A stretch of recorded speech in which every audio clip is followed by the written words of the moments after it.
And there was also there was a study by one of the women you interviewed based out of London, who actually found it was wild that the astronauts, the farther they got out into space, the more their brain changed, or the more their moral code changed. Yeah. Is that what it was? Yeah, Dr. E. Whiteley, she's at University College London, and she's a space psychologist, which I think created that position because space psychologist. Yeah, so she's an extreme environment, and she's a pilot, like an award-winning. She's made flying safer for all of the amazing. Yeah, so the first 2 chapters of that book, like. Wow.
And worldwide movements and things like that. Religion is a very powerful force. People will die for their religious faith. So we're academics, and we don't actually, I don't tell my students what I believe, because I don't think it's helpful. We're learning about religion. I'm not advocating religion. But I personally, yes, believe in God. But it's not part of my field. It's, we have atheists. Some of the best people in my field are atheists. Okay. So it's not a minister or a priest or something like that. I actually get a master's degree along with priests in formation, Jesuits in formation, from the Jesuit School of Theology, which was affiliated with UCLA. It is part of the Graduate Theological Union, which is very similar to Harvard Divinity School, but Berkeley's version. And then I went on to get a PhD from Syracuse University in religious studies, which is the field of international academics who study religion. A lot of people are religious who study religion, but a lot of them are not as well. So that's the first thing, is I just want to get clear what the method is. And I've been a person who studied Catholic history for my whole career until I moved over into studying belief about UFOs. And I took my method with me to study that. And we could talk about how I got into studying UFOs, because I think that's interesting. But we take the method to study UFOs, which means we don't have to believe in UFOs. I'm not out to prove that UFO crash debris are real, and this is the subject of American Cosmos, my first book on UFOs, but not my first book.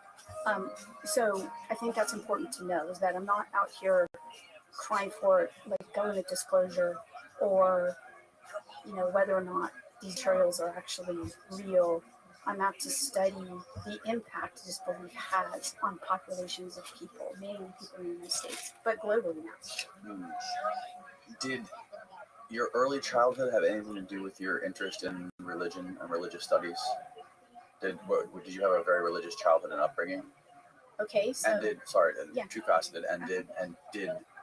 your studies and your work at all influence your outlook or your worldview on that? Yeah, I do think that people are impacted by how they were brought up and also what happens around them in culture. So, of course, I'm not exempt from that. That said, I didn't grow up in a particularly religious household at all. My parents were what I'd call, I'm from California, Northern California, and it was and still is an eclectic culture, where there's New Age beliefs and things like that. So my parents were pretty eclectic. My father was Irish Roman Catholic. My mother was pretty secular Jewish, and they were interested in a lot of things philosophy. So we did have a library of books about philosophy, and I read those as a kid. And I was very interested in religion and philosophy. And I did make the decision to study this pretty young. So yes, I think I was really interested in how people would have pretty extraordinary experiences, and these would shift their lives. And I was interested in why. You'll also have to understand that I went to graduate school during the late 90s, which was the time period of the dot-com boom. And so I'm in California. Technology is just kind of flourishing at this time. And I'm seeing that the infrastructure is changing the way people believe in their religion. And so the digital infrastructure, and especially media technology like Star Wars and things like that, people are beginning to have these, I would call them almost like mystical beliefs about things like the Force is with you. And it was impacting their religious beliefs. And so when I went to school, not only did I study ancient texts about different religions, but I also studied the ways in which people took their own beliefs and they incorporated, the lexicon of Star Wars into those beliefs as well. And those were part of the whole landscape. So I really focused on technology and religious beliefs. That was like my focus all throughout studying Catholic history and also studying what I study now. I'm sure you studied religion and belief for a long time before you ever even thought of the UFO phenomenon. Yes. What was it that introduced you to this? Like, what was the moment like when you first got introduced to this and started to look into it? And what were the biggest connections between the logic of the UFO phenomenon compared to early Christianity? Right. That's a good question. This happened in late 2011, 2012. And I had just finished a very major project that culminated in a book about the Catholic doctrine of purgatory, which is an afterlife destination for souls who don't quite make it to heaven, but are definitely not going to hell. Okay? And this doctrine kind of had fallen off the map for Catholics, and I wanted to know why. And so I did a lot of study of old materials in archives, manuscripts, and things like that. And so I also talked about Catholic popular culture and how that shifted this belief. And so at the end of that, I had a long catalog of reports of aerial phenomena from 1400, 1600, 1700 European Catholicism, that I didn't quite, in different languages, by the way, and I didn't quite understand what they were about.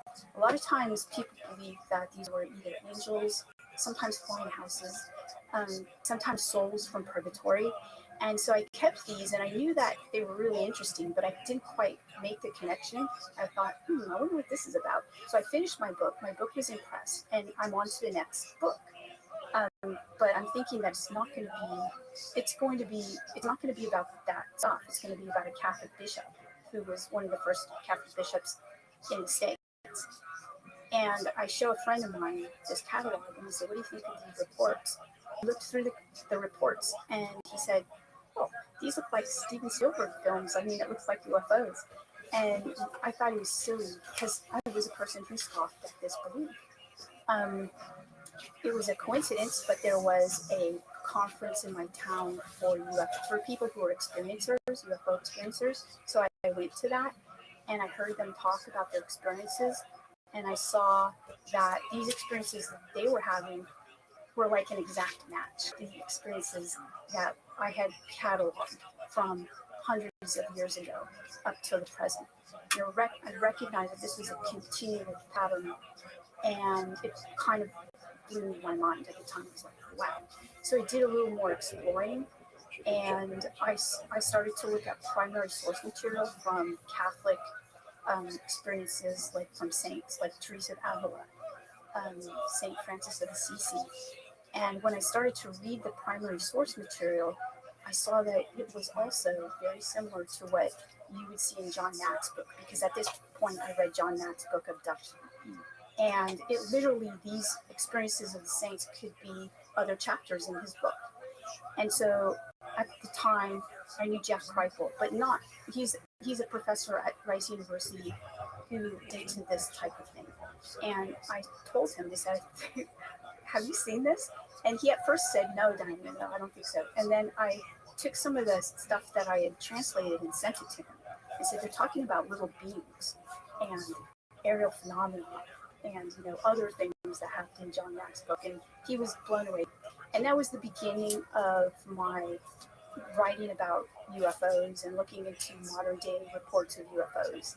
And honestly didn't think I was going to experience what I did when I went into studying UFOs. I thought it was going to be a natural progression of moving from, using this method that I learned, moving from Catholic history into modern day reports of UFOs. Honestly thought it was going to be pretty easy to do. But when I got into the community of studying UFOs, I immediately saw that there was a lot of government misinformation, truthfully. And I also, met high-level scientists that were studying in these programs. And I didn't actually, they wanted to know what I knew, by the way. They were interested in my field. They thought that they could learn from me. So this is what happened, and this is how I wrote my first book about UFOs and my second book too. So I found myself in an environment that was absolutely completely different from anything I had ever studied before. Now, when you say these experiences that you met with, their experiences were an exact match of what you were reading in some of these old texts. Mm-hmm. Can you give me some specific examples of what was the thing that stood out to you the most? Yeah. So this would be disturbing for people who are fairly literally Catholic, right? And by the way, I'm a practicing Catholic, so it was a little bit scary to read, But so if you look at Teresa of Avila, she's a nun who is now a doctor of the church, known beloved saint in the Catholic Church. She had an experience with what she considered to be an angel. But when you look at the primary source material, and this is in the 1500s in Spain, and it's during the time period when there was an Inquisition, Spanish Inquisition. So it's not like she would want to have talked about this, but she did write about it in her diary. And so she had this experience where she was basically praying, and off to her, she saw something that she couldn't really understand. It was a being, and it was about 3 feet tall. And she said it was very shiny, and she said she was confused by it because when she saw angels prior to this, they would be imaginative angels. Something she made the distinction that this was not an angel in her imagination, but this was an actual fleshy thing.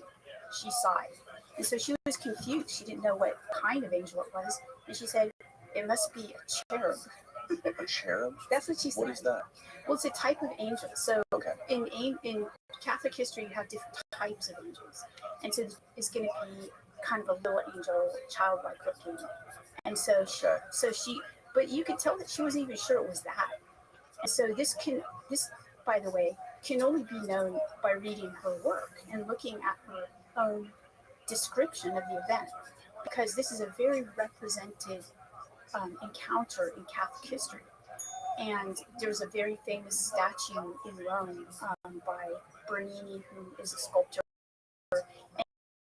And you see her and this little angel, and it has a dart. So you know how John Mack talks about it, that people are examined with. So apparently this little fleshy angel creature examines her. And this was amazing because it was just very strange. She said it examined her? Well, it looked at her? Okay. So you have to understand translation from that time period. Okay. So let's be super clear. Okay. So when I say, I'm using the word examine, but probably I should not have used that word. It basically said it took this dart and it thrust it into her entrails. Those are the words I should use. So, you know, it was something that I didn't expect to see.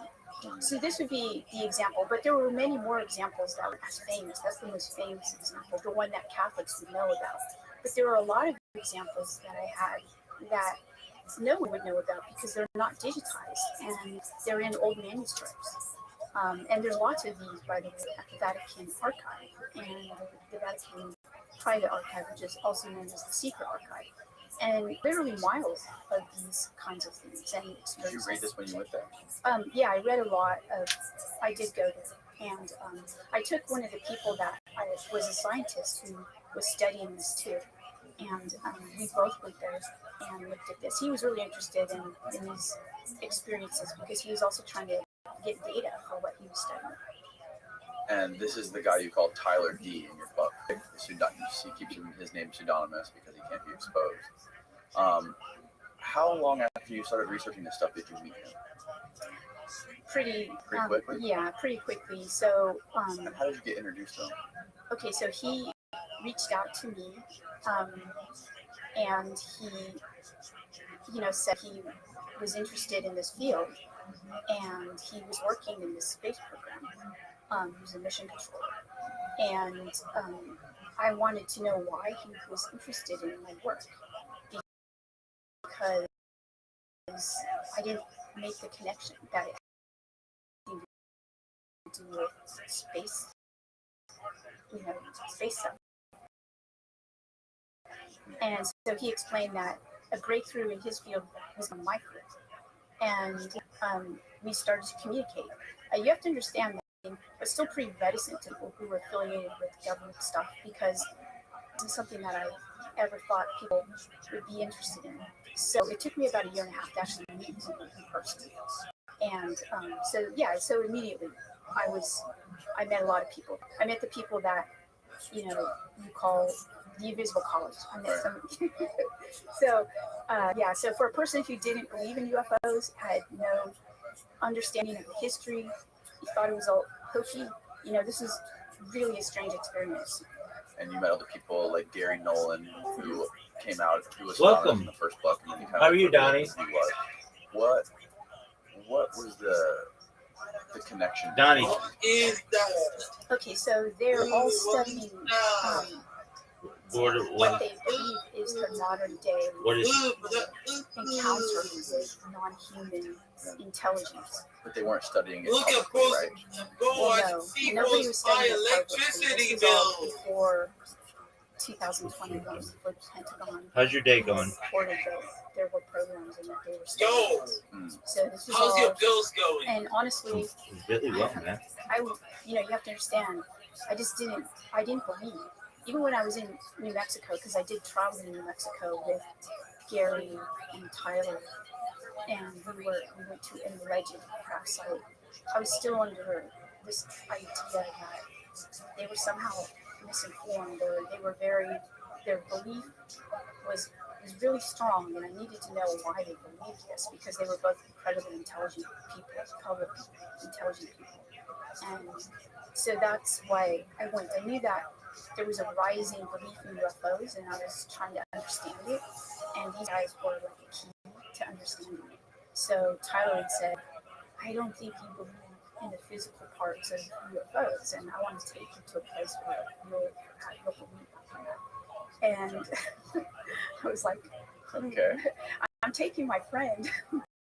So I had originally asked Jeff Kreikel to go with me, but he said that's how suck my company said I'm not that. And so then I asked Gary. I had actually just met Gary, and he was really impressive to me, not just by being he is a Stanford professor, but also just really genuinely fascinated by the topic.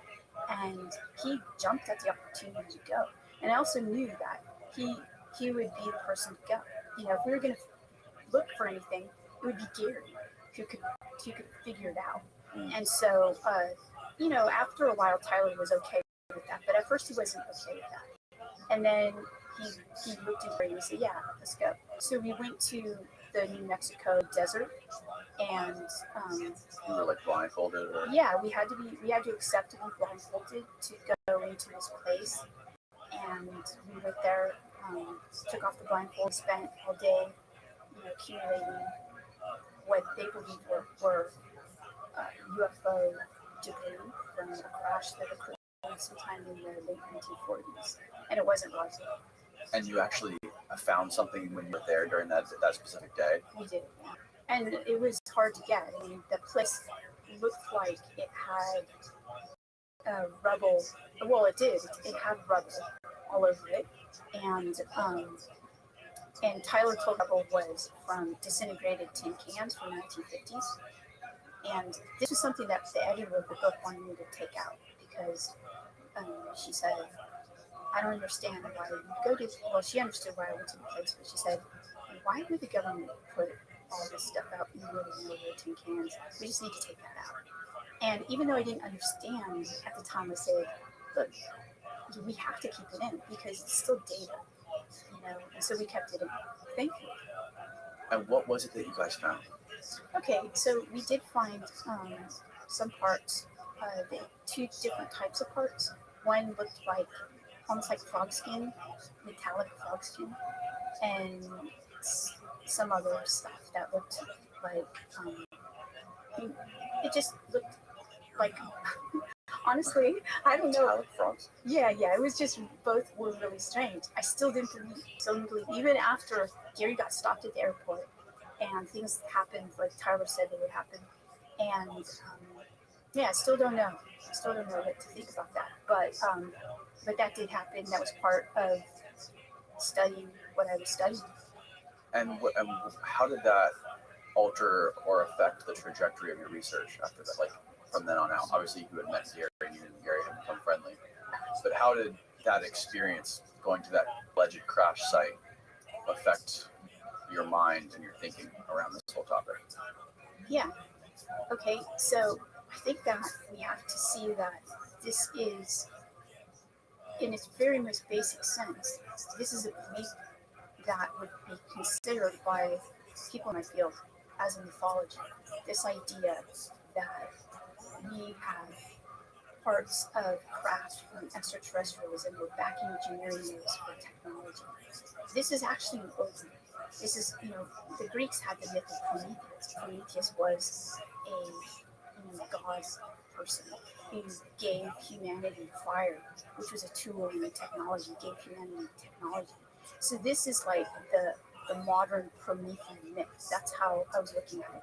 But it's something more than that. And that's really what I was trying to figure out. So while I was writing the book, it was incredibly difficult to write as an academic because I felt like this is more than a myth. Something really interesting is going on here. And I'm in the midst of it and I have to write about it. How am I going to write about it? Because generally a person in my field is going to write this academic book that basically says, you know, I was on this journey with these people, they believed this, and they keep their distance, but I felt like I couldn't keep my distance, that I was within the myth itself. And so I wrote it kind of as a journey of how I was writing it, actually. So even the book itself was not a typical academic book, even though it was published by Oxford. It's a book that explores not just their belief, but also like, the interface of me, a non-believer, um, even skeptical, going through this process, seeing the people involved, seeing how the government's really interested in it as much as people are, normal everyday people, and this being kind of a very important turning point in history, really historic. And so I guess even with the second book, I kind of continued on that journey of describing it, basically. How do you explain what's going on now, like in the public media, like the public facing media, with like the Pentagon reports and the New York Times talking about and declassifying all these radar encounters with these Navy pilots are finding, and publishing these videos and saying that it's off-world technology? What do you think? Like, I know you said that you encountered a lot of misinformation and disinformation on this topic, and that there's a lot of energy that goes into muddying the waters.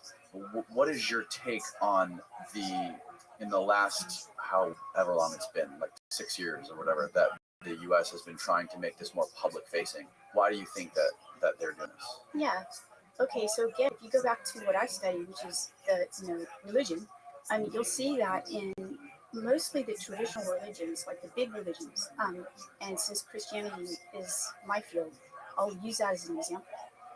The early Christian church was completely different than the kinds of churches that were institutionalized, radically different. And what happens during the process of an institutionalization of belief. So this happens with the Roman Catholic Church. They take the Christian belief and then they institutionalize it in the 4th century. And how they do that is they make other beliefs about Christianity heretical. So you have Gnosticism, for example. Those books are burnt. We do have Gnostic texts, but what is Gnosticism? Gnosticism is a form of Christianity that sprung up in the first 300 years of Christianity. And there's different types of Gnosticism, so different, we call them denominations.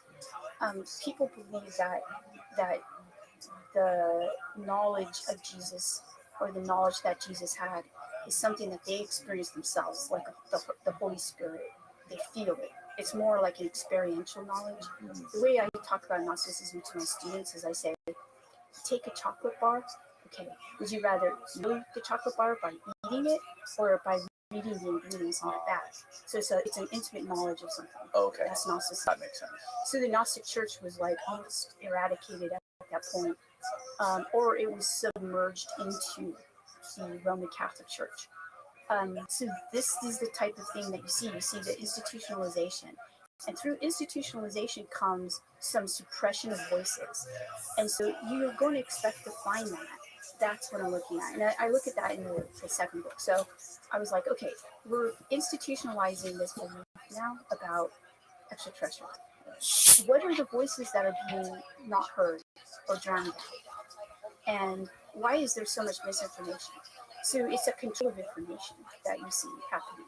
And that's what's happening now. And with early Christianity, before it got institutionalized, it was suppressed, right? Like you explained to me how earlier offline, how Jesus was like spreading this message, and it was like in the Roman Empire, it was frowned upon, and people were punished for practicing this religion. Yes, so being Jewish in the first century was hard, Right. And so there were many groups that were trying to exist. And Jesus' movement was one of those groups. There was another group that were zealots. They believed in armed rebellion, but there weren't enough of them, so they couldn't pull it off. So Jesus was basically teaching Jewish people, his congregation, the people who would listen to him. He would always talk in parables and things like this, basically. He was talking to people who were ready to listen to him. He was okay with not everybody listening to him, by the way. So he had a very specific message. And so he was basically imparting this to groups of people. And his followers loved him so much that they called him the Son of God. Well, at the time, it was Caesar who was the Son of God. So we tend to look back and think that they had this, the people during that time period had this mythology called, they had the Greek and gods, and that was their mythology. That was actually their religion. So Jesus's followers were identifying him as primary and the Son of God, kind of like the head honcho, against Caesar, and that would be called treason. And so the punishment for treason is crucifixion. So he was crucified for treason. So who was God? Okay, so God would be, if you look at, God is either Apollo or Zeus. So there's, but they had somewhat of a pantheism. There were various different forms of belief in God. So obviously, Jews had their own idea of God. So it was competing divinities at that time. I can easily see the parallels in between how the institutionalization of Christianity and the easy for you to say, institutionalization of the UFO phenomenon, how it has always been like this incredibly stigmatized topic, and now they're making it more mainstream so people can. I mean, there's so many blockbuster TV shows that cover this topic. It's almost unfathomable. But that's the thing, that the government isn't necessarily talking about the ancient aspect of it or the religious side of it. They're talking about it as it's just technology or like quote unquote aliens possibly. Yeah. So I think this is interesting. I think that the one thing that shifts this, makes it different from the Christianity example, I would say that UFOs right now are having a Christianity moment where there's, the institutionalization going on. But the one thing that's different is that whereas the other was focus on, we have the divinity, the Catholic Church is the one who has the access to the divinity. It's an interesting shift in that this divinity is secularized. Can you define secular? Oh yeah, secular is not religious. There's no religion here. But that completely goes against what I'm looking at. So I'm happy to call it secular if that's what I found. Like I said, I don't care. I'm not here promoting, the existence of this or that. I'm just doing my job, which is basically to see what I see and then make conclusions based on what I know and the data. And so what I find is that the very people who are most immersed in the study of even the quote unquote technology have experiences that I would call religious-like experiences. And these are changing them and shifting them. They live really almost like monastic or ascetic lives. So to not include that as data is probably, and well, let's just put it this way. I think it's interesting. I'm including it because that's what I see. So I think that the public facing aspect of it, not including that data, I think that there are probably reasons for that. One of which is they probably just aren't trained. No, they miss it. So here's an example. The recent James Fox film about Brazil. Yeah. Okay, so love his stuff. He's great. He is great. Yeah. So, and I talked to him, I don't know, about 10 years ago. We were at a conference, and he said, so tell me about the religious aspects of this stuff, because I don't see that connection. And so, I kind of, at the time, told him a little bit about it. But this was 10 years ago, he asked you? Yeah, about 10 years ago. However, this last video of his, moment of contact. Moment of contact, yeah. So Varginha, Brazil, there was a crash landing, and apparently there was a being that was running around town for a couple of days that was captured by the military. Or two beings. Right? Yeah. So this was fascinating to watch, mostly because to me what was interesting, he's bringing he's bringing the framework of what I would call the secular idea of the UFO as extraterrestrial, crash lands, and then the government covers it up, and people are Men in Black. Yeah, intimidated, and the being looks really creepy. These kinds of things. So all those elements are there.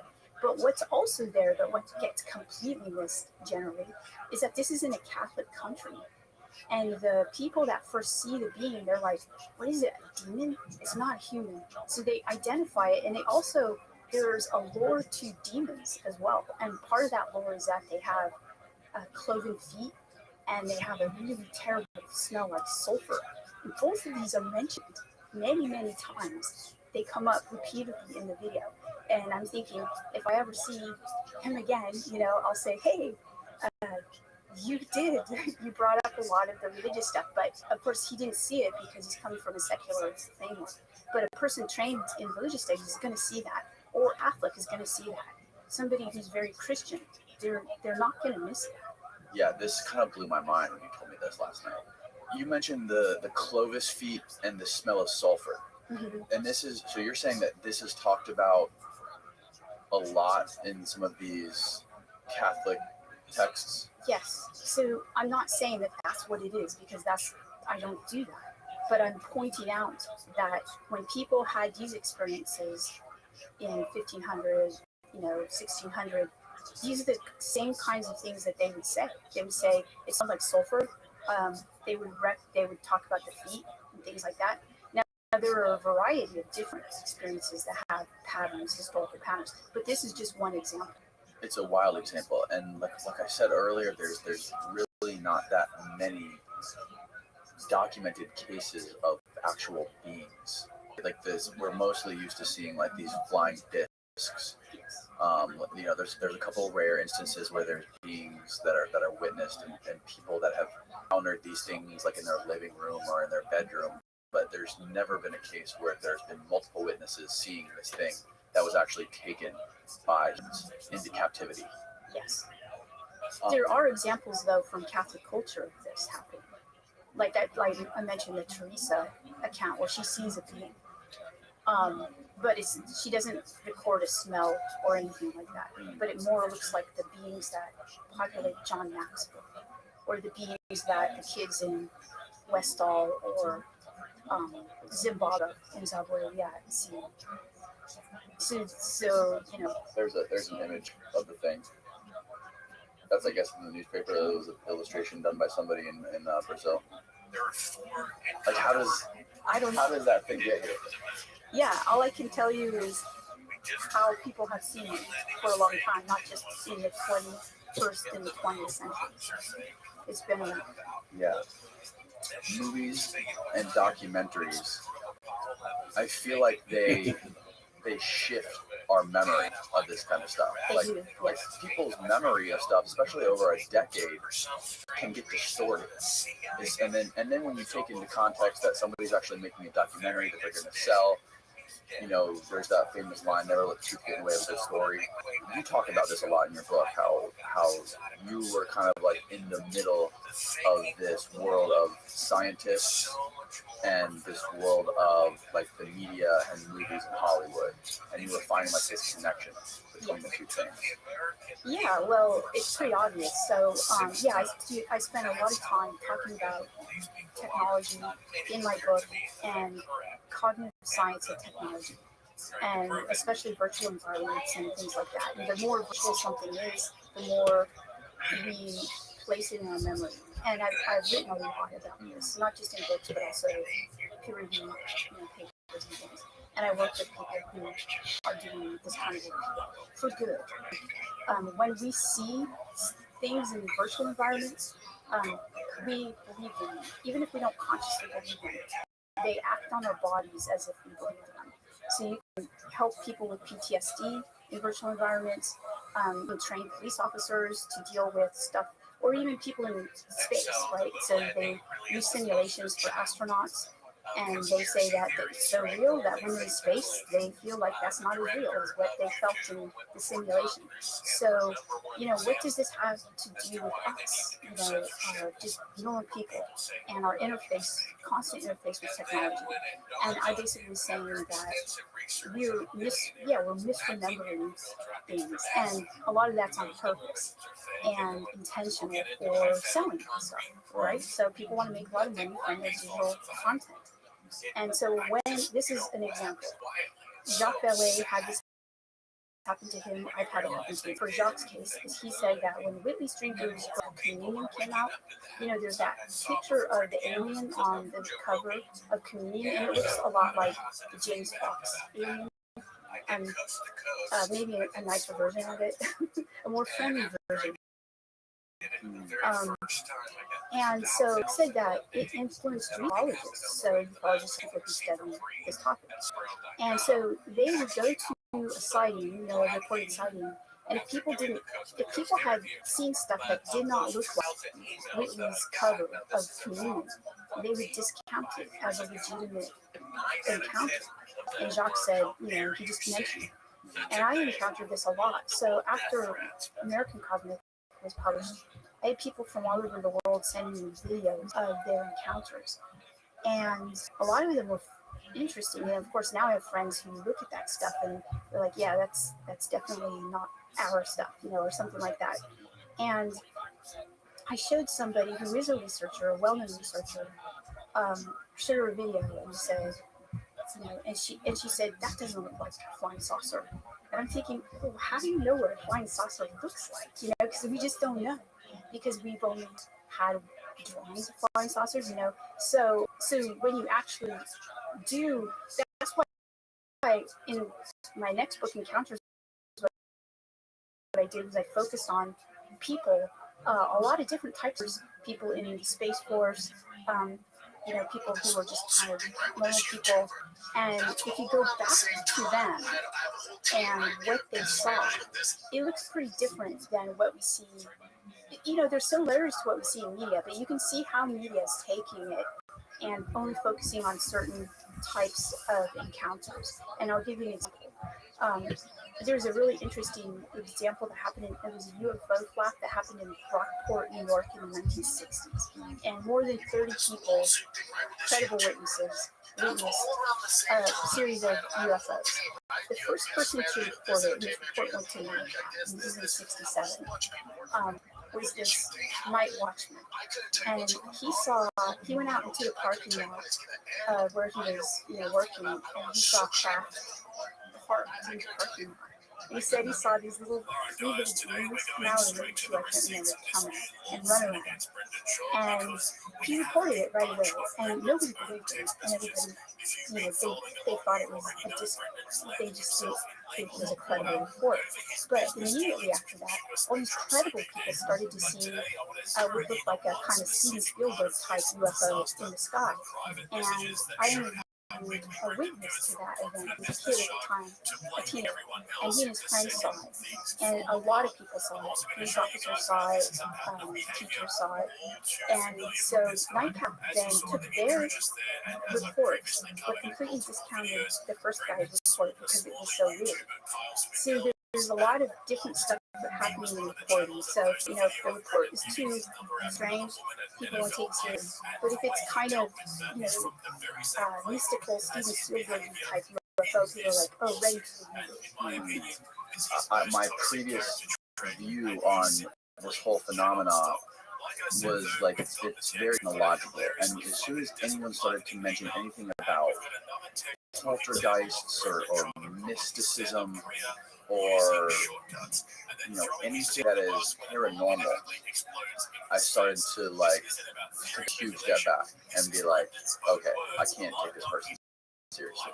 But after reading your book and hearing how all of these people report all these similar experiences, even though they don't understand what it is, but they describe it to you. Like, for instance, the guy Gray Man was his name. He had a crazy experience with this being hovering above him at night, and you said what he described to you was the Saint Michael, the Archangel. He didn't even know it. So that was the point in reading your book, where I had to put it down and take a walk. Yeah, I agree. So who was this guy Gray Man, and was he similar to Tyler? Well, he worked in the same field, and he has to be pseudonymous because of that. Mm-hmm. So he works in the same field, but he's not from this country. He's from Australia.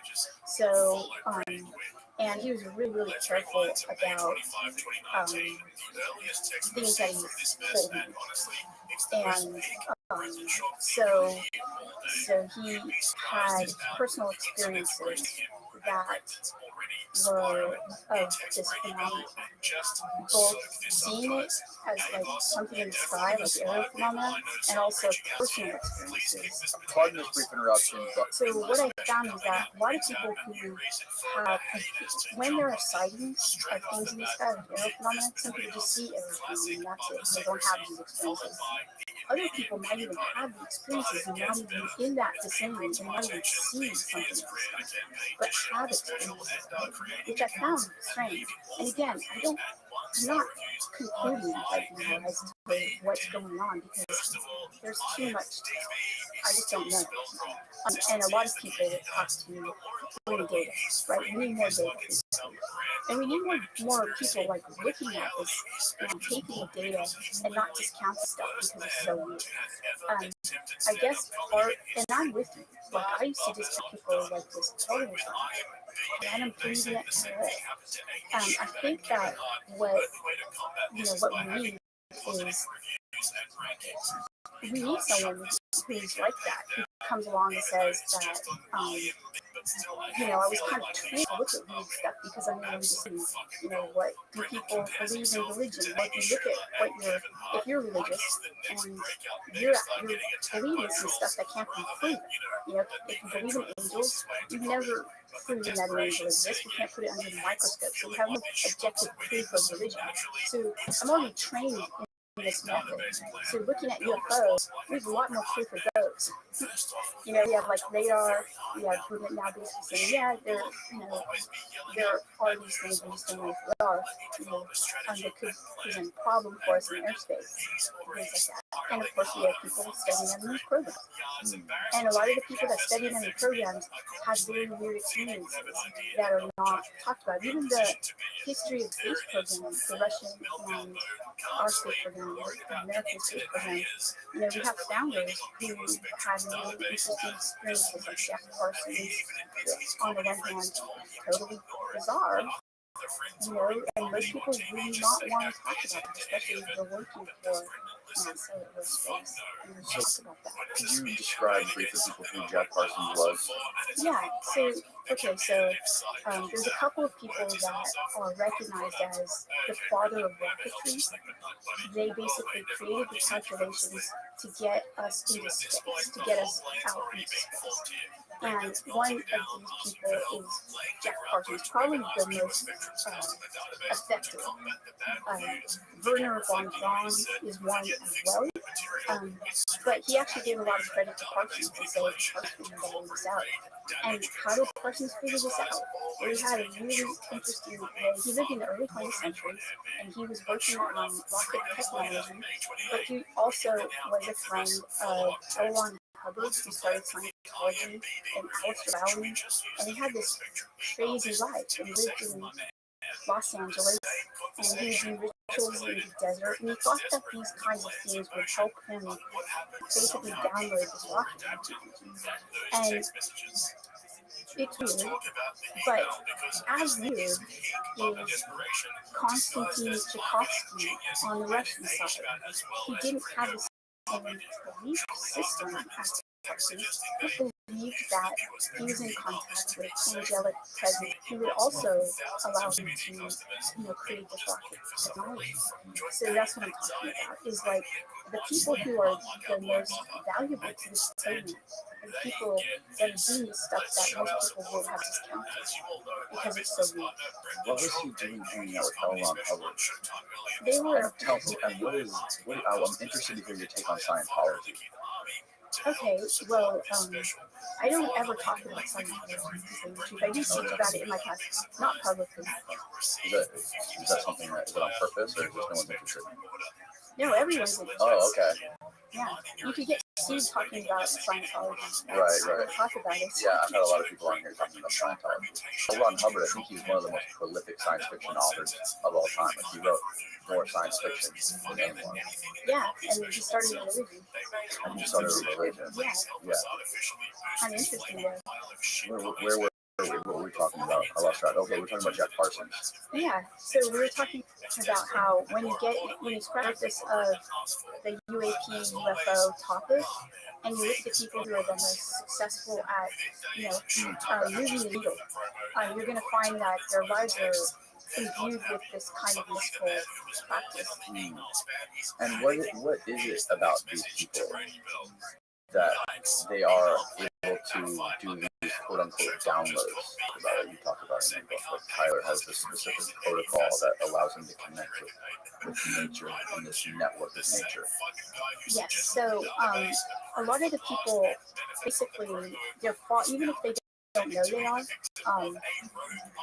in my field, we also study monastic traditions, like the history of monastic traditions, people who are monks and nuns, and they tend to live in communities with each other and work on their spiritual growth, basically. Do things like pray a lot, study a lot.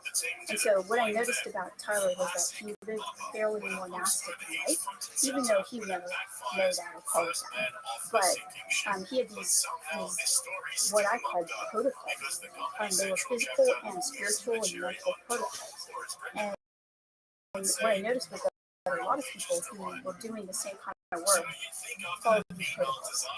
And they enabled them to download information that they were interested in. They could be using like technology, or other things, projects and things like that. And so when I finished the project and it was out there, a lot of people with this really reached out to me, and I met a lot of very incredibly successful people who were doing this their whole lives, doing similar things. And so I interviewed them too, because I wanted to know, what's going on, what were they doing, why are they doing this?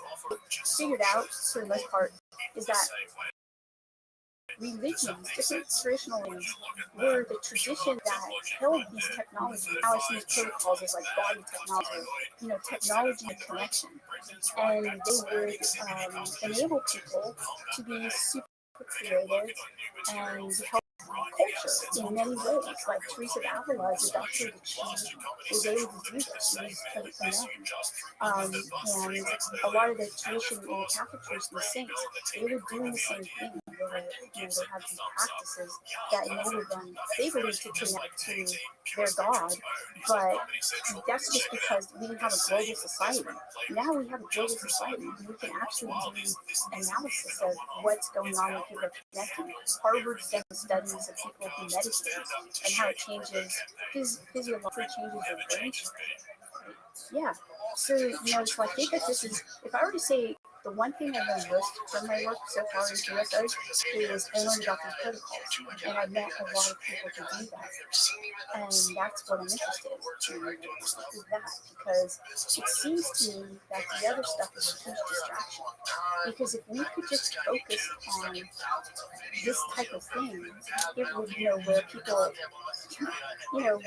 they're able to resist being distracted by media and focus on what they actually are interested in. What are you really interested in, instead of being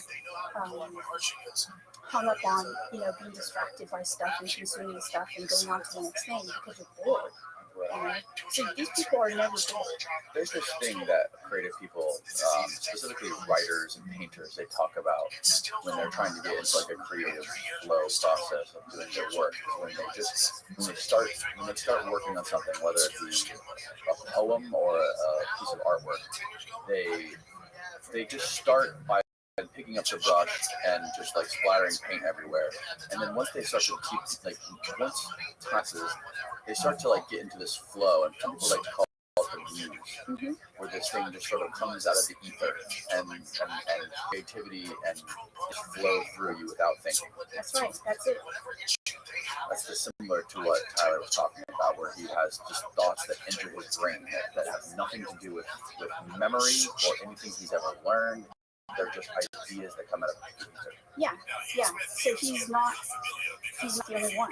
There's so many people. There's so many people like that. So yes. So To me, that's the most interesting thing.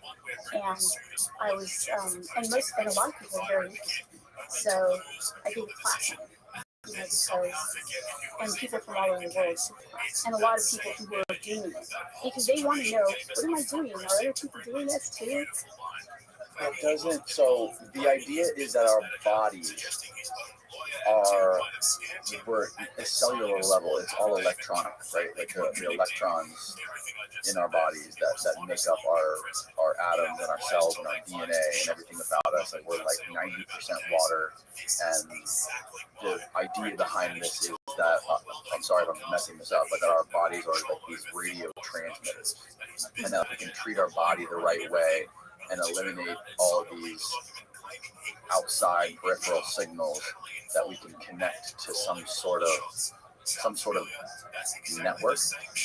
Yeah, so I've talked to a lot of people about this because, at some point my own training fails me and I need to access people who are really into AI or into, therapists. And so I've talked to a lot of them, and there are two different kinds of theories. One is that it's like a network, right? And there was a Jesuit priest in the early 20th century who built this network. His name is Chardon. I tell you, Chardon. Right. And so he described it as the newest field. And so he built this network when he was on the front in World War I. And, there's a lot of tension going on there. And he felt like this was going to connect with technology in the future. He felt like, his work is interpreted in different ways. I interpret his work as basically saying that there's almost like a new form of opportunity that's going to happen in the early 21st century. And sees it as connected to the system. Yeah. And so I met a lot of people who believe this too. So he's a very well-known philosopher in the communities of people who are creating AI. And so the belief systems of people who are creating AI, I interviewed them too, because really, I was interviewing people who were in Silicon Valley, believing in alien ET and reverse engineering things, for American cosmos. Well, the whole world has shifted. AI is something that wasn't a big deal. I mean, it was a big deal in that time period, but it's now become super public. And so during the time period that American Cosmos was published in, and then this book that I just finished, I focused on people who were in these communities a lot. And a lot of them know about this idea of the organic network that's now somewhat infiltrated with the actual other internet, and how these bots impacted by The internet, right? kind of. I mean, let's put it this way: some of them said that they do detox from the internet in order to connect to the original, I guess, network, in order to come back and code. Which is so ironic, but yeah. There's a deeper meaning here when it comes to like our evolution. We have the choice to either develop it as a tool or develop something that is gonna make us sort of irrelevant or trample us. Yeah, there's like a fork in the road. Right, fork in the road. That's a good way of putting it. Chardon saw this. It's one of his warnings, and so the person who is included in the book that is this person that we'll call Mingo, right? And so she's one of the major creators of AI that 20 years ago. And so she's now seeing the fruits of things that she created, come alive in a sense. And so she's the one who explained a lot of this idea to me, and that that we do have to have a good understanding that obviously there's a lot of talk of danger right now. And so she's saying that there's a positive aspect that you can take right now and realize this, it'll be helpful. But it seems like she also believes that AI is going to be sent. what is the connect between this way of tuning the human body and being able to experience some of the paranormal aspects, having these paranormal experiences and connections? It's pretty well known in Buddhist communities of meditators and also within Catholic culture. If you pray, I mean, think about the monastic tradition. If not, not everyday Catholic is not going to be praying and seeing an entity or something like that, or they might, but generally no. So if you're doing this kind of practice, where you become sensitive to, what happens during meditative or prayer sessions, sometimes you'll see something that is like what would be called a UFO or an entity, and might disturb you. But that's why there are communities that help each other. So that's why monks and nuns, they live together and help each other through these spiritual practices. So they would say, I know that in specific Buddhist communities, that's just a distraction. That's not your goal. So if you see these things in the Catholic monastic community, you would tell your spiritual director, and they would most likely say the same thing. Don't focus on that. Now, are there good and evil? Like, are there good beings and evil beings that people report? Yeah. And what determines whether these people experience good or evil? Well, within the Catholic tradition, definitely they would call it good or evil. Within the Buddhist tradition, they would probably have unhelpful and helpful, right? They wouldn't put a value judgment on it, in my opinion. I am not a scholar of Buddhism, so just to be clear. Okay. But within the Catholic tradition, what would happen is if you started to have locutions, which hear things or you see things, you would go to your spiritual director and you would tell that person, okay, this is happening to me, and you would work through it, and there would be tests to find out if this was a evil thing or a good thing, and whether you should pay attention to it. It's definitely something that has always been around in Catholic culture and is still around. So let's take the example of sightings of the Virgin Mary. So people see the Virgin Mary, all right? It's kind of an often, if you go online, they'll do maps of Virgin Mary sightings global. There's a bank that's right down the street from here. Years ago, there was the sprinklers went off, and it stained the glass on the side of this glass building, which was a paint, and it created this stain that looked just like the outline of the Virgin Mary, and it was all over the news. And a church ended up buying the building and making it now a church today. Wow, that's amazing. Yeah. A church bought a bank. There would often be these stains on the windows from the sprinklers, right? And they were all different kinds of shapes. But this day specifically created this shape of a Virgin Mary, and they never cleaned it off. They in fact did something, coated over it, and made it permanent. Wow. And then a church ended up buying it. Wow, that's really neat. Yeah, it's wild. But it's it goes back to the thing believing is seeing. Like if you believe something, you see it everywhere. Yeah. Yeah. So okay, so say somebody sees the Virgin Mary, and this person seems they don't even want to talk about it, but they do see it, and they go to their priest and say, "Look, I saw this." Here it is. Oh yeah, I remember that. It's really beautiful. Yeah, it's 10 minutes away from here.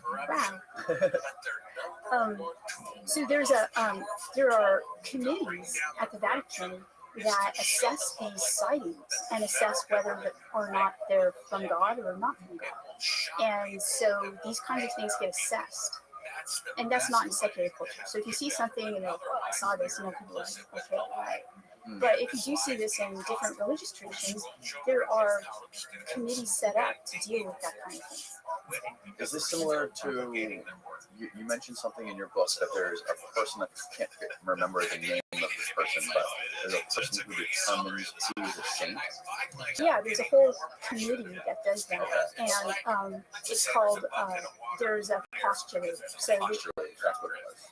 Yeah, and I've met one Vatican who is also, I think he's still there.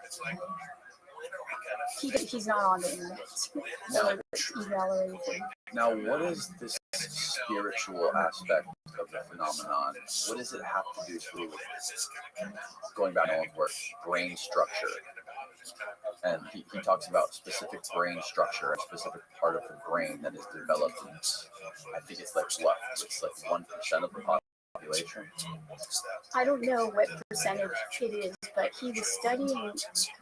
I don't know if Jerry's talking about it with respect to spirituality or religion, but he's definitely talking about it with respect to people who access this data that allows them to be downloading. That's what I meant. Yeah, yeah. So these are like high functioning people who are downloading information that's really helpful with general technologies. And it's the caudate pudding, the part of the brain that he was looking at. What is it called again? It's called the caudate. Caudate. I think it's the caudate pudding. Okay.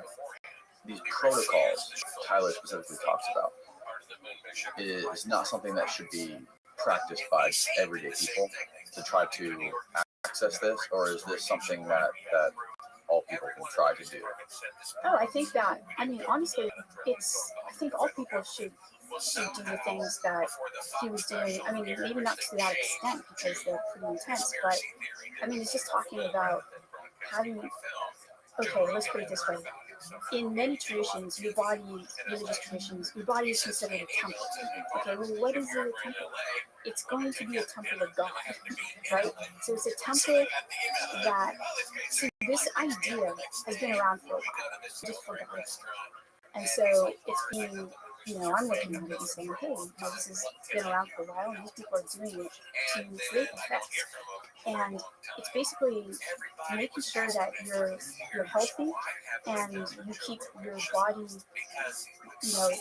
if it is the case that we're transmitting and receiving information, that you're keeping your body clear enough and healthy enough to do that.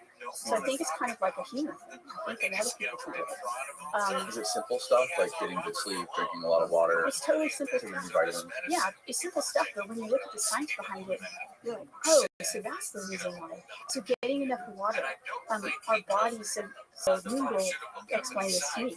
She said our bodies are 80% water, 70 or 80% water.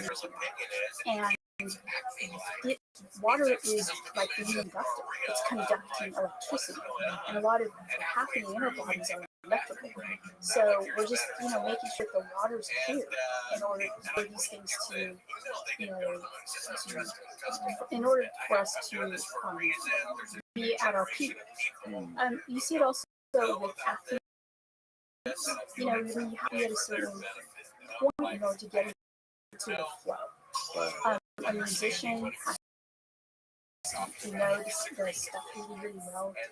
So it's basically being very in a very healthy way. So this brings me to the study. There's a part in Plato's book where he took the cave, I think the cave of allegory. Oh, you're talking about the allegory of the cave. The cave, yeah. Dyslexia. No, it's okay. Plato's Republic. And right, okay. Yeah. It's a really interesting, it's like the template for a lot of movies make use of it, which makes use of the allegory, which is kind of like a template. What we see is not real, and there's something behind it. And he talks about it with respect. It's a really interesting book, by the way, Plato's Republic. Yeah. So, okay, so I'll tell you what's going on. Okay. So Plato's basically, in the allegory, he's talking to, Socrates, because Plato's talking about Socrates, who is his teacher. Socrates never wrote anything. So Plato basically mimicked Socrates, tried to, writing using new technology at the time, because he felt like it removed knowledge from the actual source, which was the person. Okay, so this is happening at the time. So Plato wants to provide people with an understanding of what his teacher Socrates said, but he needs to use writing to do it. So everything's in dialogue. So Plato's writing all of this in dialogue form in order to kind of preserve something of what Socrates is saying. Okay. So Socrates, this allegory to cave, this occurs in Plato's Republic. Plato's Republic asks this question: can we have a just society? Can we actually live together without killing each other? Right. Can we have a just society? Okay, so that's the question. And so each chapter is back and forth about whether or not, between Socrates and Plato, can we actually have a just society? There are lots of different readings. I'm not a trained philosopher, although I took a lot of philosophy. I have the equivalent of a master's degree. But so I know a lot of philosophers. I've talked to philosophers, mostly James Madden, Benedictine College. He and I have had a lot of questions about the outer. And it appears that Socrates, at the end of the Republic, is kind of the answer is you can't really have a just republic because we've gone through all these scenarios and simulations, and it looks pretty bad for people because politicians are really pretty. They shouldn't actually be politicians. It's like the people who should be politicians are not politicians, and you have to trick them into being politicians. That's the best politician, right? And that's not going to happen. So in the end, he throws in the allegory. You're like, what's this about? So he's basically saying that life is like this. We're all in this cave. And if you look at this image here, you see these people tied up. So people have tied them up. And what's worse is that they lit this fire in back of them, and they're doing puppet shows. And so these people just see the shadows of what's happening on the cave wall, and they think that's life. Okay, so that's the setting. That's what life is. And then somebody gets out and goes outside the cave and sees something real. They see reality out there. They see the real world. They see the sun, and this is true. And they realize that they've been fooled their whole life, and they don't see what's real. So they go back into the cave and they tell the people that are tied up, there's reality out there. But sadly, what happens is the people who are tied up think that they're crazy. They say, you're crazy. Your eyes are ruined. And Socrates even says, maybe they might even harm that person, because they're so angry at them. So he basically says, what do we need then? What should we do about this situation? And so he and Lacan agree that the best way to deal with this is through basically a conversation about what is real, and a way to help each other recognize kind of a community, the very basis of a community that looks like a monastic community, where people basically say, wow, what's out there is really crazy, you can't believe it, so let's kind of talk about it and really form this, what a lot of philosophers believe is this epistemology of good, that we can, that this is the ascent from the cave is when a person starts to attain a mystical knowledge of what is good. And so that's what he believes is going to help us in this kind of situation that we're in. You can definitely see a parallel with the situation that we're in, with the allegory of the cave. Yeah. It's kind of mind-blowing. I know. That's why a lot of people who are doing media are using allegory of the cave as, for our time. But I think it's actually just the way that has been. By the way, this is a Western thing. I don't know if the allegory is going to be structurally important for certain indigenous communities. You look around, you're like, wow, we have this situation where you have government, and Socrates is killed by his government. Dire situation. It seems like right now we're in a cave, but it seems like the way to break it, or to break the chains, is through this philosophy, and through us finding and discover that everything that we're looking for is within ourselves. Yeah. I think I honestly do think that it's this type of culture. And the way to remedy, maybe you can't fix it, but you can remedy it for yourself, and that's to do what Socrates suggests. And so I think it's really important to do that. Will this be fix it for humans? I don't know. And is there a fix-it for humans? Maybe not. And but if there is, we have to look at these kinds of things. So I find correlations to early Christianity too, because when Jesus was talking to his community, and by the way, this would be something that they would have known about because we're talking about a very Greek-informed Jewish community in the first century. So there's a called Hellenization. They're very informed by Greek thinking, and there's philosophical communities of mathematics, basically, and sometimes there's vegetarian and just in these protocols. Socrates and his group practiced these protocols too. A lot of them didn't start learning and realizing math until they were 35, 40 years old. So it's really interesting. So, when you start to learn about that time period, Jesus' time period, you start to understand that it was very sophisticated what they were talking about. And Jesus was also, in a sense, being Socrates of his time, basically saying to the people who would listen, he wasn't even talking to everybody, he was saying, this is what it's like, and he would basically help this community. And so he was initiated. He also never wrote anything like Socrates did. I mean, didn't either. So they were very similar in that sense that they never wrote anything. So he was also, he was also asking them to go do justice. And he said, yes, I can, but it's the way, this is the way. And it was a spiritual and mystical way. Just like Socrates. And my reading of Socrates is that he's proposing a spiritual way. And this is, even though ironically, the reason he was killed was because he was supposed to be, Athens said that he was pretty atheist among the youth, which I think is really smart. Tyler described a hierarchy of beings. How do you make sense of that? It was really interesting to me. So Tyler's information about the protocols I thought was so really interesting and helpful. I asked him to guest speak in my classes. Prior to the publication of American Cosmos. So he would guest speak in my classes, and my students loved him. So he would, it would be standing room only when he was around, and students would come, and pack into my classes, and he would basically talk to them about their own, lives and what they were interested in doing and that type of thing. And during the time period, he was really open about his beliefs. And part of what he used to say was that there was a hierarchy of his beings. And he placed God at the top, he was Christian, and then he placed angels below God, and then he placed beings, like off-planet beings. He called them off-planet beings. And then he placed, and this is where it gets really weird to me, factions in the intelligence community, and then normal humans.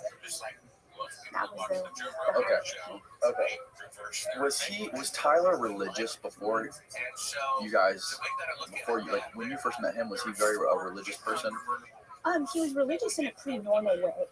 Okay. So he went to church maybe a couple times a year, non-denominational Christian. He was very, very spiritual. But his spirituality isn't, obviously when he met me, I taught a lot about, what I did. And when we were at the Vatican, he experienced pretty intense religious experience. And so now he's very religious, like Catholic, goes to church, works, and stuff. His experience with the Vatican. Yeah. And that was nothing that I promoted or wanted to happen, by the way. It just kind of happened on its own. I was fascinated by it. No, he was not. He was super religious. Okay, so God is at the top. Mm-hmm.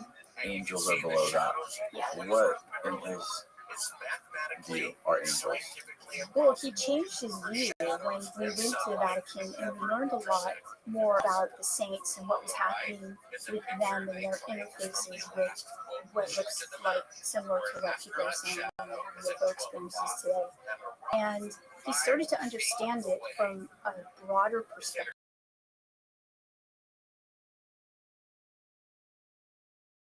The things that he was studying, and so he was really to decide that maybe the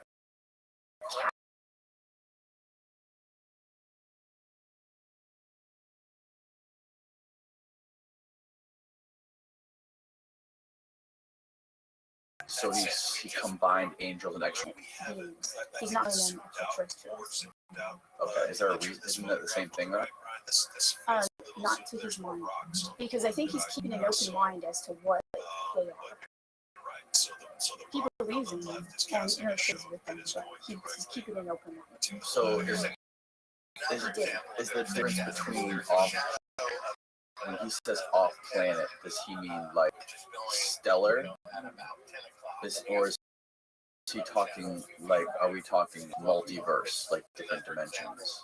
Yes, the questions that he had. Okay. So he didn't know. That's why he left it open. I mean, I think that he believed and that they're in space, and that we encounter them, in space. Oh, we encounter them in space. And they come down too to our atmosphere. So I think that he calls them off planet. They're not sure. So he that we see these things in space. Is that something you can talk about? That's what he believed. That's what he believed at the time. What is his opinion of the objects that the Navy pilots are seeing, like the Tic Tac objects and the other go fast and jingles? Okay, it was only the Tic Tac videos that I was able to get him to look at and ask what he thought about those. And not the others. So he looked at those and he said, the video quality is horrible. And then he said, that's pretty similar. That's what he said. That's all he said. He said that's pretty similar. Yeah. But he said, the video is really terrible. And he thought that was probably purposeful. I got the feeling he thought that was purposeful. And it was very soon after that we stopped talking about we stopped working together. Really? Why did you guys stop working together? Because his work was changing already, and things were going really fast, and my book was, said a lot, and I think that it was not in his best interest to keep communicating. Did anybody seem to have that those modern videos are sort of like technology that has been developed by us? Let's see. I mean, there are some people who basically told me, this is after the book got published, who said that we have drone technology from a long time ago, way before people even knew the drone existed. And so, yes. So it got a lot of very, of course, at this time, I recognized the complete disinformation that was coming my way because I'm a professor writing about this topic. And so I'm like a magnet for anybody who wants to spin their story in public. And so I had to be really conscientious about who I listened to and took seriously. And so, but I did have people come very, emphatically tell me, yes, this is not what you think and we've had it for a long time. That, and then gave me evidence to show me. But at this point, I decided I wasn't going to be doing that. They give you evidence to show you? Yeah. And now, of course, they're going to want it out there, So I'm like, I'm not doing this thing. Like, I felt like I did that before. I'm not going to do it again. Because at this point, I understood that I was going to be a target and was a target of people. Welcome. How are you, Adrian? And you have, as a person, discern that. You're right. It's really difficult to discern. I used some of my friends who I trusted, like Rafael, to kind of get a read on people. Not like I'd ask him specifically. I just said, do you meet this person? And if he said no, or if he didn't call me, I didn't know, okay, this is not, because he's got, I think he's pretty good,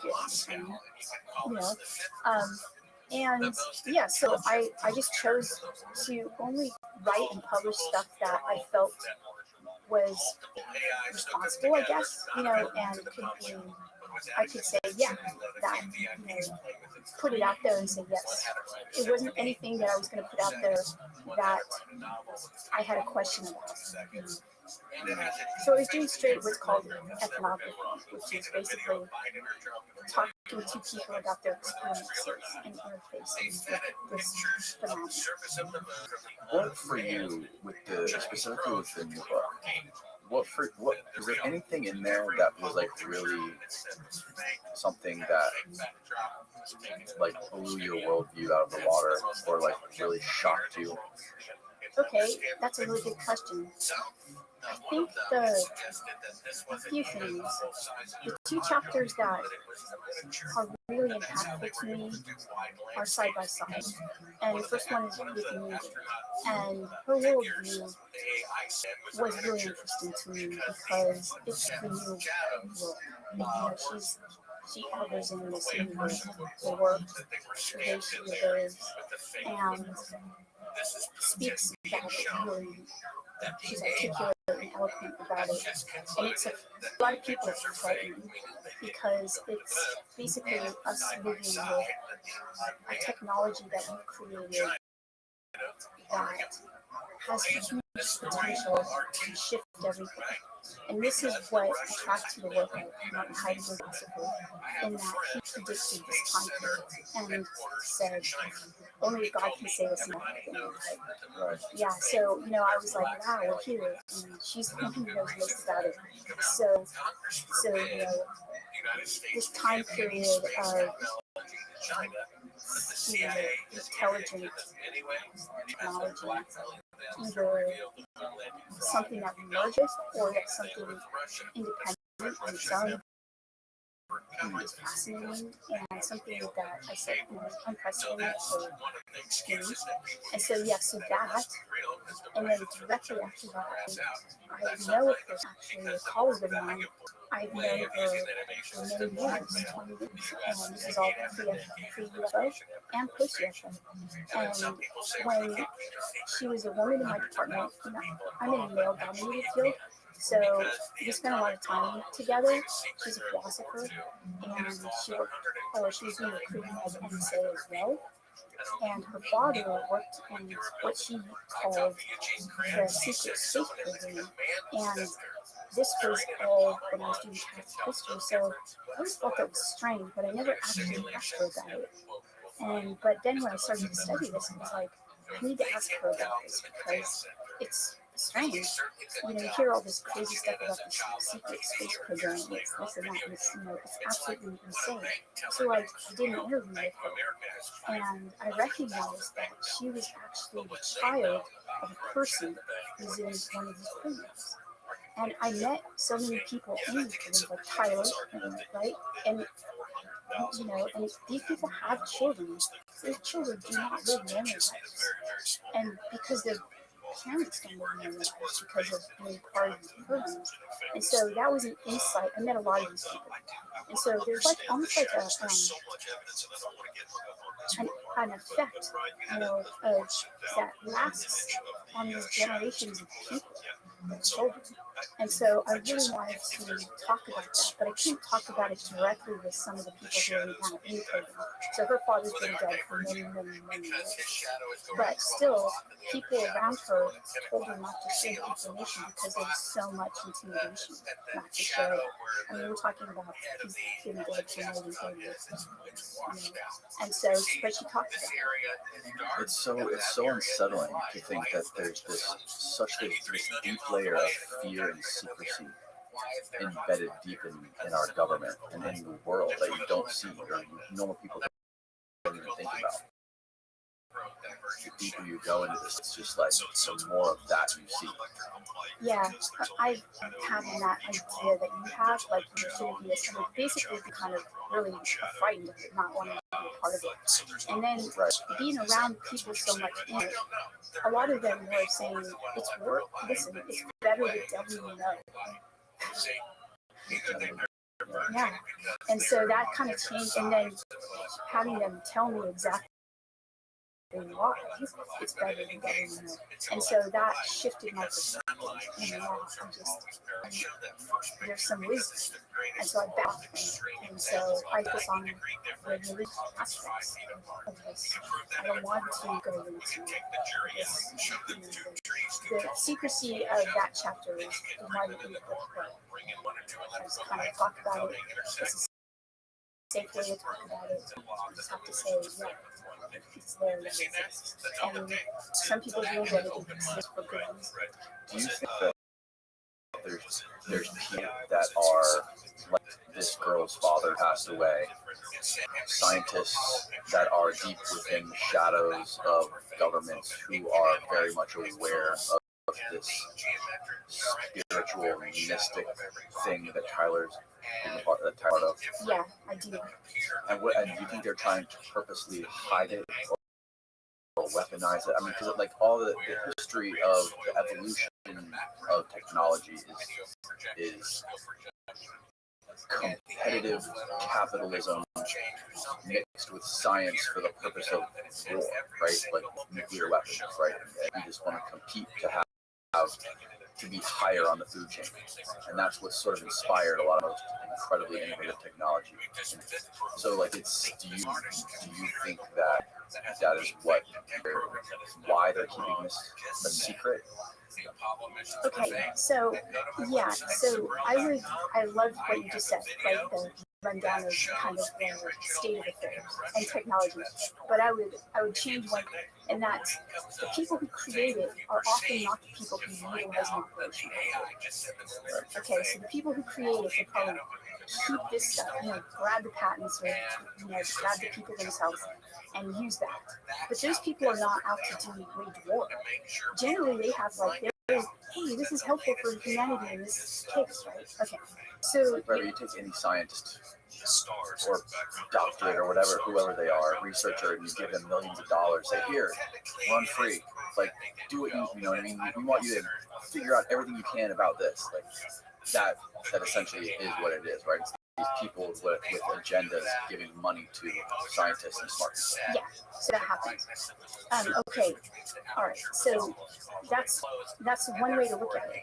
Another way to look at it, so again, after American Cosmic was published, lots of very wealthy people who do want to operationalize technology got a hold of me. Still happens, okay? And they'd like to talk to me and maybe connect them with Tyler or people like that, right? But I always feel like they're looking for this, this idea of the reverse engineering the data. And what I found is that the data actually exists in the people. So, the data is passed down through the oral tradition. It's not kept in, a bunch of computers. You can't access the data and put an AI on it and work with it that way. It's actually a transmission from person to person. So, and also, it's got this spiritual kind of mystical guise to it that a lot of them aren't adequately prepared to understand or even see. So I always felt like I was going to give them a disappointing answer. Can you do this for me? Kind of thing. And I'm thinking, even if I did do it for you, you will not be able to access this because you don't understand what it is and how it gets passed down. So a lot of the UFO communities, that people are passing it down to an oral transmitted tradition. So it's something that, and there's lots of reasons for it. And part of it is just to keep it super secret because it's not. I can't take my phone and get it from you, like with a program, right? It's actually. It's in your body. And it seems like something that even if somebody wanted to, it couldn't be used as a weapon. It's not something somebody can weaponize. Yeah, and that's kind of cool. Because once you discover it, it's like a whole nother thing, like a whole another universe inside you that you can connect to. Yeah. But then why would you want to keep a secret? Why would people want to keep a secret? Okay, so I think that we have to understand that we're living in a world of kind of like war, right? Like there's a lot of war going on that is not actually the war we see in print, right? It's not that kind of war. It's more of an informational war, but it has real effects. It has effects on people's mental health. It has effects on what they believe, what they buy, what they won't buy, whether they're vaccinated or not vaccinated. This is actually real time happening. And so, so we have to understand that those interests, our security is a lot based on that, on this world that's going on. So our security, well, it's really easy to infiltrate the boundaries of technology, like through different access points. When you open your computer, you're already a vulnerable target. Whereas if you didn't have that, you wouldn't be as vulnerable, and war would be fought in a way of like a mind war. yeah, virtual warfare. So you're what you're describing is like the human being. We are almost already cyborgs because we're always connected to our phones. We spend most of our time staring at iPhone screens or whatever, and it's easy to be that kind of stuff. That media is very easily manipulated by somebody who has an agenda. Yeah. And by the way, this is nothing new. Right. I learned about this when I was, freshman in university. So I thought I was going to be a doctor. So I was taking classes in nutrition, and I was at a great agricultural school, University of California, Davis. And all my nutrition classes, I thought I was going to learn about how to make people healthy and things like that. But I didn't actually. I learned about how we can make square tomatoes through genetic engineering that sell. And yeah, they didn't have any nutritional content, and how Edward Bernays, shifted the 4 food groups and things like that. I mean, my mind was like, whoa, okay, so this is what it's about. And so, so this is just the world we live in. Edward Bernays is a wild character. Yeah. I watched a documentary on him by Adam Curtis. Have you seen that one? Yes. Where I guess he's the guy who brought consumerism to the United States, right? Like he's one who developed it and brought the subconscious mind into life. Yes. One of my favorite parts about that documentary is how he consulted with, I think it was either an agency or it was with the company itself. I think it was Betty Crocker. And there was a cake mix they were trying to sell more of. People weren't buying it, and they founded a focus group where I guess they studied housewives. And the housewives felt guilty making this cake because they didn't do enough work. So they added an egg. We'll still put on the instructions, crack an egg. Yeah. And now they felt like they were doing the work. They didn't have that guilt anymore. And it started flying off the shelves. Yeah. So Bernays is kind of, all over our culture. He made huge inroads into everything. So everything you have to think about from that perspective, like what we eat, everything, the brand. Yes, the brand. And then I was just talking about this on a podcast years ago. The food pyramid. Yes, is like exactly. Upside down. Yeah. It is and there was like a bunch of lobbying that went into the original food pyramid. That's right. A bunch of food product or food brands.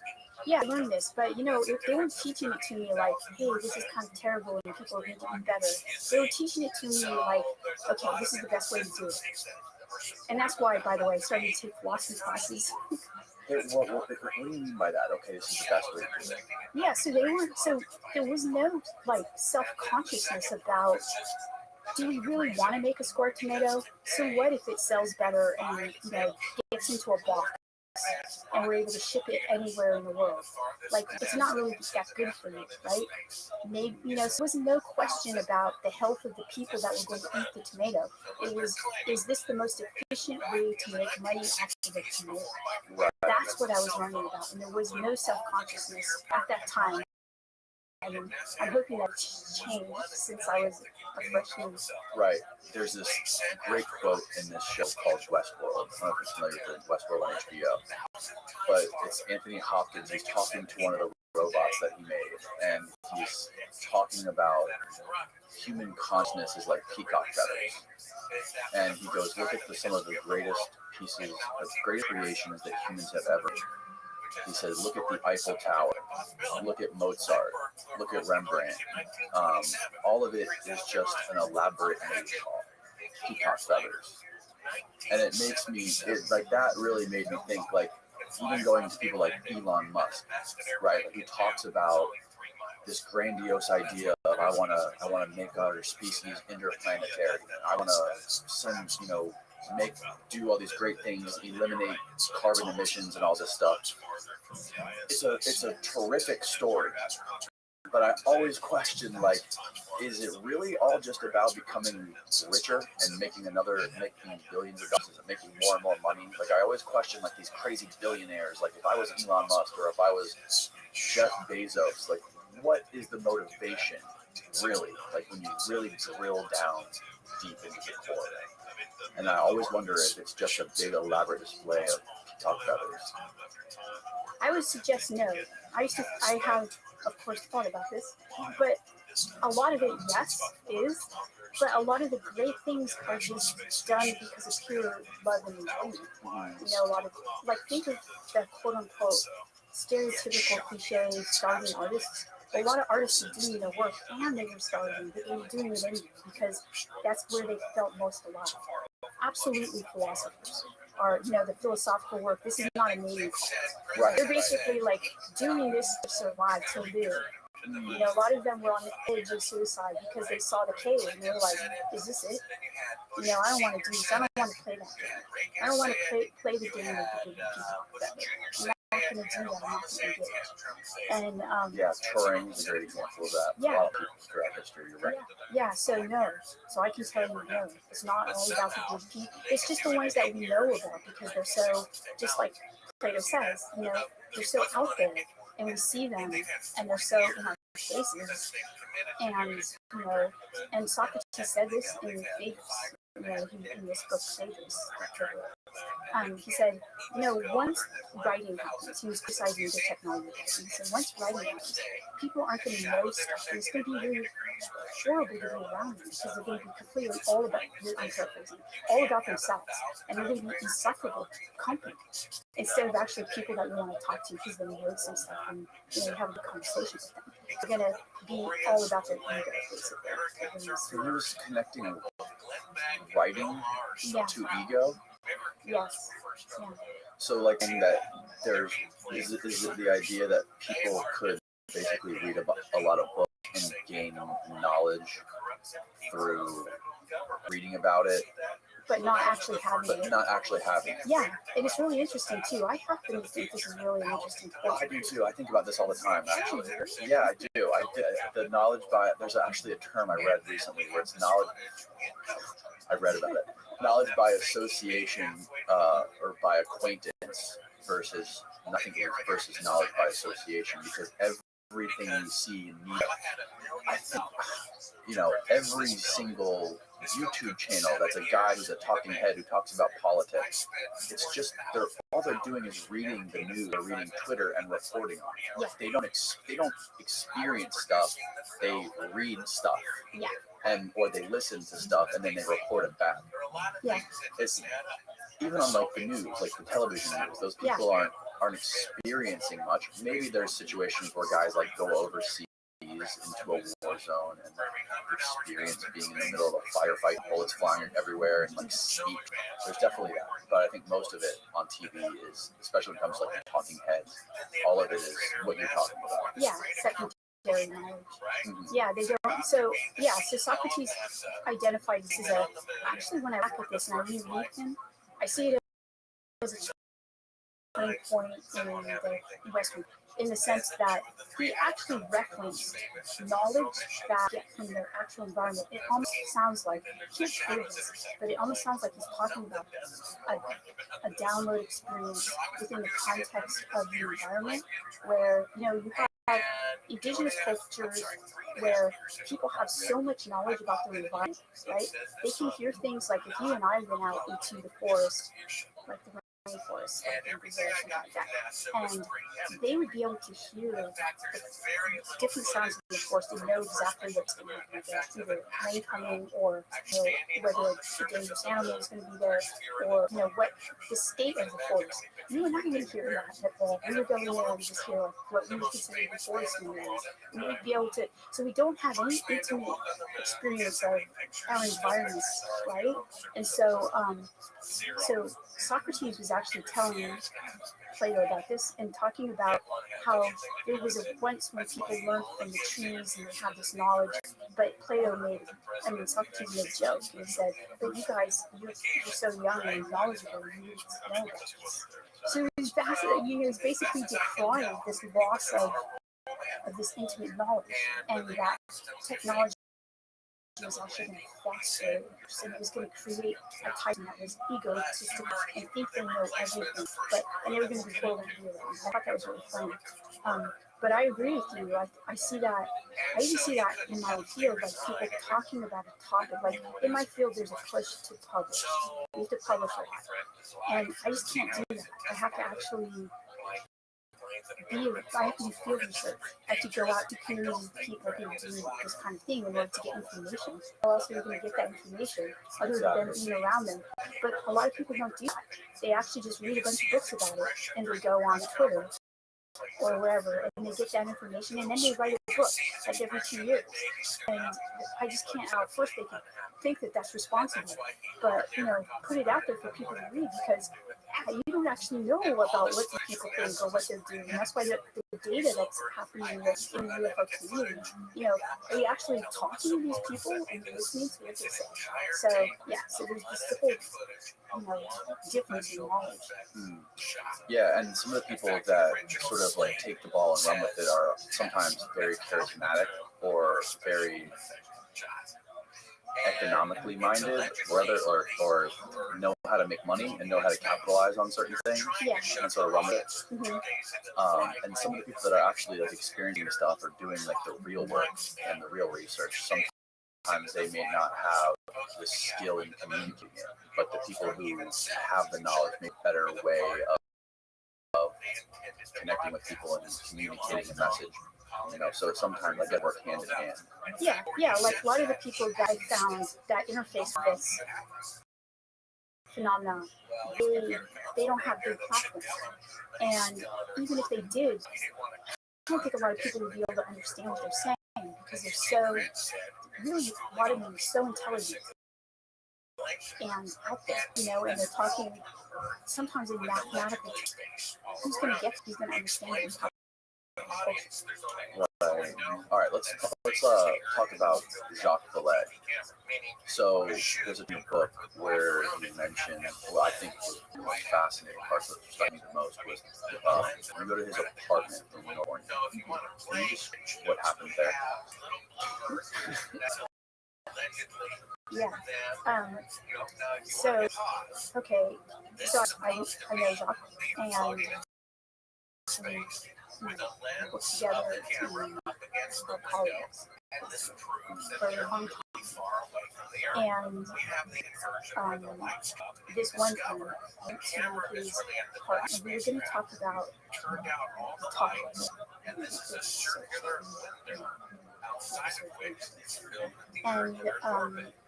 so he has a beautiful apartment and has a meeting in San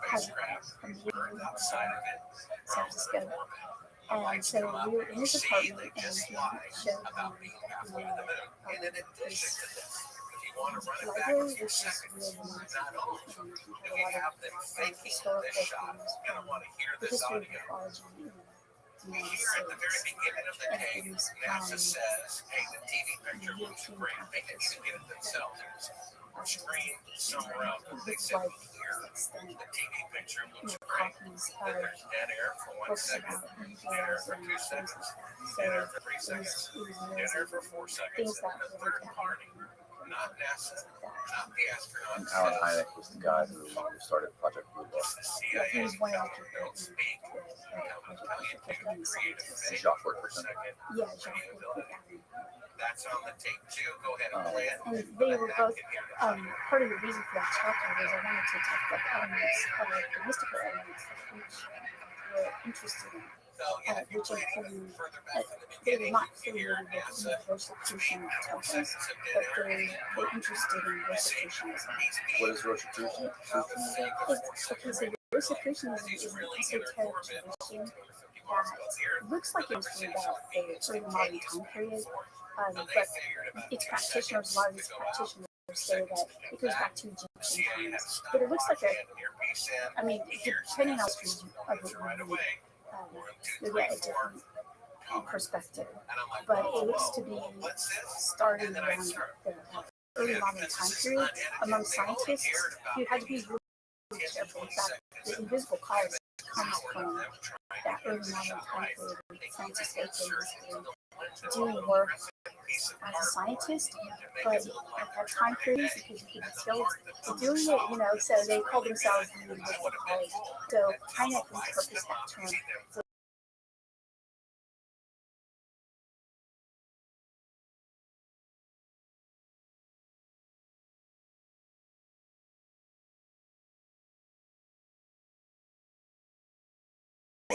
first guys to rituality.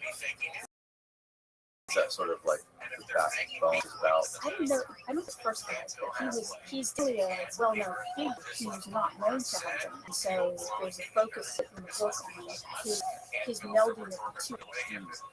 And you were shocked, I think, to see all of the books that he had on angels that were in his library. I was. Did you ask him about that? What did you say about that? So in the library, he showed me a lot of books about, like I said, the history of mythology, like historical project. That's right. That's the kind of stuff that I would expect to see in chocolate. Yeah, it's very interesting. And so, but most of the library was dedicated to these very old books of angels. And so we took a couple and showed them to me. And he had a whole row of angels and a whole row of like fallen angels. And he made some jokes about it. And so yeah, I guess the emphasis, I know that he has like a huge historical knowledge. Obviously, the Passport to Magonia, I mean, that's a book about the whole history, like kind of the Western history. It almost reads like a religious studies book about the phenomena in history. And so, of course, I knew that he did have this knowledge. I just didn't know it to the extent to which he studied it. So having these books, especially purchasing them and having them, it's one thing to go to archives, like kind of like I do, and read them. But to get them and to acquire them, to keep them in your own home, these are old books that require a certain, they could disintegrate. The papers can disintegrate. So you have to have climate-controlled environment. They're kind of difficult to keep. So he had a huge library of these books. So, so it just reconfirmed for me that the focus of that chapter should be on the spiritual elements in the history, and his focus on this esoteric tradition, as well as Hanukkah's focus on this esoteric tradition. It reconfirmed for me that was appropriate. And he gave you a book at the end of your meeting with him that day? What was this book? Okay, so Book on the devil. Well, it was a history of Satan, and it was done by these Carmelite nuns, and so he gave me the book and said, "You should try to acquire this book. It's really good." And I looked at it, and then the page view on it was really interesting because the last page was six. So he said, have a sense of humor, And so, that was, at the time, I was really shocked by that. And thought it was, what? So it took me a while to actually talk to him. How do you ask someone about this, right? So I did ask him, and he said that, and he's right. So the way we see, he was basically suggesting it because of the ways in which, how the ways in which the UFOs are made to look kind of a certain way, but when you look into it, they look different. And the same way with religious traditions, like Teresa of Avila's experience with evil angels. If you look at pictures and paintings from that, and the statue of that, it looks very different than a primary source material. Okay, like the description that she actually gave. Yeah, it looks completely different than what you call it telephone game, right? Yeah, so there's telephone game texts too, right? And there's representations of spiritual experiences. So basically, he was saying that if you look at the history of this person, well, not person, but the being, that it's going to look completely different. And the people that did the best biography are these Carmelite nuns who had access to all of the primary source material. Did you read the book? So I did look for the book, and I didn't do a hard sort because I was so busy. Right. I haven't been able to, but I do want to acquire the book absolutely. So no, I have not read it.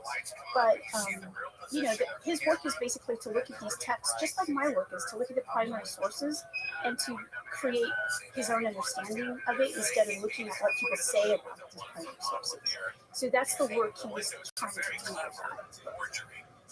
And why he gave it to me. I think he also gave it to me because I'm not sure. He's funny. he's got a good sense of humor. He may have been trying to kind of shock people, but it was pretty funny at the time. So I'm sure you've done a lot of. I'm just interested in this because I'm interested in it personally. Okay. And one of the famous quotes, I wrote it down here. One of the old sayings that I love is the devil has always been the church's best friend because he kept him in business. You've heard that, I'm sure. Yes. And I had a guy on here recently who was teaching me all about the devil. He did a little documentary on the history of Lucifer, and he basically said that Lucifer was never. Well, I mean, that's like saying God has never been real, right? So we can't actually prove the existence of the beings that people believe in. Okay. There's no microscope. Okay, this being exists. Yes. Right. Which is kind of an interesting critique of religion because there's a lot of things we can't and I keep prove watching existence Mark of. Like when we try to every prove fucking this time. atoms, they kind of go around, electrons move in different directions, and so scientists even have a hard time proving what they believe to be like real kinds of things. Okay. So, all right. So, as a person who studies religion, when you start to look at the ways in which either Satan, and there is a name Satan in the Bible, which is the Hebrew Bible, Christian Old Testament, and New Testament, right? So, and Lucifer. So you look at these, you see that the Bible's created, it's basically a bunch of different books put together, and they're written by different people over many hundreds of years. Okay? So the depiction of, like, the Satan in the book of Job, for example, is to be like, he's kind of like a friend of God. Right? So if you look at that depiction of Satan, and then you look at the depiction of Satan in other texts in the Bible, they look to be terrible, something completely different than that. So it doesn't look like there's like a cohesive person or entity that's Satan. Now, if you look at the extra texts that go into the formation of, say, Christianity or different, like, let's just take Christianity, that's what I'm most informed in. You'll see that there are other texts that talk about this being, and and then you have people that have experience of this being or of evil, and they call it Satan.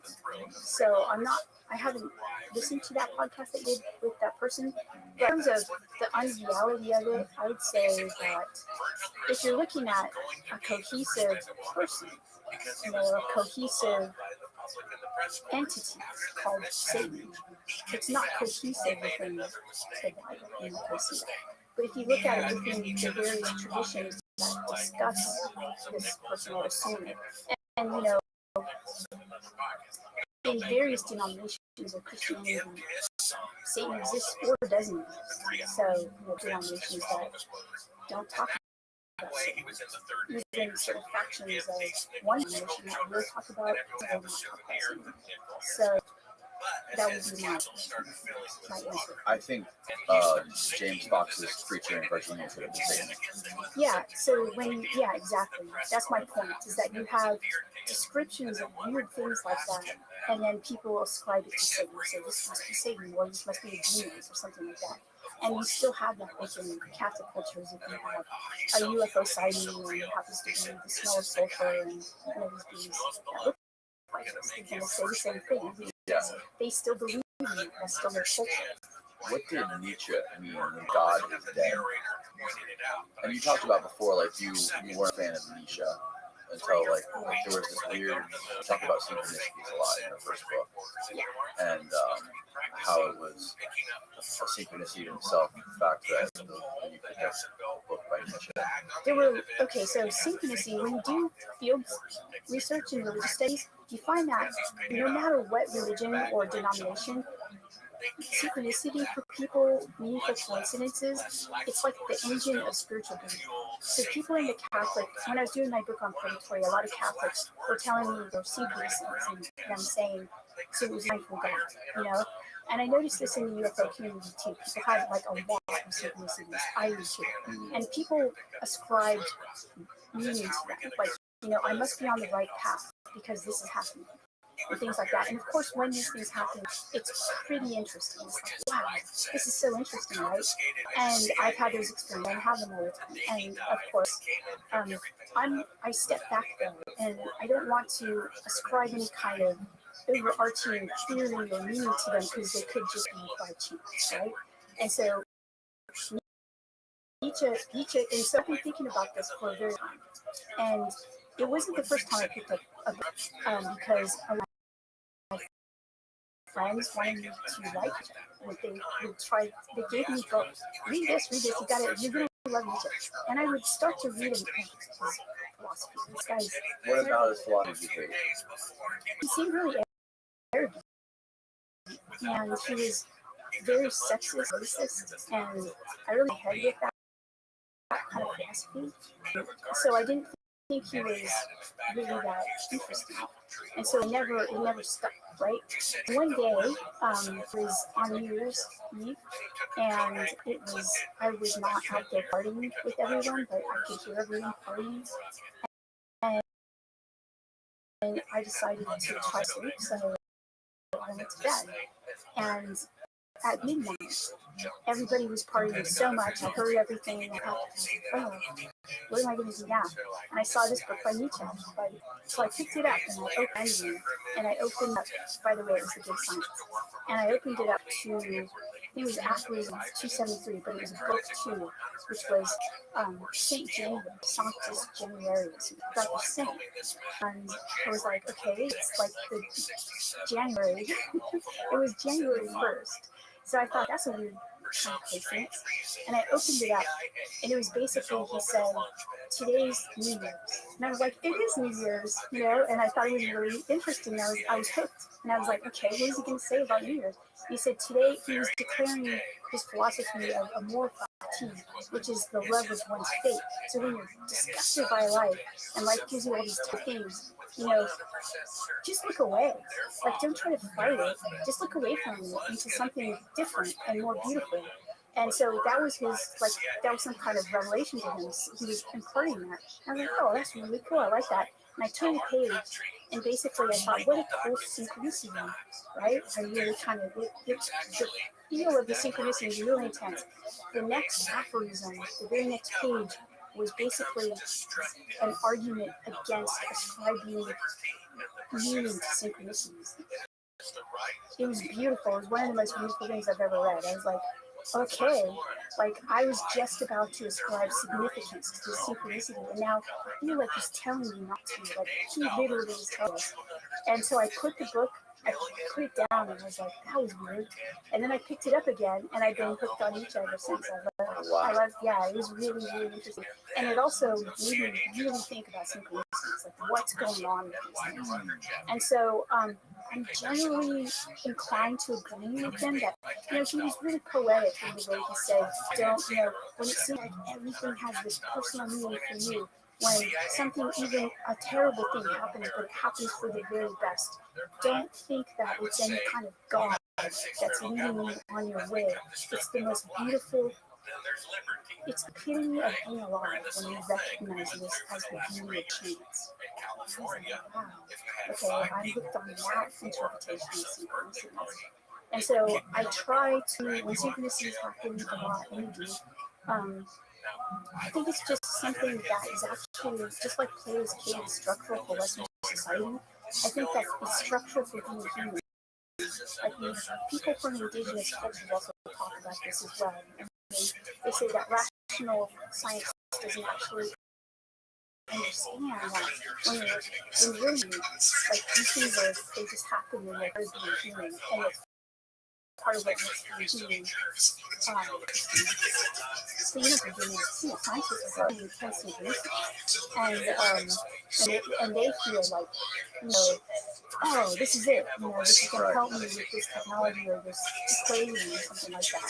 So I think it might have to do with learning or being open to being taught by your environment, life, something like that. I mean, to tell you the truth, I'm still trying to figure it out. Yeah.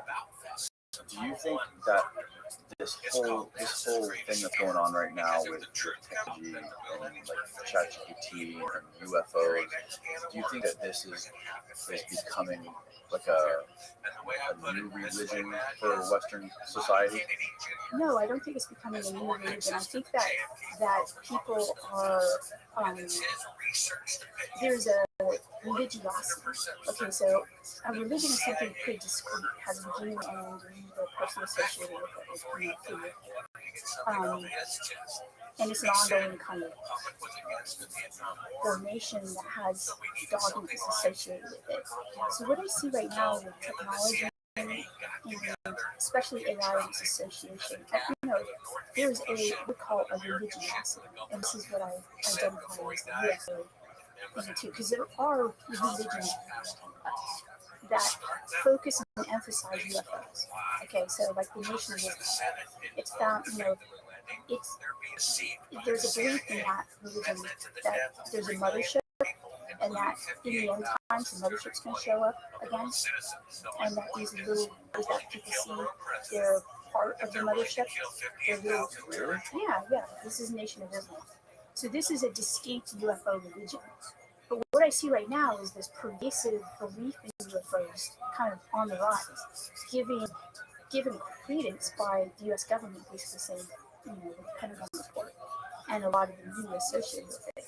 And this is kind of this, a lot of times we can't prove that religious things exist. We base it on testimony, and that's very similar to what happens with UFOs, with testimony and things like that. So I see this kind of as an effect of technology, the decentralization of religion. That's what I think is happening. What do you think of the whole Bob Lazar story? Okay, so I can't say I believe it or disbelieve it. There's so much about it out there.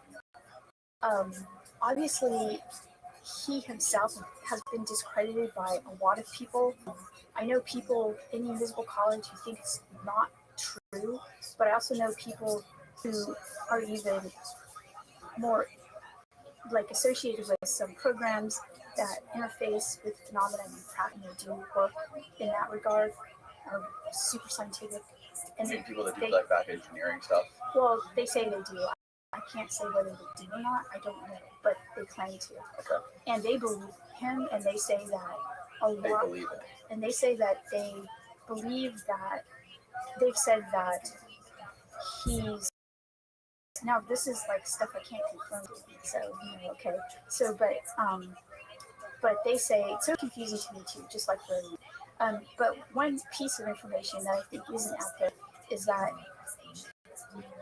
what they said was that if this information is going to come out, it's not going to come out through someone like with a PhD telling me this. It's going to come out through these people who can be completely discredited if you need to. The thing about him is, like, if he is this incredible whistleblower, like blowing the whistle on one of the government's most secret programs in the history of the government, right? Like, how is he still getting like government contracts with this company doing all this crazy work? Because if you think of like some of the whistleblowers of our modern time, they're not still working with the government and living freely in the United States. I know. That's one of the perplexing things to me. And for me to have people on this side who are so invested in the UFO thing for years and years and years, like their whole lives, and scientists adamantly against it, and then people on this side who have the same credentials, investment of time, adamantly for him. It makes it easy. Yeah, it's so polarizing. Yeah. And why hasn't he actually done like a real debate, like with a scientist or with? I mean, he's done the public-facing stuff. Yeah, I don't think he would keep up with the scientists. I mean, excuse me, that was up for saying. You don't think he'd keep up with them? No. I mean, they're going to be asking him specific kinds of questions, and I don't think he's able to. Or maybe he just clips of him saying he wish he never came out. It's impossible. So maybe he's just sick of all of the media attention. Why would he not want to? Why wouldn't he be able to keep up with some of the scientists? Like, if he was one of them, like, he seems like one of the smartest guys ever. He went to this super secret place with all these other geniuses. He was kind of a genius. I think because a lot of people who are, okay, so let's take Tyler. Tyler graduated from college barely, but Really? yeah, but has like more than 45 patents and like, so a lot of these people who are geniuses, they're very specifically geniuses in downloading, but they don't have the infrastructure in their heads from years and years at MIT or something like that. They're like, I don't know what you call them, local geniuses. They're geniuses in this one specific thing. Right. What was he specifically good at? Okay, so he basically created the basis for a lot of biotechnologies that were used in different kinds of things. And he created companies that were sold on NASDAQ for $100 million and stuff like that. And this was all done like privately without being involved in like any, were these like big government contracts or were these just? No, he created these things. He created the patents for them, and some of them he worked with. He flew his first big thing that he created that was a biotechnology was an experiment that he flew on one of the space shuttles because it had to be done in an environment in space, and it was successful. But that was actually taken from it by the government, and so he was mad about that. So he quit the space program for a while, and he went privately and did a lot of this stuff on his own. So yeah, so then he worked with biotechnology companies to create these companies, and then he was recruited back into the space program. Oh wow! Did he ever go into space? Almost. Almost. Yeah, he was like 60,000, or I don't know. It was like really high up, right? Because he would go up there in order to look. Well, I don't know exactly what he was doing. She didn't really talk about it because I really didn't. But no, he was a pilot, but he never went into space. But he would. He was the person who would help astronauts with stuff. And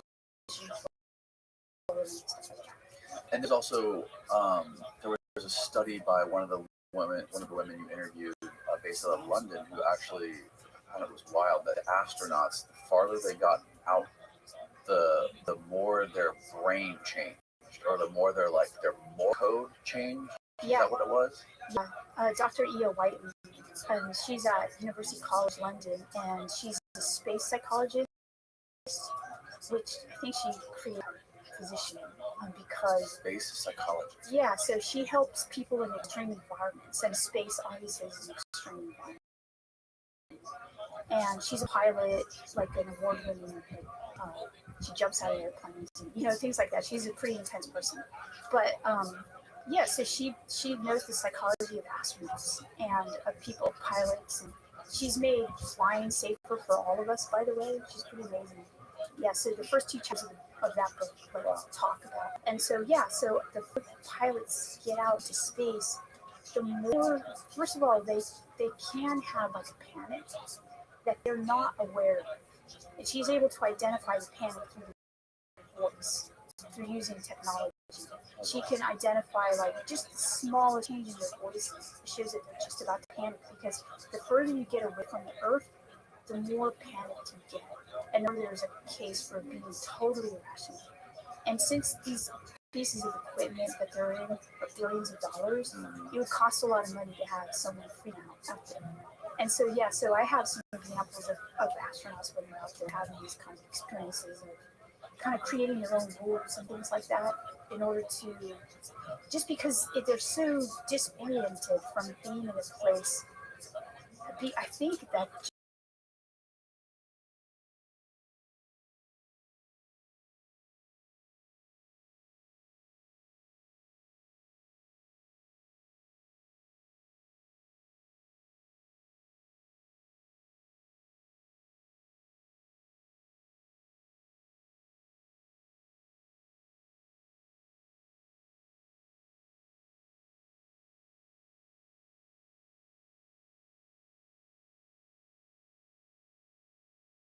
she helped pilots report anomalous information that made flying safer for everyone.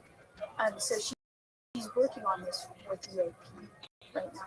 Was Edgar Mitchell one of the people that first described this psychological effect of going deep into space and like seeing Earth as like this one little thing, seeing Earth as like this Yeah, he's separate, yeah. disassociated from Earth. He wasn't the only one, but he was one of them who actually did something about it because it changed him so much. But the idea that astronauts, when they go out and what they see, and then the Earth, obviously William Shatner just had the experience with Jeff Bezos's. He went out into space. Right. It was pretty horrifying for him. He cried. So, a lot of people think how great it would be, let's go out into space. But then when you do get out there, it's a pretty intense experience. Either, sometimes it's good, but a lot of times it's traumatizing in respects. It's a funny thing to think about, the fact that these people change so much, like the deeper they get or the farther they get from Earth. And it makes me think about like how different are the morals of another like species or another sort of being. Yeah, you think about that. Remember some of the old novels about people stranded on islands, like desert islands, and how they formed their own moral code and society. Lord of the Flies. Yeah. So in a sense, what Dr. Wiley's doing is she's looking at Lord of the Flies in space. Yeah. That's fascinating. Have you ever heard the stories of some of those uncontacted tribes? That my friend Paul Roseley, who I was telling you about, who wrote that Mother of God book in the Amazon. There's some uncontacted tribes in the Amazon too. And whenever they come across other human beings, they literally all they try to do is kill them. They know they're humans, but they're like an evil presence to them, which is bizarre. Well, I guess it's kind of true in the sense that if they're dying from the diseases they'll have, it's a bad thing. But it's just it just blows my mind to think that there's still uncontacted tribes that are on this earth. Another thing I wanted to ask you: Are you familiar with John Marco Allegro? It sounds very familiar. He was a linguist, and he deciphered a bunch of the ancient texts and the Dead Sea Scrolls. And he spent 20 years of his life going over the Dead Sea Scrolls and sort of deciphering the language. I would actually know this person. Oh yes, okay. The sacred mushroom. Yeah. That's one. That is a. I know about that. Yeah. So that's a. Where did God come from? What do Bible stories really tell us? Who or what was Jesus Christ? This book challenges everything we think we know about the. Can you say a little bit more about the nature of religion, the ancient fertility cult, rites and symbols, the sacred mushroom as the emblem and a divinity, the secret meaning, local myths, the language of religion that links us to our ancestors, the sacred mushroom, the cross, sets out John Allegro's quest through a family tree of languages to find truth about where Christianity came from. So you've never heard of this guy, but you've heard of that idea, I'm sure. No, I know about this book. Yeah. Oh, okay. Yeah, and I know about this idea. I'm fascinated to hear what your thoughts are on that. Okay, so it is the truth that a lot of religions incorporate, either mushrooms or peyote or some type of, plant medicine into their rituals. But if you look at Christianity and how it developed, like the first and second centuries, you don't actually. I mean, if you're going to see some of those rituals and rites, they're going to be imported from the Hellenistic denominations of Christianity. You don't actually see Jesus doing this. He's not. He's actually part, mostly. He looks like he's part of a group of Christians that are affiliated with John the Baptist, who are, against Rome and, doing fasts and mystical practices. So it depends on which version. I mean, Christianity branch off of it. So I'm not discounting that for certain branches, but you're not going to see it in the Jesus Christianity. I don't believe it at least. There's the other book by Brian Marescu. Yeah. The Immortality Key. Yeah. And so, he does a good job of looking at these kinds of elements as well. There are a lot of there are a lot of religions that incorporate plants into plant, especially ayahuasca. yeah, and that's just kind of how it is in normative. Rituals are meant to shift your consciousness. So yeah, this is nothing that's surprising to people who study religion. I guess it would be surprising to people who practice religion the normal way, and kind of go to church and do this kind of thing. You're not thinking about imbibing any kind of entity, and like, having these experiences. But yeah, I mean, I don't, I think that's accurate. It seems like there's like a lot of stories that could have a close connection to psychedelic experiences, right? The burning bush or the Ezekiel's wheel. Like there's a lot of things people ascribe to hallucinations or like psychedelic experiences, but it sounds like that could also be similar to what you're talking about with Tyler and this spiritual network. I think so. So with Ezekiel's wheel, that's called the Merkabah tradition. It's a whole history of mystical lineage that goes to ancient Judaism and goes through, some would say, Christianity. And it's this idea what was going on with Ezekiel, where he was having experiences with these angelic beings that were often terrifying but really fascinating, and would impart this, transmit this intense Gnostic wisdom to him. And that this was the Merkabah tradition. And some would say John the Baptist in that, and then Jesus in that, and then even the Apostle Paul had his own experiences with this. So these are experiences that I'm very interested in, but I don't affiliate them with psilocybin or anything like that. I think that they're actually, if they're actually having these experiences, and they're not taking hallucinogens, they're interacting with whatever it is that Teresa of Avila interacted with. Teresa of Avila, I'm jumping around a little bit right now, but it's all connected. Teresa talks about like bilocation, or there's a connection with her and New Mexico. Okay, that's a Spanish nun also. Oh, some of it. Yeah, in the next century. Okay. And she's having, so you'll know about her actually in the southern United States if you go there. There are actually churches dedicated to her, because there's the belief that she was bilocating to the New World, near New Mexico and in the Southwest.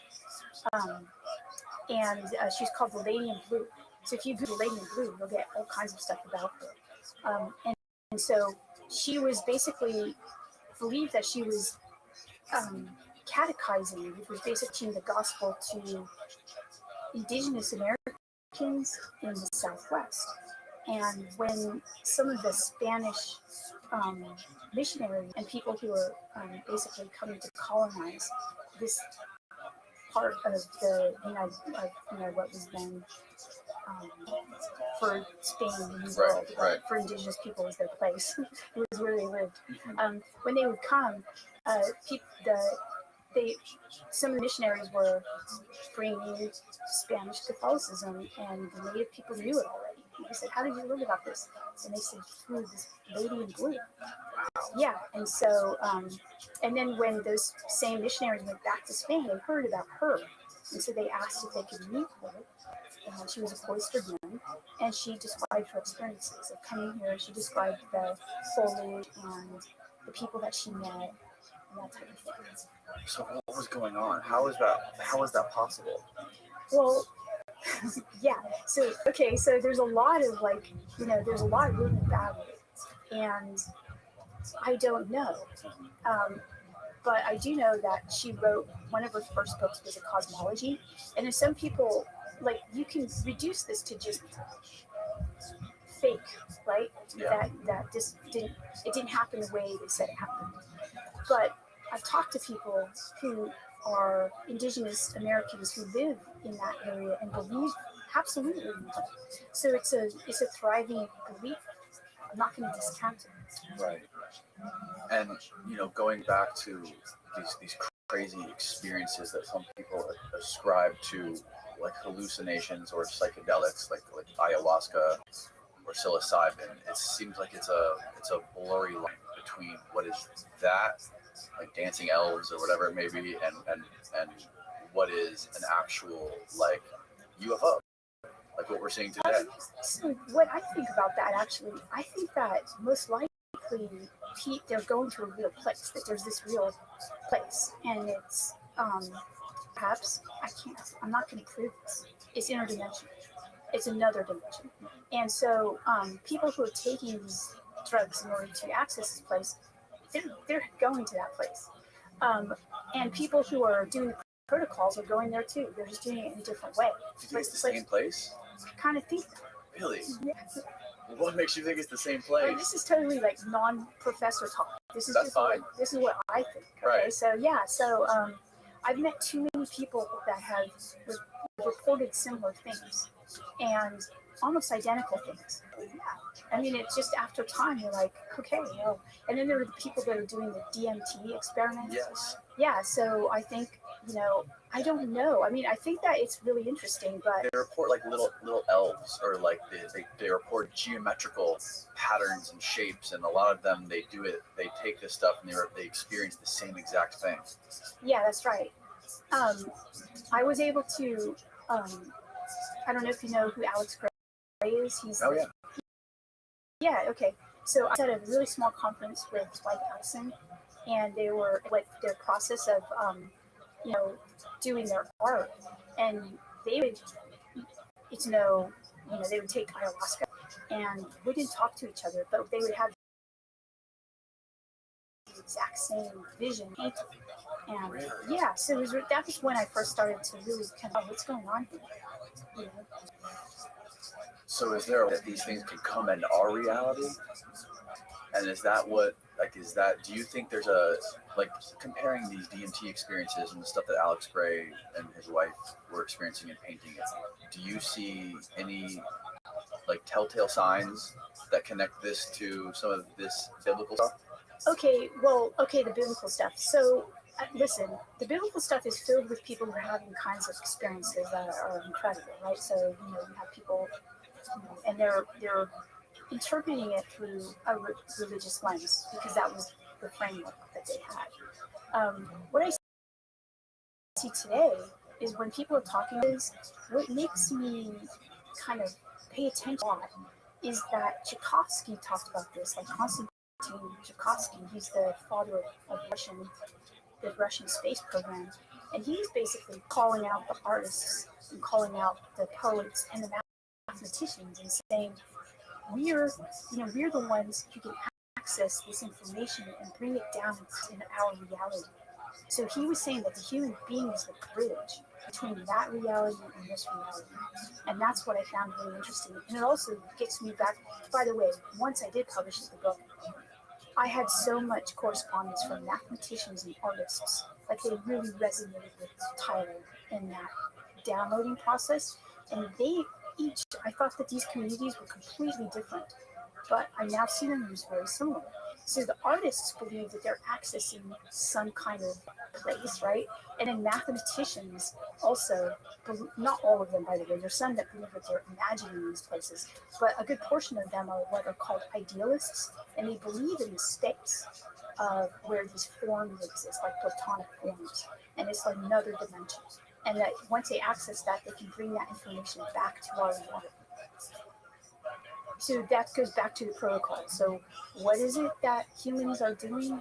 What if we are these bridges, and part of our job is to keep our ability to maintain and cultivate this ability to be this bridge, to create things. Right. And so we can go to that reality. We can go escape this space reality and go to that dimension by doing these protocols or by taking these compounds, or compounds that come from Earth. And then here's that these things can also transcend into our dimension, and that's possibly what we're seeing. I think so, yeah. I think so. With the space program, it looks like that's what was going on. But they weren't taking hallucinogens. They were actually just accessing. They were doing it naturally. Yeah. And, as always, I think people need to understand that they should, if they do stuff like that, they need to do it responsibly. Because in think about the churches that do it, like the Native American church, it's done in a secular way, in a way that they is the benefit of their tribe or their culture, and it's not done for recreation or. So I think intention is really important.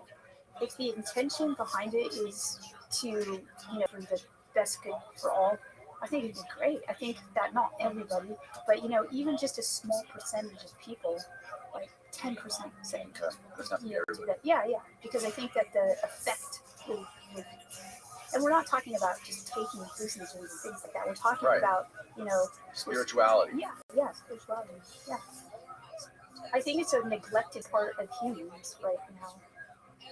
Is there any possibility that these things could be us from the future? Okay, so the UFO phenomena is like us from the future. Yeah. I mean, okay, if you're gonna give, let's see, could it be us from the future? A lot of people believe that, and I've recorded their beliefs in several of my publications. My belief, so my belief changes all the time. Right. So I never actually say what my belief is because it changes too much. Right. And I'll always talk to another really brilliant person who's like, then changes my mind. Like, oh yeah, I believe that. But I definitely have had my mind changed about time and us from the future. So my ideas of time, being there's no, because a lot of the people that I'm talking with now, they don't even have ideas that time there's this linear progression, and they don't even speak that way, like the future and the past. They're now, their language is different. So that's changed the way I think about time. So maybe I can't say yes or no to that. Is it us for the future? I don't know. I mean, if it is, why are they doing this? Like, why are they hurting us? Because some of them do. So, some people have burns and stuff, so they shouldn't be doing that. And that's part of what Gary's studying also, right? Yeah. Like the Havana syndrome style burns and brain damage. I wouldn't think that would be us from the future. That's another thing that boggles my mind about the whole phenomenon. Because, like, before I was introduced to you, to your work, I was, like, really deep into the idea that going back to Rua, Zimbabwe, and the proliferation and sightings of UFOs over nuclear bases during the Cold War, like there's a great map diagram that was done on James Fox's Phenomenon documentary that showed all the nuclear tests around the world in correlation with all the UFO sightings around the world, and how they correspond so, like, perfectly. And then with the Rua, Zimbabwe thing, with like these creatures coming down and communicating with the young kids, the school children, and telling them technology is bad. That was one of the main things that those kids were getting, like, projected into their minds. Like, technology is bad. That, like, these things were trying to protect us or protect our planet. So I was like, I had this idea and this feeling that this is all good. But after looking into your research, it seems that they're not all good. There's some that are good and there's some that are evil, right? Like, or is these people that are getting damaged, or are they getting hurt on accident? Yeah, I think Gary's of the opinion that they're getting hurt on accident. Okay. He could have changed his mind since I last talked to him about that, but he thinks that they're collateral damage, maybe. Right. However, as many good experiences that I've heard, and I've now heard many, like thousands, I've heard as many bad experiences. So I would have to suggest then that perhaps there's several different kinds of things that we're talking about. Because, the research that we've been doing, there's a lot of it that's not public. And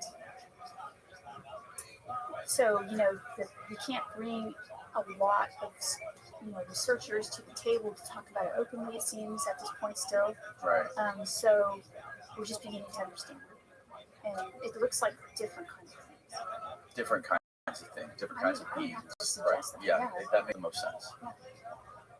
Because it's a nice idea that it is a super advanced species that is just looking out for us and trying to, like, guide us in the right direction on the evolutionary path and not blow ourselves up.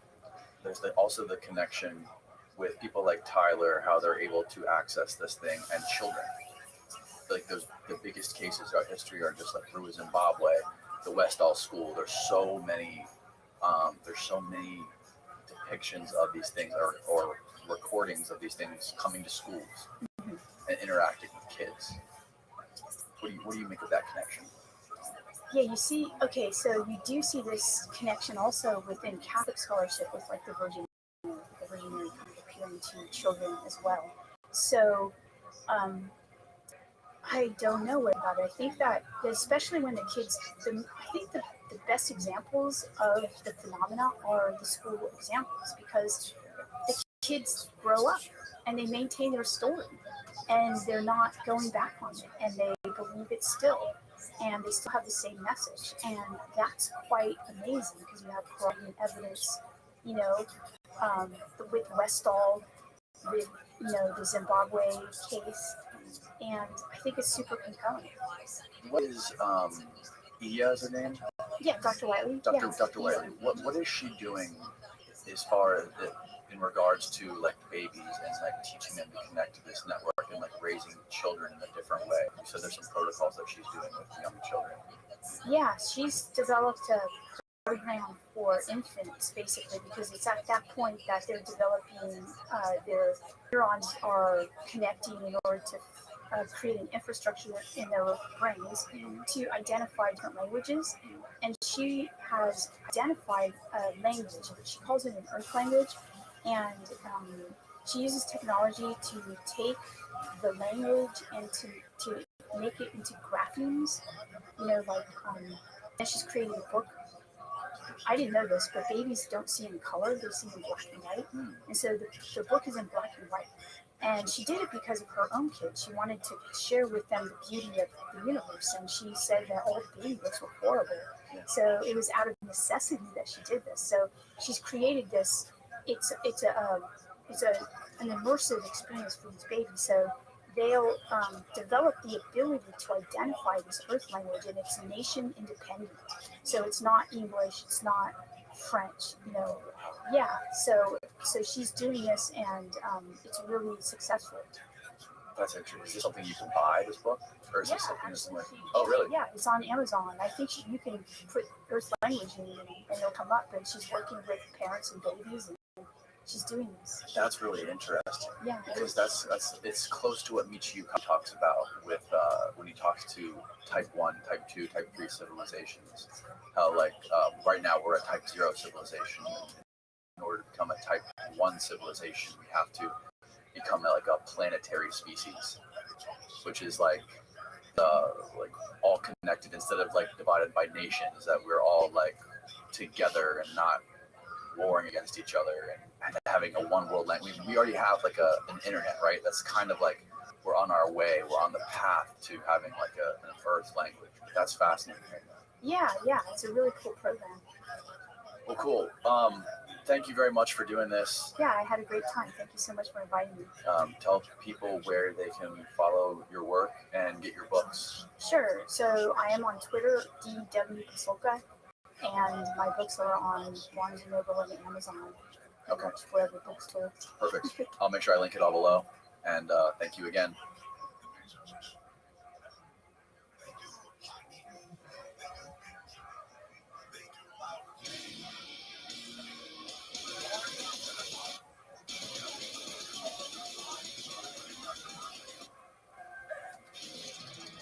So you worked for the FDA for how many years? From 2011 to 2014.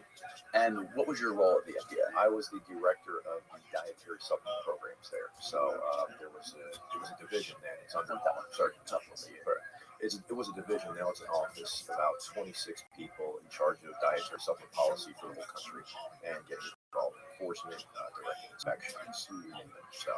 How did you get into this world of medicine and supplements and all this stuff? I guess it started, was a college athlete, so it started there. Went to grad school in Illinois, trying to discover drugs from plants. Most people don't realize the majority of our drugs, especially cancer drugs, actually come from plants. So I studied under a guy named Norm Farnsworth there, who's the godfather of pharmacognosy, an interesting word. Pharmacognosy is one I've never heard. Yeah, it's basically the study of medicines from plants, right? That's kind of where we get everything from, Chinese medicine. et cetera, and so forth. But went there, and instead of drugs, there were grants at the time because DSHEA, which is the law which authorized dietary supplements, new, and NIH had botanical centers of excellence, and so we got one of those grants and kind of just fell into it.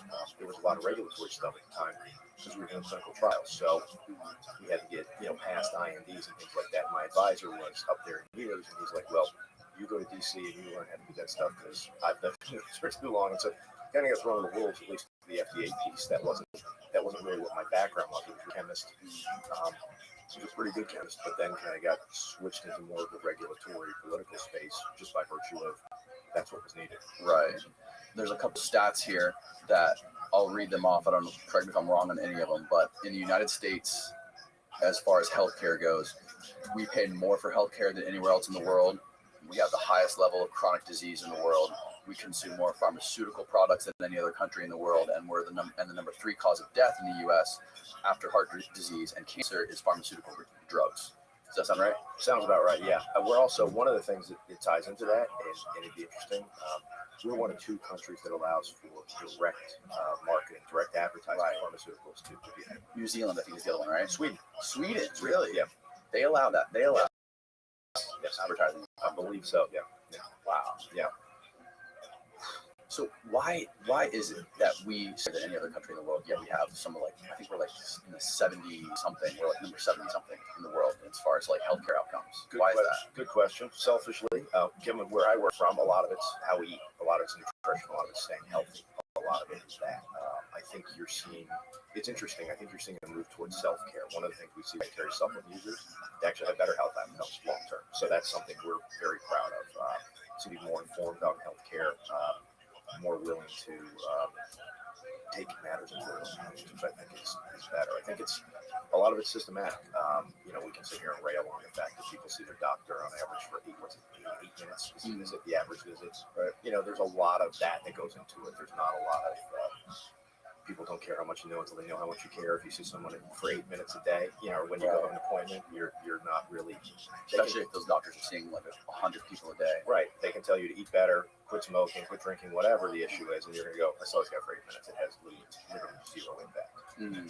Yeah, when I go to see my primary care doctor like once a year, he's always just like interested to talk to me because he says he sees probably like 40 to 50 people a day, and they're all in their like 70s, they're like from 70 years old, and it's just like it's a lot of work. Well, I think there's that, and there's also, to that point, I think we spend more kind of in the. There was a statistic, I don't know how valid it is post-COVID, but that we spent more than any country per capita in the last 6 months of life, right? Healthcare, we spend a lot at the kind of end stage. So that's important. And then for us, I think what's really important is the average doctor gets only 16 hours of nutrition, including dietary supplement education in their training. 16 hours. Yeah. So how is it that, where's that message going to come from to eat better, to do better? And if you take, I used to teach pharmacology when I was at the University of Illinois graduate school. They always had grad assistants help teach. They take, I don't know, probably 130, 140 hours of pharmacology versus 16 hours of nutrition. So, right, within medical school. So, yeah, you think about it that way, it's a big difference. How much attention do you pay to what other countries do as far as like educating their doctors and students in colleges, and like how much attention they pay to like food and diet versus supplementation versus pharmacology? Not a ton, but enough to see that there are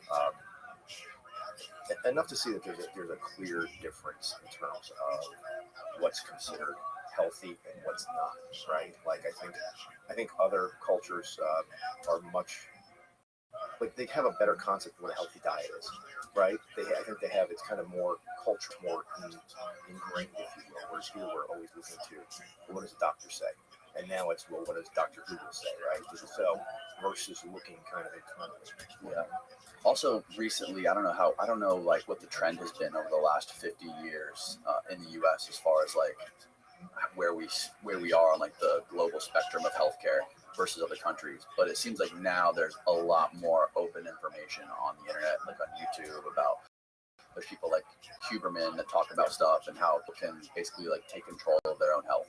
Yeah, I mean, the thing we do lead the way. It's kind of it's real disparate because we lead the way in self-care.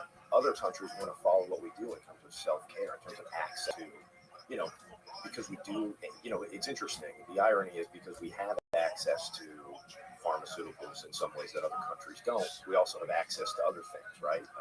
Huge issue for our industry, for the dietary supplement industry, is we kind of have an FDA that always wants to pull access back. I mean, if you look around, that's not what people in this country want. That's not what people want, right? They want access to multivitamins, they want access to omega-3s, they want access to potentials in a different way than maybe their traditional medical cultures have around the world.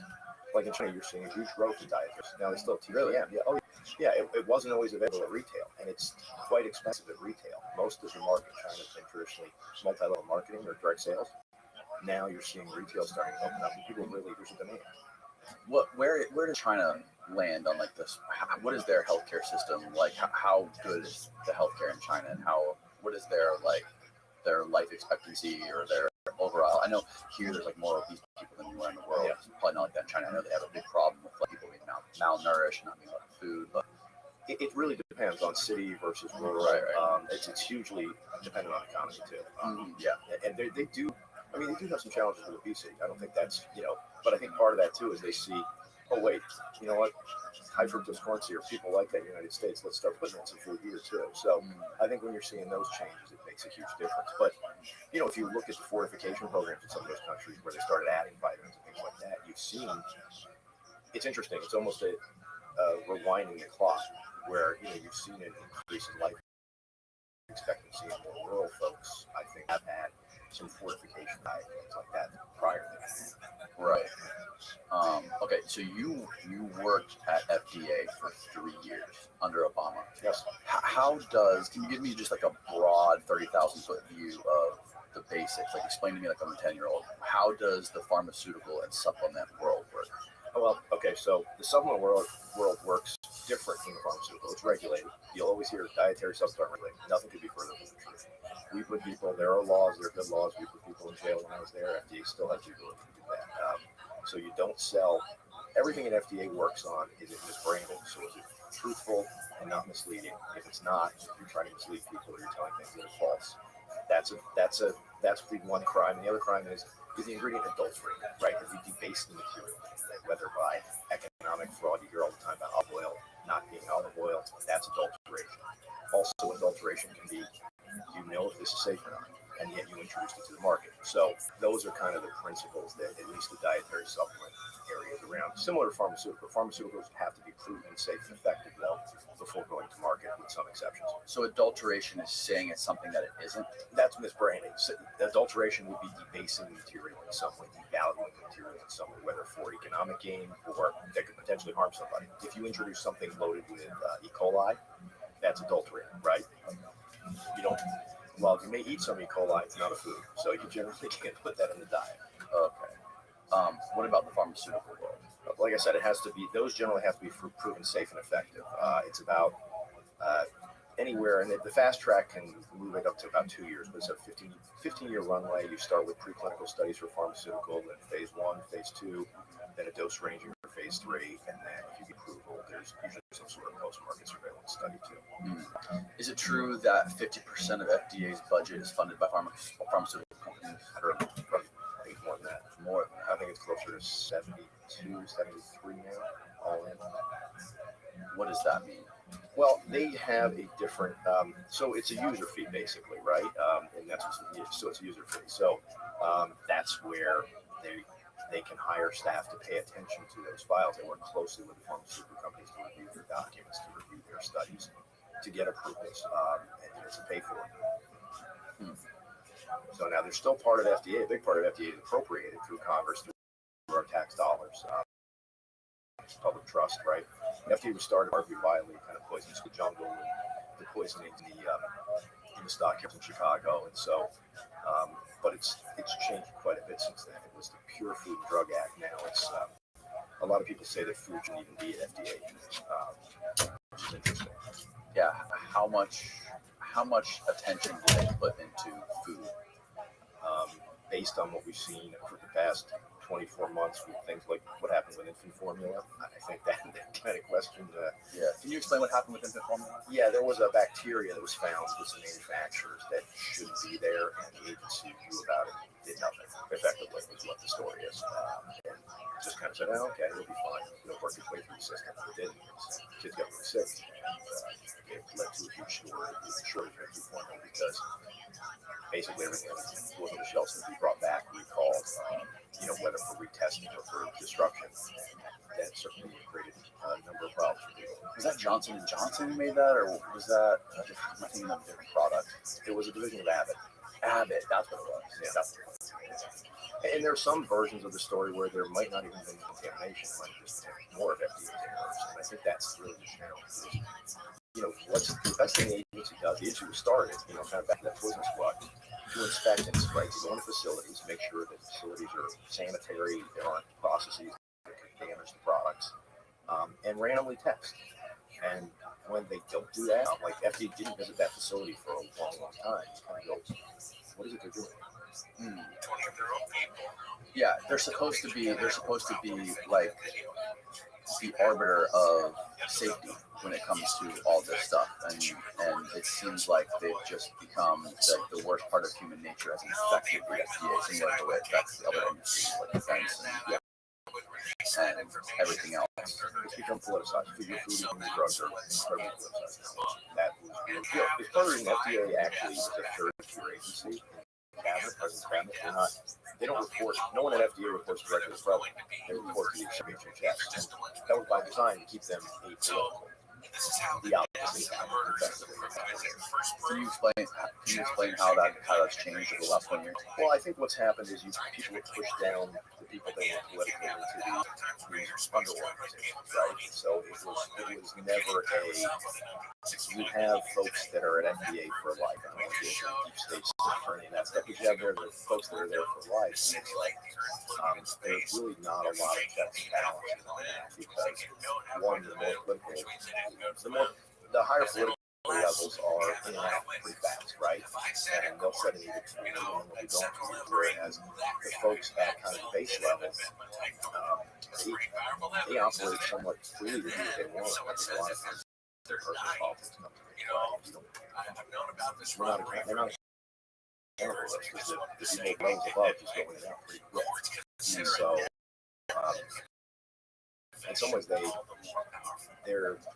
dependent from some of it kind of to answer politically, but they're made up as they go along. I mean, they've been typically on the food side.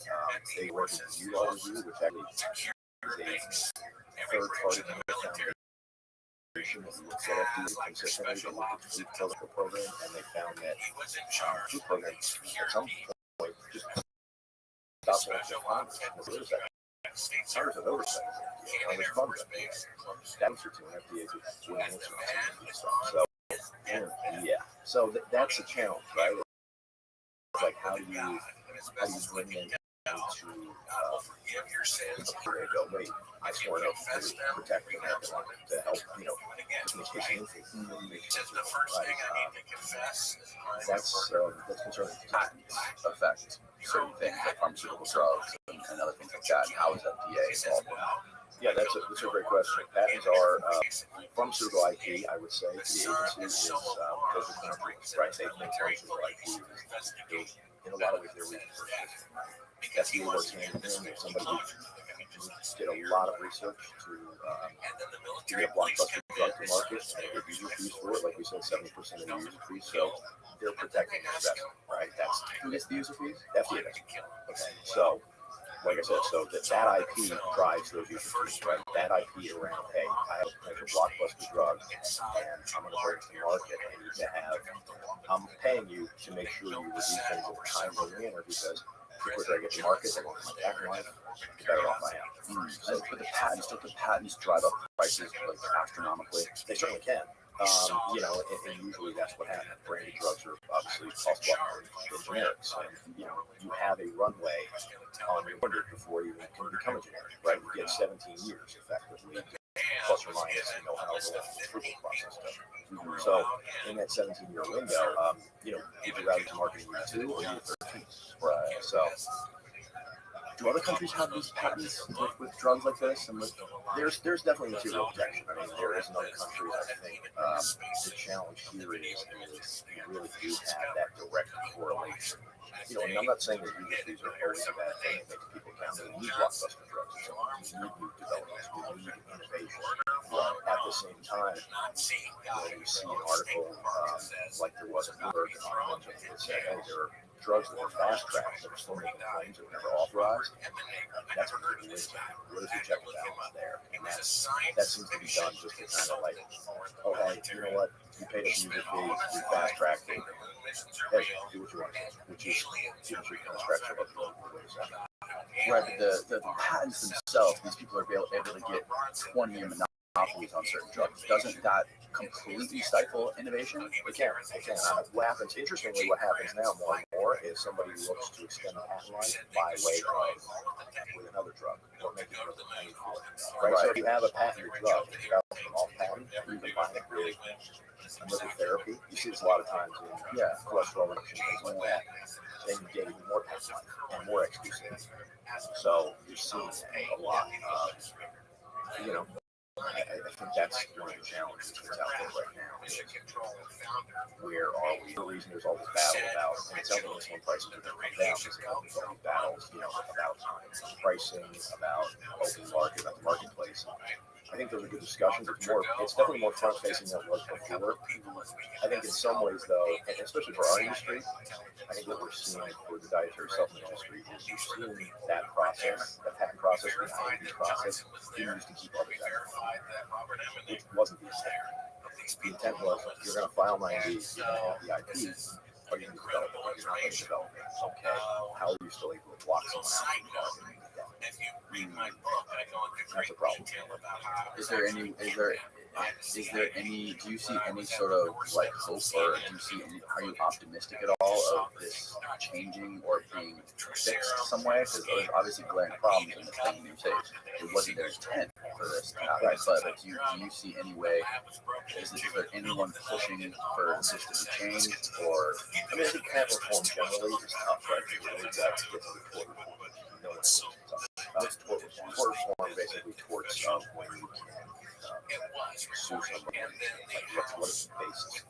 I think when it comes to IP right now in the country, we have a big divide between cell phones, which we have, and bioscience. Bioscience need more protection. They'd rather have an environment where you can effectively steal from one another because technology is different too. I think it's important that people have time to develop life-saving therapies, etc. Don't get me wrong. But I think there's got to be a little more specificity.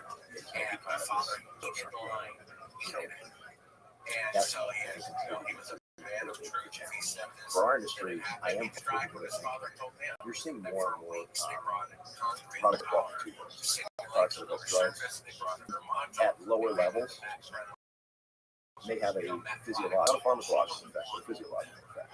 What is the difference there? Pharmacological is drug receptor response, right? You may have something like niacin, right? You take a lot of niacin, it helps to see the vasculature in ways for coronary vascular disease, heart attacks, etc. Niacin at a lower level you need for cellular function. So these are sort of cellular metabolism, and so different levels, very different amounts, different outcomes, different use. And so I think more and more you're seeing that. You're going to see more of that with peptides, microbials, name it. Certainly cannabinoids touch into that too, because you've got drug approvals and CBD, but that dosage is about anywhere from grams to 2 grams a day. And it's important because it works on kids who have seizure disorders, right? Which is, they used to have very CBD. I think the drug, yeah. And you know, they used to take really harsh drugs to deal with that seizure disorder. Yeah. But that's not why folks in the supplement space or the food space want to do it. Because fired by the CIA, according to his widow. You know, maybe after a hard workout, it really works well for them. But it's totally different. So, and they make energy drinks, or they make drinks with CBD. Yeah, those to help you just, you know. I always wanted to, because there's so many products out there, and they like slap these little little labels at the bottom of their can. It'll say like, this much CBD. I always wonder, like, is that bullshit? Like, is that really in there? Well, this is the whole point of FDA, right? It's like we've come full circle in a short time. FDA should be out there inspecting and testing. Instead, they throw up their hands and go, we don't know what to do because there's this drug. We know there's part of law where FDA can say, hey, just because it was a drug first, we can still allow it to supplement. Like you said, the product's already out there. Like the horses left the farm. So they might as well get in front of it and say, look, we've evaluated scientifically if you're going to use it as food or supplement, one of those beverages, don't exceed this much of that.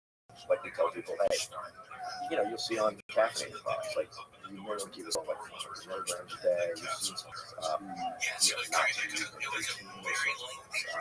haven't seen any of that. You just keep going, oh, we don't know what to do. Meanwhile, like you said, there's a proliferation of products in the market and a proliferation of misinformation, if you will, because you're not being tested. You're not being tested. And that's really what needs to happen. There's really no, like, there's no big incentive for them to do that. Is that right? For FDA? Yeah. I mean, I think that there is, but again, they feel no like repercussion. well, they feel like there is a repercussion. You're right. That nobody has taken them on. It's interesting. You have so many states and Congress who have programs where you're like, hey, farmers, rip with your tobacco field, plant hemp, and there's going to be marketplace for it. That was about 10 years ago. That marketplace still isn't, if you will, in FDA's law, in FDA's line of thinking, regulated, and so that's hurt. Right, like I think about 5 years ago, CBD was about $4,000 a kilo. Now I feel it's down to about $100 a kilo. So that's crushed those farmers, absolutely crushed them, just economically. Because they had tobacco, so they changed into hemp. Yeah, there's a lot of states that funded those programs, and so they grew hemp, and there was kind of this gold rush. Like I said, the price of CBD got up to about $4,000 a kilo, and then the government framework to regulate it as a food or supplement, it crashed quickly, and now it's down to about $100 a kilo. Interesting. The whole Delta 8 market came to be by FDA inaction, realistically, because, I mean, you've heard the stories about Delta 8 proliferating everywhere. Delta 8 is effectively the CBD biomass that somebody smart somewhere figured out, wait, if I cook this, it's not as good as Delta 9 THC, but it's not bad, and I can sell it for more than $100 a kilo. So it's a very interesting model that sprung out from FDA's inaction. Because you didn't have Delta 8. Some people say it exists in the plant, but minute quantities. It's a very small plant metabolite that I don't know that anyone felt the size of it effectively biologically before. Delta 8 is a type of THC. Yes, that's right. Okay. So, and is there any of that in CBD? Well, a very, very, very minor amounts. But if you I think if you heat it, you sort of soft acid, and then you create, you convert CBD to Delta 8. And now you're seeing that sold alongside, basically in dispensaries and things like that. As a which is not the industry I represent. Right. So, okay, let's go back to your role at the FDA when you were at the FDA. Can you share like some of your experiences as the director of the Division of Dietary Supplementation and the different programs you worked on, and like what specifically you had to deal with? We had the first injunction for GMP violations. So GMP is good manufacturing practices. Good manufacturing practices ensure it's based on quality, health properties. And there was a firm that really had no quality parameters.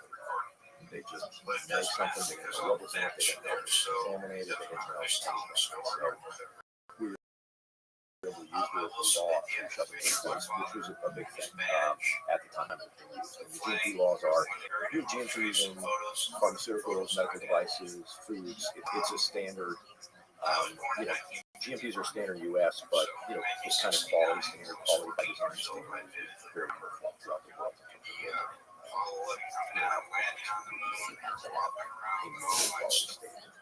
And this was something that came about only when you first started working for the FDA? There were some pieces in motion. So the GMPs it took the FDA, so the GMPs were authorized in 1994. It took the FDA until 2008 to get it out. So, yeah, the first enforcement didn't happen until my watch. The inspections were on the first time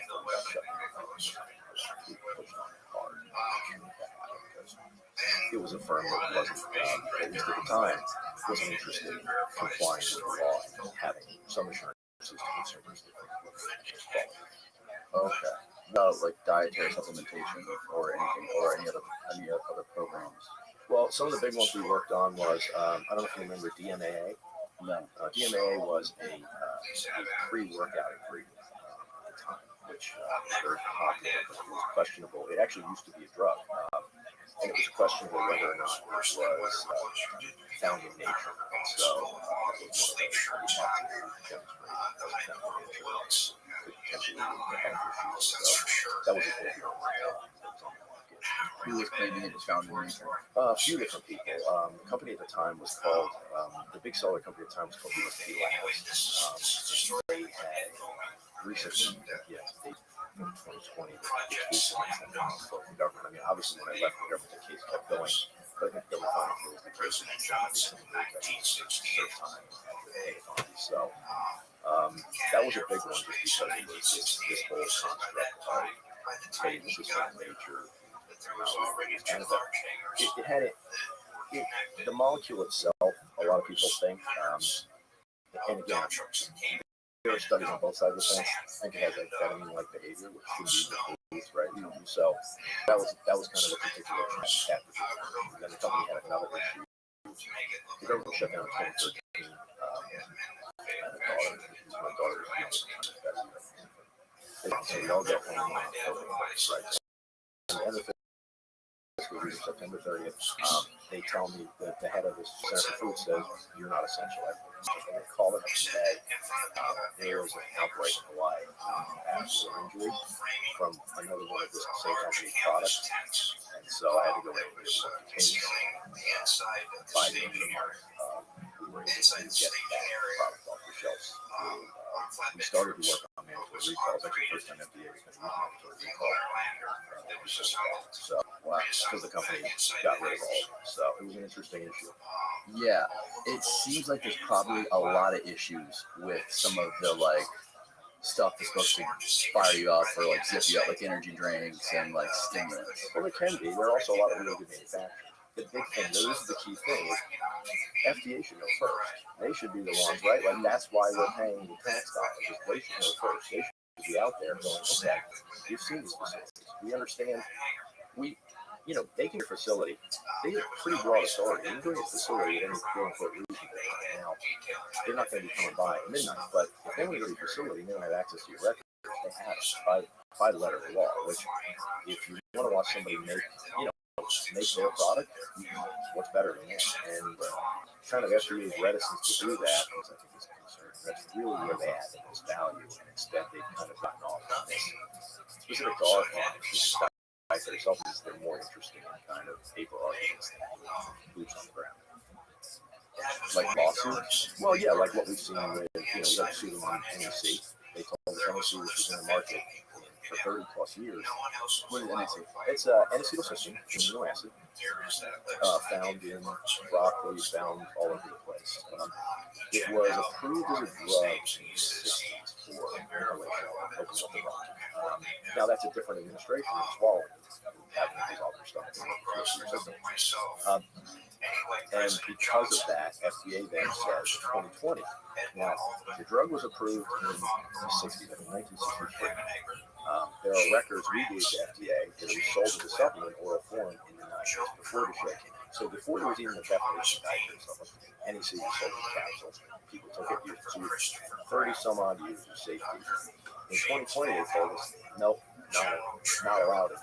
You go, wait a second, what's the issue? FDA said that? Yeah, FDA said.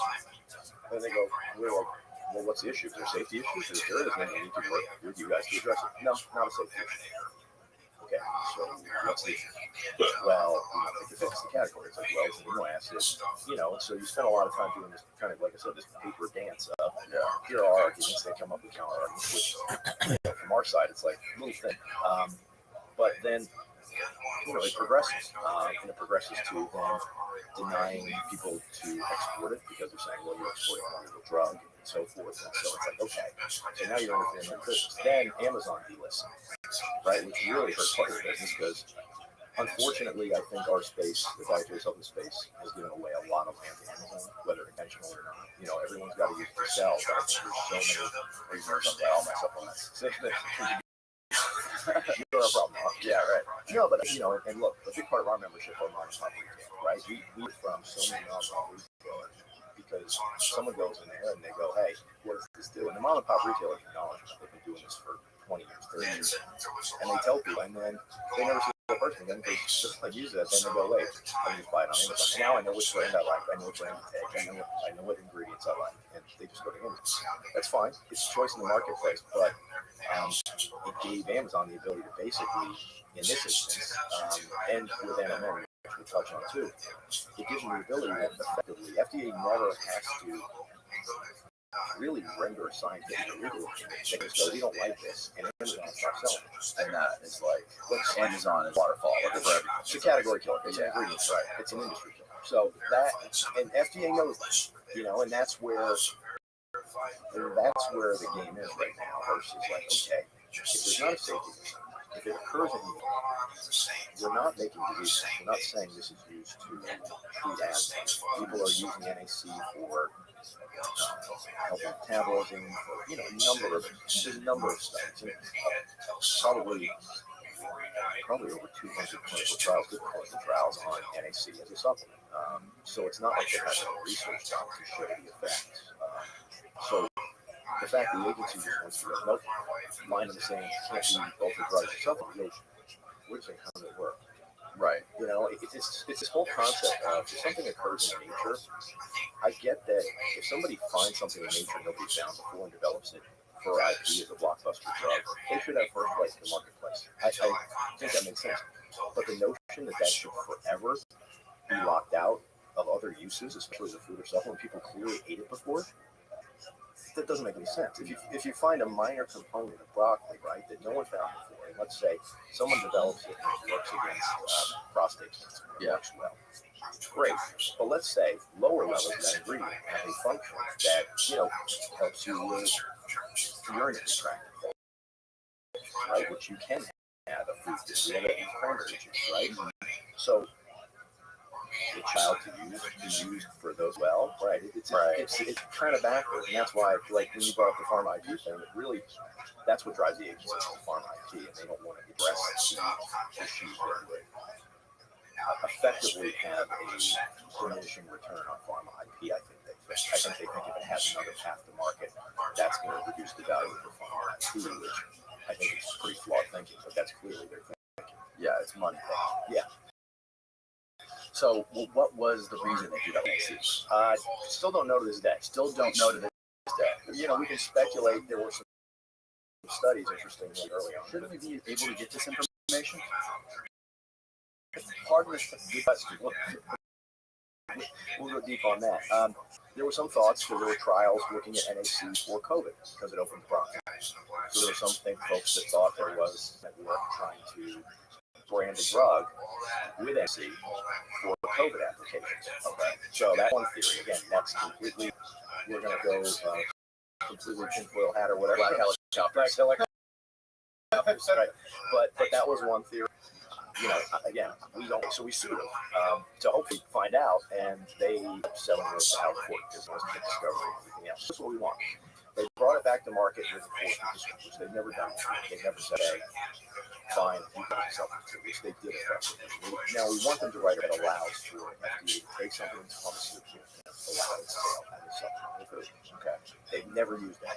In 29 years of this law being requested. Which law says? It's the check. Okay. So amendment to the Food Drug Cosmetic. Right. So by the end of this, you're going to be a Food Drug Cosmetic. But so they gave us what we want, and Amazon put it back on, and all right, except then we drop our lawsuit, and about 2 weeks later, they do the same thing with NMN. NMN is some people think an equivalent of nice. So nicotinamide glutathione.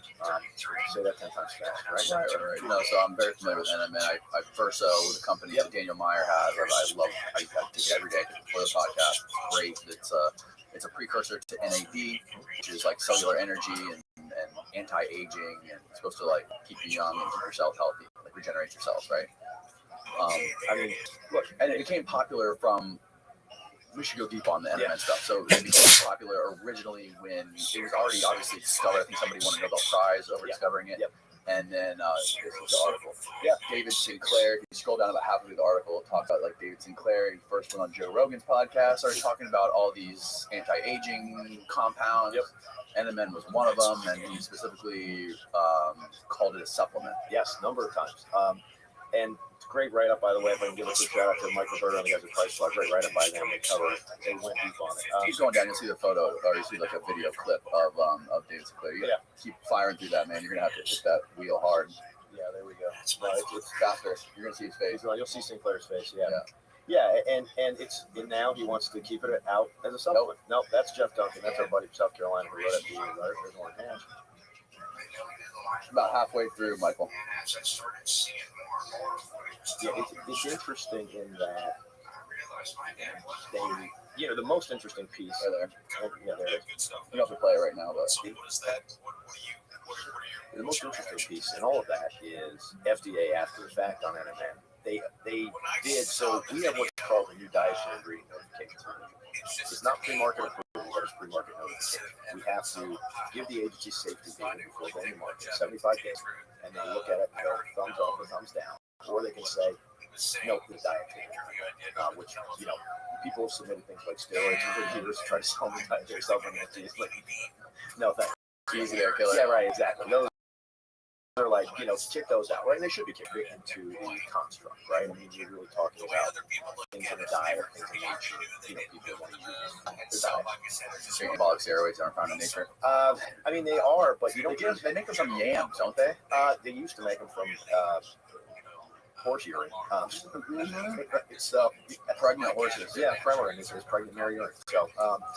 So there's that's interesting. not quite food though. Right. But long story short, they don't fit in the definition. It's smart because the definition is really vitamins, minerals, amino acids, botanicals. It's not like something to. It essentially draws the cut of: are you trying to basically sell a pharmaceutical in the diet, right? Like that's kind of the cut. It's a bit of it's a very blurry line. It can be, but in some ways, it's yes or no. I guess I'm biased because I've considered the law. To me, it's like I think it's pretty clear, but I understand for a lot of folks who look and they go, well, wait a second, why can I say like supports, like there are drugs that support strong bones, so, but I can say it's calcium, right? So I get that there's some confusion there. At the same time, something like a steroid really works on it. The only time medically you take a steroid is when you're having injury, right? There's a lot of other reasons, though, aren't there? Like, isn't in other countries, don't they? I think specifically in Europe, I could be wrong on this, but I've heard that testosterone is prescribed for like ADHD or ADD. It might be. It very well might be. I don't know if that used to be included. I guess is right. But here we just hop up on amphetamine. There's that too, right? You can raise a good point. But I think that the common sense way the law is applied is, hey, these are things we find in the diet or farm, and we aren't at a level where we're trying to. We can change the structure of function, right? Calcium, growth, strong bone, back to that. Right? We can't say, hey, it's this will reduce the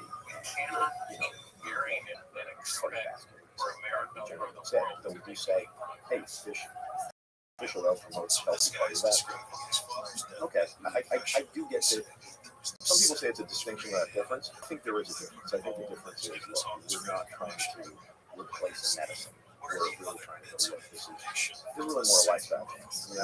You want to take prescription fish oil, usually those are taken by people who've already had a stroke or a heart attack. You want to cut that off the pass, and it's the main difference is just the amount of it they give a prescription. That's the amount. The pharmaceutical company, I think, will say that the purity is different. They may be right on some aspects of that. I don't think there's that significant a difference, but I think Daniel was telling me that FDA actually wants to completely take fish oil off the supplement market. They tried. So they tried to use the.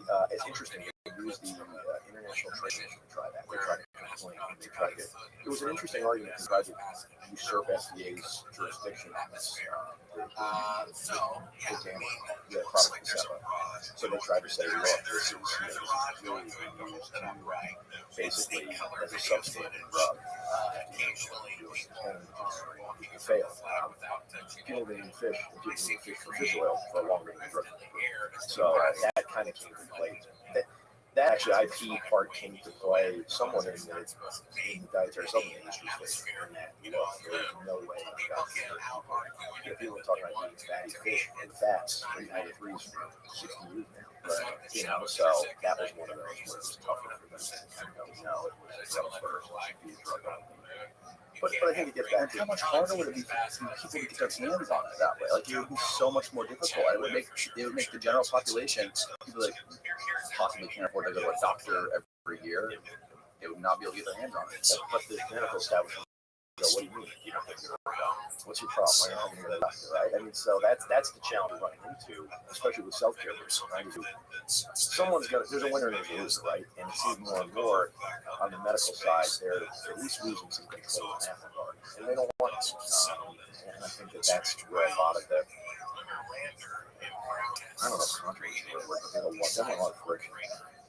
So, but back to our good friend David Sinclair. Yes, David Sinclair. So he goes everywhere. He wrote a book too, right? Yeah, he wrote a book that says take NMN supplementation.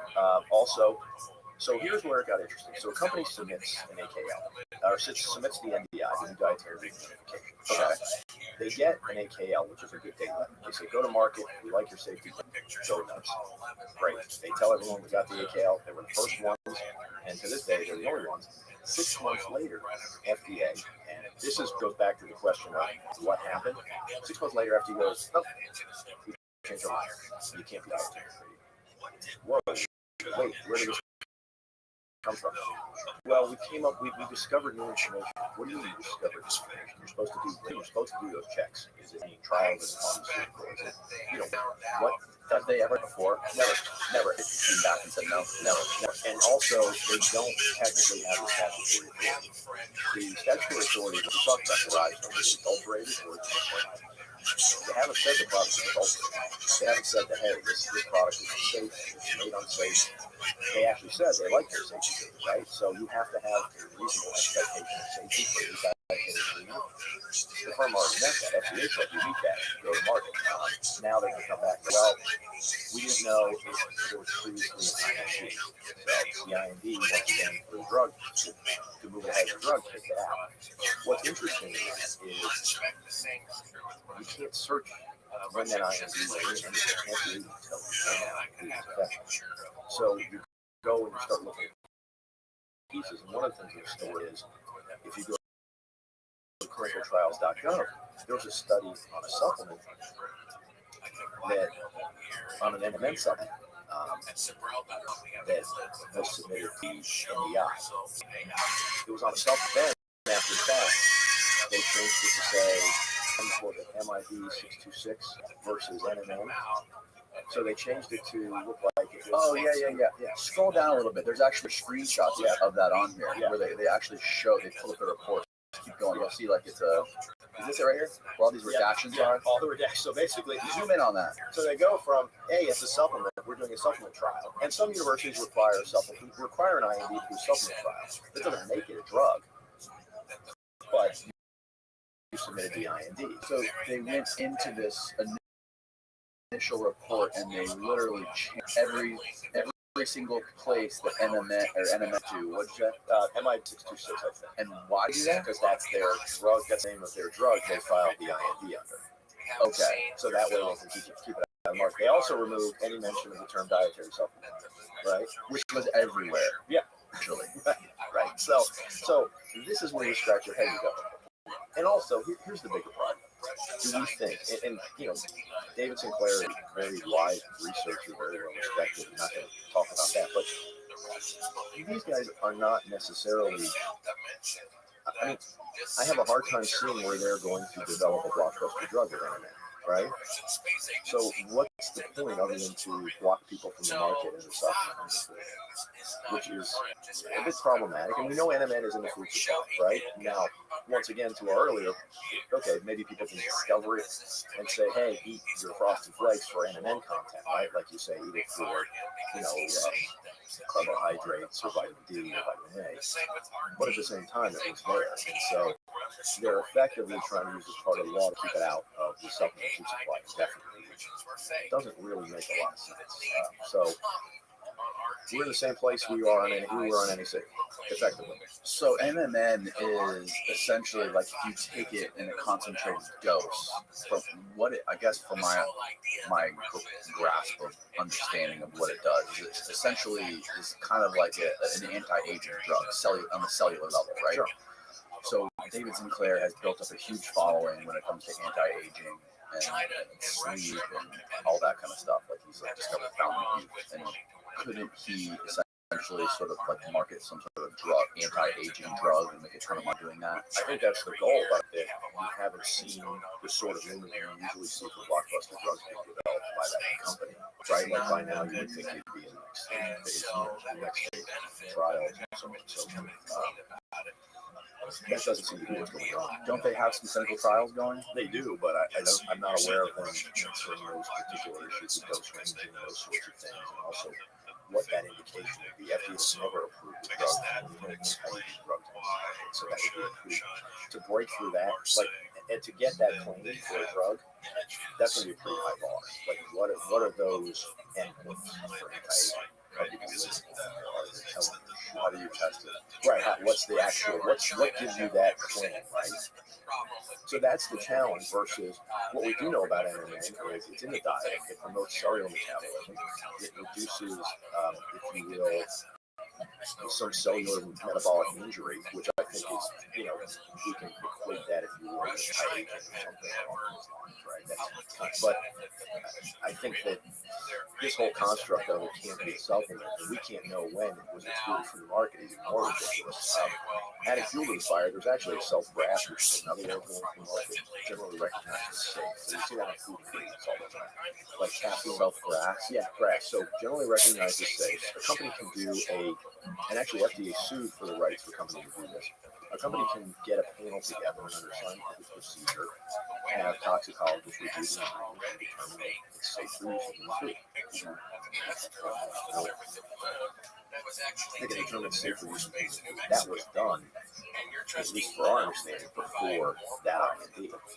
So in some ways, the race to market was won by the food side versus the drug side. So, this is one of those challenges. We'll see if this plays out. By FDA to tell people it's not solid, and then that's supplement. It's pretty bizarre. It's just it's an odd duck. It goes back to that kind of construct of FDA. You can't have something that walks in both worlds.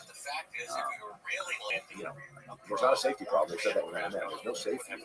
They're not seeing like people are having any sort of problems. So what's the actual, other than protecting the IP, what's the goal of FDA? And that's the part that nobody wants to talk about.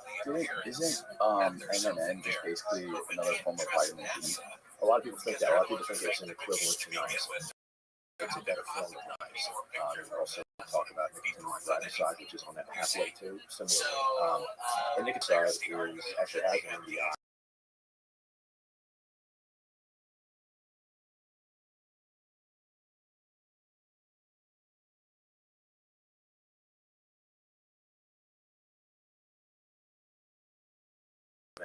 And nicotinamide riboside same as an anti-aging space.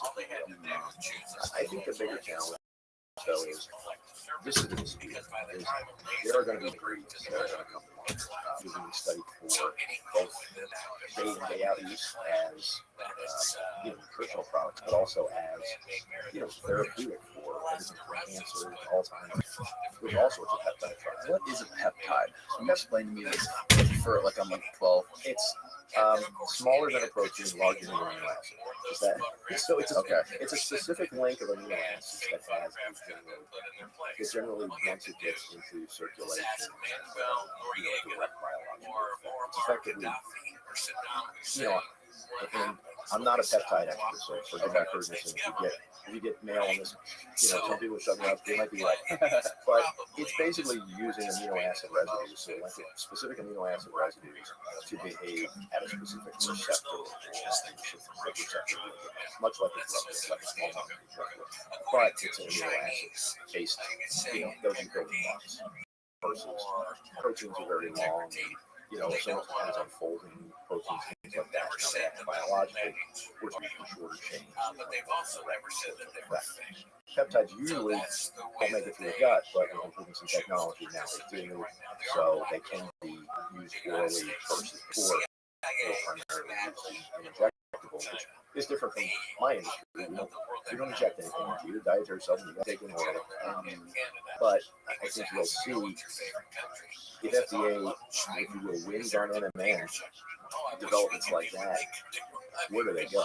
Like they can't, you really are blocked out of the market then, because there's no reason why somebody wouldn't take, especially with AI now, you could effectively model a molecular file nuisance INDs on all of them. People can never solve them or dietary supplement. Right. Yeah, did you hear that there was a guy whose dog was dying and he used like ChatGPT 4, and he basically the vet said, put your dog down, there's no helping him, and he typed in all of his dog's symptoms on ChatGPT, and ChatGPT suggested what to do, what to give him, and what to feed him, and it literally brought his dog back to life. I wouldn't doubt that, I think you're going to hear more and more stories like that these days. It goes to the self-care thing too, right? People don't, when you're faced with that sort of dire consequence, you're going to try to find an alternative. Right.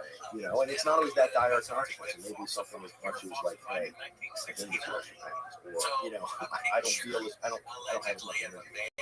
And so, folks are going to look.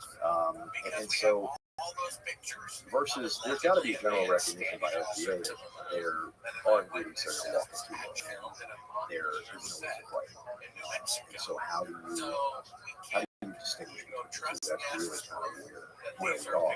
They don't seem to want to go there because of that, like you mentioned, that pharma IP piece is, that's the crown jewels for them. They don't have to do anything to upset that out. So what stage are you in with this battle with the FDA over NMN, and what is the status of NMN on Amazon and different websites, even Shopify? Yeah, Shopify pulled it.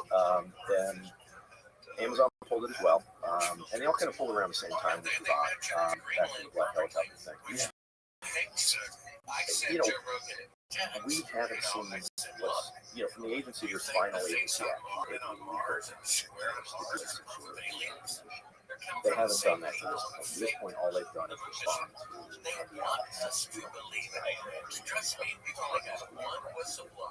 so we like to think that's final agency action. The agency does. We probably wouldn't be able to have any sort of judicial relief on that because they could go, hey, this get quashed. So, right. What we've done, and identical to what we did on NBC, we started with a citizen petition. So, a citizen's petition is we're trying to compel FDA to a specific course of action. In this case, reverse their decision on NMN, or similar to NAC, allow for the marketplace, pretty much identical to what they did. That process takes 180 days. We submitted on March 6th, so it becomes ripe, if you will, for the courts on September 6th. So that would be probably the first chance we would get to say, this is our if folks were going to be killed. So that's kind of the state of play of things right now. Like you said, platforms have pulled it. Some platforms, some are still up and selling it because it isn't final agency action. And I think that's what's interesting. But Amazon has pulled it. Amazon has pulled it, and who knows why? We've certainly reached out to them and haven't heard anything back, which is unfortunate. But that's another thing that people consider. For people to consider when they're purchasing products, because I think for Amazon, they, who knows? They probably have to keep parts of the government happy too. And so if they can go, look, we're a good corporate citizen. We took this off without even final agency action. Maybe that gets them some brownie. I don't know. But it's odd in that it kind of goes around due process, right? Because FDA has not rendered a legal opinion. no different than if you got pulled over for driving too fast, and no car company will sell you a car. It's like, well, I haven't been court on this yet, right? Right. There's no like, what's the basis? Come on, you got pulled over. It's like, okay, that's kind of the challenge. Just keep shit in limbo for a long time. Yeah, and the limbo is economically, and again, FDA knows this, the limbo, there's no joke when you have a legal government, you are taking that go. Some of that applies to you, right? Wow, yeah, and that a lot of companies, especially small mom and pop companies that are selling online, probably can't survive without that Amazon exposure or that Shopify exposure. Some of them can't. Yeah, some of the platforms can, some of the brands can. So I think that's some of the challenge is how do you an FDA like on NAC that hurt that part of the industry after a while. Did FDA pay anyone back on that? No. There was no, there's no restitution on that. There was no, they certainly didn't pay our costs and anything like that to file a lawsuit. But I think that's the reality. It's a bit of a, it's interesting. Other industries, pharmaceutical industries, use FDA frequently. Really? Yeah, quite frequently. So that's one of the things I think is in some ways good for this industry is they need to be more common because it's tougher and tougher to use Congress. Congress is pretty well deadlocked. We've seen that for how long? It's a really deadlocked Congress. They don't do as much as they used to. Legislation. So, and for good reason. I mean, just some of the rules you wrote in Congress, the fact you have so much redistricting that you've got pretty safe seats on both sides, which makes it, hey, if I know I'm going to get reelected, why am I going to do it? I mean, that's what you see more and more, right? So that's really where if you will, as Wayne Gretzky used to say, it's where the puck's going. You're going to have to be on these issues. And people are like, well, lawsuits are expensive. Yeah, they are. But at the same time, 100% of zero is zero. And so if you don't have another path forward, that's really where industry is starting to. So I'm sure there's people like you, lots of people like you, who are basically helping lead this fight.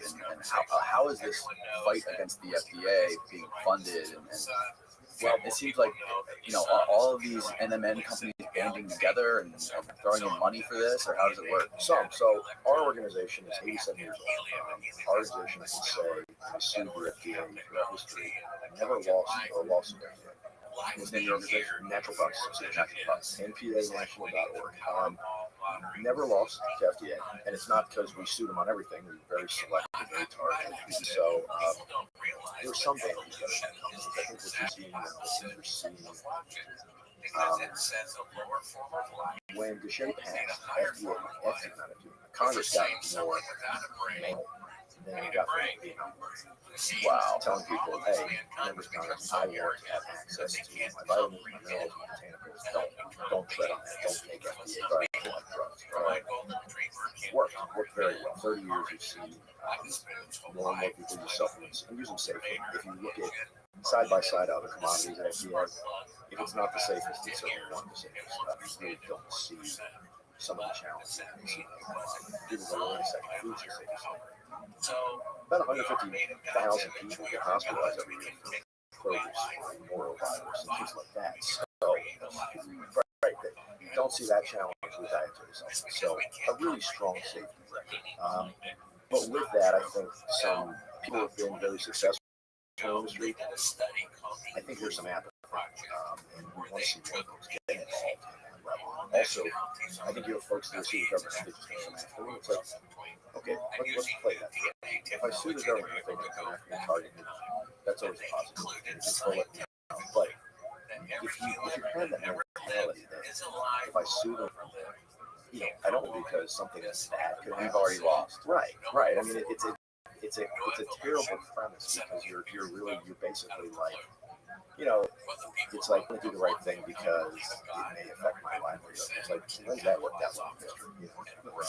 Who's got it said, I'm just going to stuff it because, hey, yeah. So, yeah, it's an interesting time. We want more folks involved. We have a good group of people involved in the main things. Like more folks should be involved. A lot of folks are interested in it. I mean, it really is used very widely. You know, in some ways, thanks to David Sinclair. Right. So yeah, I got some other bullet points on NMN. Just couldn't remember them, but it was called a dietary supplement by more than 100 researchers from around the world. It was called a supplement for years by the co-founder of the pharmaceutical outlet in question, Mr. David Sinclair. It's historically called a supplement in pharmaceutical outfits' own clinical trials. So, what's this company, Metro Biotech? Yeah, that's the company that he's, I think, one of the companies. I don't think he's the CEO, but I think didn't he tweet something that he had nothing to do with it? He may have. I don't think that's the case. Though, because I think there's there's been some prior things with that. So that's on. So, you know, I don't know if it's a case of, you know, many people are upset that they didn't make money off of it as a supplement. But I don't know. Because you don't know yet what the is. I guess people can say, well, this is developing as a blockbuster drug, but it's a little different. What about cannabis and CBD? When did this whole thing get on the radar of the FDA? Good question.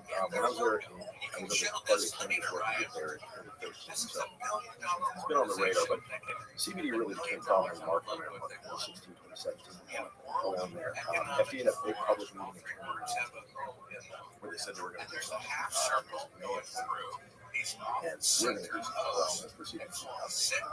And they were going to use the existing pathway. People wanted to sell it, as we said, beverage, food, or so there was a drug product out there. The drug product got there. They got approved, I think, in 2020, and then DEA scheduled it. I think it was a schedule 1, schedule 2, and now it's 5. So you go, wait a second, Farm Bill passes in 2018, the Farm Bill says, okay, hemp is no longer, you know, it's not going to be Schedule 1 so long as it's 0.3% or less of THC. Okay, so you've got to decriminalize there. And, you know, FDA has proceeded to, in the past 5 years, before it's now, other governments move ahead. FSAI, which is the Irish FDA, they've moved ahead with everything. The UK, where's the temporary level of how much a day you can take. So there are, you know, the governments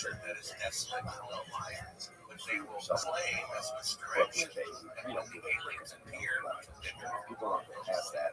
Is this only CBD or is this marijuana cannabis? Only CBD. It's only CBD. Yeah. So, I mean, other places, states obviously have their own marijuana law. Some states, I think 30 states have actual CBD laws on the books.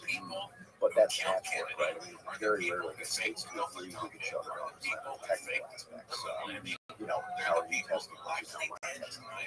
So, and also you just state this interstate commerce, which is generally right? So you've got all these kind of moving pieces there. So with CBD, you have this growth rate. Yeah, it really is. No, but the bigger thing is this: it's these drug exclusion criteria. People ate hemp prior to the drug use, right? I think we know that. CBD has always been hemp, right? We know this too, as well as the other things. Now, I'm not saying again that if somebody develops them as a drug, you can't have someone who's in the market, but the notion that somehow it should never be allowed in the other countries, you know, especially with CBD, people aren't talking about using it for seizures. They're talking about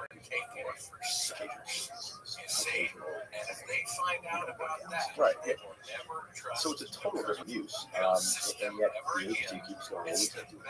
Now, classic to government, they want a cannabis settlement, of course, right? The government always wants more money, more power. So they want to lump CBD supplements in with vape products, with everything, and that is cannabis center.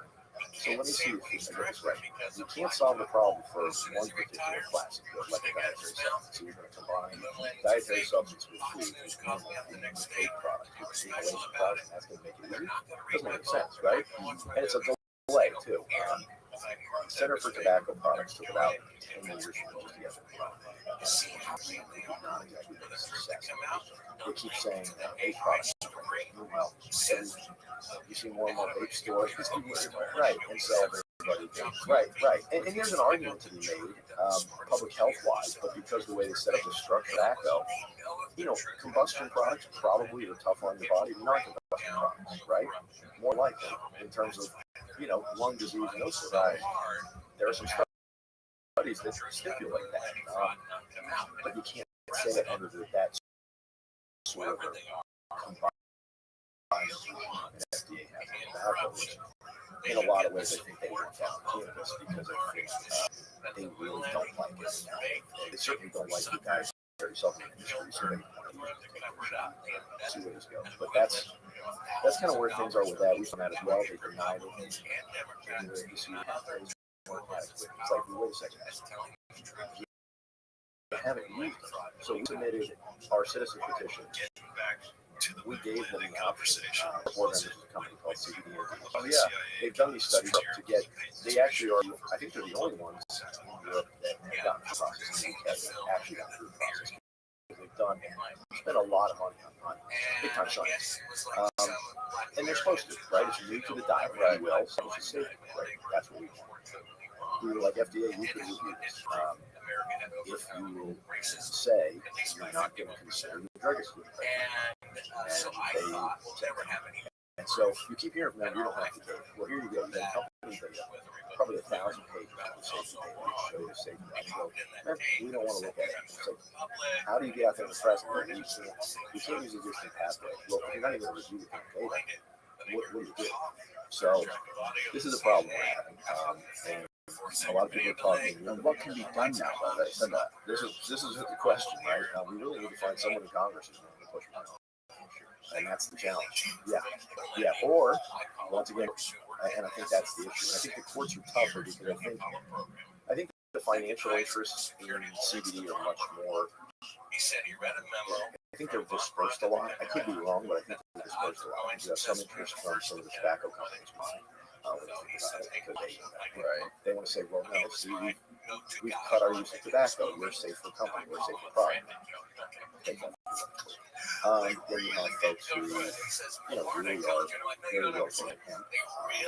And to the extent they want to line up behind kind of the existing authorities, they're special or different. They might be different, but it's still botanical. Botanicals would regulate even food and dietary stuff, with the exception of tobacco.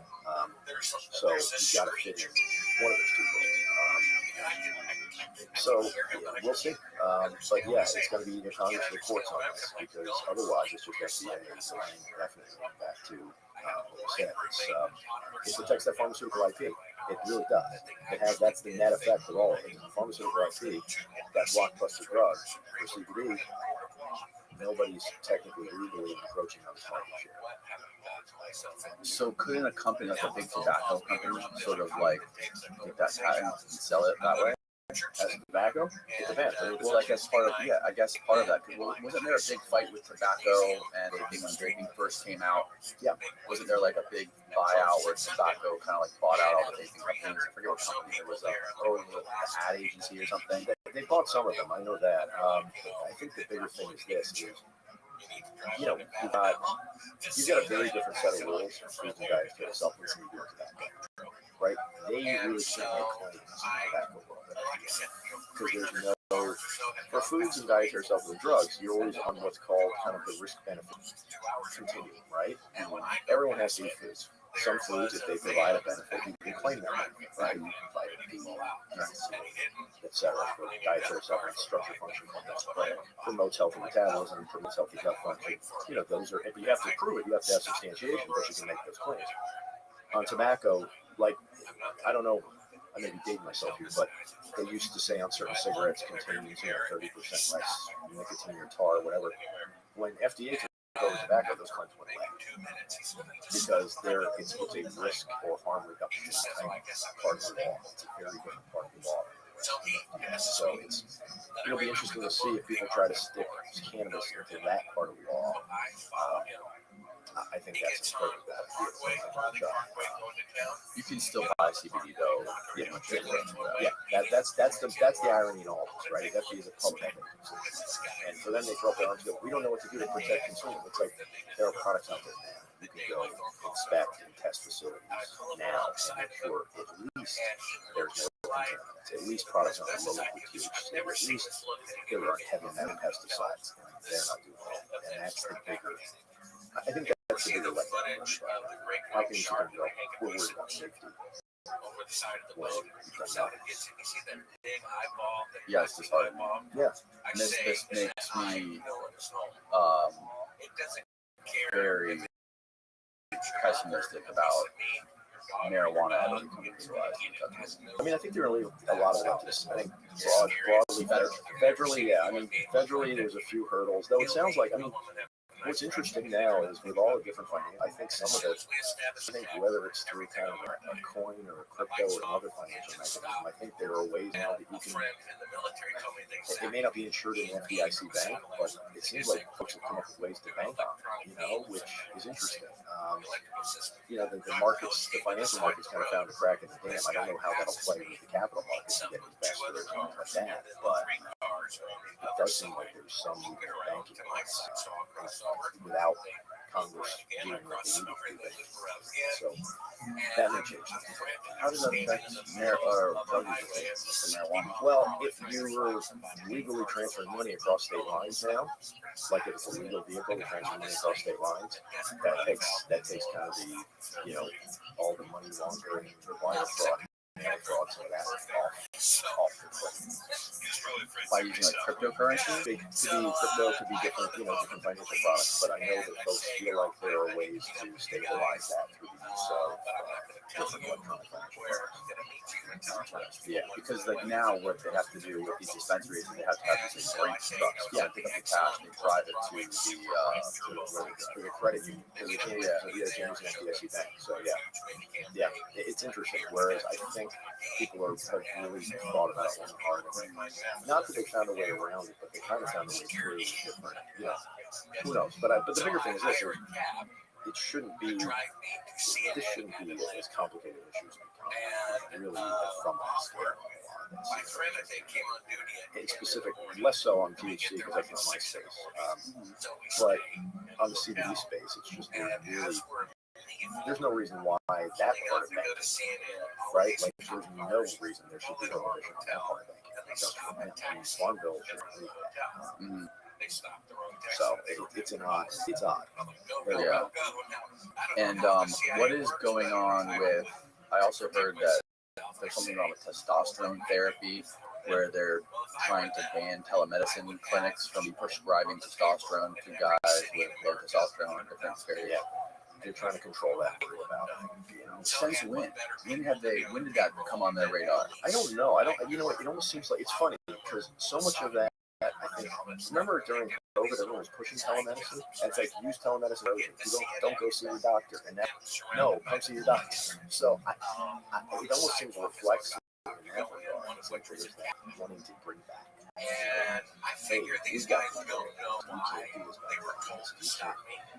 You can't, basically have a online presence to self-prescribe yourself.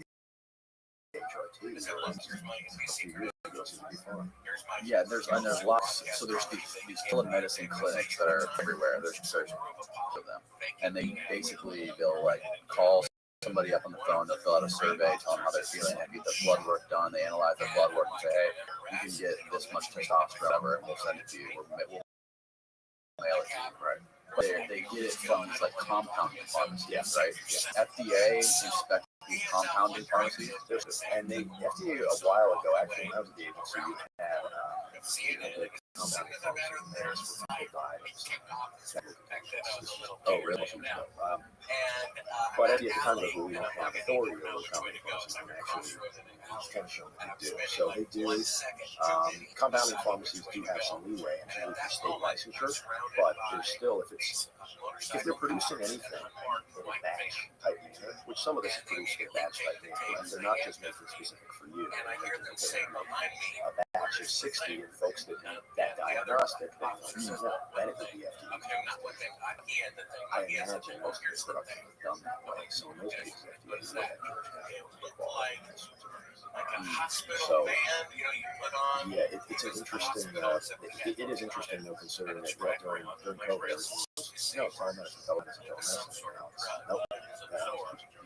Yeah, it's very odd. Well, like you said, the technology's there. I mean, I think the diagnostics to some degree. And again, this isn't my area of expertise, my area of oversight, but it is interesting to me. You seem to have, it's fine for you. So we'll see how that plays out. Yeah, because it's such a simple compound that can help people in so many different ways. Like there's so many different diseases and conditions that having proper hormone levels can fix. Whether you're a woman or you're a man, depending on what, if you're a guy has low testosterone, that can lead to all sorts of things like heart disease and everything else. But you can get this cheap testosterone that costs, less than $50 a month or whatever that can help these things. And if you just maintain and pay attention to what your blood work and your testosterone levels and your vitamin levels and all this stuff, it's very easy to do if you can pay attention to it. Yeah, the vitamin level thing is critical for us because we get those tested, get down the things all, especially vitamin D. Vitamin D was, it's interesting. Vitamin D was one of the biggest cohorts for COVID. Vitamin D status. So it's important. Other governments actually told people, and the UK was sending people vitamin, whereas that wasn't kind of the strategy here, which was interesting.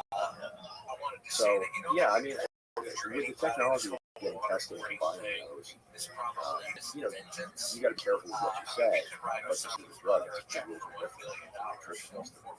Say, hey, if you have low levels of vitamin D, you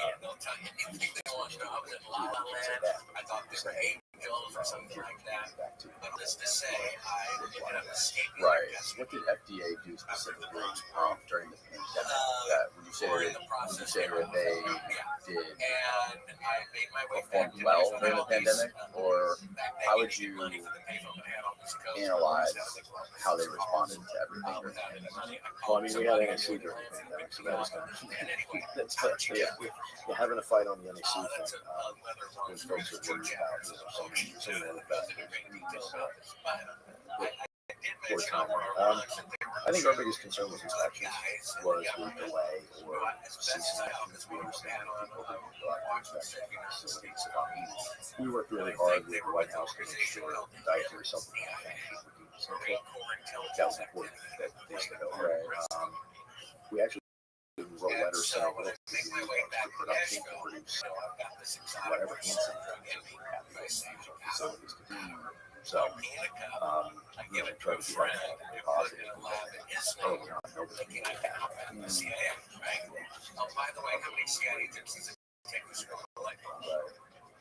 Yeah, I think that's the biggest thing is like why during the pandemic people just not saying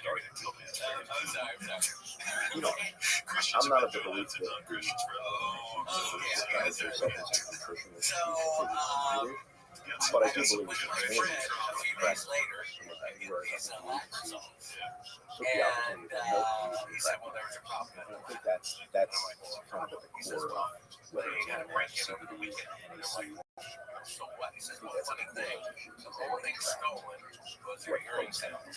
One of the things that disturbs me is that I don't know if this is FDA or NIH, but they own like 50% of some of these vaccine patents, like the Moderna patent, for example.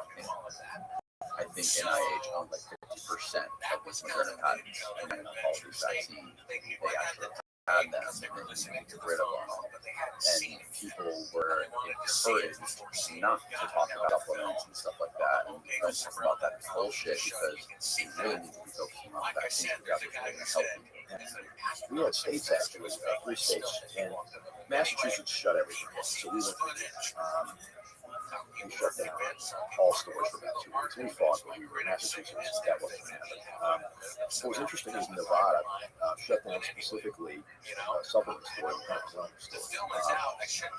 It was a great, so it was interesting. Some of the pretty large bodybuilding community up there. So they go, you know, some gyms were closed, some gyms were open. It seems like the folks were kind of like sneaking folks. I think it's kind of cool, but they would go and take pictures at a strip mall, and an ice cream store would be open for up to supplement shop. It didn't get viral, but it certainly got a lot of attention where people were like, what's going on here? So McDonald's was open. Yeah, and so we had a bit of a headbutted with the governor out there in Nevada, because it was, why is your order to shut down something where people are trying to stay healthy versus, you know, it was a weird time. It was weird what people made into a priority versus, you know, we knew vitamin D was really important, zinc was really important, you know, try to make sure it's And you know, another scary thing is like they discouraged like practicing doctors from talking to each other and actually like talking about what works with patients and what doesn't work with patients. They were unable to experiment with any sort of like therapies or any sort of things to prevent COVID. It was just like all of these big agencies just pushing one thing on everybody. And when you look at their close ties with pharmaceutical companies, that gets really scary, especially when you have the hindsight of looking at the opioid crisis and some of these things, these patents and this stuff. And a lot of these things, like I read that Dr. Fauci book by Robert F. Kennedy. He talks about how they specifically tried to like shun some of these medicines like hydroxychloroquine and I think ivermectin, and they pushed them out to all these other countries. The third world countries can get them, but we couldn't get them. Yeah. Well, I think, you know, you see, and you bring up oxytocin. We get told in the supplement industry, well, you guys aren't regulated because you don't go through the drug process. Perfect, except it's not. It's a loose challenge.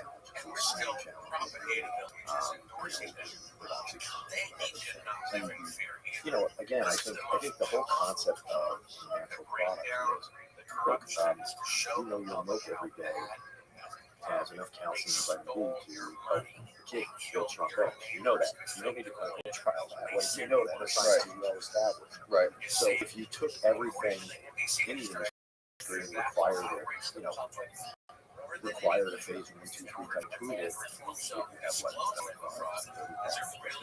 Cost and everything else. So the economic aspect comes in, but the bigger thing is these are things from the diet. These aren't the majority of the industry is things from the diet. Probably, you know, 80% of the country uses supplements every day, and probably 1/3 of that is people using the multivitamin supplements. You know, these things that we don't get.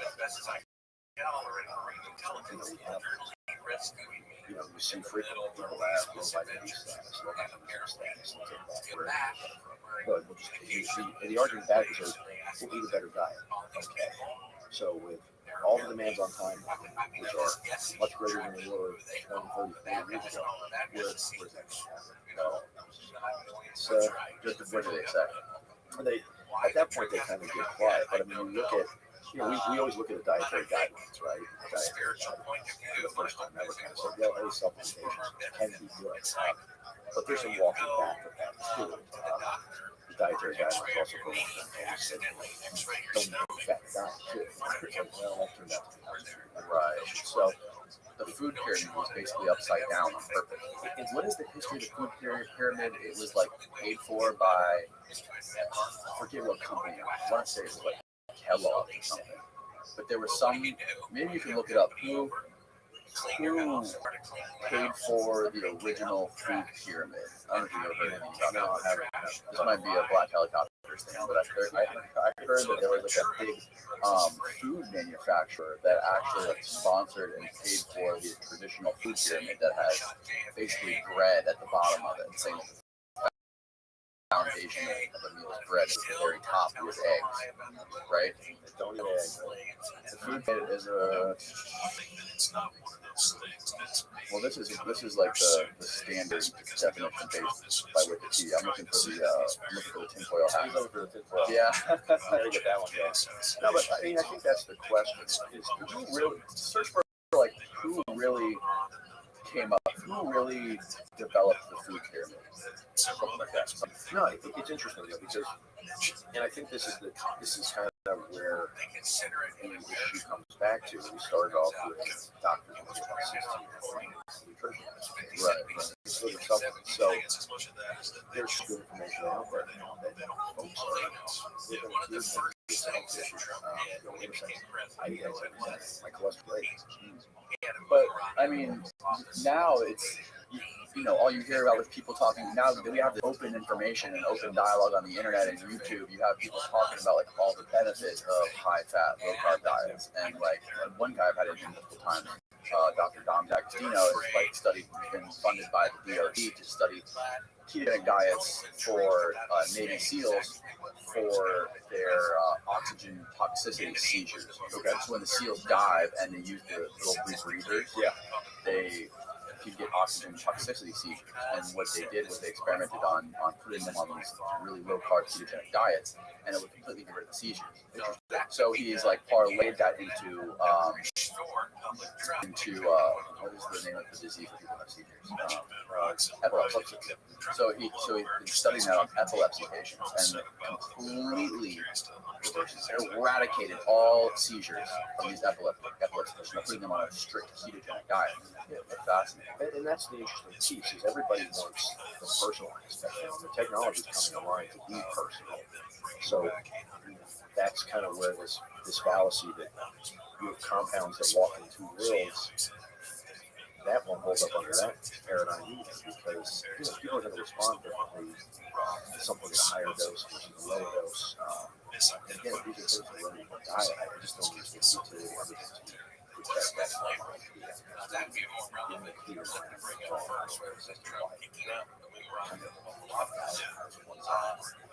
How come, I mean, pharmaceutical companies, I think I've heard this quote from Robert Kennedy. He said that they've literally paid out, they kill more kids every year from pharmaceutical drugs, from like overdoses, than the entire Vietnam War, every single year for the last 20 years.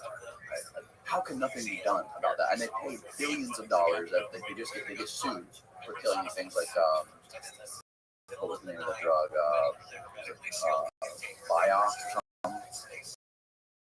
a drug that they were sued for. They killed like 70,000 people, and there was a big lawsuit, and they made like these numbers are way off. They made something like 60 billion on the drug, and then by the time they got to the lawsuit, all they had to do was pay out like 10 billion in damages or something like that. I think it's probably $50 billion, and they just keep doing that. They can keep getting away with it, even with the big billion-dollar lawsuits. Well, the good news is like on NHC, NMNC, one thing we do is if folks want to see these things, they can write them in our I mean, we have platforms that do that that are like quick on take action, firewalls, and say, look, I want to so people can still make their voice heard, which is, I don't want people to feel powerless. I don't want people to feel okay. It's just this model that the industry is like that on the other side. I don't think that's right. Like I said, I think people really want that ability to self-govern their health care. I'm not advocating that people delay the treatment of disease. I'm not saying that there's not an importance to, pharmaceutical development. We're not saying that at all, but there's got to be, this pathway is, the structure works. I mean, the structure, people that use self-medicine from, probably less than half the country don't know how to product use safety, people with its efficacy. Some people are providing a benefit, and why should things be precluded really intentionally? Right. Why should the option be restricted because somebody wants to block the right for the sake of that?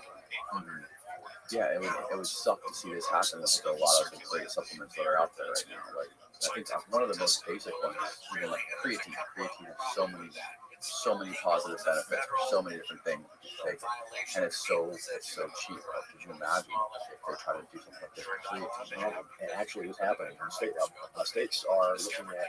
It's funny. We've been fighting. So we talk a lot about federal. We talk about FDA. We fight battles in the states too. And the states are interesting right now. There's a group out of Harvard. That's Harvard. Wow. No, they're letting me in. So it's not that great. But this group called Strike, and their whole premise is that dietary supplements, and so specifically in the bodybuilding and muscle building area, fat loss, things like that. And their whole premise is it's for the kids, which is always a great premise. People love that premise. Oh, hey, the kids. Okay, that's who's an argument. And they usually bring a kid who has some says, okay. Now you're never gonna say, okay, Like what type of supplements? That's the problem. Is they're never descriptive, but you're seeing because it does touch on. They're saying like in males, it's body dysmorphia. So something like creatine is actually directly being attacked because people are like, oh yeah, the creatine is making have body dysmorphia. Meanwhile, creatine has been studied for 40 years. Like the most studied. It really is. Yeah. And the safety record is wonderful. And this whole notion that somehow there are pharmaceuticals that actually do reduce disorders, right? People develop anorexia from certain pharmaceuticals. We've never Adderall. It might be. We looked at. I forgot which ones we looked at. I have to go back and check my notes. But we looked at and we FOIA'd. We did Freedom of Information Act requests on FDA on adverse events and dietary supplement disorders since 2019. There hasn't been one. Not one. Wow. So this whole premise, it's like, well, protecting the children, and they always, it's funny, they always start with, well, because of social media. It's like, well, is the problem social media or is the problem dietary supplements? Because it's kind of, yeah, especially now with the AI, you see unhealthy pictures on social media, right? You see pictures, oh, hey, look, someone created a body that no one could ever, like, 0.001% of population could ever achieve, and people are measuring themselves to that standard. So that's where it's interesting. It's just the issue gets attention. The dietary supplement issue gets a lot of attention in the press, and these folks at the state level, 45% of Congress in Washington, D.C. once served in a state house or a state senate. And so they are doing everything they can to springboard and build their careers up. So the issue gets press. I mean, it does. It's always amazing to me, having done this for so long, and it's press the issue. So, what about, can we talk about cancer for a little bit? Sure. I heard that some of these vaccine companies were talking about developing a cancer vaccine. They've been looking at cancer vaccine for a long time. Really? Yeah. What is, do you know what CAR T therapy is? Nothing to do with this. Okay.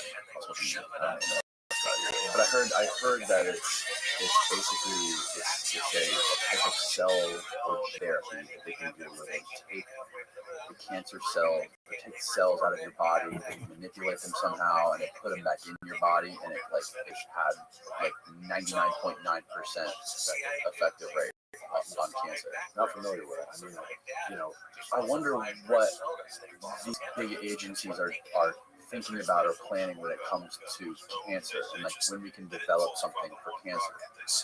I mean, there's been a lot of drugs developed in the course of years, like I said, especially from natural products. Yeah. The last big breakthrough was Taxol, which was actually some of them. So, I'm a big proponent of natural products like drug discovery programs. I'm biased, it's my Right. But some of the biggest discoveries we had from plants. So, hopefully there'll be more of that. I got to think with the technology, a lot of times, especially the modeling now, is AI, basically manipulating that sort of learning path, right? Okay, maybe the compound was trials in cell culture, versus, what's scalable now or what are we So, yeah, I think you'll see more of that. I hope so. There's a lot of the technology is growing so fast that it's like how do all the pieces fit together? Right. Yeah, I mean, the people you got to worry about is just the people that don't pay attention to it, the people that need the guidance, right? Like, I would have to say that's probably most of the country. People don't give a shit about what they eat. They just eat whatever they can because it's cheap, Well, or it's convenient. I mean, I think convenience is it. I think the time is the issue. I think we don't encourage people to make it a priority. Right? Work. And produce a product versus, having, it goes back to, I think it goes back to where we started. Like, where you get why. Yeah, health is not, even now, all the debates, even the way, like, you look at obesity, it's weaponized. It's not like, hey, what's the challenge? Like, what's the actual cause? It's always weaponized politically, right? I'm not telling people to, I'm not telling people that they shouldn't find value in themselves, but I think when things are at odds with your health, right? Like, things that are should harm you. And that's not, that's inappropriate to weaponize on any level.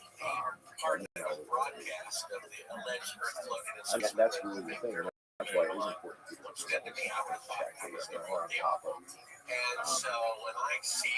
No excuse to be not knowledgeable about their health, really, especially in this day. That's critical. And especially if there are institutions that are knowledgeable about your health. Careful where you take that.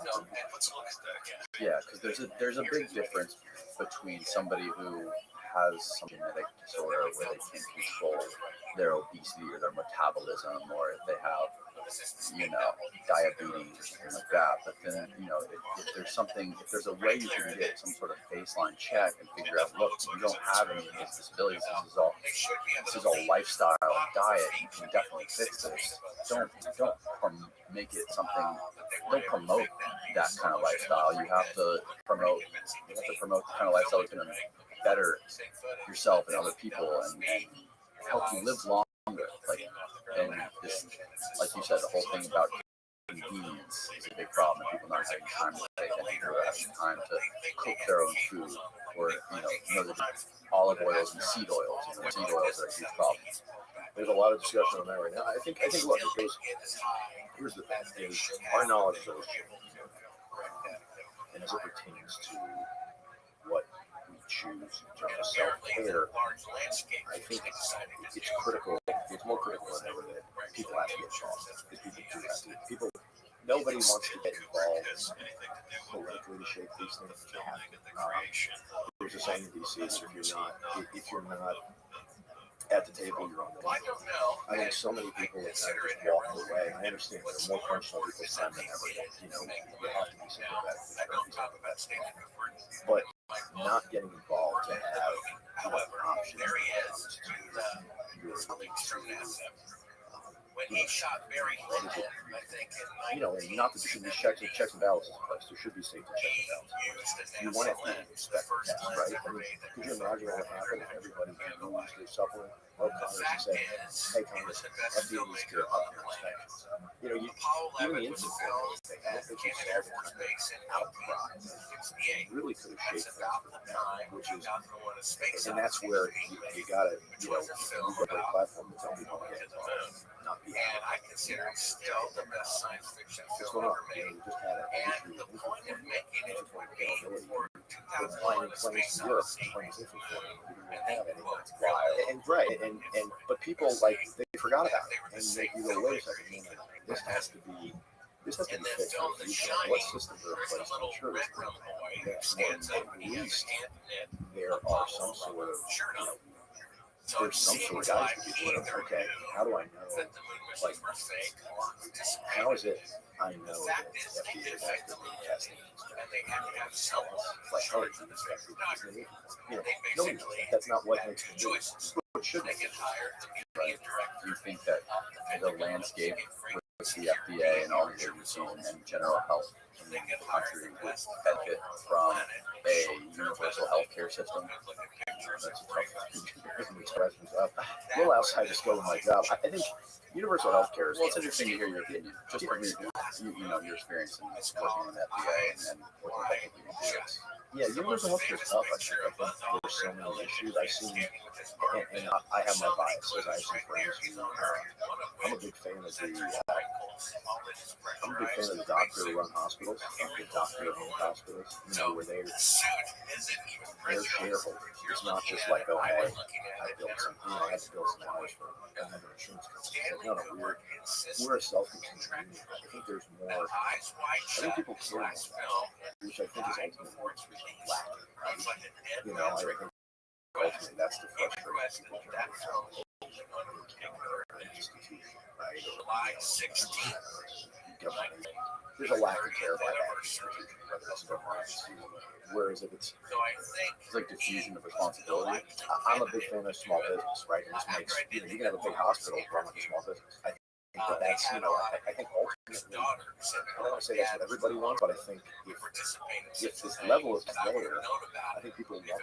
They want that side. People want to have a real conversation with the doctor. I don't think they want to see a checklist of it. You do this, and stuff. Are you still doing this? Why? You know, or in the case of our industry, I don't think people want to see a doctor where they go, hey, it's no fault of the doctor's per se. The doctor only 16 hours of nutrition information. And they go, hey, doc, here's this new supplement I want to take. Oh, no, don't take those. Right? I think that's by a lot of the medical community. Don't take those. And yeah, you see it from, if you look at different medical societies, they'll have positions on supplements like those. The problem with that is,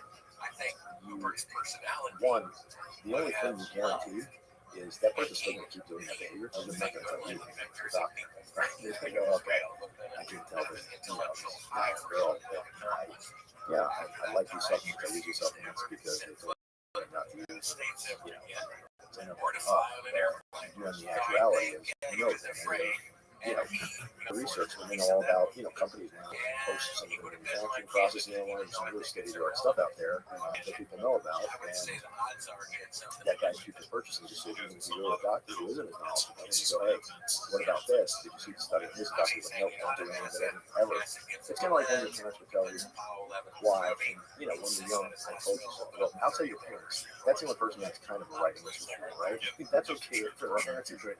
But when, you know, someone in an institution does it, it's a little, it generally long-term tends to have the opposite effect.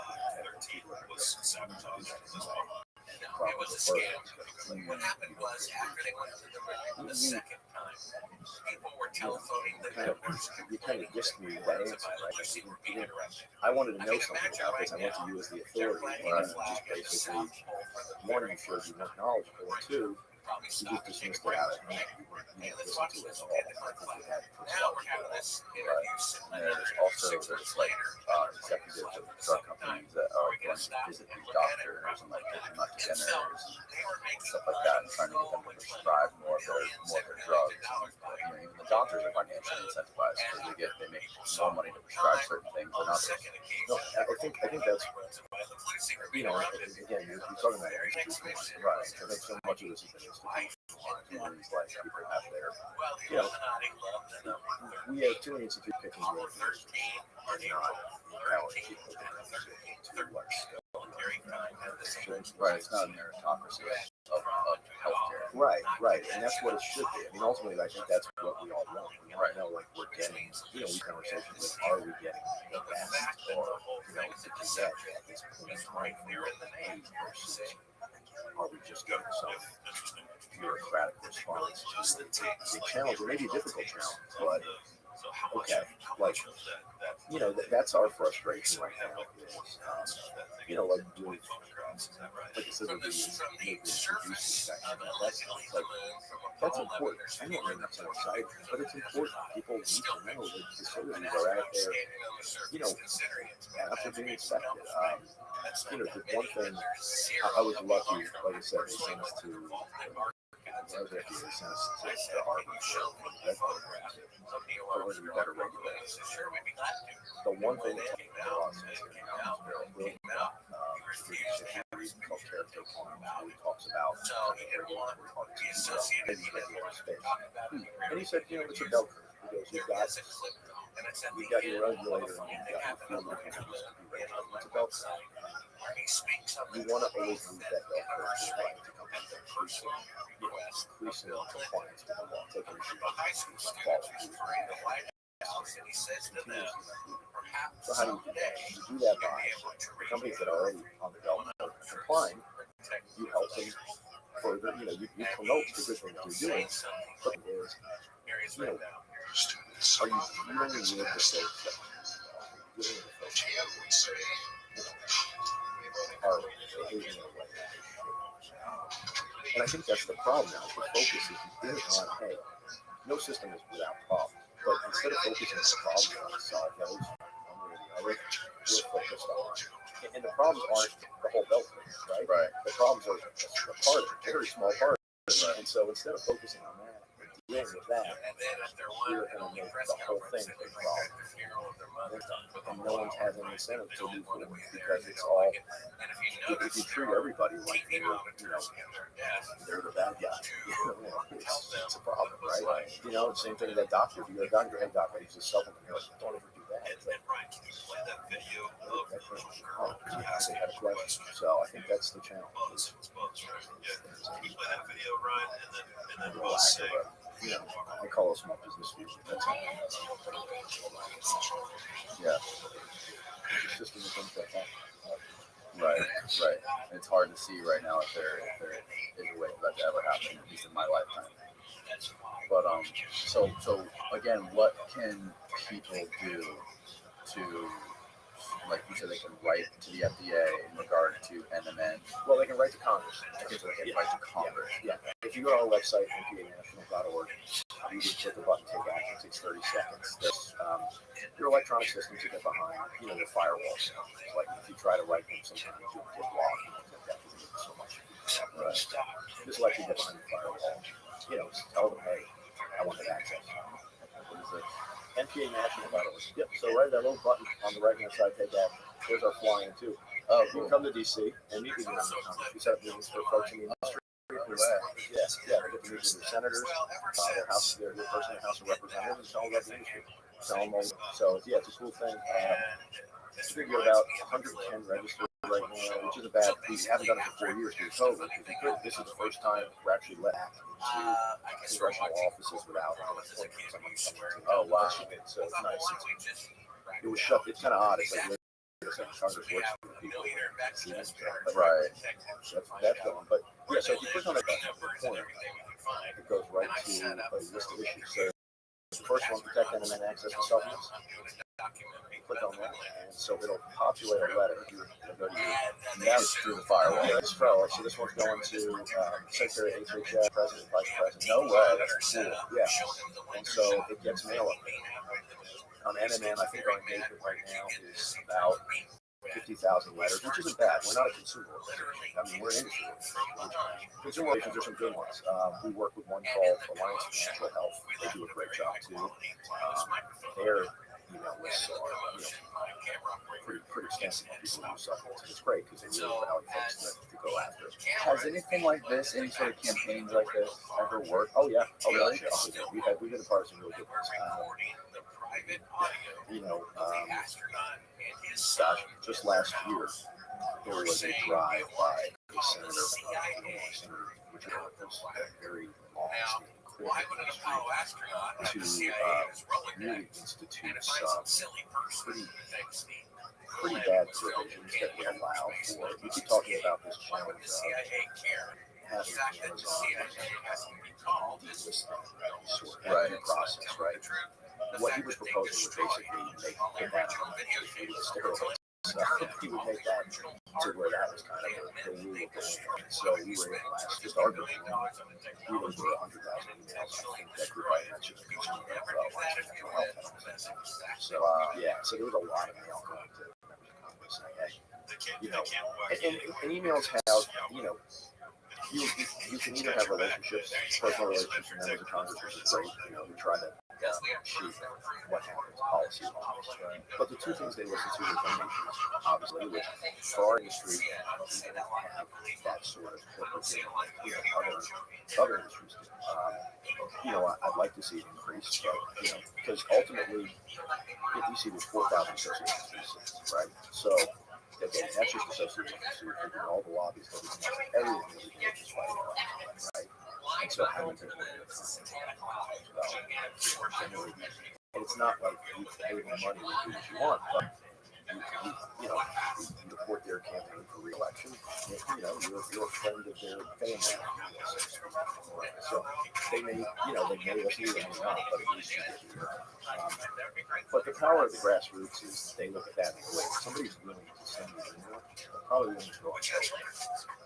So that calculus, they keep real close tabs on that calculus, right? You go, wait a second, my district, I got 100,000 emails. That's enough to win or lose a congressional district. Are there any big lobbies in support of supplement world? I mean, we're technically, we're a trade association. We are a C6, which is a lobby group. Okay, but not a lobby. C6 is technically a lobby. Well, C6 is a trade association, which means you can lobby. C3s can also lobby, but there are restrictions to tax. So, but yeah, we're the oldest in the advocating for making sure that the supplement industry gets a fair shake. Compared to other organizations, you look at pharma, I think their budget last year was $500. It's hard to see that. Budget. So it's a big difference. Lobbying budget? No, just total, total budget, yeah. So, only $500 million for all of pharma? I think that's what they're talking about. But that's just noted. That's not all of pharma. That's their association. Oh, just their Just association. the association. So that puts it in kind of scale, right? Right. That's 2 orders of magnitude. Yeah, there's a big difference. So, and look, the association per se isn't our enemy. Our challenge, our biggest challenge, is to really look at the industry as having value. It does, but I think it's still we're trying to exclude the market that Who is in charge of the FDA? Well, right now the commissioner is named Robert Kalish. He's been there before. And so, Are you talking about this? Yeah. I mean, I think it's How does that conversation go? It's, there's always going to be the pleasantries, right? Everyone's going to all warriors in DC have a code, right? But at the same time, you got how you doing, how you kids, and all that stuff. But then you got to get to the heart of the matter. I think the heart of the matter is DC. It's interesting because this is second trip. His first trip, he said that the laws are asked, but this time he said the laws He doesn't feel like the laws are adequate. for a diet or something like that. Because I think, given his background, he thinks it should be very formal. Now, it's interesting in that we do have some very farm-like procedures, like our adverse event reporting is this pharmaceutical, exactly the same.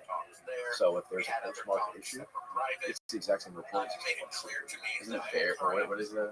Theirs is for the vaccine. Theirs is only for vaccine. CARES is the one for Cifsan, and then The vaccine one is only like it's like 99.9% unreported.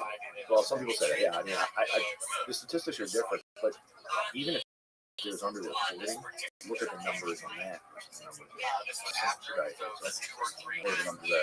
Very, very small about mandatory responses. I think there were 5,000 last year. When I was at FDA, the biggest one we get was people choking on tablets because the tablets which was just, which is fun, which happens when people get older. It's not like, we had ones where people would have their hand cut on, a glass bottle, they drop a glass bottle, and, they report that to FDA. That was the product is the problem, but still makes the difference.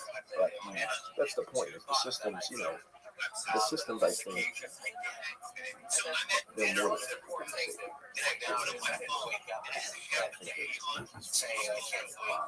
because it does on some level a lot of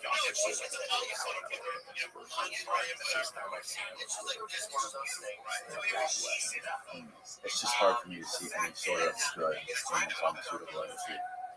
Oh, look, I mean, we all need, look, we do need drugs. We do, I'm not going to, I mean, we do, there is we need new drugs, we need antibiotics, we need those things, like, you know, but they need to be more like a post office than they need to be like a giant fucking monopoly. You know what I mean? Look, there's a lot of different opinions on that. I think the bigger thing is with all of FDA. Like, I mean, I don't mean it like socialism.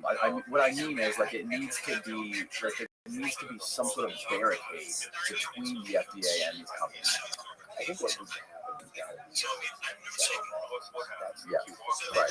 There's got to be oversight. You can't have. You've got to have it. Some of the things can talk.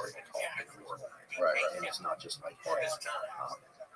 This is the most important thing to the agency, so it needs to be just because it's the important thing for FDA doesn't mean it's the most important thing for you and I or so I think I think the agency really needs to be held accountable and the public face that's fine. If that's not their interest, okay, fine. But there's got to be that. One of those agency accountability, especially when we're done for this. Well, Dr. Fabkin, thank you so much for coming on here and sharing this information. I really appreciate it. Again, npanational.org. I'll link it below. Is there any other website you can go to follow what you're doing or check anything out? That's the big one. Thank you so much, Larry. This is great. Hopefully you too. Cool. I appreciate it very much. Bye, everybody.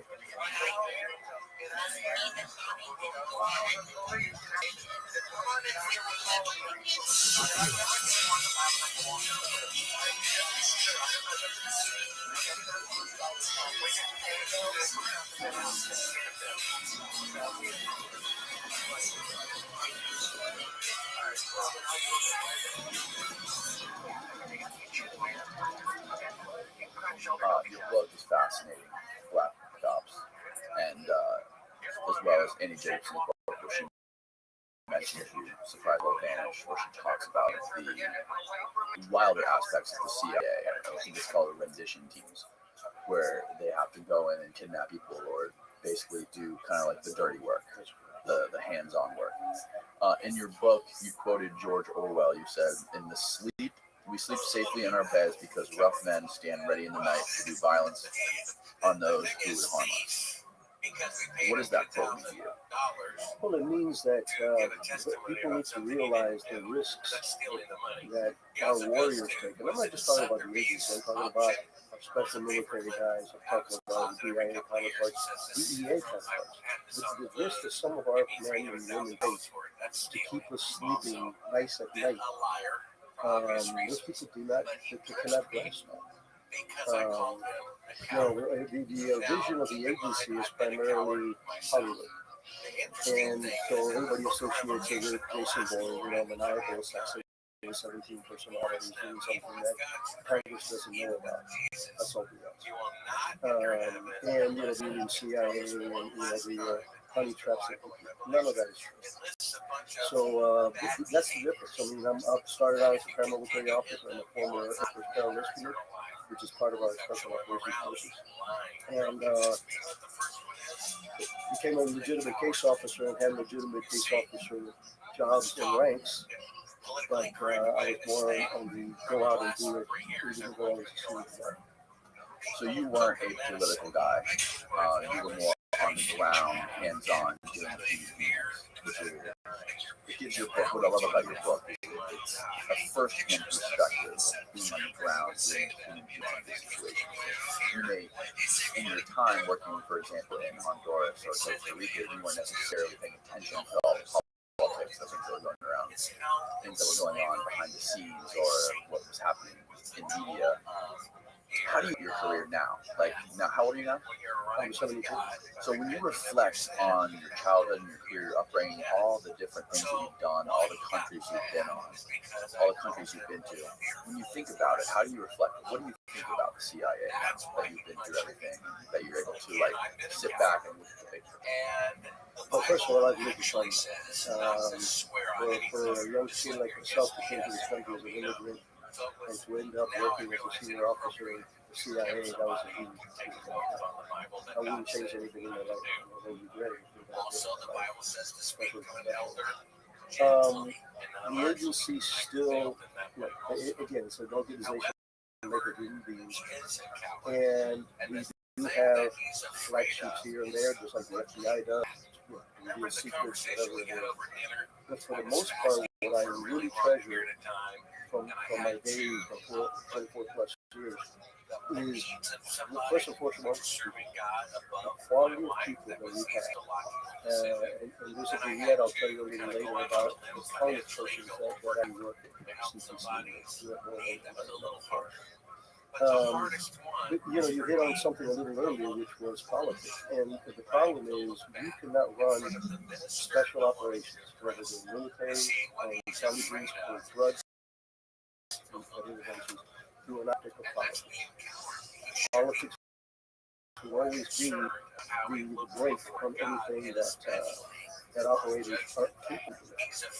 So I'm very proud of the agency. The agency has something that nobody else has, which is Title 50 authorities. Title 50 authorities means that whatever the president of the state signs, you can go do. Military has Title 10, which means they can do anything that Welcome. they're told to do. How are you? So, for example, when the Navy SEALs I'm taking names. shot the Laden in the face, What's good in your neck of the woods? it was CIA's Alex Station. Yeah, bro, I feel like I could have been rich if I took your advice, brother. What would have that been? It's about that one coin. Oh, That Sonic coin, bro. I could have made 3,400%. well, it happens. Yeah. Do you smoke weed, brother? It's one of my favorite things. I can tell. Me too, bro. Very allegedly. So how'd you find out about me originally? Because on Kick, I saw your advertisement. You had like clip bots going crazy. That's right. I was like, I gotta see what I get on with this. Wow, excellent. Have your Kick, your streamer been doing? Oh, right. Pretty good. It's always the same. I stopped watching it for a while. Dude, I can tell why. Kick's pretty lame. I'm not happy with them. Yeah. I thought they would escalate. I did too. Well, dude, it's all bots. The whole thing is just like if you go to botted.wtf, it tells you the lowdown on all of their streamers.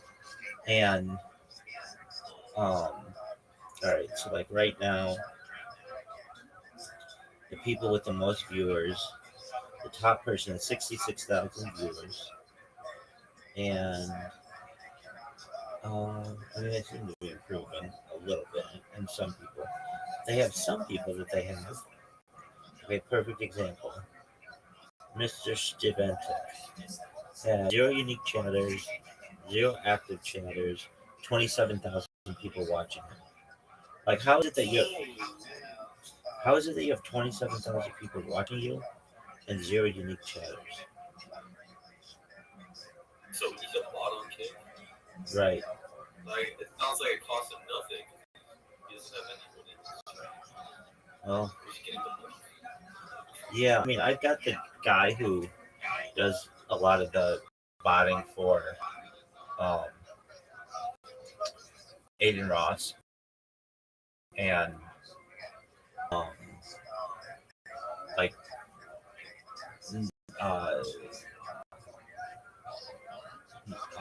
Neon, Amaranth, and those people. He says, I mean, just all you have to do is pay a bill, basically, which is approximately like, if you want 50,000 people watching you at once, it's going to be like $5,000 an hour. So it's pretty expensive, but you just have to pay, pay to pay to play, essentially. I'm not happy with them because, so as you know, I botted them for like 8 months, but I haven't spammed them in 6 months. And I thought, okay, you know what? Well, actually, somebody came in here, one of their streamers, and they were like, you know what? It's been 6 months. You haven't botted anybody. You haven't spammed anybody. Why don't you come back and start streaming? So I was like, maybe I will. So I do, and within like a day, I got banned. So I checked my email, and it's like, you've been banned for ban evasion. All right, so I reach out to them, and I'm like, look, I haven't spammed anybody in 6 months. Can you let me back on the platform? They're like, no, you've been banned indefinitely. I'm like, okay, well, what's indefinitely mean? They're like, indefinitely. I'm like, well, is that a lifetime ban? It means indefinitely. I'm like, I get that. I get that indefinitely means indefinitely. I'm not dumb. But does that mean for the rest of my life? Is it lifetime? They're like, it means indefinitely. I'm like, look, can you please quit with this game and just tell me the truth? Is it a lifetime ban? They're like, essentially, yes, it's a lifetime ban. So then I say to them, so you mean to tell me that if I continue to live for another 50 years and your platform continues for another 50 years, 75, you will not let me stream on there? They said, yes, that's correct. He's like, all right. Like, I've never known of a stricter penalty against any individual from this platform than that. I'm like, they get people on there who hurt children and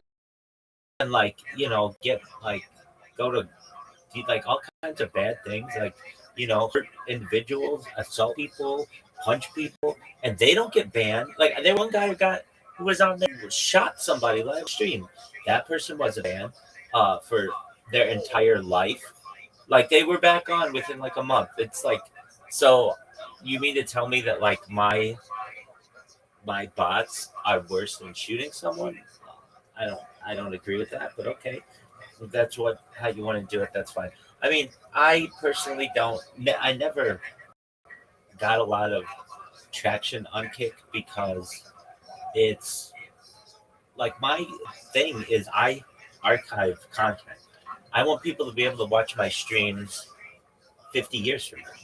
And I have been live 24/7 essentially for the last 3.5 years. The thing with Kick is they only archive for 30 days. Well, that's not that helpful to me because, anybody can do 30 days. I want to go back and watch my own streams from years ago. I can learn from them. They don't save on the Kick platform, no. What you have to do is download. You have to download them and then re-upload them, but that takes forever. It takes forever to download a 24-hour video, and then to get some compression too. Yeah, exactly. So it's like, why stream on Kick when they're just going to be saved for a maximum of 30 days when you can stream on YouTube or Rumble or a few other platforms and they'll save them for years. And I know why they do it because they want to keep costs down, and it's very expensive to host video and to store it, and they don't want to pay the basically, and I get that. Now another thing that happened, which is okay, but the head developer at his name is he goes by Santa Maria. I think that's his last name. And he worked for Amazon, and basically Eddie Craven, the owner of Kick, recruited him to man basically to steal up. Pardon me? Oh, sorry, cheers. I'm taking a listening. Oh yeah, absolutely. I didn't know Santa Maria worked for Amazon. Yeah, he did. And basically hired him to all of his ideas and to implement them on Kick, which I get. I understand that. So he did an unboxing of a gift that he received from someone, in fall of 2024, so like 9 months ago or something. And he said that I personally sent him a candle that was in the shape of a middle. Now, while that may be a funny prank that somebody played, I did not send him a candle. I wouldn't do that. I live stream my life.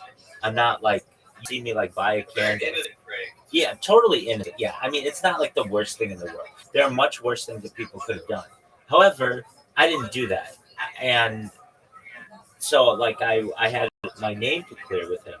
So I tried to, like, send him a message on Twitter, but it's like, he only takes messages from, like, people he follows or whatever.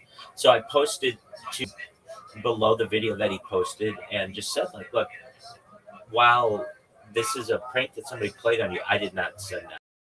I just want you to know, like, I spam people, but I don't send them things. And he didn't respond. But what I did is the kick people actually were really nice. I said to them, look, okay, if you're going to ban me for life, that's fine. Would you please just forward this information to Santa Maria that I did not send him a middle finger candle? And they're like, yeah, we'll do that. So I was like, okay. Now I did say to them, like, look, welcome. How are you? I like that you're building a rapport. You're building a rapport with them. Maybe you will be back. Perhaps. Maybe someday. Welcome. We've got some friends here. How are you, Gabo? Yeah, this is Mr. Gabo. Hello. I'm well. How are you? Hello. Yes, I do. How are you guys doing today?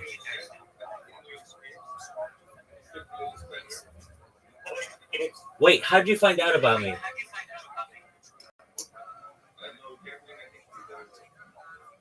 I'm gambling addicted. You're gambling addicted. Okay, well, how did you find out about me?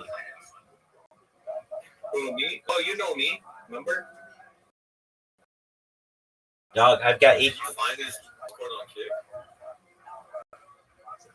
No, I've heard about him. Okay. Someone was talking trash about an Action Man server. Like, this nerd sits in Aiden Ross's Discord 24/7. Oh, tight. You found out about me from Action Man. Yeah, they were talking a bunch of shit. But after I joined, you're good people, bro. You're not like half these retards. No, and Action Man banned me. Well, his moderators banned me from his Discord, or else I'd be live streaming in there. Yeah, I know. I don't understand. Crazy. I don't do anything wrong to them, but they just like to hate. So, yeah, welcome. I was just watching some podcasts, and my friend came in here, and we've just been talking about Kick. And how about you guys? Who are your favorite streamers on Kick? That's what I just said. Kick fans have That's what I just said. Dude, welcome to the club. I was just telling Autrine, apologies for repeating the story, but I reached out to I reached out to Kick and asked them to unban me because I hadn't spammed anybody in 6 months, and they told me that I was banned indefinitely. And I said, okay, well, what does indefinitely mean? Does that mean like lifetime? They're like, it means indefinitely. I'm like, well, what does that mean? Does that mean for life? They say, yeah, essentially it means for life. I asked them, you mean if I live another 50 years and Kick somehow survives another 50 years, that you won't let me stream on there in the year 2075? And they said, precisely. All right, if that's how you want to be. But they let people on there who shoot guns at people and like harm children on there, and they let them have it. So I don't understand why they won't let me stream on there.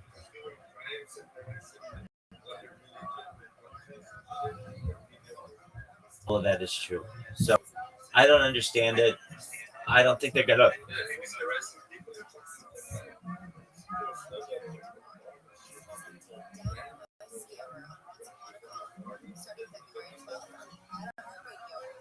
So is that 5 phones on you? I have 1, 2, 3, 4, 5, 6 devices here, and then here I've got another 1, 2, 3, 4, 5, 6, 7, 8. I've got 8 devices there, another 9 there, 10, 12, 13, 15. And then one, So is there like a practical use for you having all of them? yeah, definitely. I live stream my life 24/7. I have the largest archive of human data in human history. This goes back to the pandemic. We've seen the death of a queen, the birth of AI, the coronation of a king, and everything in between. I do so because I want to help end world war, but additionally, I want to help end world thirst through the use of technology, such as agricultural drones, floating greenhouses, saltwater greenhouses, hydroponics, things like uh, vertical farming and cloud seeding. I talk about futurism quite a lot on this stream. You're sponsored by Okitaku Shiba Inu Senpai coin. No, it's Harry Potter Bomb Simultaneous. But it is it's worth about $100 million, and we build wells in developing nations such as Nigeria. Also, I'm an advocate for the Life Share program and will support the desalination technology, pumping earth seawater onto land to make it drinkable. What you think, Zelda? You're good people. I don't know.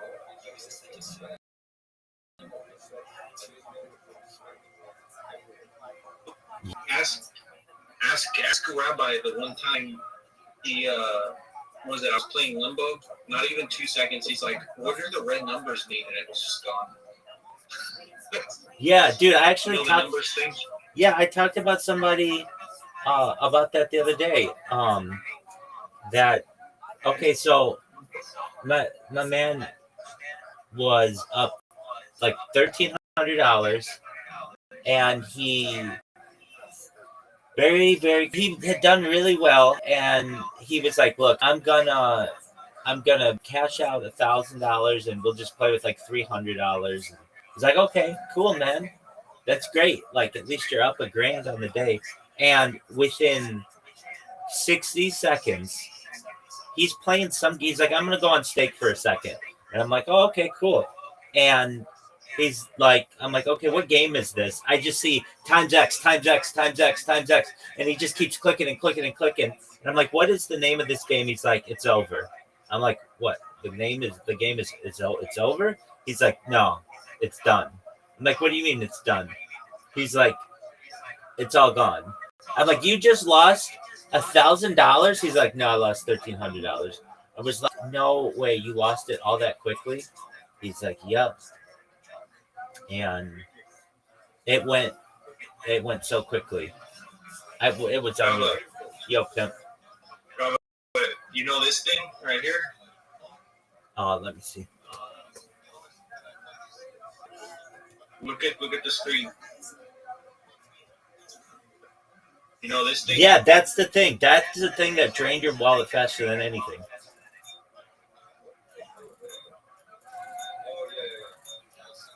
You see me play this song, Gabba. Every time I play it, you go, no, don't do this. Yeah, don't do that one. That's a waste of money, man. Sometimes. So what is it? Please explain it to us before you drain your whole mortgage. No, you don't have to show us. You don't have to show us. I get what it is. What does it mean? Like your money increases whatever the X is if it's in green, and you lose it if it's in red? Yeah.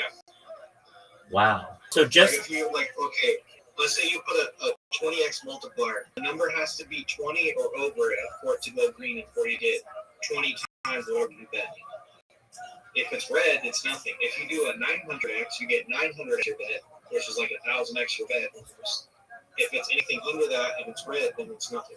It's just you got to keep betting until you get the 900x. Yeah, that game sucks. When are you gonna play roulette? I don't know, bro. You should ask the Obama Saitama guys or something. Oh no, they consider. Ask them for donation. Oh, I don't need the Be donation. like, hey, this guy's gonna build a well in the desert. So are you guys in the At Retro Rate, I didn't. I mean, like when you first came in, I was like, I get so many people here. I know exactly who you are now, obviously. Please explain to me uh, the Action Man Discord. Is it still popping or not really? Yeah. Okay. What happened to the Aiden Ross server? It used to always have people in there, and then they like semi-private, and then nobody's in there anymore.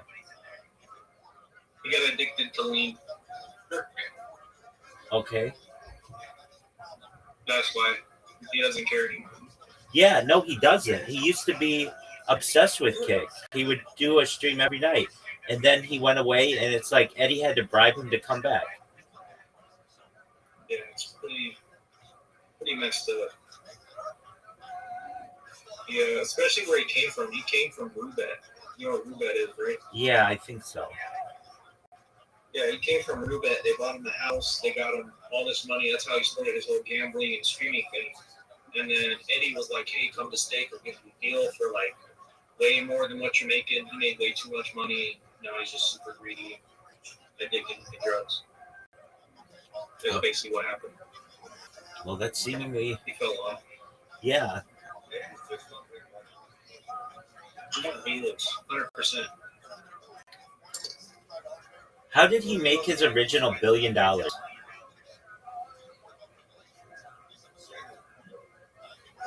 forget. Let me see. That's how the Island Boys made their money. They were scammers. Let's see here.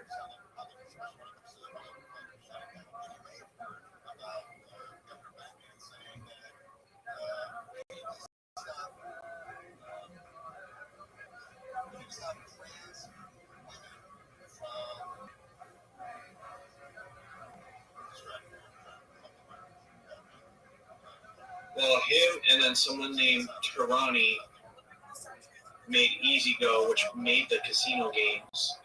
And then he launched Prime Dice in 2013. Okay, wait. So 2013 is when he made Prime Dice, which is it's just a casino that just has dice. And then he made Easy Go, which makes casino games. And then in 2017, him and a business partner launched Stake. Okay. So Does it say how he got his initial funding though? It's strange that he does all that from Australia, where gambling is illegal. they're very corrupt there. Yeah, it's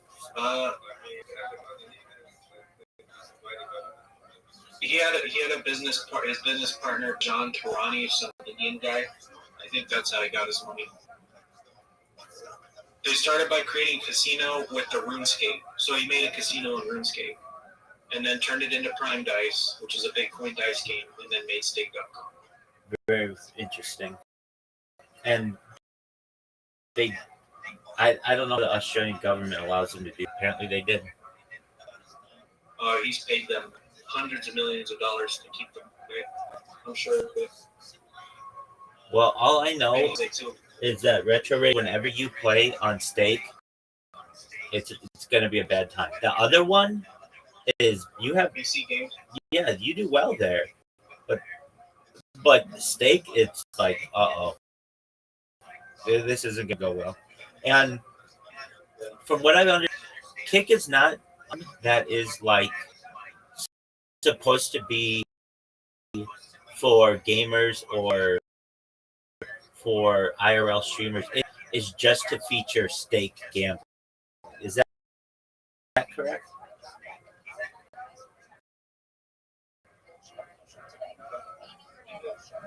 About Stake or Stake being successful from a streaming perspective as much as they are to be able to feature their influencers gambling.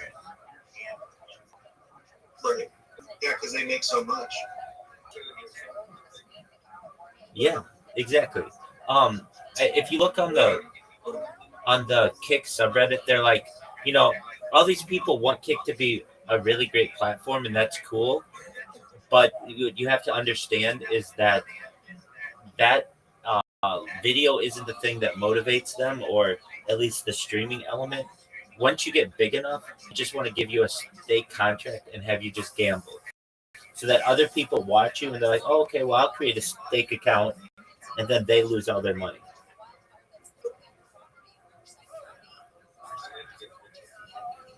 Exactly. Now, I don't know if this is true. Does Aiden Ross own 20% of Kick?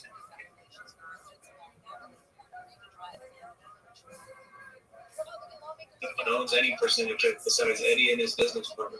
Oh, okay. But they say Trainwrecks owns 20%, XQC owns 30%. It's a bunch of they just say that. Okay. All right. Yeah.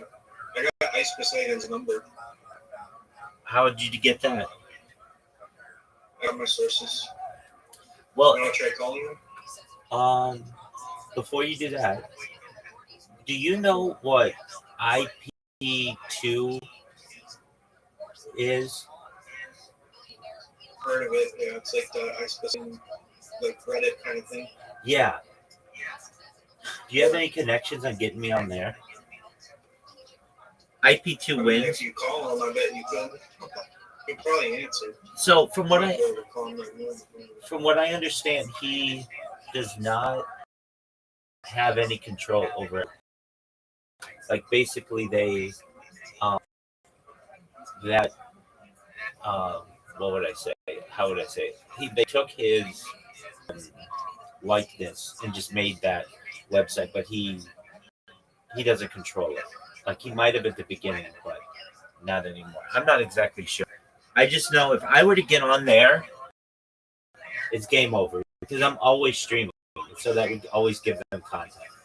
But it's unfortunate. So what I ended up doing is I tried to get on there. Like you have to like create a post on this other platform. I did, and then I'm always doing what I can to improve my visibility. So I created other accounts and uploaded them or whatever, and then I got it banned.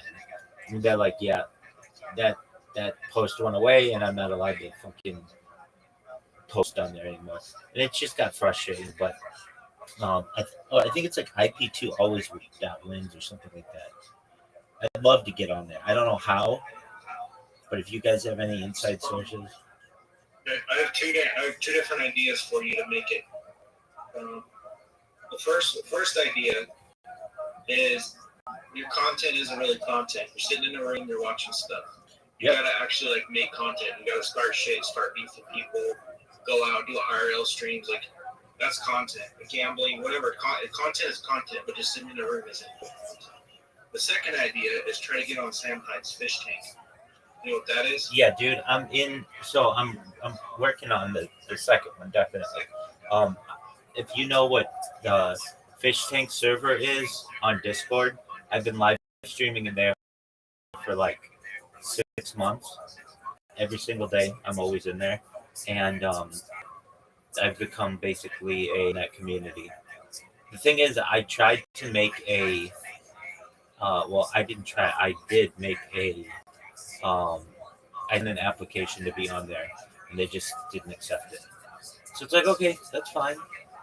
Do whatever you want to do. As for the first part, I mean, the first year that I did this, I streamed IRL every single day as far north as Santa Barbara, as far south as San Diego, Disneyland, Beverly Hills. Nobody fucking watched. And, it's expensive. It's expensive. If you got the bots, it's not that hard. To be honest. You're always on the front page. Who's going to say shit? Everyone's going to start watching it. You need AI chat. You need viewer bots to put you up there. I'm telling you. Yeah, no, that's the thing that you need, or that I need, is viewer bots. But they're very. It costs money. Exactly. I know. That's what I'm saying. And I just don't. I'm like, I live within my means, and I don't have the ability to just spend $5,000 a month on bots. So what I do is I create bots on other platforms, and I have people. I spam people, and I've got a working strategy right now. Every hour, I get one or two people who I annoy enough on a platform known as Blue Sky, which is a growing platform. It's basically it's like 40 million and it's like the liberal Twitter, and it has real users, and they complain about me about what I do, and that's all I need them to do. So the more and more I spam them, the more and more I become a constant figure on there, to the point where, I mean, if I just put in my name and what people have said about me recently, they write, apparently Rabbi Rothschild is a character on here. I keep encountering him. Next call, we're not doing this again to this Rabbi Rothschild troll. You are now blocked and reported, you stupid troll ass motherfucker. The next person wrote more military air traffic in the region than there has been for days, and has a screenshot of me. The next person says, I am so sick of streamer Rabbi Rothschild spamming all of my blue sky. Before I get angry at him on one of his streams, is it really him spamming all the annoying accounts, or is it someone else? Who the fuck is this guy? I don't even know who this person is. And then I put a GIF. Next person wrote, truthfully, Rabbi Rothschild is living too much of a rock and roll style. I can't keep up. One day he's live streaming in Discord. Next, he's fighting aliens and uploading his consciousness to the blockchain. Next person said, I know I'm dealing with the bot that spams across social media. Can anyone recommend Blue Sky moderation lists and that block spammers? I mean, I have people who talk about me. I just have to keep doing this enough, and that'll go viral. I'm positive of it. Enough people. The thing is, bro, annoying people, I mean, yeah, it can work. You'll get motion, but it's not. Like, you could go live on Kick right now, and I could spam with 50 chatter bots and like 100 different Kick channels and blow you up naturally that way by having so many people being annoyed. Now, like within 10 minutes, you'll have like 300 real viewers, right? People that are annoyed and then they'll start spamming your chat with a bunch of bullshit. The thing is it's like, you'd be more effective just pulling up on Eddie yourself and just being like, listen, man, I'm here. You know, give me a deal. He'll give you a deal. I'm sure of it. Yeah, I mean, I'm friends with him on Discord, and I thought of sending him messages, but I don't know. Why not? What? Asking Eddie for a deal? He won't even let me stream on his platform anymore. What did he say? He What didn't. did the DMs between us? He didn't. He did not. But his the Kick moderation said I'm not allowed to stream on there. Kick moderation is a bunch of Indians. Yeah, Nothing to do with Eddie. I think they're just a bunch of Eastern Europeans. But yeah, I get what you mean. I understand. You should draft up a good message. I can even help you and lay it out like, listen, like I can make your platform great. I don't have to keep doing the spamming stuff. I could rebrand my content, do IRL every day if you guys would give me a deal. And he'll probably consider giving you a deal. I get that. Like, that's a huge. Most likely. I'm on YouTube. I'm on Twitch. I'm on YouNow. I'm on DLive. I'm on Trovo. I'm on Rumble. I'm on a bunch of others as well. Everything but Kick. Yo, you guys were talking about gambling, right? Kick, I just told the story like 2 times in the last hour. Kick banned me for spamming people. Yeah, dude, I had over 10,000 accounts. Yeah, but he's like a character, bro, so they know him. Yeah, exactly. Like as soon as I go live, they know who I am and they ban me. I tried it last week.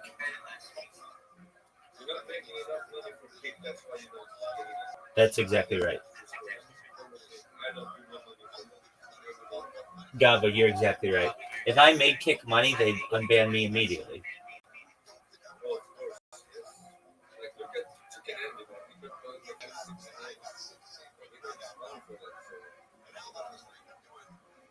Oh yeah, that's a no. That's a given. Too many people want to see him too. He has a big phone.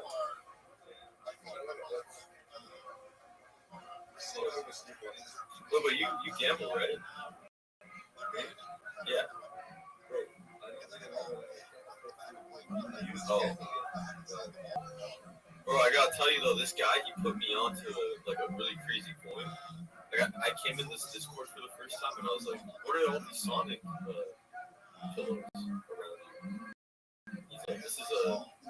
these are actual like the crypto coin logo. Yeah,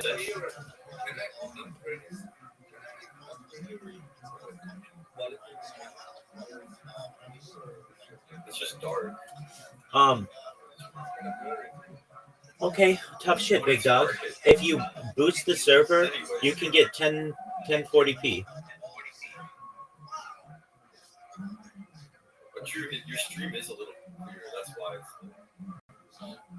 But anyway, the coin that he was mentioning ended up skyrocketing to 34x from the time after he told me about it. Like if I would have took his advice and bought it, I would have had 34 times money easily. And right now it's pretty low though, so it's a good time to buy again. It could do the same shit. It's a meme coin. Yeah, I'm gonna buy it. I think I start my job soon, so I got it. Might have to get it sooner.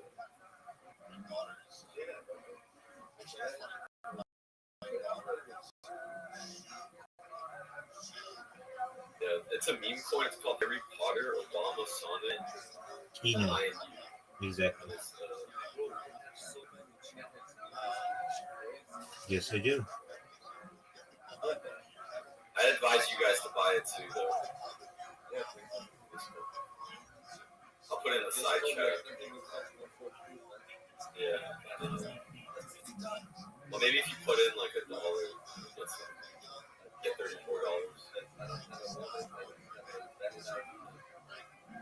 I'm sorry, brother. I hope things turn out better for you in the future.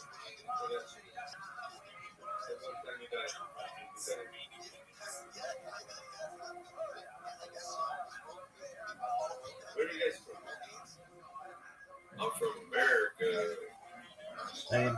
Free Palestine, yep.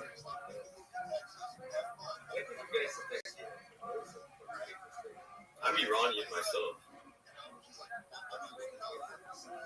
Yeah.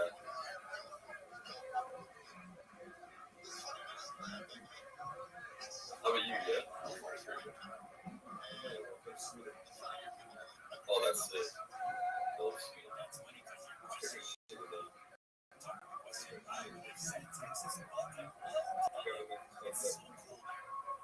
Do you know who it is? A Swedish rapper. Yeah, Blade. He started blowing up like recently. Like, again, he's had like so many waves of fame. Classic Swedish sound.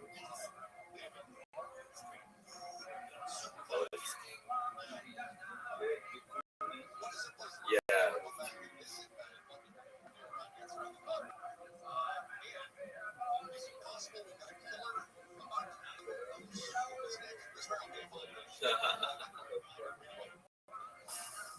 You don't claim him as a Swede?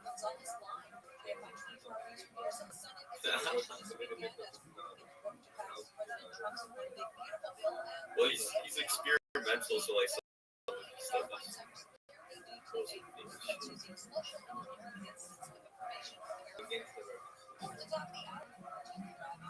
Oh, and like the Swedish accent probably doesn't have as much charm to it because you're Swedish. But people fuck with that.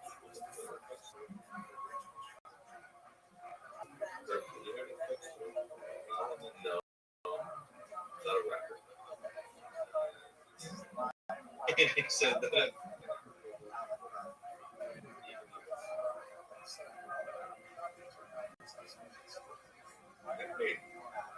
Can I look him up on YouTube?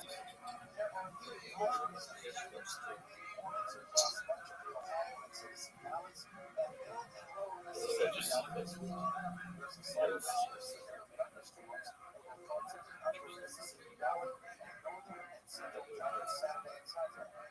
I just put Foxtrot. I'm sorry,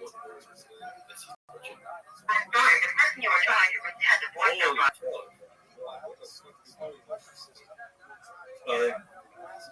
I tried to call Ice Poseidon, but he hung up on me. He's not gonna answer. I've talked to him before. He's busy. Oh, really? Yeah. He knows who you are? Yes. No, it's not.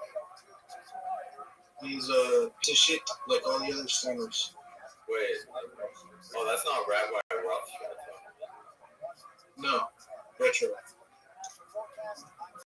Wait, why would they contact you? Because he beatboxed the shit out of his channel. And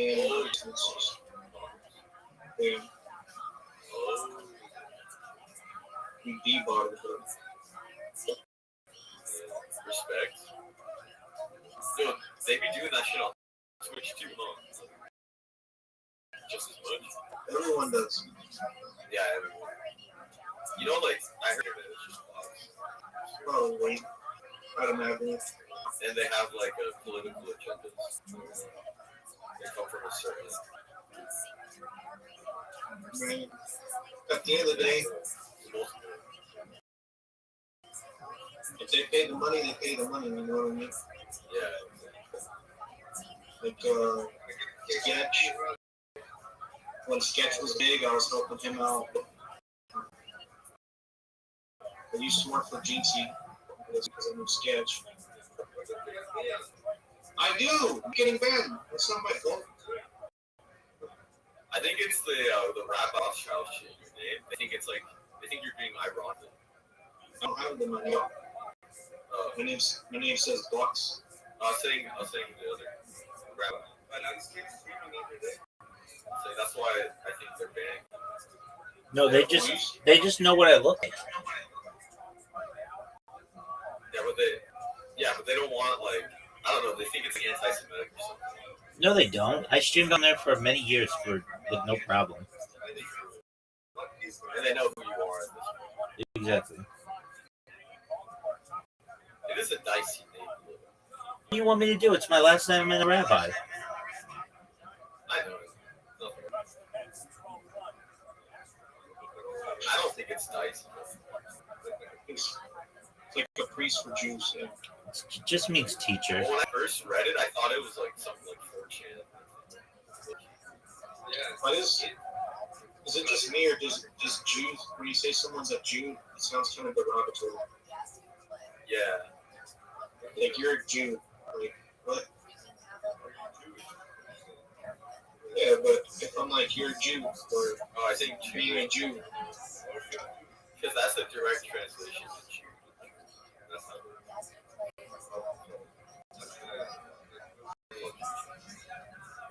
Rabbi, Yo, pimp. Both. what do you think? And it depends on the context. If you were to say that's an American, that can sound bad in certain countries. Do they have like a code? I was like, if like, if I were to walk up to you in the street and I'm like, are you a Jew? Would it be offensive? Yeah, you wouldn't do that to someone to just say, are you black? Are you Indian?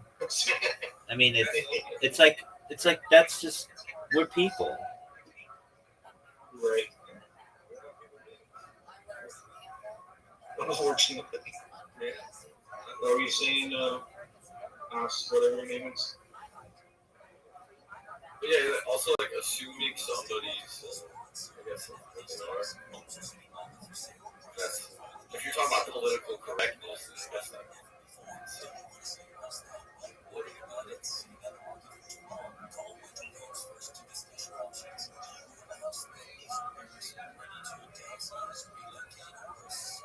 I guess you could say, are you Jewish? That would be fun. Yeah, okay.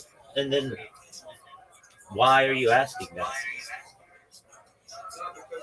Because I want to know a good method for dealing with my current lawsuit.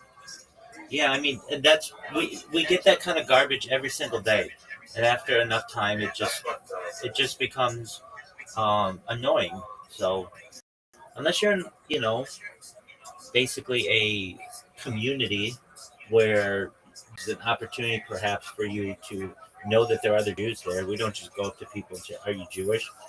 We generally don't. You're interested in their dietary options. Okay, but nobody wants to hear that. If you're interested in that, I have an Ask Rabbi anything. You can ask away. You're interested in what they can't ask. Okay, I mean that's. Don't you have Google? No, you're fine. To anyone else though, if you're interested, it is not a Jew's role to be able to explain our religion to you. You can certainly ask if it's under the right circumstances, but if you're just walking up to people on the street and you want to know the laws of kashrut, generally most Jews aren't going to know. And so What if I'm Jewish and I want to just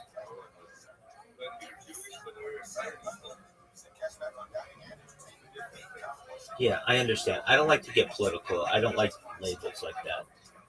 I want world peace. You're okay. Yeah, I agree. Exactly. I have like a bunch of Jewish friends, and they're all chill people. Phenomenal.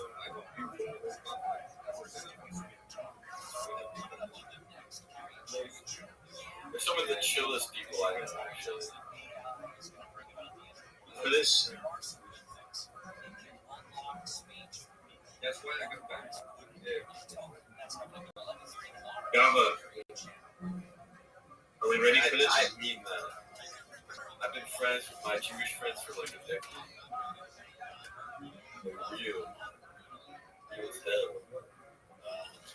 Look at my. Don't do my it. screen. Don't do it, dude. You're just gonna fucking mortgage your house. Don't do it. Go to the other one there that you at least have a chance at winning on roulette. This one's good though. Watch. This one sucks.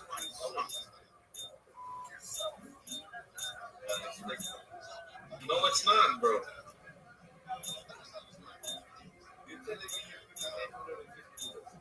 I put in 4. Yeah, alright. What slots are we playing? Duck Hunters?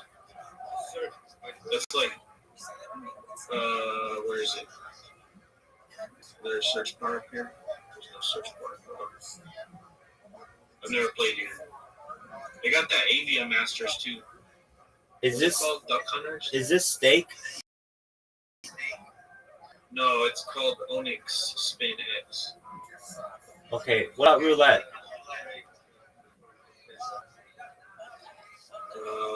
Couple thousand. Let's see Duck Hunt. So wait, they got Pragmatic is the thing. That's all they got.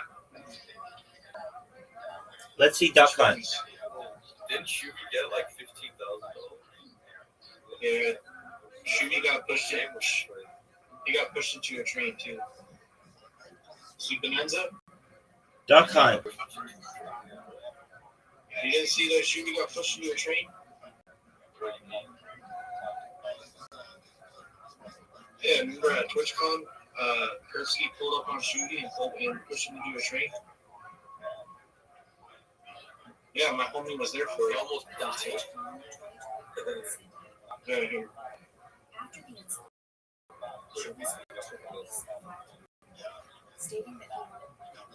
Where's it? Okay, wait, it's not here. Let me find it. Oh, Now, Terpsky. You know, Terpsky, this is Terpsky right here. He pushed him to a train. But the train wasn't even going that fast. Yeah, Terpsky's my boy. Yeah. Let me see here if I can find it. So, let's see. Yeah, look. Here it is.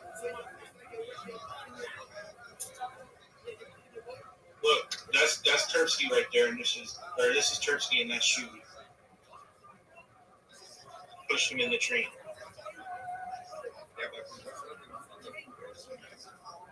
Bro, he bounced off of it. Like, look. Look.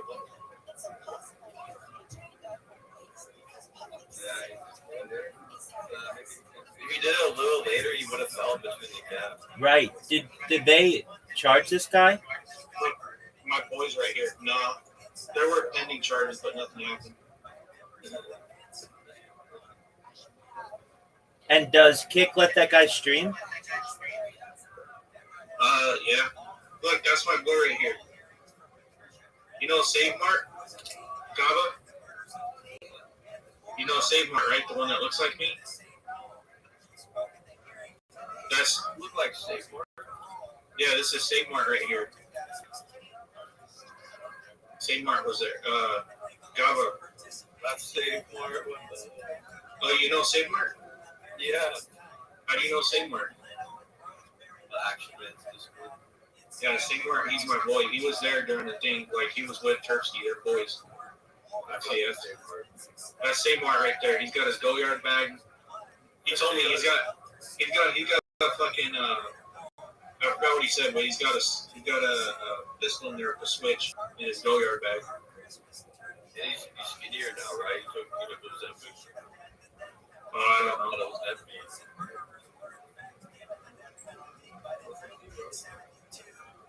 No, I think he's skinnier.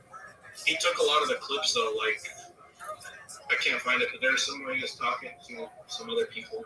Some good clips. Alright, so what are we doing? Duck hunt. They don't have duck hunt. They got pragmatic. Can you do this one? Why not roulette? They got roulette. They got pragmatic and some originals. It's kind of limited. Okay. They got, here's what they got. They got Crash, Dice, Mines, Plinko, Tower, Point Flip. Plinko. Chicken Cross, Evening Map, okay. Plinko. Plinko. Alright. I've seen people play this one. 16 rows. Alright. It's like Fortnite, bro. If you guys start screaming. And also,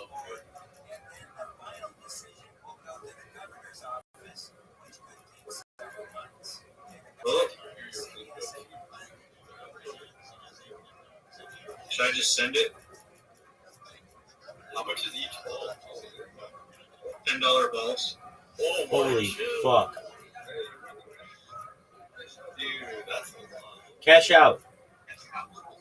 I can hear him go. Cash out. You're good. You're good. You're good. You're good. You're up.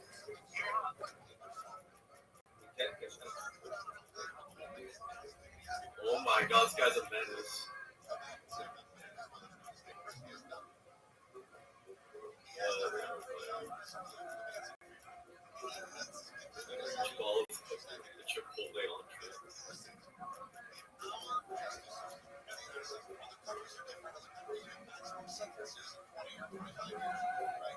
Oh. Are you down? Not really, no. Let's see what happens.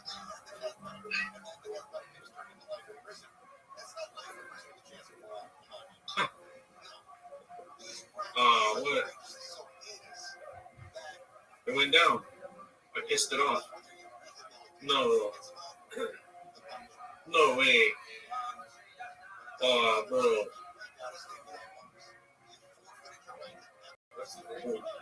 What the hell? Browser? Onyx spin. There we go.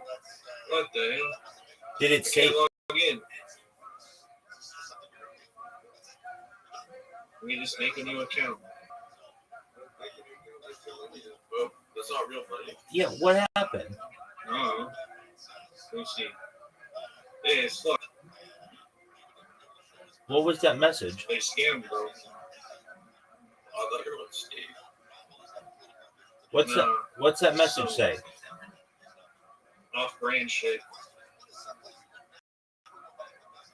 Hey, what the hell? Fucked. Can't make a new account and expect your balance. You would think, right? So Let me you see. You Maybe I need a VPN or something. you were up and just pulled the plug on their website.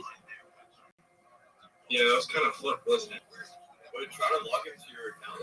You made a new one and just logged in. Right, Let me try. right. Log into your original one and see if the balance is the same or if it's.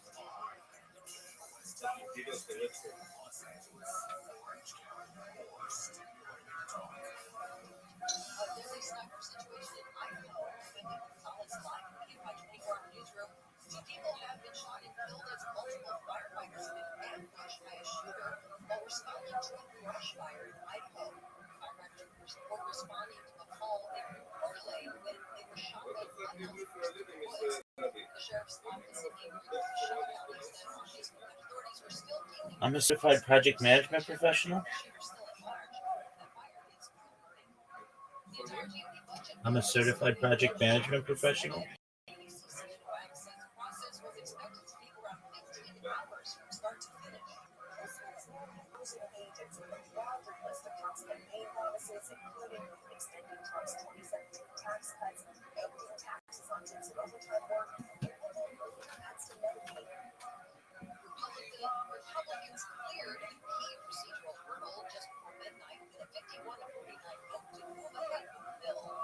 Yeah, I don't know.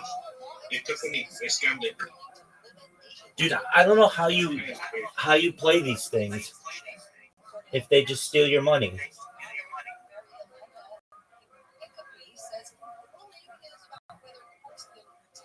Yeah, I don't know. Rest in peace. Like Donna said, when I came in, it turned into fake money. When I was, that's it. Broke.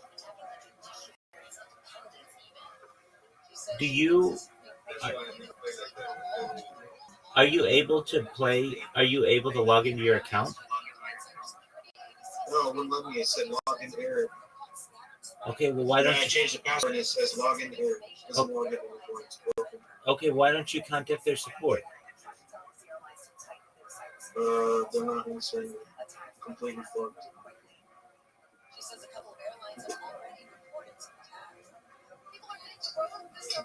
That is pretty fucked up, man.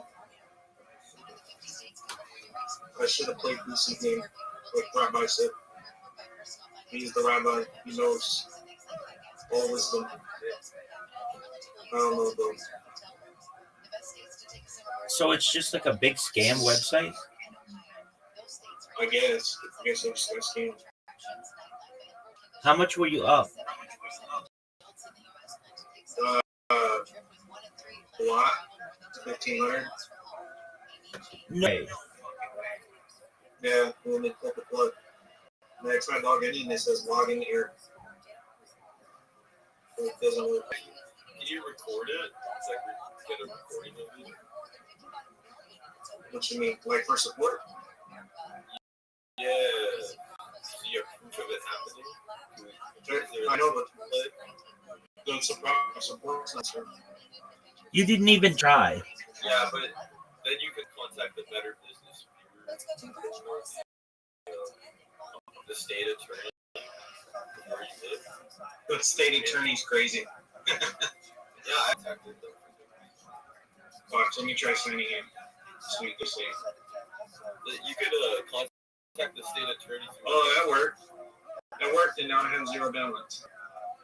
Are you sure this other account? Yeah. Yeah, make sure you use the right email. Yeah, this is. Let me see. When you remade the account, did you use the same email? Yeah. Well, this was my account.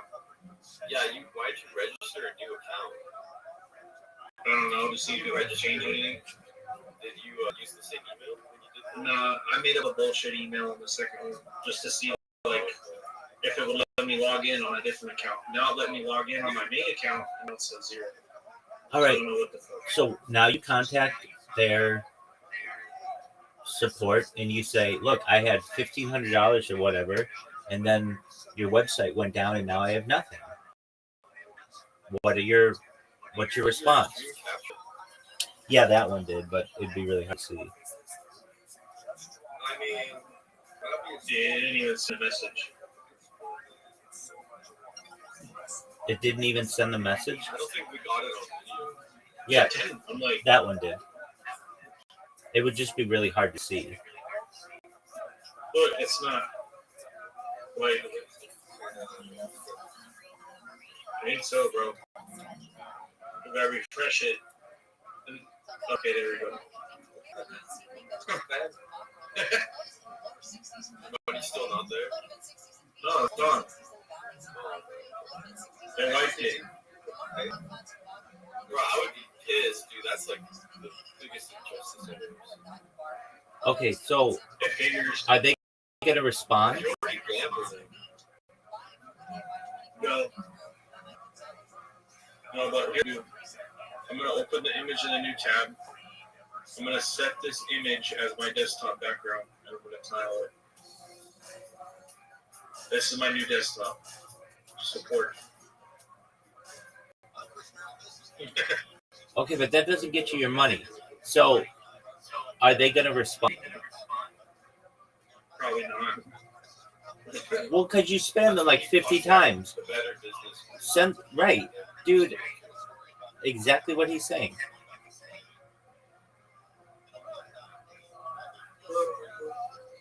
What's the name of this website? OnlySpinX.com. OnyxSpinX.com. Do you live in a legal gambling state? Yeah, Oh, really? Okay. And what state is it? Arizona. Arizona? Okay, I'm gonna get you the state attorney for Arizona. Just try and get some sort of evidence of it happening. All right. Oh, great. Look at what Trustpilot says. Do not trust at all. Right. 15.7 out of 100. Spell pin, all same casinos. They're a scam. Stay away. You log into that fast without verifying emails and numbers are scams. I want 7 million same exact casino support. Probably African or Nigerian scammers. So I'll just send you the link for it. Alright. Everyone's saying it's scam. Look, I have 165. I needed you to deposit a further $855 to get silver VIP, at which point I could withdraw the links. I have made a deposit and it's a lot. I can't find any reviews. Cashed out. If anyone has, let me know. I'm going to leave 3 stars. Most site will ask $20, $30. They ask $100. The sites list licenses by another UK commission. 2 crypto authorities. I'm checking with those commissions to see their licenses. Space sponsorships. Trustpilot. Everyone's saying it's a scam. Yeah.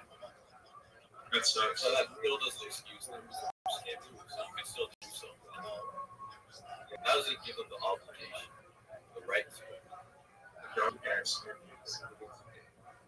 Oh, it's the same casino. The fuck? Terrortix, Bellspin.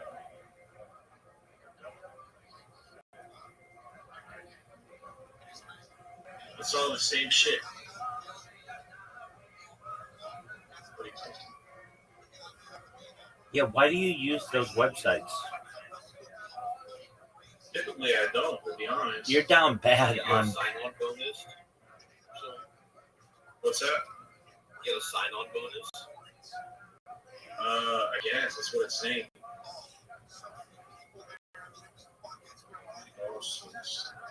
Yeah, you probably want to check that Trustpilot first. Yeah, that would be smart. That's yeah, we're just play stake. It's the same thing. Bellspin, Jobcast, Onyx, it's all the same shit. Look, even the players, how many players is the same? Look, same kind of players. 54,400. Damn, so they owe you like 100. At least the initial. 1,100. No, it's fake. They're not even answering. Just go through the link, file it,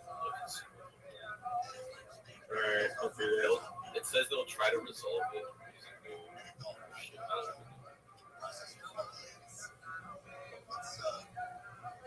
But you need evidence. You need some screenshots or something. And have pretty much just summarize it to ChatGPT. Like have him write it down.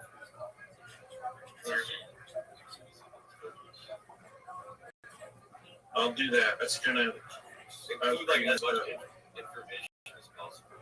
Just try and get the real evidence. That's the actual real lawsuit. Yeah, we need a video clip of that or something.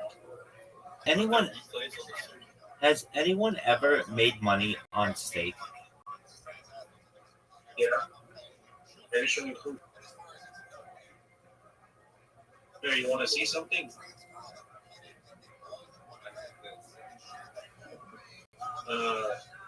Rabbi, Yo, what's going on, dog? watch this. So you go deposits. You download your deposits. You download your redemptions. Then there's Are there redemptions of all your losses? yeah. And then it tells you how much you're up or how much you're down. What's it at? Stake stats, that's what it is. Okay, but I mean, have they actually deposited in your bank account? Yes. Okay. Even though you know the house always wins, so whenever you do that, you're just gambling. I guess Profit loss calculator. Here we go. So upload your purchases, right? So this is deposits. Upload your redemptions. So this is my withdrawals. I was going to analyze. It's going to tell me my total profit loss. Highest balance 7,000, lowest balance 2,000, end balance 6K profit. 64,000 purchases, 71,000 withdrawals. Made $6,000 on steak. Yeah, it's just on one account.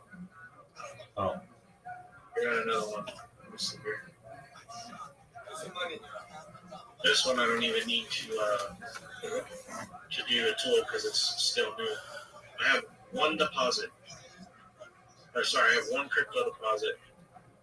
And then I got, let's see, 300, 300, 2 to 150 and a 20. And then my redemptions is 3, 11, 768, 75, 300, 400, 45, 45, 37, 40, 40, 36. I'm not that bad. Like that to that, yeah. Very good. So, yeah.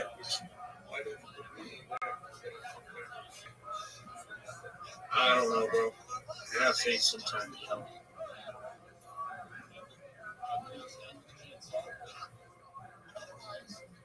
It is. But yeah, overall profit was pretty crazy.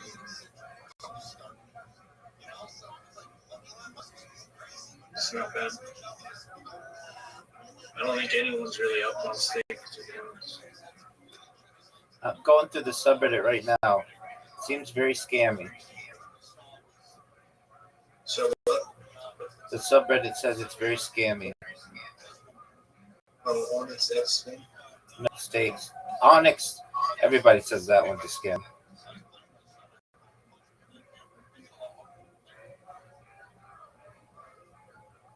Would you be better though? That's for sure.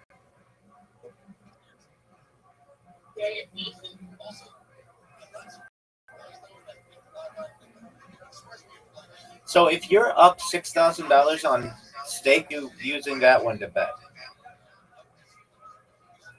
But it all goes to bills, you know, frivolous shit. Okay. I'd be sick if someone had like instant replay.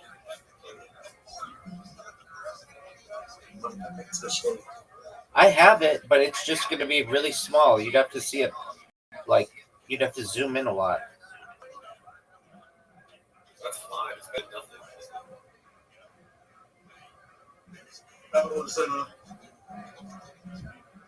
That was dog shit. Anyone gambles, you guys should like. I usually do. They usually stream. So I already have dogs. Then you have like content. I have to, then I deleted all my clips and people started being weird about it. But I had some pretty good content. Somewhere I start with like 100, and then at the end of the stream I have like 2. It's pretty good.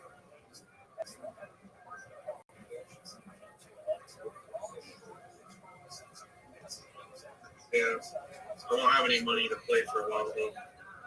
At least for like a couple weeks. But when I do, Myers is gonna be on here, turning up, just like always. It's crazy though.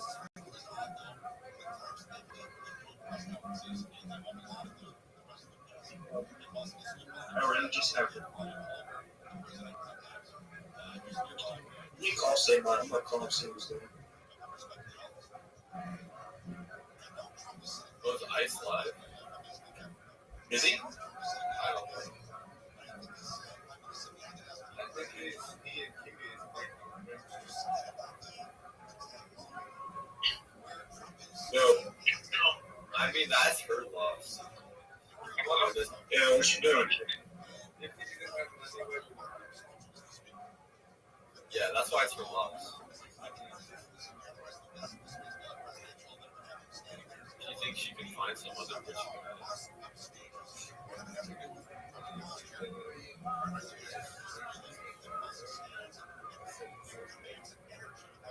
Why would she risk that security?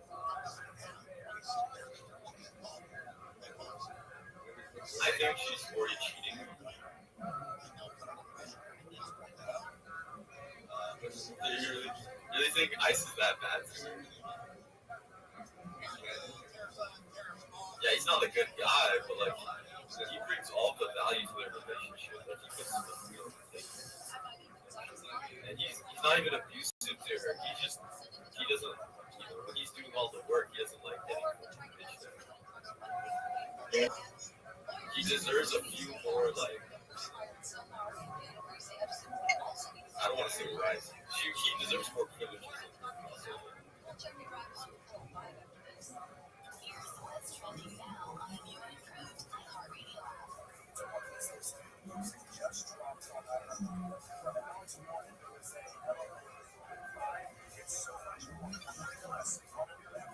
She could just sit on her ass for the rest of her life and look pretty.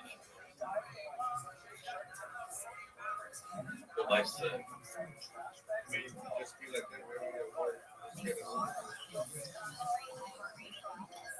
Yeah, but then she'd have to be a whore. That takes a lot of work, though.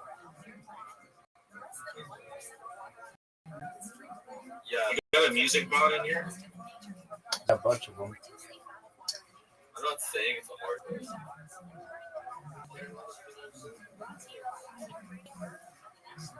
Yeah, I wouldn't. No one wants to do that.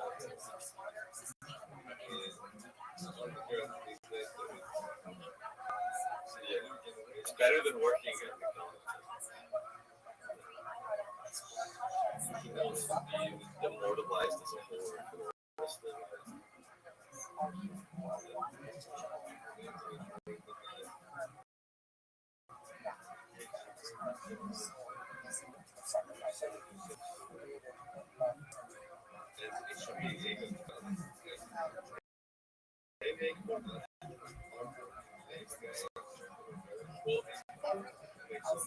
Well, they should be taxed. I think. Taxed heavily. The income from that.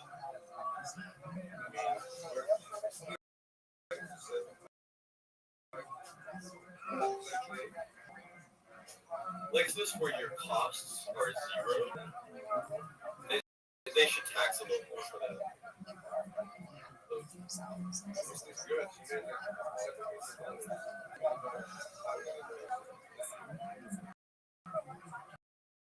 Yeah, they don't stimulate the economy in any way. They just need jobs.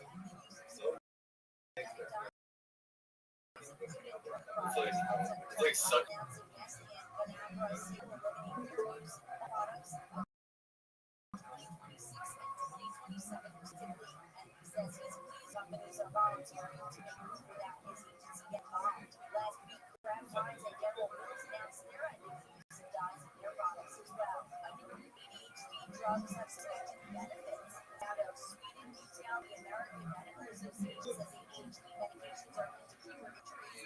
So about ADHD.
Hey, you have to watch this. Listen to this.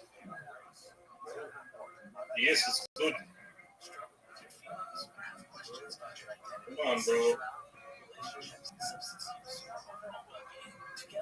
Rabbi, What up, pimp? to listen to this. Good shit.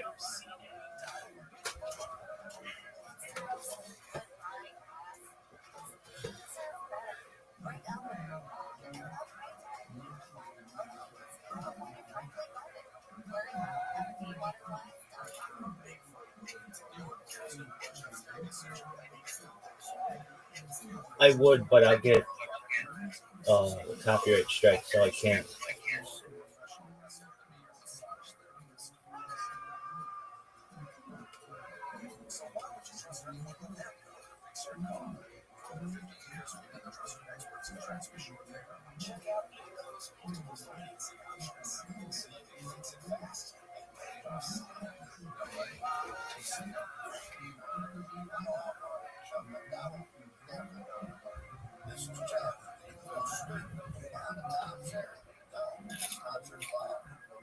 What do you like, Draco the Ruler?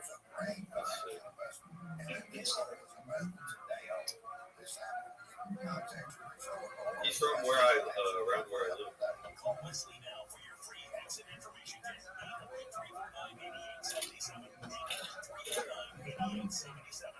Here's what's trending now on the new and improved iHeartRadio app.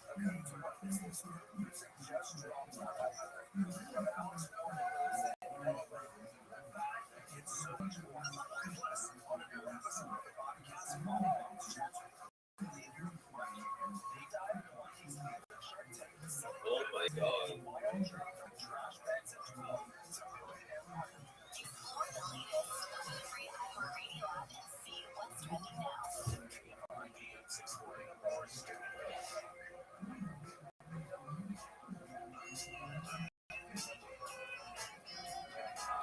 Where was Bobby Alton? Is that what? Where was Bobby Alton? On this video? I'm just kidding. No, I was hearing it from Rabbi Rothschild. I think she divorced her dude. Now she's fucking all the rappers. Damn, so she was a slut. She is now. She was always down for the bad. Oh no, for real. No, she divorced her husband. Like she used to be depressed and take like depression pills, and she was like a zombie. And then she divorced him, and yeah, they got divorced. That's funny. I mean, that's not really good.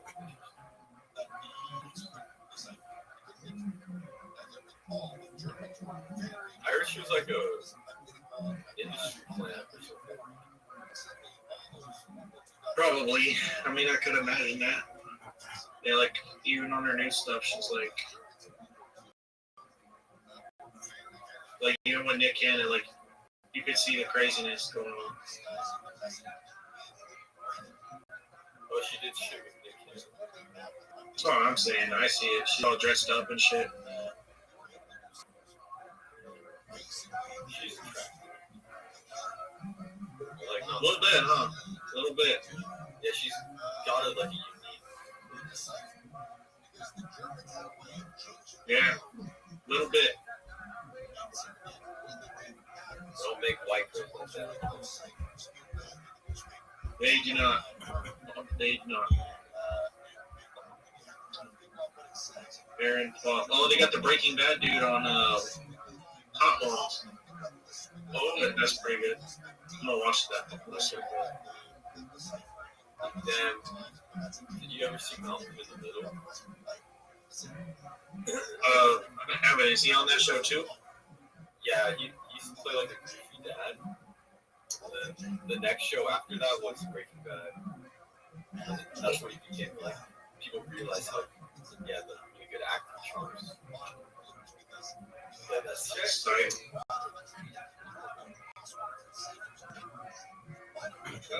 Fucking kid.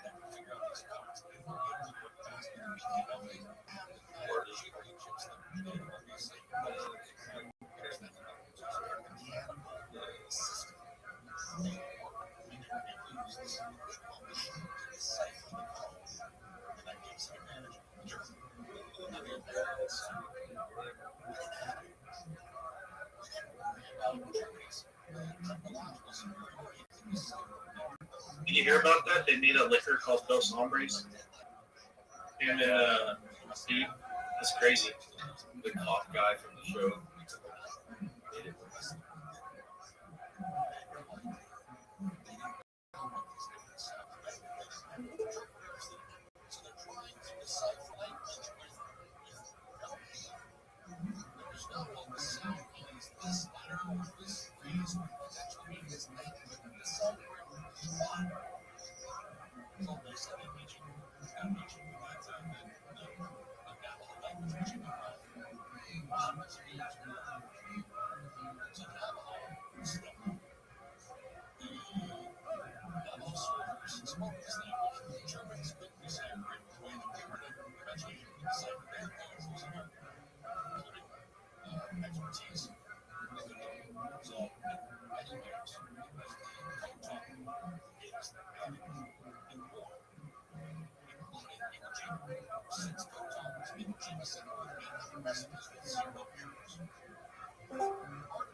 What up, Zoot? You ready?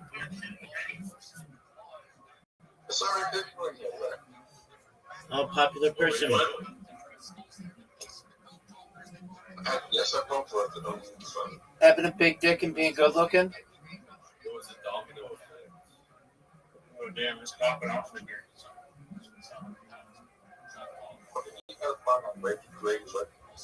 Yeah. I played for Yeah, it.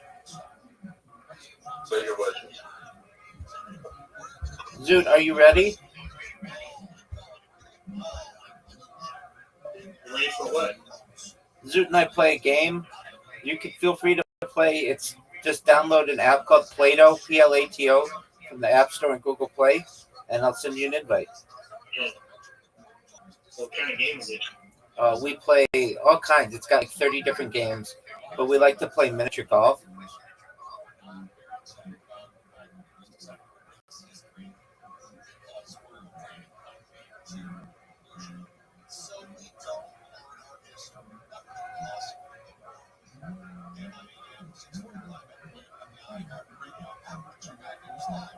Zoot, are you ready? I gotta get off though.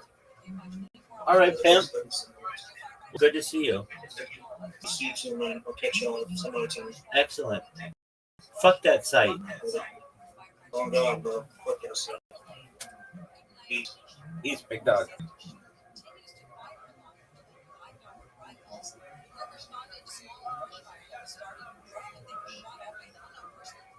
The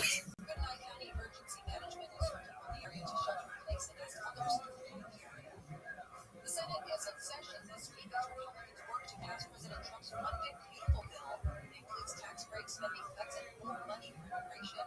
Ohio Senator Bernie Grado says Social Security won't be touched and Medicaid is being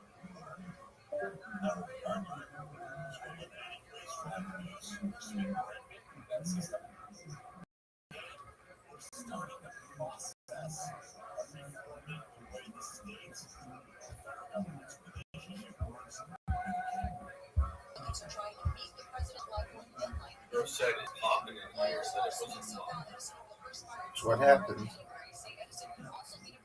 That's what happens when you start. Word, Mockingbird.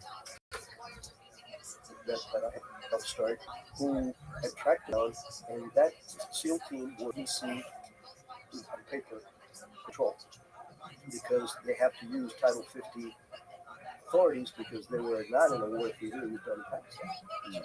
Now, well, obviously, we're going to go deep into that on this podcast. But on that specific mission where we went in there to kill Bin Laden, there was a lot of red tape they had to maneuver around to make that happen because of the bureaucracy and because of the laws that were in place. Those guys were SEALs, right? But they were officially for that mission, they were CIA. They were attached to the CIA for the authorities.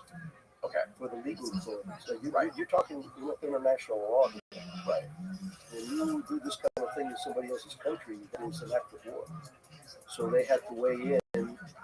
The president is the only one that can do that. He only signs Title 50 stuff. Okay, so let's going back to the beginning.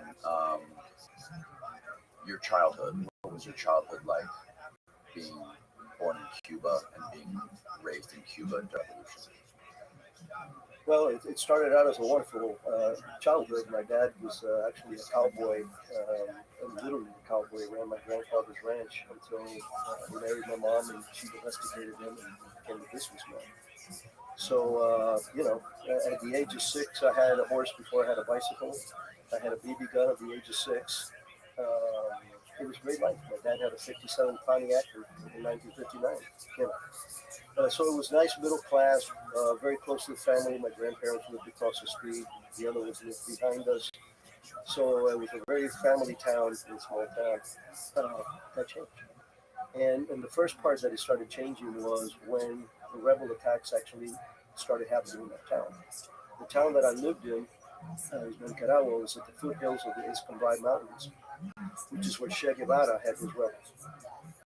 So the town that I was at got hit several times as harassment. Well, my parents were gone, and I had a nanny she was like 13 years old, or 7 or whatever, and huge firefighting from the house. I literally went up to the window and opened up the window. So that's the first time I saw somebody get shot.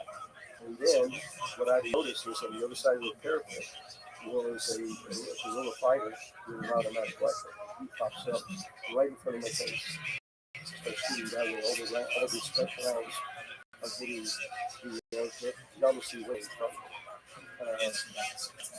That's kind of a wake-up call for a 7-year-old, And then what continued was how quickly communism eviscerated the freedom that people were enjoying. I'm not saying that the peace is great. I'm not saying that changes did not need to be made. I mean, communism is going to be the solution. So you figure when I confiscated my dad's business 6 months after children were killed, and he decided we were going to leave the country. We moved to Havana, and when first time that we drove to Havana to stay there, the first thing I saw was 3 guys hanging from trees with signs around their neck that said counter-revolution. That was politics 6 months after we did it. So a lot of it is lost with Che Guevara photo. this the idealistic revolutionary. Um, they murdered more people than second only to the Nazis. How old were you saw that? I was probably around 9 when I saw the guy show. No, I was 10. Because, well, no, 9, because a year later is that I was able to leave and I turned 11 in the ocean. So I left the United States. And how long did you stay in Cuba during that time before you escaped the street fight?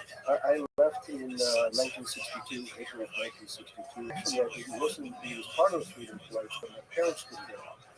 My parents owned property that people were still fighting over. Part of the attrition process would say that they're leaving the country because it's confiscated. So they wouldn't let my parents go. And there was a Catholic church program called Peter Pan over the time. And that brought out thousands of Cuban kids whose parents could not come out. So that's how I came out in '62 by myself to an orphanage in Pueblo, Colorado. And then how long did it take before you went back down to Miami? 9 months. My parents got out about 8 months later, and it took a little bit of time to get out.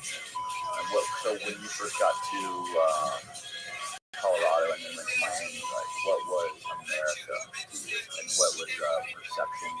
How different was it from how you perceived it would be? Well, at that age, perception of a country that's outside of yours is non-existent. Even though my dad was educated about everything really early on. But see, you got to understand that the first part of it is the shock. Even though I was raised to be the little man, still do this and that, when they do this, when they do that. So I had a little bit more backbone than the average 10-year-old. So you're still like to a country that you've never been, no matter what great stories you heard. You don't know what to expect. And then, of course, I go from landing in Miami, and 2 weeks later, I'm in an orphanage in Pueblo, Colorado. And an orphanage is an orphanage is an orphanage. We had 3 or 4 different ethnic ethnicities and languages there, and a lot of pissed off kids because nobody likes being an orphan. So it was rough. Discipline had to be rough because there was a lot of. But I coped with it fairly well. When my parents came out and I went back down to Miami, we were living poverty. I mean, my dad didn't have a dime to his name. Everything he had lost back in the country. My aunt and my 2 cousins had also left. So it was 6 of us living in a 1-bedroom, roach-infested,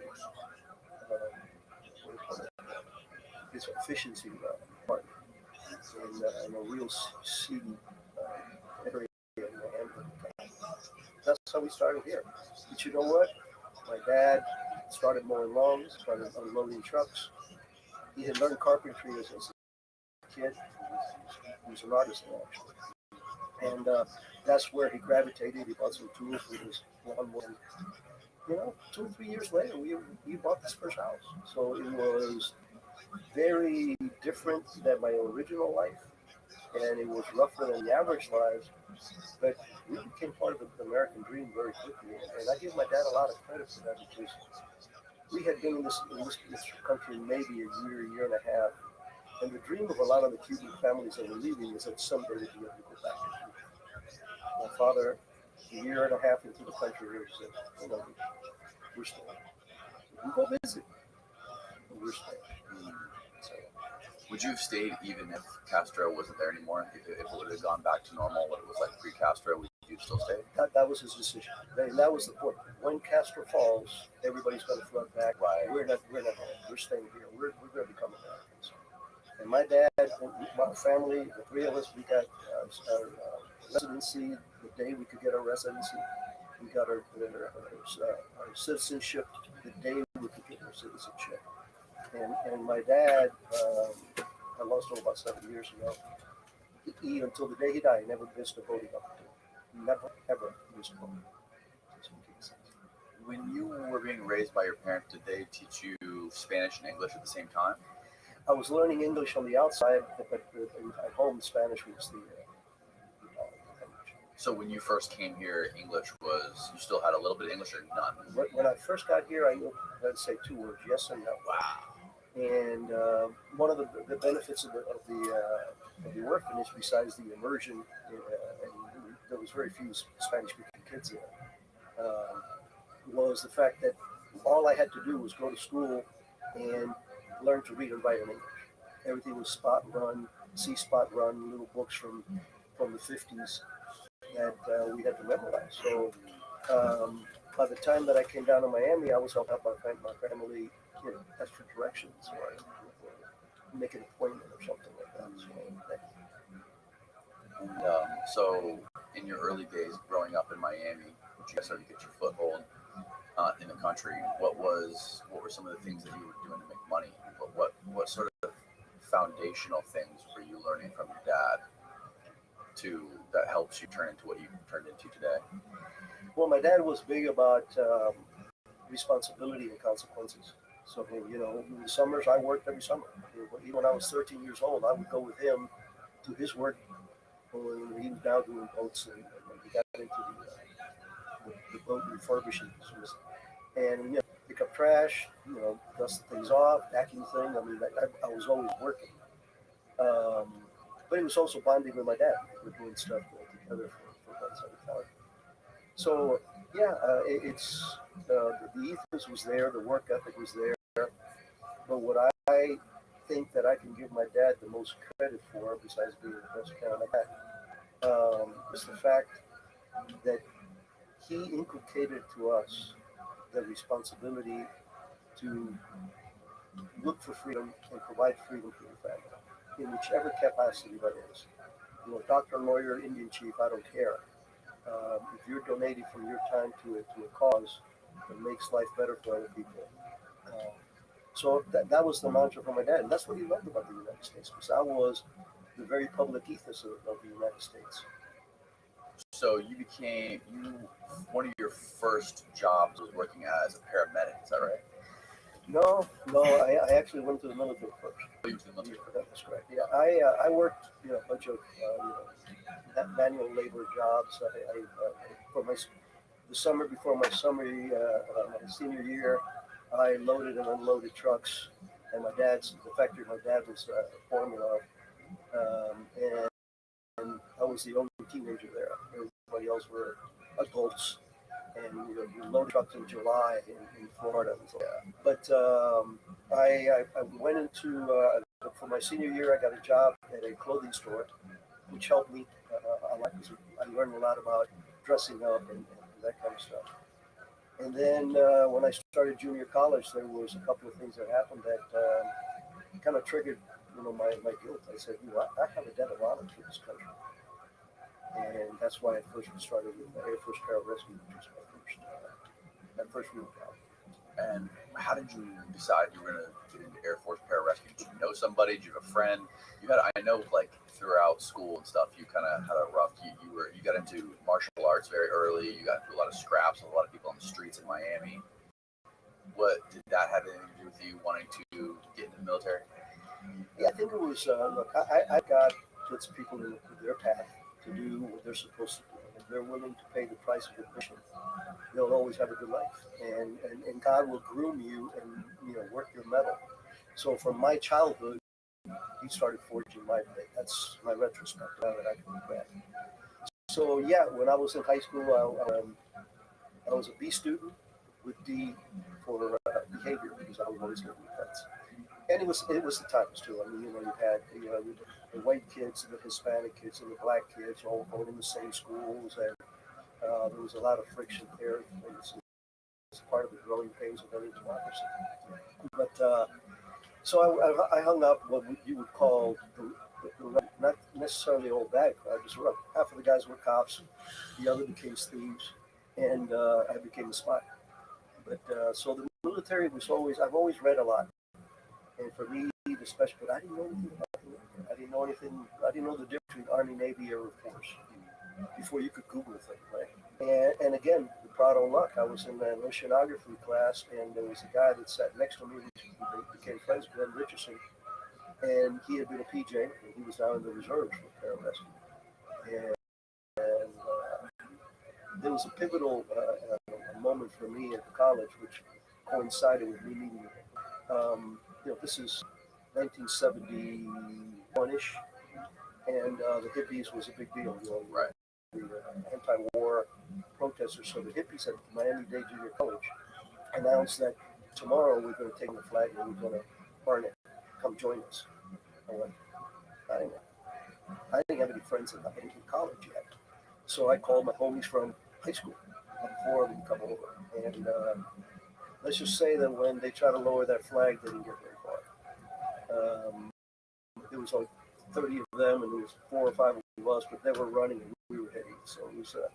But here's the moral of the story, though.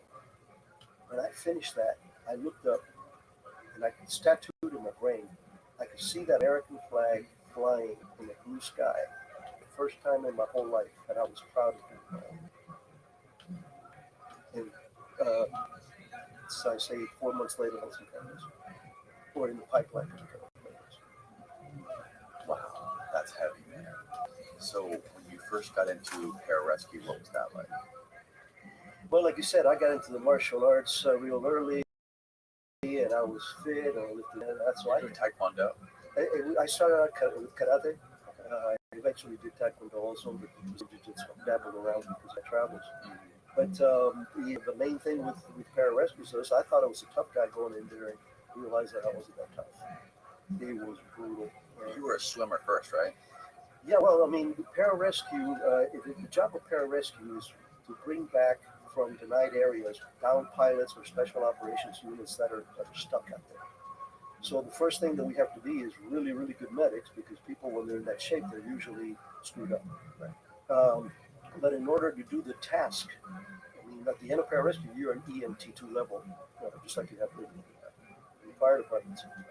But you have to be mountain climbing qualified, scuba qualified, airborne qualified, guns, and everything else. So it's the physical training, the pipeline for all special operations forces, whether it's Green Berets, SEALs, Air Force Special Operations groups like pararescue and combat controllers, Marine Recon. The attrition rate is all the same, 80%. Out of every 100 guy that tries, 80 fail. So, like I said, I thought I was a tough kid until I went for the first 3 days. Then I got handled it. And how long did you do that for? I did 2 years active, and then the rest was reserves. I did about 6 years. I did 8 years total, and it was during my when I went fully to the reserves, because again after Vietnam, everything was being shrunken down. The military was decimated. They were asking people to leave, more than anything else. The agency was firing all kinds of people. So I joined the fire department in Miami. So I rode rescue for 6 years as a paramedic, firefighter paramedic. Yeah, what was that like, the Vietnam War? When what was the the vibe in the military like during that time after all of that went down? Devastating. You figure I did not get to go to Vietnam, which I regretted all my life, except now I can look back and say I probably would be here if that was Right. the case. Right. Like I said, I wanted to. I joined pararescue because I wanted to go to Vietnam. I wanted to fight. I wanted to go to Vietnam, and as a matter of fact, we had a draft at the time, and my number, the higher the number, the less chances you were going to be called. And my number was so high, and I was in college, and my parents were so happy that they celebrated the fact that you can't go to Vietnam. Well, I volunteered. And what made a kid like you at that young age want to go fight in Vietnam? I was struck with the bug of what this country's all about. The price that I was willing to pay to military and the debt of honor primarily. And I think it's probably the number one thing was the debt of honor that my family has. Notice I say has because it's never paid to this country. And that's the only service that I knew was the military. I never contemplated being a police officer. Again, got a lot of respect for those guys. They got a very tough job also. But back to the Vietnam era mentality, you figure even though I had not set foot in Vietnam, I remember coming back from Hill Air Force Base for home leave time, and we had to put on a uniform. And I'm walking down, and of course I got my pay and my jump footing, and people would stop and spit on the ground in front of me. Now it's very refreshing because somebody is sitting down, you see the military, somebody will thank you for your service, or I got the tab. I've done that several times. Just paid them to leave, and You've done it for other people? oh, absolutely. Oh, wow. All the time. I'll be at an airport. I've seen a couple of military guys are having breakfast. I'll call the waitress and go. Wow. It's like I know how badly we treat, Yeah. and these guys and gals deserve a lot better than that. They're the reason we have to. Yeah, the country really was in an uproar after the Vietnam War. And you were still in pararescue when that all happened. Yeah, I went into pararescue December of '71, late '71, and I got my beret. I think it was early '73, which Vietnam was obviously pretty much shutting down, and I still had some post beret training that I had to do and all this stuff, advanced mountain climbing and advanced parachuting and all this crap. And at that time, that's when Vietnam was officially shutting down. So there's no chance. Did you, at that age, you said you were very well read at that age. You spent a lot of time reading. Was it about like history? Did you read a lot about the history of the United States? Did you read a lot about like the history of like the 50s and 60s with the CIA and Kennedy and all that stuff? Were you familiar with all that? First of all, I was infatuated with the OSS, which was the predecessor for the ABC in World War II. That was my main read. I mean, I had, growing up, I had three American heroes. One was Teddy Roosevelt, Wyatt Earp, and Wild Bill Donovan. Wild Bill Donovan's the guy who started the OSS. So any book that had to do with the resistance, French resistance, all these guys doing all this stuff, I read a lot of those. I have to admit, I read every James Bond novel ever made as a kid. And so all that is back there. You feel, the urge or the attraction in having that kind of purpose. And I can tell you honestly, neither in pararescue nor in the CIA did I ever wake up one morning and go, man, I gotta go to work. Never. Even when I was in the 3 years that I slept in the jungle hammock in Central America, never did I wake up in the morning and go, I always find it so fascinating how people who come from some of the most adverse environments have just like that burning desire in their belly to do something, and they're so interesting, and they are just they find a mission in life compared to people who kind of like grow up wealthy or grow up with a silver spoon in their mouth. People who come from places like you came from in Cuba during that time and seeing some of the shit you saw when you were really young, and the drive and the motivation that you had to do something, and to you had like a sense of purpose at such a young age. I find that fascinating. Yeah, and I'm very proud of that. I'm very proud of the fact that all three of my kids turned out exactly the same. But my son's military, and my daughter's even worse. She was a school principal. So she's the toughest of the three. Yeah, I mean, for me, that purpose was driven, but it wasn't solely unique, and it wasn't solely because of the poverty that we lived through, and the getting ahead better. For me, it was having what Cuba was, seeing what Cuba became so quickly, and then coming to a country where everything was right compared to the rest of the world.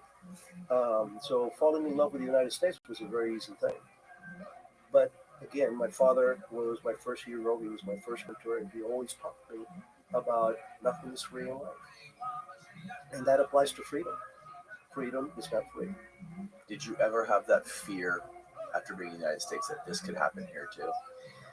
This episode. Well, that remains today. I mean, I'm for people like myself without my background, and not just the paramilitary ninja stuff, but just Americans, now Americans that come from communist regime. The scariest thing is the worldwide trend going far left. You name me one single country that is under communism that is thriving. Venezuela's got more oil than anybody else in this continent. They're starving to death. Cuba before Castro took over in Cuba, Cuba had the first or second highest living conditions in Latin America.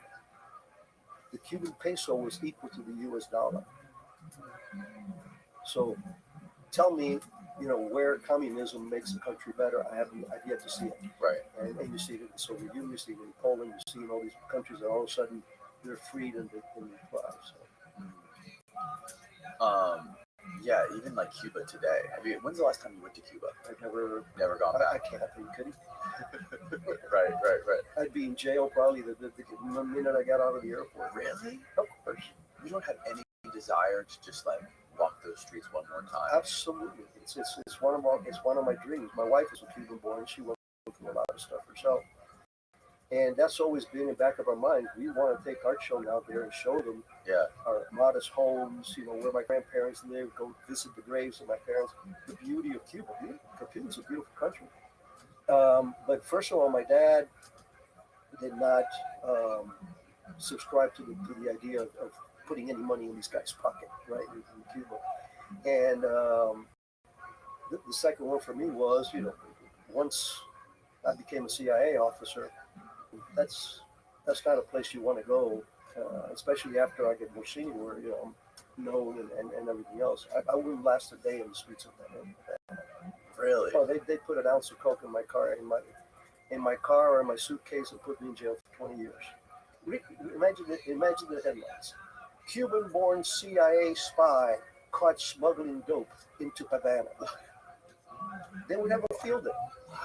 And the government could throw all the lawyers at me that I would still do 10 years there before it was out. So the answer is no.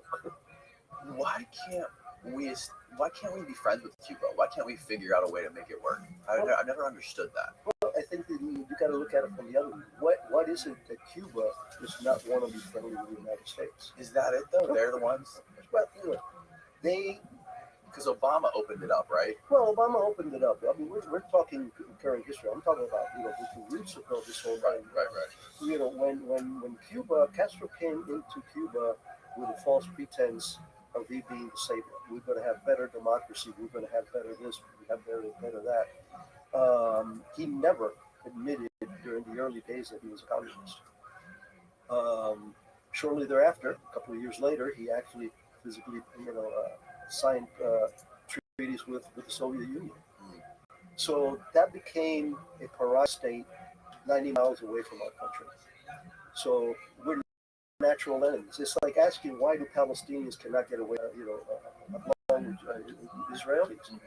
Because sides have suffered incredible atrocities, and it's personal. So in the sense of the United States, we have a duty to protect not only the world, but definitely our hemisphere, which we're not doing. That's pet peeve. We're not paying attention at all what's going on in Latin America. But for us to continue, I would love to open up some kind of dialogue with you. Yeah. But there's certain things they have to do. And one of them is to have free elections. Cuba has had the same leadership for 62 years. Castro went through the other Castro. After Castro retired, he still runs the show through the present president, right, which runs every 4 years without opposition and with a guaranteed, job that he's going to win. The other is you have to understand that there is a price for crime that you have to pay. The people don't understand the thousands of people that regime has killed. I'll give you an example. Che Guevara. I've been in Europe many times. I'll see kids walking around with a Che Guevara shirt. Oh yeah. I want to knock it out. Because what people don't understand, he was that glorified, the romantic, gorilla that was out there. That was, the shining light for freedom. You know what he used to do? He would take political prisoners, bring them out to the courtyard so the rest of the prisoners could see. He would put 3 of them on poles, and he would walk up with a revolver and go click, boom, boom, or click. You're in. Just So like roulette. Just like Russian roulette. And he did that. When you look at the thousands and thousands of Cubans who have perished trying to leave that island at the bottom of the ocean here in the Gulf, those are all criminal acts. And like I said, 6 months into the revolution, there were people hanging from trees because in school, the first thing after each over, when I was in school still, they would tell you if your parents say anything bad about Castro or the revolution, it is your duty to report it. And there's kids that did. Just like China and just like North Korea. Exactly. I mean, there's no Police state. Yeah. Well, for people who aren't familiar with Che Guevara, can you give me some sort of context around who he was and where he came from? Yeah, Che Guevara, you were talking about Money Kid. His father was a doctor. He was Argentine. He had real leftist ideas even there because again he was upper class, but he was living it's nice. It's easy to be a communist when you're going home and having champagne and lobster. Okay, Right. I have no. I mean, if people want to leave the United States to go to Cuba because they like communism, hey, go for it. But so he came. He joined revolutionary. He got radicalized as he was, and he ended up hooking up with Castro. Even though he was Argentine, he became a very key figure in the Castro regime. Now, Castro had a reputation and a penchant for getting rid of competition. The first real hero of the Cuban Revolution was a guy named Camilo, and can't remember his last name, but Camilo was a guy. People loved him because he was charismatic. He had fought. Castro didn't fight. These guys. He had fought. This guy was well.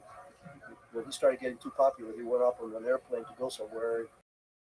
The plane blew up. Rumor has it that that's why he sent Che because he was getting too popular. And he said, we've got this here. Why don't you go help us foment this problems in other places? That's where he went to Bolivia. And that's where we got it. How long ago? What year did we get him? You have friends that were part of that force that got him, right? Yeah, I can't remember the year, but Che was in I guess it was in the early 70s, probably late 60s, or something like that. But anyway, he was in Bolivia trying to run an insurgency and doing a real shitty job of it. I mean, he was stealing food to survive, kind of thing. And the agency, the CIA, the Bolivian government asked for help trying to counter, this new threat in the country. Right. And they send out a team, like we always do, to help them, work better. We give them communications, we give them intel, we teach them what to do, whatever it was. And there's one particular individual which I am very honored of having known and continuing in touch with him is Felix Rodriguez. Felix Rodriguez was a Bay of Pig. Came to the United States, joined Green Berets, got out, did Vietnam, came out, went to work for the agency. But during the time that he was deployed down there in Bolivia, he is the one that is credited for helping the Bolivians track him down. So the only reason I'm familiar with Felix Rodriguez is that we spoke on the phone about I saw that documentary, The Last Narc, about Kiki Camarena, and he was, for people that don't know who Kiki, I doubt people who don't know who Kiki was, but he was correct me if I'm messing this up. He was a DEA agent stationed in Guadalajara, I believe, fighting the cartels in the 80s, and he was murdered by one of the cartels, and apparently there was a CIA officer in the room who was being tortured in, who was talking to him, and part of his murder. There's multiple sources, whether it's DEA agents or other cartel members, who said there was a CIA guy in there. And according to The Last Narc, Felix Rodriguez was the CIA officer that was in there. I've heard those rumors, but they don't add up. we did not get into the counter narcotics side of the business until way in the 80s. The CNC, which was the first counter narcotics center, it wasn't created until the early 80s. The fact that there was a CIA person there, I would like to see the proof. I have never, and internally, I have never heard anybody say that. Do you think the CIA is at all working with or using the cartels in Mexico, or has been for the last few decades? We're prohibited. Really? Yeah, by statute. You know, we can infiltrate them by recruiting people like that. But cutting deals with narcos or cutting deals with terrorists, that's a bad business. Because sooner or later you're going to be compromised. So, no, I mean, you know, the CIA or the U.S. government was not selling cocaine from Mexico in Los Angeles to undermine the minority. That's the reason, again, that I wrote the book. Because when you hang out for 25 years and you rub shoulders with the kind of people that I rub shoulders with, and when you walk in the shadow of the giants that I saw in pararescue, and the ones that I saw in the CIA, you understand the morality of, again, I'm not saying that we had chains, we had people that are traitors that deserve to be shot as far as I'm concerned.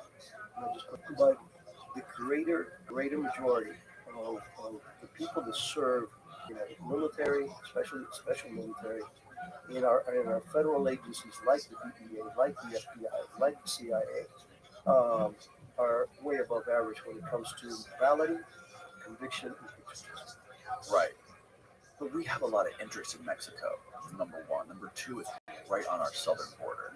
And there's a lot of foreign interest in Mexico, including China, which is big. They're buying a lot of land in there, including lithium mines. And so why wouldn't we? Just the same way Russia would have agents in Ukraine, as well as we do, why wouldn't we want to have people in there gathering intelligence? Well, we can have people in there gathering intelligence, as we do.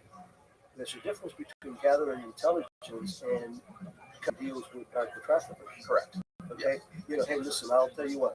I'll cut you some slack. You can bring the dope in as long as you tell me what he's doing, and I'll take him out for you. That's movie stuff. Okay, that's movie stuff. We're not allowed to do that kind of stuff. Now, what we are allowed to do is to recruit locals that are on the fringe of narcotics and teach them how to swim upstream, and now they get into the trusted level. And now you have a validated reporting source on particular things. But that's very hard to do. People don't understand. People go like, why can't you penetrate Al-Qaeda? Idiots. These people grew up together. They've known each other. Every cell knows the history of every single person there. And it's the same thing with the cartels. You just don't, you're not a doctor in Mexico City and all of a sudden say, I'm going to start a cartel. You know, you live a criminal life. People know who you are. And you get ahead. So we are allowed to recruit sources. I recruited a source in a Latin American country who was a member of a Maoist terrorist organization. Right. Okay. So we are allowed to do that. We're supposed to do that. But there's a big difference between that and collaborating with them in order to cut a deal. The problems south of the border is tremendous.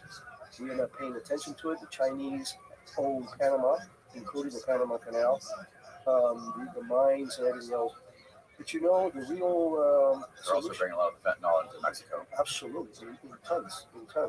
Well, but bringing it into Mexico brings up to the point that I was trying to make: security. People don't. When people get into the look, I came to this country legally, but I came to this country because the mentality of the U.S. is, give me your masses, okay? Personalize it. Take it down to the micro level here. You live in a decent neighborhood, and a couple of hoods back, some modest family, they get desperate. They break into your back room. They take over your bedroom and your bad bathroom, and now you gotta keep them in there. Allow them to be. What would you do if that neighbor came to me and I knew him? Yeah, they came to my door and said, Mr. Prado, you know, we're hard times, can you help us out? But then it speaks to bring them into my fold. Breaking through the back door of my house and take up one of the rooms, I'm not going to be happy. Yeah, I know. I know exactly what that feels because the person, my next door neighbor, just sold their house to an out-of-state investor who made it an Airbnb. So now we have people coming into our neighbor's house every other day, speeding down the street. You know, crazy. We have kids. There's lots of kids in the neighborhood, so people speeding up and down the street, people partying in the house next to us from who knows where. Where it was much better before when it was just a family that we knew that was there and they were like part of the neighborhood. So I understand what that is. You do have to kind of like bring things down to the micro level to really understand what it is. And I think, the solution obviously is to regulate the entry, whether by fences or whatever. But the other part that nobody talks about is how do we expedite the process of legal immigrants? For example, if you were, let's say you're in Peru or Costa Rica and you want to come to the United States and you are a businessman, you have a bank account, your kids are in college, and you apply and it takes years. It takes years and money. You cross the border, you just pay,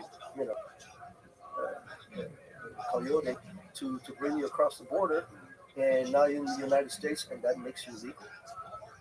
I'm not saying that everybody that crosses that border is illegal because they're not. The majority, I would say, they're just people that are trying to do something for their family in desperation. Right. I get it. And the cartels benefit though from that. Of course they do. Yeah. Of course they They do. benefit from the strength at the border because the harder it is to get across, the more money they can make. Absolutely. So they have all that in place. So yeah, it's a tough equation, but for me, is strengthen the borders, control the borders, control the borders, but at the same time, start a real robust program of how you recruit foreign nationals to come to this country at all levels, not just doctors, lawyers, and Indian because we do need immigrants, workers, and let them come and do the American dream. But it has to be a process. Right? It needs to be expedited. And I think that and controlling the borders would be a hell of an equation to entice people to do it legally. It's a polarizing topic because a lot of people are just like close it off, don't let out any immigrants, but they don't understand that this country is made of immigrants, and immigrants are the backbone of this country. If you look at any construction site where there's anything being actually built, people using their hands, 90% immigrants. Well, remember, the only Native Americans, Native Americans. Right. Yeah, that's a great point. Great point. So we got a little bit off topic. Where were we before we went deep into Cuba. We were talking about Cuba, Che Guevara. You said that you would like to go back there one day, but it probably will never happen because you're a former CIA. Only if there was a change of government. If there was a legitimate change of government, we would be the first people on the planet. Right. So you're back in Miami. You joined the pararescue, and then you got out of the pararescue. What did you start doing after that? Yeah, I stayed in the reserve. Okay. And I started riding rescue with Miami Metro Police and Fire Department. It's part of the rescue squad. And this is during time, what year? This was 74 through 80. Okay. So during that time, which were really interesting times in Miami for a paramedic, because the drug wars were starting, and I saw as much as far as treating people as you did in the combat zone, because the people were getting shot and killed and everything else. It was pretty rampant. But what happened was around 1980, I approached the agency. And I wrote to the agency. I had done it once before. They had said, we're not hiring me. So I did 74 was, looking for, because again, now I have all this training and I have no war. I have no way. Yeah, okay, I am a pararescueman, but I'm still not earning or paying my debt of honor. In case of emergency break glass, I don't know. I want to be, already out of the glass. So I applied for the agency again in 1980, and again, I told you that I believe that God's got a plan for us, and as my luck would have it, they hired me on contract.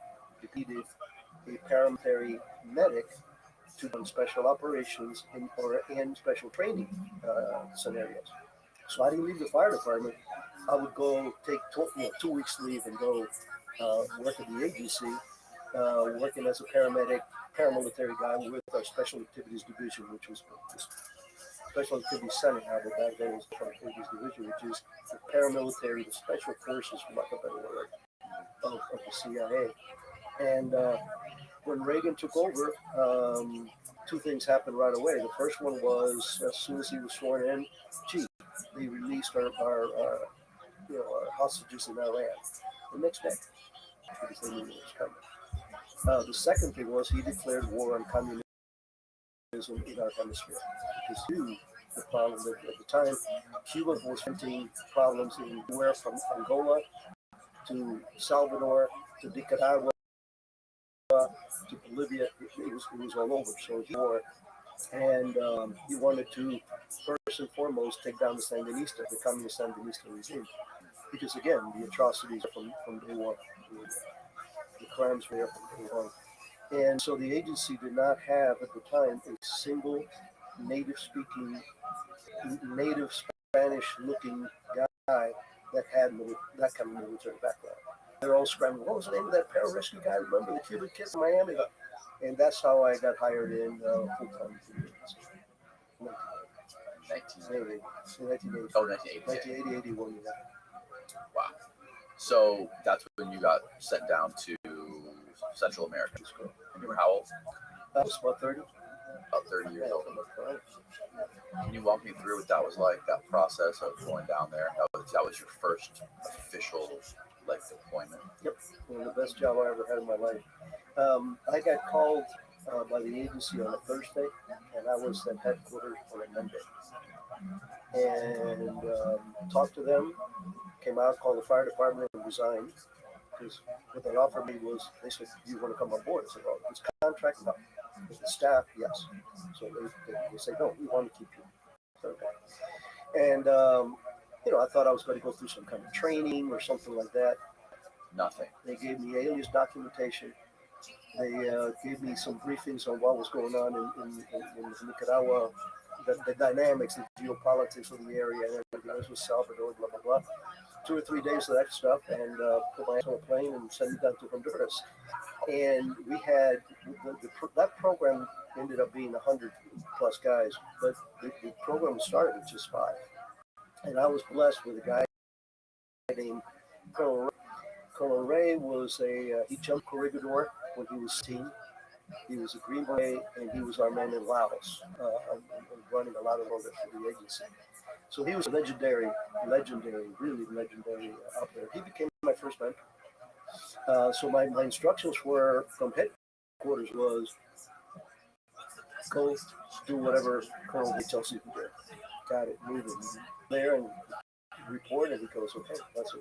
What is it you want me to do? I want you to become indispensable to them. I need you to live with them. I need you to break bread with them. I need you to train them." Because for the first 14 months of those 3 years, I was the only CIA officer allowed to go to camps. Because that's why my book is called Black Ops. Black Ops are the operations that the U.S. hand has to be hidden. So at that time, the program was not. Later on, obviously, it became a very open contract. Pretty much at the end of my tenure there in '84, early '84, it was publicly known that the United States was supported By accident, right? Well, eventually there were some accidents, obviously later on with Hassifus, but that was much later on. Okay. But it was obvious. I mean, Congress was leaking it. All these things were going on, the Bolden Amendment, all this competition back and forth. But that's what Black Ops are. There's operations that have to hide the hand. So my MO was I lived in the camps Monday through Friday. And I would come to Tegucigalpa to my brand new wife. Is that where you met her? No, I met her in Miami. Could you imagine meeting another Cuban in Miami? That's hard to do. Rare, right? So, but no, we got married. I had been in country about 8 years, in Honduras about 8 months when I came out, got married, and brought her in. But for me, I would leave 4 o'clock in the morning, go to a camp, spend 2 days there, train them up on 950 cal to Mark 7s, to medical stuff, to patrolling, to intel gathering, and giving them the intelligence. I was the only guy that was there. And I would do that for 2 days, go to the next camp, travel day in the middle, 2 days there, and then come home for the weekend. And I did that for pretty much all of 3 years. So, who were the people in these camps? Can you give some general context to what exactly was going on there? I love to because that is another people that have been defamed. You know, that was the best job I ever had in my life because the rewards of my sacrifice of living like in the jungle hamlet 5 days a week for 3 years, and never regretting it, was the people that I was dealing with. You know, they have a bad reputation about all being right wing Somoza radicals or something. I'm not saying that they weren't influenced, and there were certain who actually went rogue, and that's in the book that I'm the one that rendered them back, both of us, brought them to justice. But what I would do is I would train the trainers, because primarily I was training the people that already had some military, and then I would help them train the next layer and the next layer and the next layer. But every night what I would do is I would go have a cup of coffee and I would go to a campfire. And I would ask them, why are you here? Lo and behold, there wasn't a single one that said, well, you know, I read Marx and Lenin and I don't agree with communism. This was all personal. None of them read anything. No. They didn't even know what the Soviet Union was. So, right. Yeah, they had heard of Castro because that was a friend of the Sandinista. But when I asked them, why are you here? And it was real simple. They looked at me in the eye and go, they raped my daughter. They burned my church. They beat up my priest. They took my cattle. They conscripted my 15-year-old into the... He got killed. So it doesn't get any more pure than that. That you're willing to give up everything and go live in infested jungles where leishmaniasis and malaria and everything were prevalent, just to try to get some freedom in the future for your family. Their lives were all individually affected. 100%. Or dismantled somehow. 100%. So who were the Contras? Like, where did they come from? There was a couple of different factions. There was actually 3 factions. So like in all these revolutions, in wars, there's always factions in there. So in the north, under the FDN, was what the Mosquito Indians called the Spaniards. These were people that most of them were led by lieutenants that had been military lieutenants. They were not big shots in the military, but they were just like people that knew enough about leadership, and they recruited just from the masses, the peasants in all these towns. Remember, that was a very poor country, so a lot of these people gravitated to the camps in the hope that they could fight and get their stuff back. So the majority of you have the North faction on the east side of the country, and then on the west side of the country you had the Mosquito Indians, which are the Native Americans. They're native to that area. Mosquito, Sumo, and Rama are the 3 tribes, and Stedman Fagot was the leader. I'm still in touch with him. I'm still friends with him. He's grateful that I speak like him. But again, these guys were hunter-gatherers, very religious, and very tight-knit families who knew how to work in the jungles. They were formidable warriors. Then the third faction was in the southern part of Nicaragua, and those were the former Sandinistas. The people that fought as Sandinistas got the solution by what Sandinistas was doing, and they rebelled and they established their camps in the southern part of Nicaragua. And when we first started there, we didn't even talk to each other. By the time that we left there were one fighting force.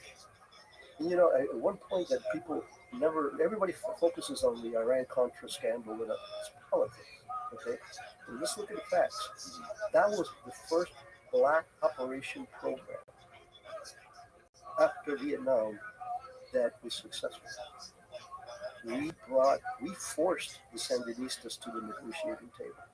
We forced them to have elections, and they lost. by vote, not by guns. But without the pressure, they went to the table because they were losing. They knew they were going to be taken off power. So they figured, hey, let's cut a deal, cut the heat off. It didn't work. Obviously, it's reverted back to that with the Ortegas going and exposed. But, that was a project that revitalized the agency and revitalized covert operations. Now, what was the genesis of the Sandinistas and their ideology?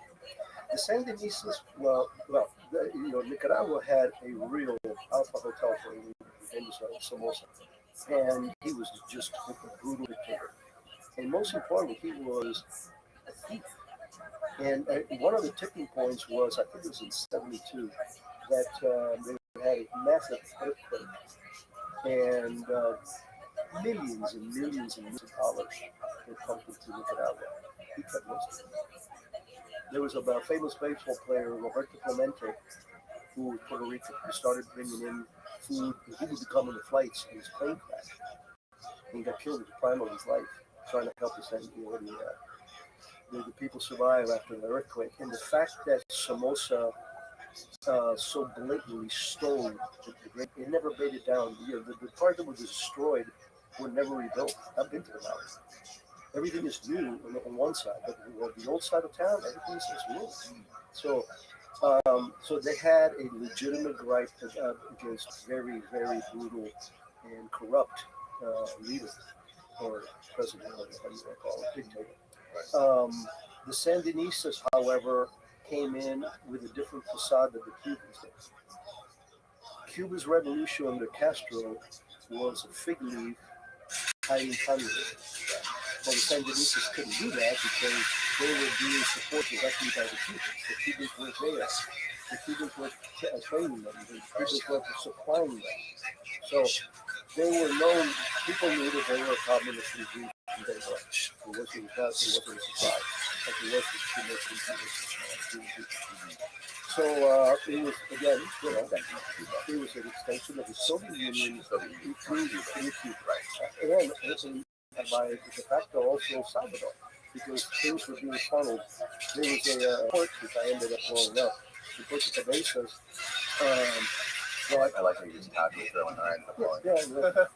We grew the place up. So anyway, that's where all the military logistics from Nicaragua, I'm sorry, from Cuba, from the Soviet Union via Cuba, came into Nicaragua. Right? Then they would export some of that to Salvador for the guerrillas that were in Salvador. So they were very active there. They had leaders there. They had their intel guys were training. Once the Sandinistas took over the Cuban military and the Cuban intel services, they were in mass. So this is all part of the Cold War between the United States and Soviet Union. Exactly. So you're down there, you're going to camps, you're sleeping in a hammock 5 nights a week, and your wife moves there with you. And so you're training these guys, teaching them how to use RPGs, teaching them how to legends.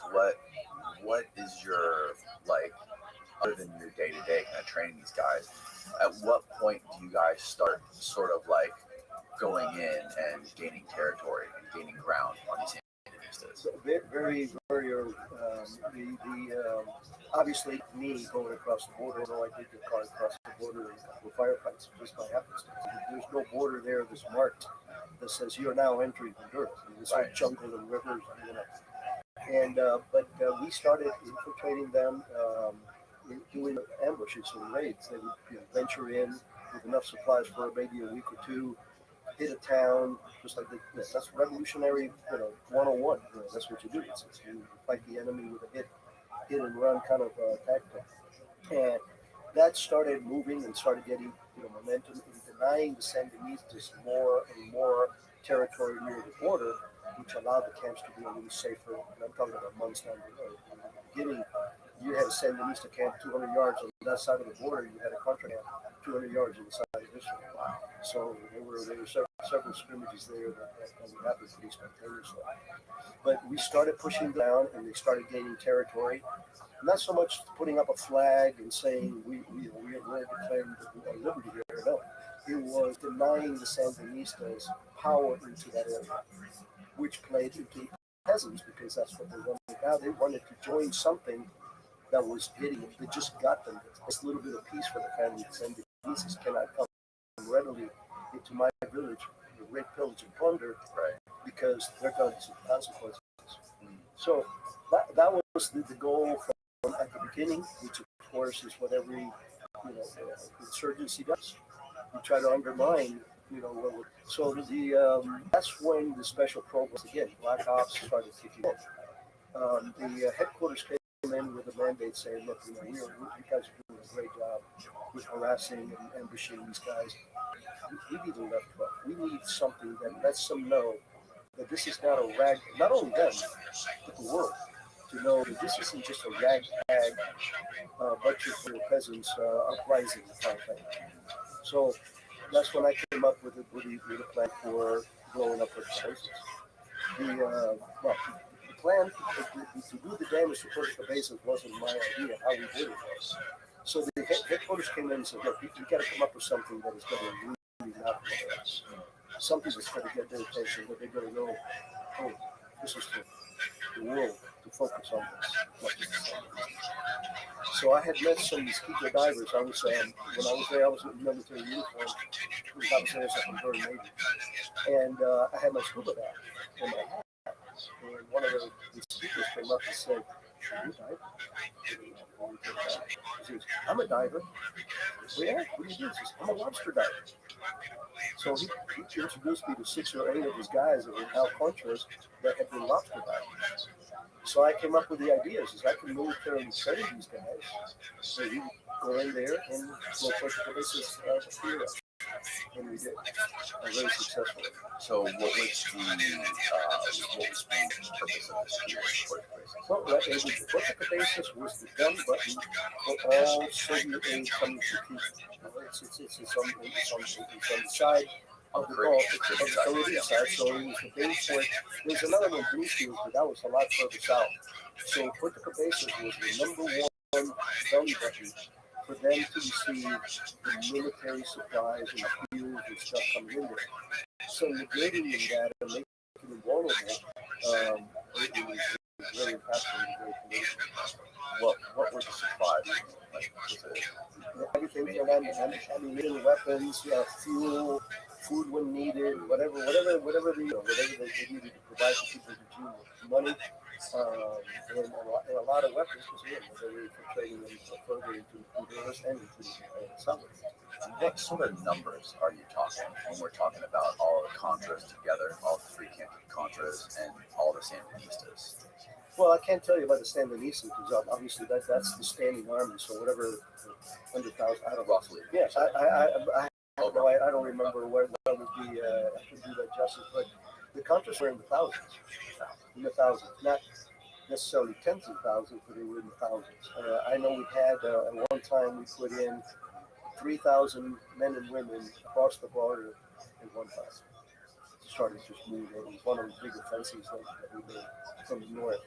So there were several thousand between the Mosquito, the Spaniards as they call them, and then the four Sandinista, which were again they definitely contributed to the fight.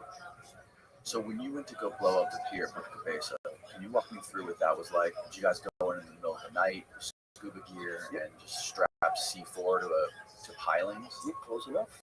Yeah, I spent weeks on a deserted island in the middle of outside of Impera called the Viborillo Keys, and I started training these guys. Compass swims, how to do buddy breathing, all this. I mean, they knew how to put out a set of tanks and go grab lobsters. Were they mainly free divers? No, they actually used the scuba tanks. They would have the bags and they would go down with the scuba tanks and just a lot more efficient when they have real rough gear, but that's it. So they were divers. They were legitimately divers, but they were not military divers. They were not Manny Quick.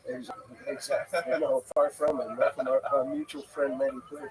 But compass swims. You can't just swim from the surface to an area, so to get a reading and keep it and get to your point, counting the distance and all the logistics, and then we tasked our headquarters. Our headquarters had a component called OTS, Office of Technical Services. They're the guys that blow up everything, bug everything. They're ops officers, mostly from the special military community, who are very technical and scientific bomb experts and all this kind of stuff. Okay. So they came up with a bomb that was 80 pounds of C4 in a tubular shaped device that I swam back and forth for 2 days, getting the buoyancy on the right, the texture there. Well, we got to float this because you have to be able to drag it behind you without it impeding your accuracy of getting into the target. So the way that this works is we went into we left the Honduras with in a Honduran PT boat, and we had put the native boat on top of the PT boat, and I have my 4 divers, well, my boat captain and my 3 divers, and we had their weapons and the explosives, the bombs there, and everything else. We left and got into Nicaragua waters at night. So we were in probably 10 o'clock at night or so. We were already, we could see Puerto Bases. So we timed it so we would be there in the darkness. Then we put the panga in the water. The panga was the native boat with the guys in it, and now we took them a little further in, a couple of miles from the target, and that's where they deployed. And what we had to do here is you have the 2 pylons on the one side that we were going to attack, and you tie this device from one end to the other, and you put it 2/3 of the distance of the depth. So yeah, two-thirds from the bottom of the actual depth. And what it does is it lifts the water is not compressible. So when the explosion happens, that it's like a tsunami going this way, and that's what tore up all the pipes and everything else in the pier. So the water like shrapnel. Exactly. The solid mass being exploded becomes shrapnel. That's a very good way of putting it. And I will tell you, I had never seen satellite overviews until I got back from the mission. And Colonel Ray says, "Check out your work." And seeing that pier with a big ass hole in the middle, that was a cool show. Holy cow! I can't. And in the pitch darkness, you guys are down there doing. The guys were what we did with them was they had some IR lights. Okay. And we at the boat, we had night vision, very rudimentary, but we could pick up IR, so we could. All it was a red blob that just to the naked eye you could never see it, but with these special glasses you could see the fact that they were there. So that's when the boat picked them up, and we came back in. Into the those kinds of missions. So those are that's like a movie right there. Like we're like listening to that part of your book. I felt like I was watching the Tom Clancy. It's insane. Underwater divers in the middle of the night strapping C4 to the bottom of the pier. And so you guys, that was you guys got back unscathed. No one even saw you guys. No, we lost the boat captain in a future mission. He boat capsized and he drowned. But that mission overall was 100% successful. So you mentioned earlier that there were 2 guys who went rogue that were managing a couple of Contra camps, or a couple of them. They were managing one of the Contra camps. But there was a guy who was their predecessor. His name was Suicidas. Yeah, he means suicide. They called him Suicide. Commander Suicide. Yeah, he was a badass. He was a very good friend of mine. We were very, very close. He had some problems, which I cannot go into. So he had to leave the camp for a while. And there were 2 sub-commanders. One was name was Creel, and the other was Cara Emalo. And they both started going in. They were going to, Honduras is a very humble military. It's gotten much better, but back then, any of these villages, you had 3 local police guys or something with, bolt-action rifles. And here are these countries, they got everything from FALs to AK-47s and M60s, and so they started cattle rustling. They started going into town and demanding stuff. And they were drinking and pouring and beating people up, and it was bad. Word got to us, and immediately the Hondurans came to us and goes, "You guys got to fix this." So they sent me. So it's a pretty long story, but we'll keep it real short. short, primarily I went back there and I kidnapped their asses back one at a time. First one, I flew into getting there. A Honduran captain, which I did, they wanted to talk to him about the future of what was going on, blah, blah, blah. So the helicopter could only land like a mile from the actual camp. So he came out with two of his bodyguards. And this was Krill? This was Krill. This was Krill. And so what happened was I told him, stomach that can you go into the little tiny village and you can get me some Pepsis or something so I can ride. Well, here's I take like $10 worth, which is a minute for that meal. So he runs off to get the stuff. And as soon as the guy leaves, I cut this guy up, threw him in the plane on the helicopter. Disarmed him and threw him in the air on the helicopter. How did you do that? You just grabbed him? Yeah. Was he armed? Was is the opposite word. Yeah, no, I disarmed him and threw him in the helicopter. There's a Nicaraguan Contra officer, he had been a lieutenant in Somoza, that was there with me, and another, more of a strap hanger, the junior guy, and of course the Honduran captain. So the Honduran captain takes off with Krill to go back, to take him back. You stayed. I stayed. I'm supposed to pick up, I wanted to find the other guy. So I had befriended this young guy. The moral of the story here is never underestimate the lower people in any organization. This young guy came to me months before. His wife was very sick. He didn't have money for the medicines that she needed. I reached in my pocket, gave $20 worth of beer. And he never forgot that. Well, I go into the camp after getting rid of Krill, and people are asking me, where's Krill? Oh, no, he went back with Captain Luca. He agreed to go back there and and get debriefed.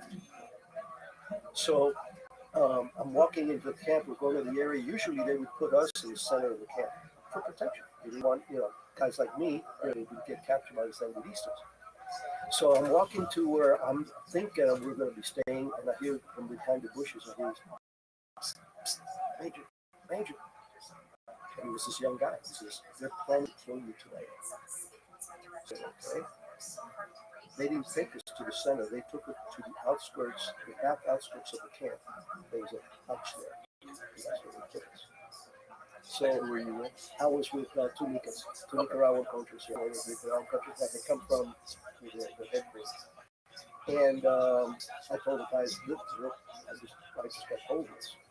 So what we did is, as soon as it got dark, we crawled out of the back windows with our weapons. We carried all kinds of stuff.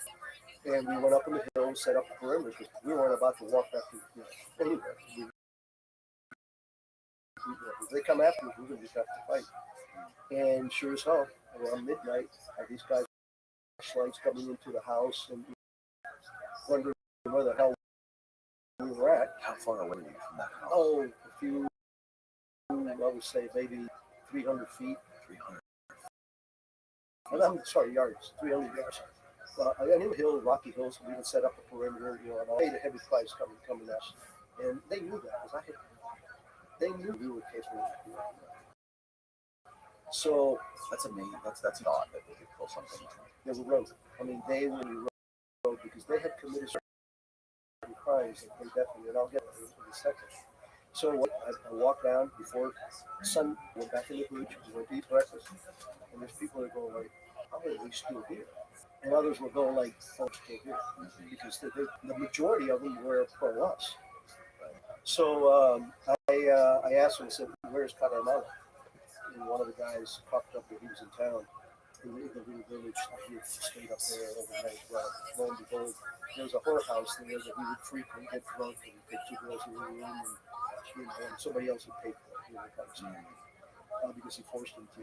And so I showed up again. This time I came to a helicopter with the same captain, the grand captain, and my two Nikas, and we landed in the village, in the center part of the village, and they had 4 military guys there. I mean, the highest ranking was probably a corporal, right? And they had bolt-action rifles, and they're scared shitless of the punches because they're armed to the teeth and trained. So we come in. This is where the Honduran captain came in. Even though I was there as a Honduran major, I'm not really a Honduran, So he did the talking, and he says, "Where is this guy?" And they said, "He's over there." So You go get him, tell him Major Alex is here. He's to talk. These guys are going like, oh, he went over there and we told him. He was drunk, gets in his Jeep that he had taken from one of the local ranchers. He usurped his Jeep, and he had his driver, who was his bodyguard. He comes up to helicopters here, and part of the park here, he comes to the street, and he starts walking over to me. I had my AR-15 slung on my shoulder, and my Browning on the side, and he walks up, kind of, semi-staggering kind of thing, and so what's going on? I said, you can take you back. Mayor, the chief of staff, need to talk to you about what's going on and future plans. And he said, well, I ain't going back. I said, look, I'm not requesting this. As a courtesy, because I've known you now for 2 years or whatever it was, I guarantee you your safety. But you need to come back with me. And he ain't going back. And he looks over to behind the Jeep, and he nods, and the guy takes out a Uzi out of the Jeep. And does this, and I take the IR-15 and I put it up and give you right in his crotch. And I said, you're going to lose this way. You better come back down. I said, he fires one shot this way. You tell. Did one of these, they put it away. And same thing, took his weapon away, threw him in the air helicopter, and we went. This time I left us. So this is what you would call a, quote, rendition. Yeah, it would be a form of a rendition. Yeah. Okay. It was definitely enemy territory, getting somebody that didn't want to go out. Or to be taken out. That's wild. Those guys were under a military trial, and they were punished. And so did Suicide ever come back? No, he died shortly. I wanted to also get into a little bit of the Argentinian angle to this whole thing. How are the Argentinians involved in this whole operation? They were the catalyst at the beginning. There was a very right-wing, very brutal repressive regime in Argentina at the time. And these guys that they befriended, they knew some of the former Somoza guys that were in the Contras and all this other stuff. So they started trying to provide aid. So they came up, they had about 12 of them. One was a general that came in and out. The other was a colonel that stayed there most of the time. And then the rest were just thugs. I mean, these were guys who were part of the death. If you were suspected of being a communist in Argentina, then you just got the board down, take you, shoot you in front of your family, and take you away. That's how tough these guys were. They were kind of like the Che Guevara mentality. And so they were a thorn in our side, but they were the ones that brokered the first introduction, and everything else. And when the program started, they were part of it. Not once in the year or so that they were did any one of these times ever stay. Twice I had one that showed up at the camp and left the helicopter. So they never contributed to this. They were just milking the crap out of it. A lot of U.S. dollars coming in. They were getting funded by the U.S.? Well, they were being funded by the U.S., but they were part of the system that they needed their support. And these guys were supposed to be there to train their guys. And so now we're training them in military stuff so they could go to the camps and help me train the others. They never did. They just didn't do the money. As a matter of fact, that general busted, I think it was in Miami Airport.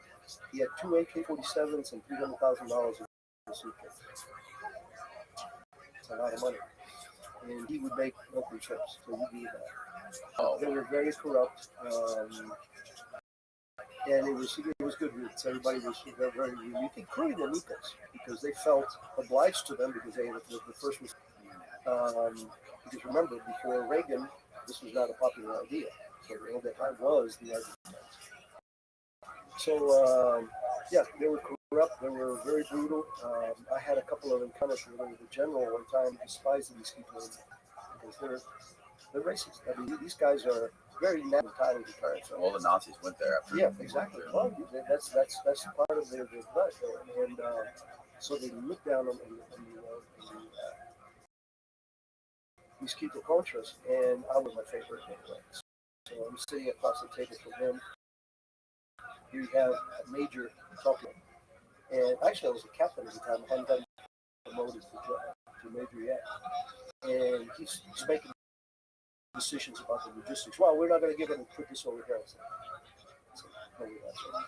So they're getting the fair share. He says, I say, you're all captain. So I said, yeah, but I'm the other captain. These are my resources. These are my boss's resources. So if you want to do it that way, look it up. You're on your own. He had a pencil in his hand and he broke it. Got my way. So my mosquitoes got supplied. So I was persona non grata for the Argentines. Wow, so that put a pin in that. That pretty much. It started their downfall because now the station got really involved in the need, recognizing the need. We need to read these guys out of it. So after all of this transpired with the planned assassination on you, what else to accomplish during your time down there before you left? Like, what happened? Like, can you explain the time period between that and when? What was the guy's name whose plane crashed? There was a Marine. Yeah, and that was in '84. The Carters was north. He went down. 87, I think it was. I was in Costa Rica running the southern front. So you had left. I had left for several years and went back and I went to spy school and everything else. Then I got sent to Costa Rica to help the different countries. So why did you leave the area in the first place? I mean, I've been there 3 years. Oh, come on, really, as much as I enjoyed it, I had a brand new baby and everything else. So we limit our tours. We have to. Okay. Our guys get burned out. As a matter of fact, 3 years is the exception. Usually a 2-year tour, because the danger zone is usually severe. Wow. And I've been there for 3 years. So this is when you went to like official spy school, became an actual spy. I finished my college. I had a little bit to go. They sponsored me for that, and then I went to spy school. But what happened? The other big thing that happened while I was still in Nicaragua, when I was still in the northern part of Nicaragua, was the idea of the successful basis. They wanted to emulate that in the port on the other side of the country, Corinto, the Pacific side. And Corinto was the commercial hub. This is where all the import and export of food stuff. That's where the Saditas would crops or cattle, whatever they were sending. This was the port that handled all that. So they came to me and said, "Do you think your Irish can do it?" Oh yeah. Yeah, my boss. Oh, okay. I'm head of the agency there, Colonel Ranks. He says, "Do you think your guys, headquarters asked me, do you think you guys can hit Corinto?" I said, "Yeah, you know we can hit Corinto. You just got to do it right." And he said, "Okay, we'll start planning that." When I briefed my plan, they came in, the senior FDN guys, the countries there, and the other station officers were saying, "Well, we need this one to be a joint operations with the Spaniards, as they call them. So we want to use your divers, but we're going to have the boat captains are going to be regular Nicaraguan white guys. They don't trust each other. They don't get along." So I wasn't being asked, I was being told. But I had a good relationship with Colonel Rand. I went afterwards and said, "This isn't going to work. These guys hate each other. They're only fighting in the same fight because they hate the same Denises more. But mosquitoes want autonomy. That's what they're really fighting for. They're not fighting for the Spaniards." I was overruled because, again, the politics, the back to politics, that you have to have the optic that this was now, because if not, it would be mosquito. We would have done this just with mosquito anyway. They wanted to boost the morale and turn it to a because what happened was we came up with the plans. I trained these guys for weeks and weeks, and again, now we're using this to take down. Corinto is a port and it has a bridge that hooks it up to the mainland. And the bridge had these pylons, and the idea was to build 4 pylons on one side so it would tilt, and that's not an easy repair. Right. So the guys had their platter charges, and we taught them how to stash them and how to throw them and how to harm them and all that kind of stuff. But when they rode in and we got them these fast boats, boats were fast as hell. They were not very robust. Like cigarette boats? They were kind of, they were open fishermen, but they had huge engines on. They could do 60 miles an hour, which they were haul ass. And so we had given him two of these, and the boat captains have been trained on using these boats. And we went in to Corinto at night, as expected. There was a lot more vigilance there than we had expected. There was a lot of patrols going on. So that kind of also set their mood of kind of panic. They made it to the mouth of the part of the ocean that goes into under the bridge, and that's where the mosquitoes were supposed to get in the water. And the mosquitoes said, "We're not getting in the water because I know you guys are going to leave us." And the guys said, "Well, we're going to leave us." So they got into an argument. You got 8 guys who are armed to the teeth, and they're getting in an argument. So they decided to scrap the operation. Which I'm not saying that it was wrong. It was a good decision, probably, because I believe that they were probably left it. If there would have been any conflict all of a sudden surface, they would have waited for this guy. So they exfil back into the first one broke down almost immediately. Got all help, and they had to go into the mangrove and spend the night there because they were hiding. They weren't moving. The other boat who had gone ahead broke down in the Gulf of Fonseca, still in Nicaraguan waters, like a bobbing port there, and no means of getting anywhere. So that's where my pararescue training came in. I went to my boss at the time. Well, the guy who was the head of the program, Leon, great guy. I went to Leon. I said, "I ain't leaving my guys." He said, "I figured. What do you want to do?" I said, "Well, here's what I'm going to do." And this is what we did. The first boat, like I said, was bobbing in the ocean right there in the Gulf of Fonseca. So I rigged what we call a stable. Stable is when you have harnesses that come from the side of a helicopter with seats at the other end. So it can come to the water, people get on it, and you can bring them out. So I set it up for 5 because there was 4 on the boat, but I had to get in the boat to teach them what to do. So helicopter comes in. It's called we used to call it low and slows because you're supposed to be going, I think it was 15 knots and be 15 yards or something from the water, And bass fin, snorkel, 2 sticks of C4 because if the boat didn't start, I was going to blow it up. I was going to leave that to the Sandinista. It was armored. It had incredible capabilities and deniability.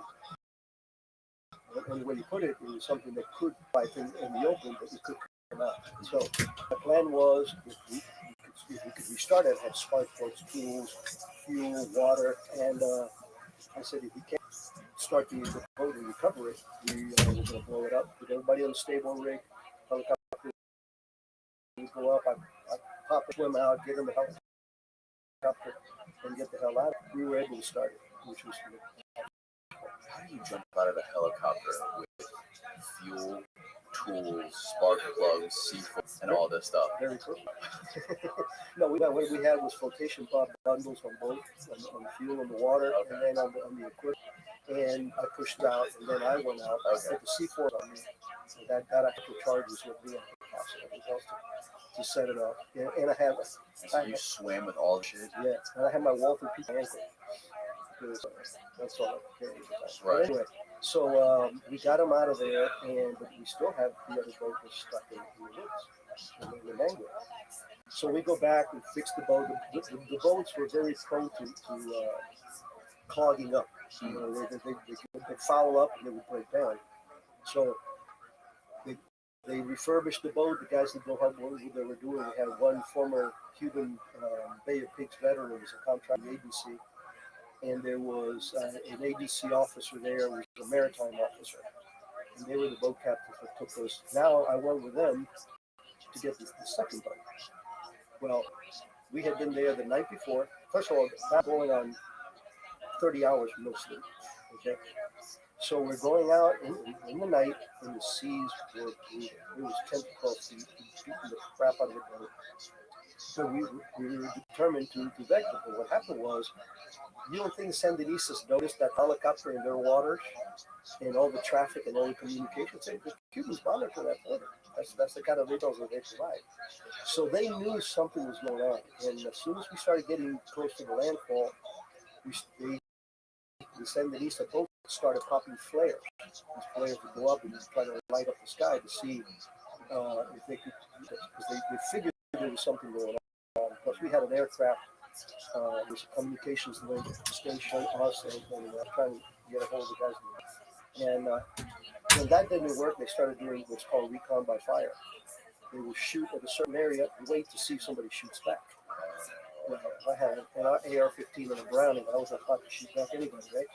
So we bobbed out there. Our radios went bad, but we were able to geolocate exactly where the second boat was. We were forced to go back to see if we were killing us, and we were, again, no communication. We couldn't even find it like that. So we went back to base, and then the next morning, I think it's asleep. The next morning, we went out there in these small boats that we had given endurance and trained them on, and they were like, little super fast little boats with them 50 cows on them, and six of them, the formation. We went in, got the boat, pulled it out, and brought it back to them. So, it was a failed mission, but I am very proud of that rescue. And I don't think that if I had been a grunt rather than a PJ, I would have been able to pull that one. Were you guys were they ever able to compromise that bridge after you left? Unfortunately, they, again, politics kicks in. They made the political decision that they were going to mine the port. And that became that's an officer. That's an open officer. So they mined the port. They meaning somebody in the U.S. government. It wasn't us. Okay. That's not our purview. So it was probably some of the special military guys who set up there. So this wouldn't be mine. What do you mean? I know what a mine is. Yeah. So ships couldn't come in. So they up like above water explosives. Just as usually, so you can't budge it. They usually put them just below the surface. So they actually mined the harbor, and that became a political football. By that time, I was leaving. Okay. So and getting into finishing my college and getting into spy school, so I was totally disconnected from the rest of it. But for me, that was a very important mission because first of all, I brought my guys back. I'm very proud of that. Right. These guys were messing around. Second, it was the first time I did a real rescue, even though I was not CIA. And so my roots were validated. It was by validation of, I am a PJ. I've had all the training. I have a pretty beret that just gets the chicks from the BX, but I finally done something under that, on the auspices of pararescue work. And the rest is history. I mean, guys got out, and the ports were mine, and became a huge political football for quite a few months. And this is after you went back to the States and started getting spy school. Yeah. When you were going through spy school, what did you have anything in mind that you wanted to do now? What, or did you want to just kind of get to the same kind of stuff, like hands-on, nitty-gritty? Well, I was, the agency's was broken up before into geographical areas, geographical divisions, East Asia division, right, Southeast Asia division, Latin America division, and European, blah, blah, blah. And then there's a couple of other divisions. One of them is Special Activities Division, which is the paramilitary side of the agency, as I mentioned earlier, the Special Forces of the CIA, all recruited from the four branches of the services and the special side. So I was home based with them. That was where I belonged. But the time before that, a lot of the paramilitary guys were strictly just paramilitary guys. The decision, smart decision, was made that we have to have fully rounded operations officers. So that's where the PMO, paramilitary operations officer. So you were, they call it dual habit. You were a bona fide case officer. You could recruit. You went through the farm. The whole farm, just like everybody else, except the paramilitary side, because we needed. You went through the class for the whole 3-4 months that we were on, learning how to spy. And so I was still home based in a special activities division. But the program was start to send our guys to do conventional case officer operations overseas. Right. So I was that, and I guess the blend what it made it was I was a case officer in New York City area where a lot of people didn't know that. I love how you describe. I just, for some reason, I just learned from book what an agent actually means. I never knew like the actual definition of an agent, but an agent is. I'll let you explain what an agent is. Officer is somebody who's actually employed at the CIA. An agent is somebody who you recruit. Yeah, if you want to tell CIA, like he says, "Oh yeah, I was at CIA." We don't call it agents. So we have security guys on agents, but we don't call it agents. We are operations officers and case officers. Agents are the people that you recruit to help you in carrying expeditions, whatever it is. Terrorists, figure, it could be somebody with access to that, narcotics operations, it could be espionage, it could be running a Cold War embassy somewhere, or whatever. So I was that breed, and I think that's one of the differences between me and my friend Jim Lawler is that Jim was a mainstay case officer, did some incredible stuff in the agency, but I was both a paramilitary officer and a case officer. Now, what is the difference between an agent and a cell? Is there a different definition for a cell? Well, a cell is if you build a network of agents in a particular area, it becomes a cell. So let's say that I recruit you to carry out X tasks, and then after you start doing, you come back and say, I need more people. So what would you recommend? And you would, yeah. And we start building, we train them to polygraph them, whatever it was, and then your cell starts being created. So you may be the principal agent, which we call them the principal agent. The other one are sub-agents, because most of the time we run those to the main guy. We don't do them particularly. Sometimes we feel them off when we do. If they're really good or we want to do something different. So yeah, that's the difference between the cells. I'm sure there are obviously a lot of things you learned, right? Like a lot of tactics you learned. But what was your biggest takeaway from the spy training, and what did it teach you about human being? Well, it's the contrast to the world that I was coming from, which is a very kinetic paramilitary world, to the real world of the agency. We have special activities division side, paramilitary side. We are in case of emergency break glass kind of things, right?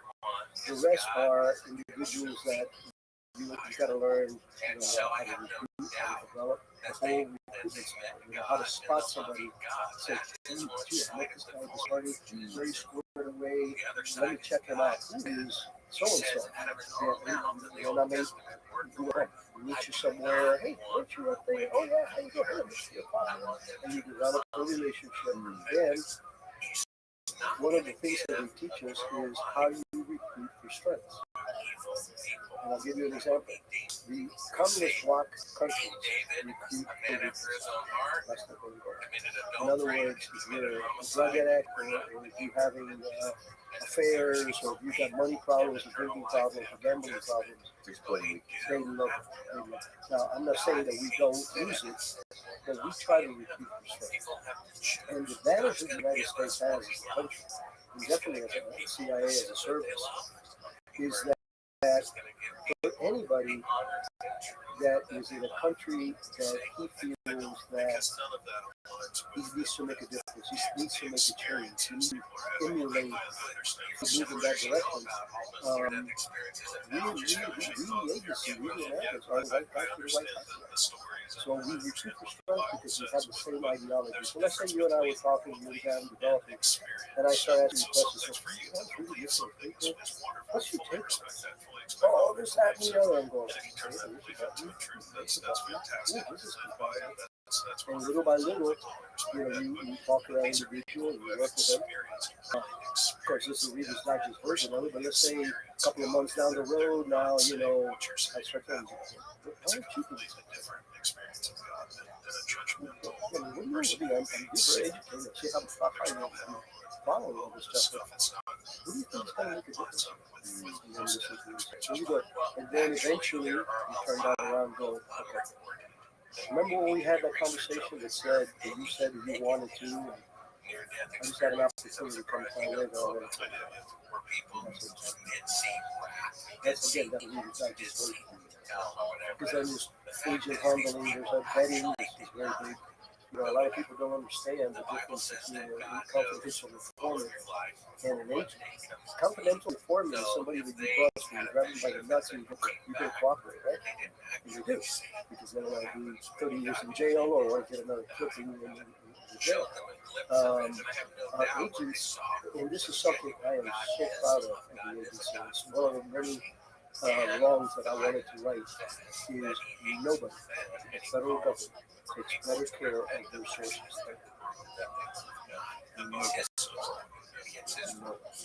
We have had guys who disappear, and we take care of families, and then they come out and we take care of that. It is because that's sacrosanct. I mean, that is, we can't use that. That is the very nexus of all what we try to do is with this individual who become a choice market. So, after they're no longer of value, especially who are no longer of value, because you don't want them to sour. In the movies, they have what they call terminations. Hostile termination, because I think you're stealing from me and you son of a bitch. And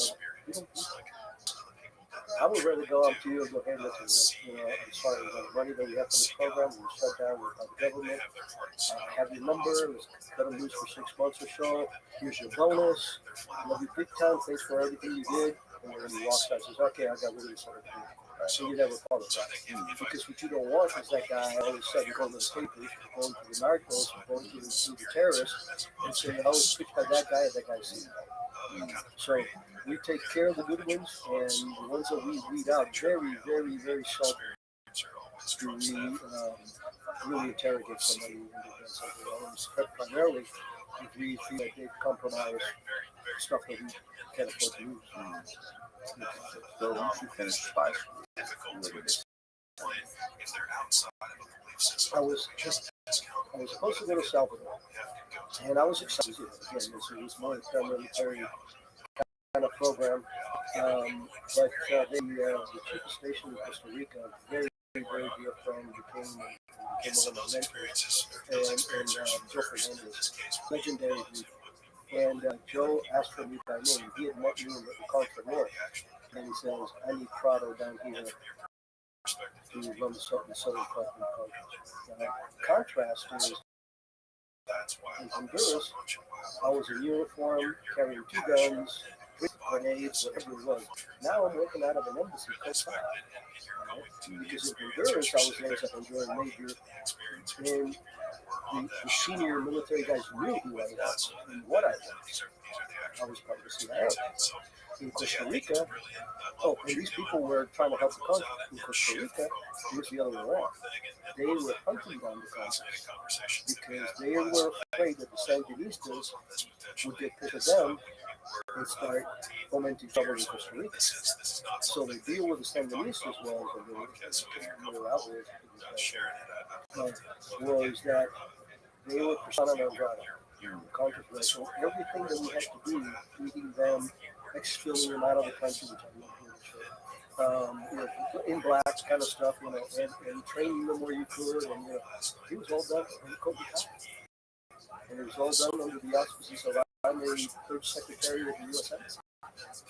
I bought some vans with air conditioning for desks on there, and we had rolling meetings because unless you know tradecraft, if you know how to protect yourself, then just go, we're having a meeting in such and such a place, and everybody would know where it was, and everybody going there, that's what it is wrapped up.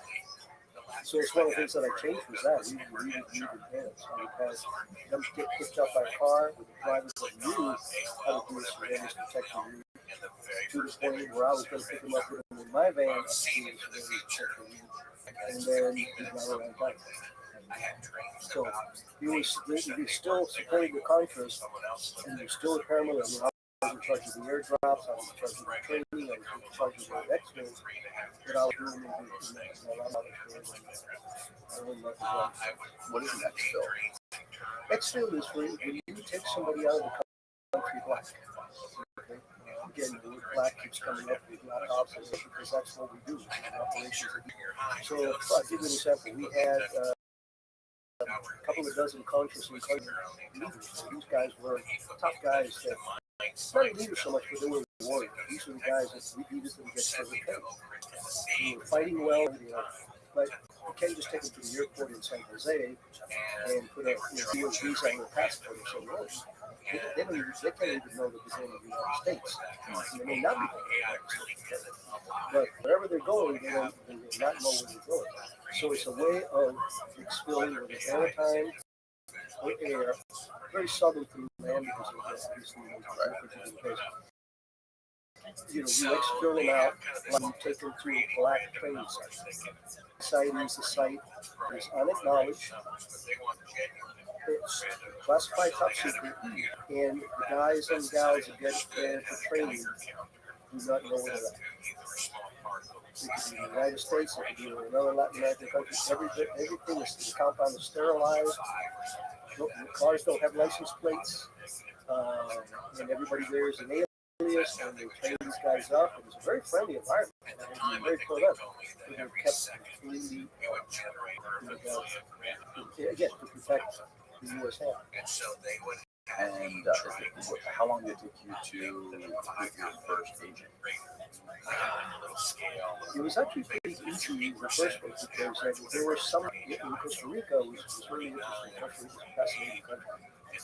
And there were some very conservative individuals that were very worried about Sandinistas, and they were worried about the fact that their government wasn't doing power to the Sandinistas for fear of them attacking them or supporting them. So these people were taking this very personal. These were cowboys, military guys, and so there's a lot of strengths to recruit from. And the first guy was somebody that I met through an introduction, and I think that took 2 weeks because the guy saw me from the beginning. He was a smart dude. He wanted to do something. He was tremendously successful with helping. But then at the same time, later on, there was a minister. I can't say any further than that, but he's a guy that I bumped into at a social event, and I ended up recruiting him. So I had some good recruiters there. Some with the country, some with the Costa Rica, some with that was kind of lasting. And how long did it take for the situation with Eugene Hasselberg, whose C-123 got shot down by a surface to air RPG? This was the fact that this guy was a Marine, he embodied all the contrary qualities of the Marine, and I'm a big Marine fan of Marines. I'm a Marine. He was a drinker. He was a very low kind of guy. And what happened was he was flying as a kicker. Guy who kicks the bundles out of the airplane, flying the Contras in different parts of the country. Mostly up north, but they kept creeping south and somewhere were into our area of operations. So Hasseltwist was on this plane. He gets shut down. I was in Costa Rica at the time. And as soon as the helicopter went down, my guys called from the country. Plane went down, one of the resupplies went down. This is the general location. Said I want every contract in the southern front. Gun up and started walking in that because his job is supposed to be walk south. For the north, walk north. If you go in the direction where a friendly force. Well, Hasseltwist just pitched ahead and just stayed there by the plane, down the lane. So when Jesus came in, picked him up. He had all kinds of insurance.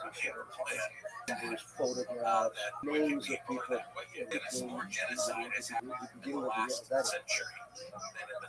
And this sort of blew up the whole operation down there. Yeah, it became a very public thing, especially from from somebody who's actual American cause. That was always the for guys like you. Not of getting killed. I mean, that guys do.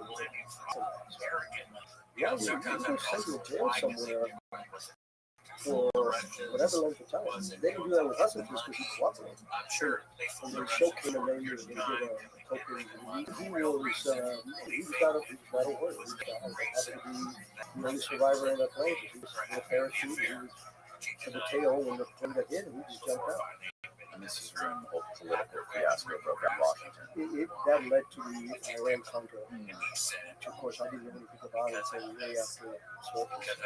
Now, the story with Iran-Contra, that was, correct if I'm wrong, but there were 7 hostages that were taken by Hezbollah, and there was a negotiation where we were to give them weapons in exchange for the prisoners, right?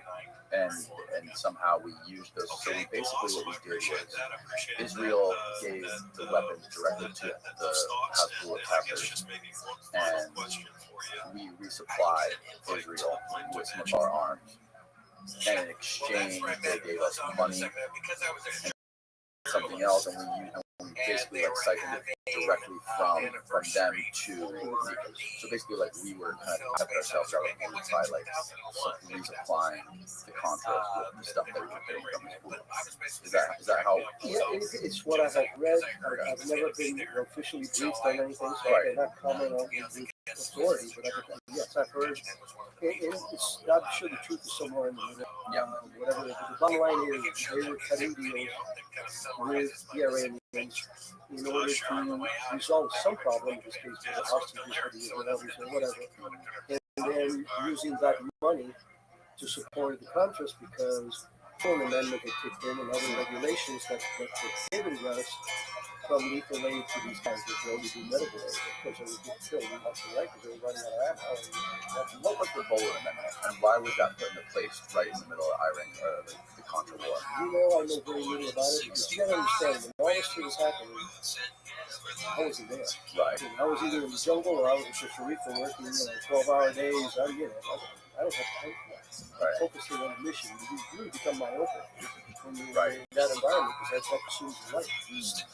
So just what you have read and what I've read, kind of stuff. But I have no insider information ever that has anybody tell me exactly what it is about. So how did that affect your operation down there when that all happened? Yeah, down there, pretty much shut it down. Shut it down temporarily. Cut off all the supply. We could not resupply.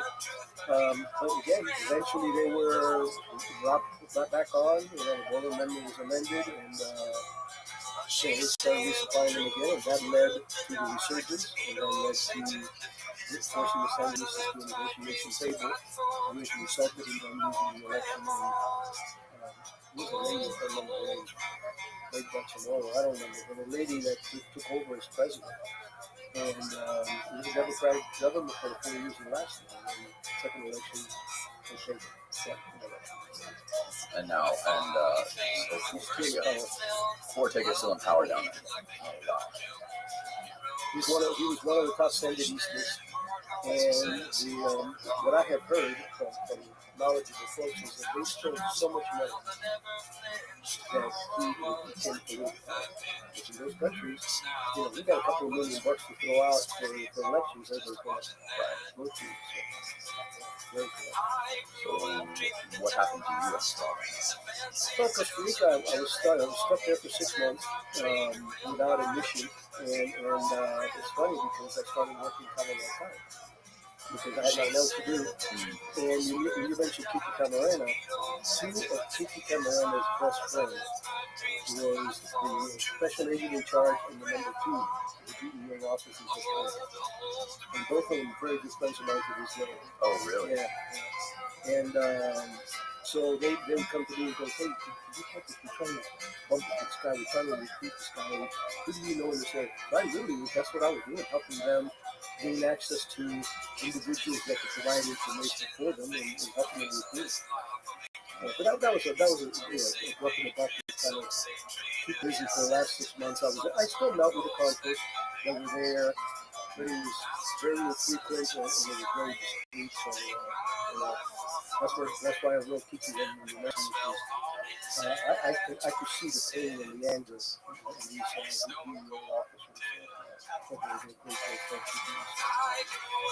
He was already killed. Yeah. So after all this happened, you went down to a country. I figured it out. We won't mention it, but I figured out what country it was just by doing a couple of Google searches.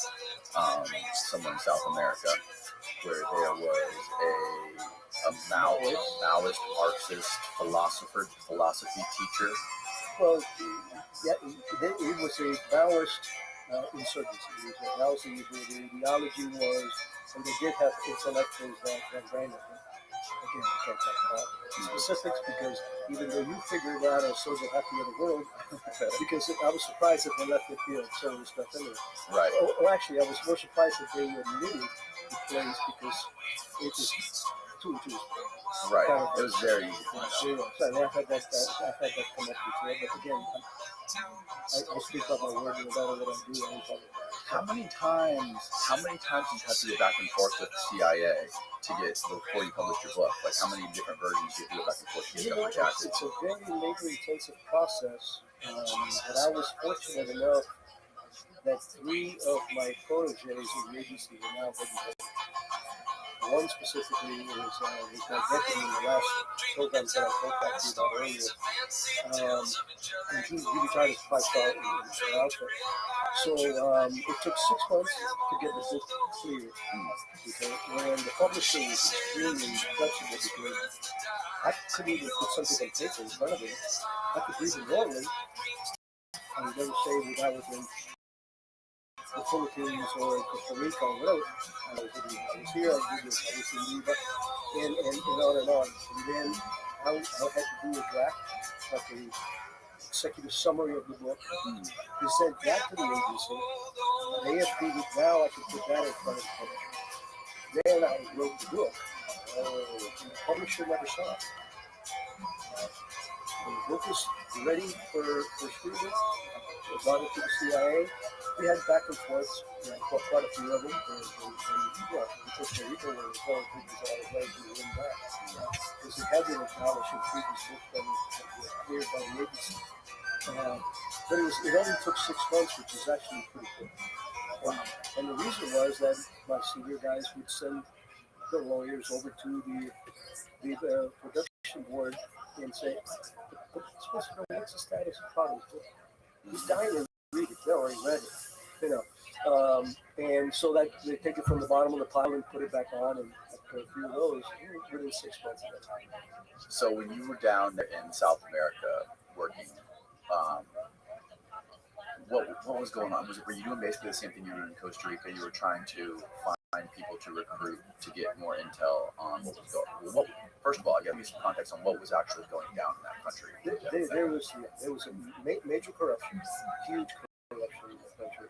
And there were 2 terrorist factions, one being the Maoists, the other was the Marxists only, that were rampant in the capital. They were literally blowing up shit in the capital. We would go to a restaurant on a Thursday, and then next Monday they burned it to the ground because they were capitalist places. So the terrorism, and again, remember, before 9/11, a lot of the terrorism was geography based, Latin America, Southeast Asia. With 9/11, and even before, but it began the international aspect of terrorism. You have to have international terrorists flying from different places to be damaged. So my job was to be the terrorist rep out there. So I worked with some locals that were in the business. I helped them recruit, I helped them get training, and the terrorists that I recruited was not one based on strength. That's why I said we don't always do it in strength. It was actually pretty much extortion. Oh wow! Yeah. Well, what happened was this guy was part of the cell of the Maoist organization, and he was what they call a mule. He's the guy that would take the explosives to the dumb shit that were going to plant it, because they were too dumb not to get noticed. It was suspicious. In this case, it was college kids. So he would pick up explosives from them here, and they would say, okay, you need to drop it off over here, and then something would blow up nearby that area. So we knew that we had a source, they had our counterparts had a source that was reporting on the cell. And one of the guys, the one that I recruited, he liked to smoke pot.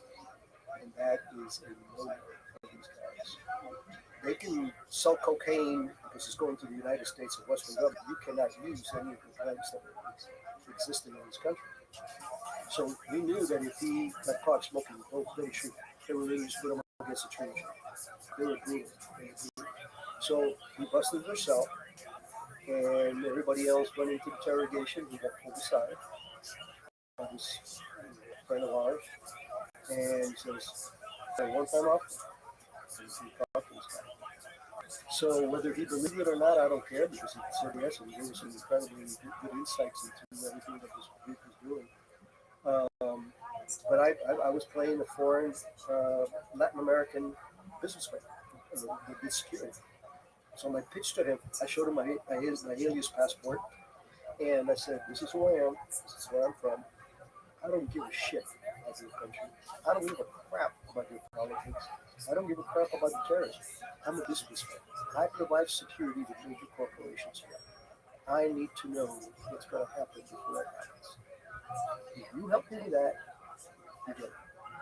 Whatever it was, a month, and I don't turn you back to Bubba over here. He's going to put you with the rest of the guys. And I ran this guy for a year. He lasted a year. He provided.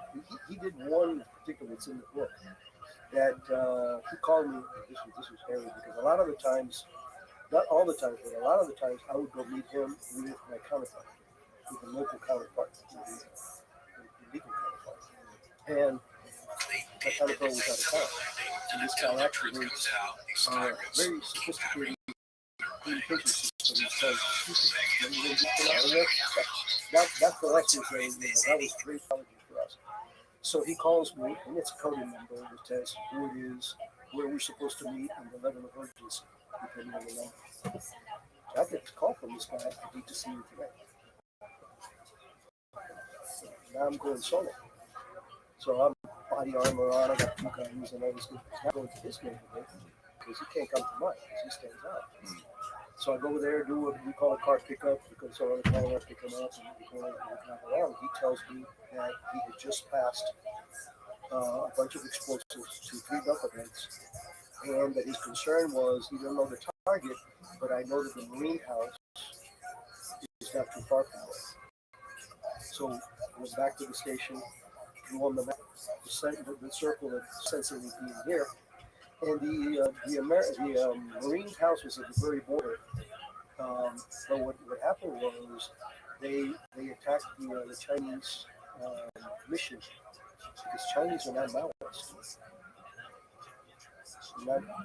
Chinese are communists.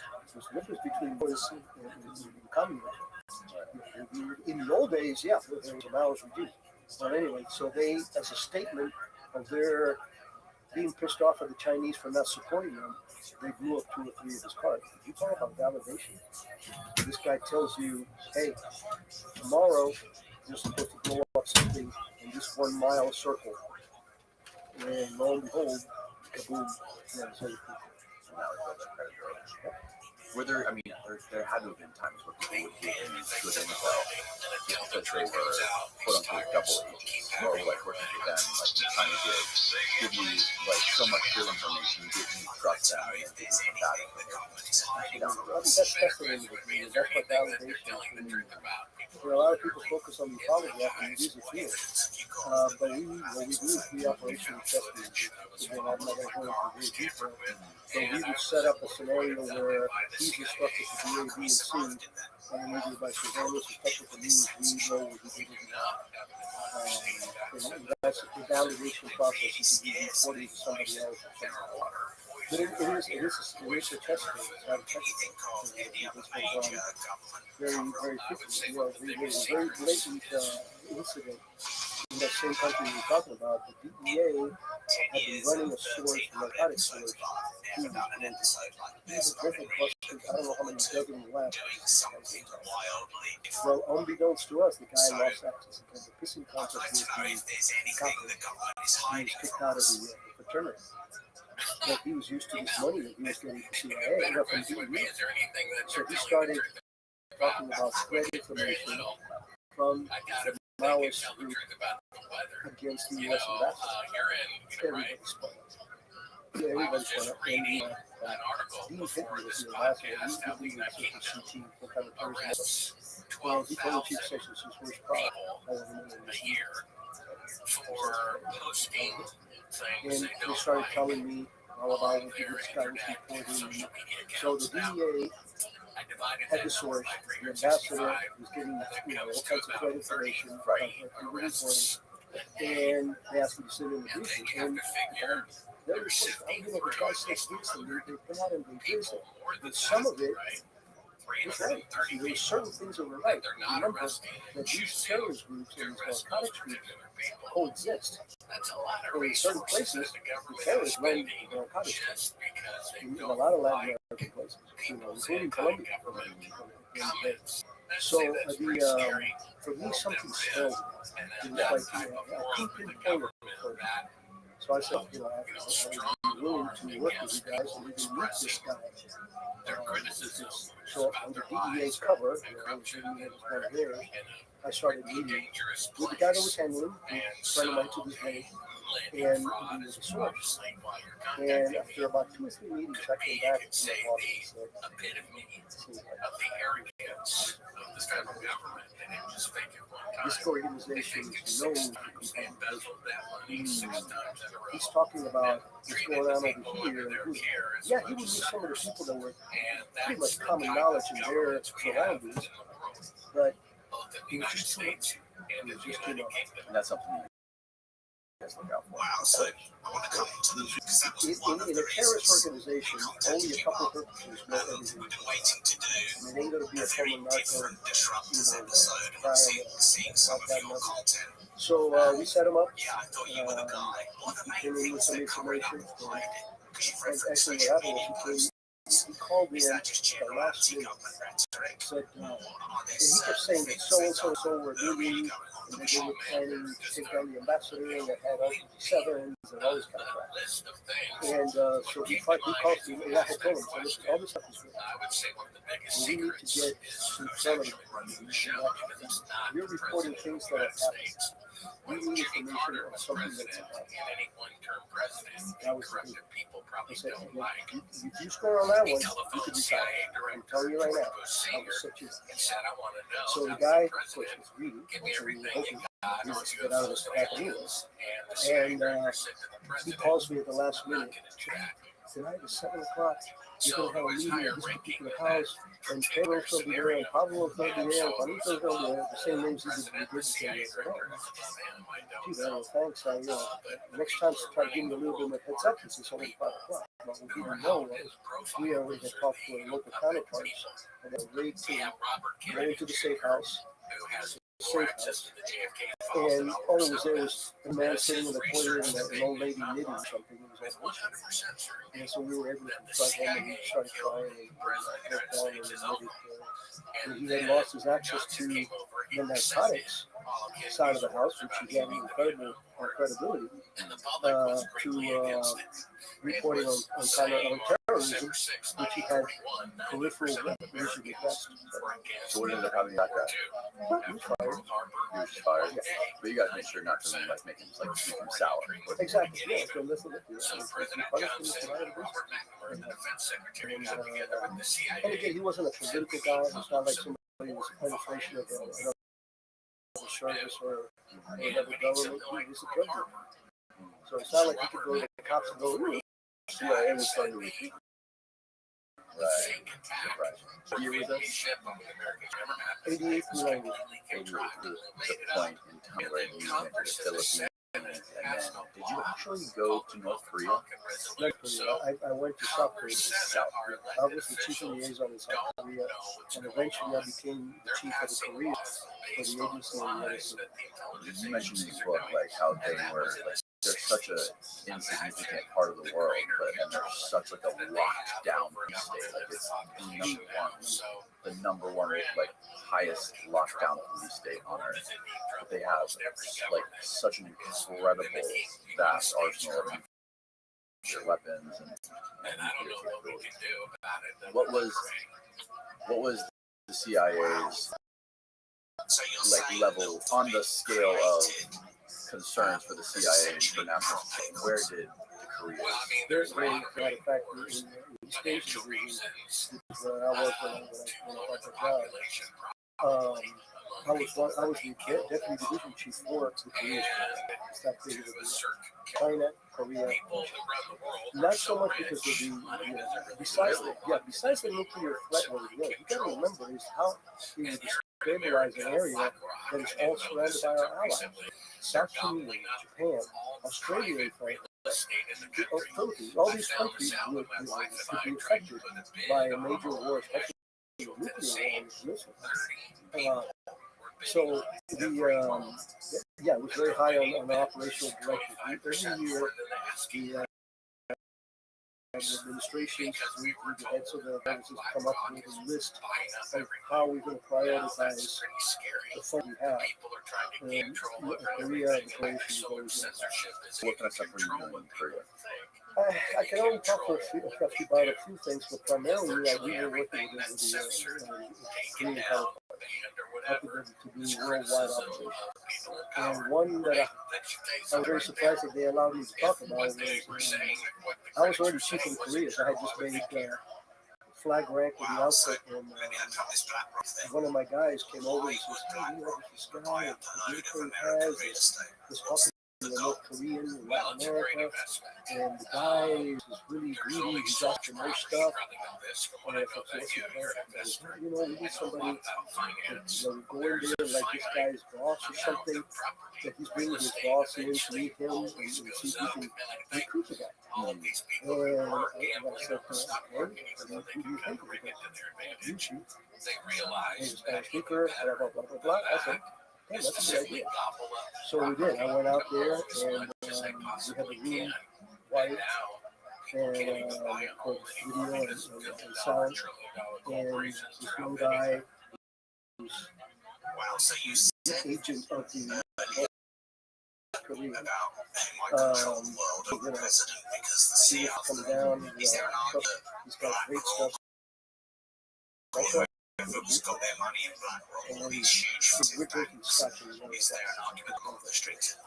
So we were doing shots and we were talking about, and what he didn't realize is that I had planned the whole conversation. So, what do you think of John?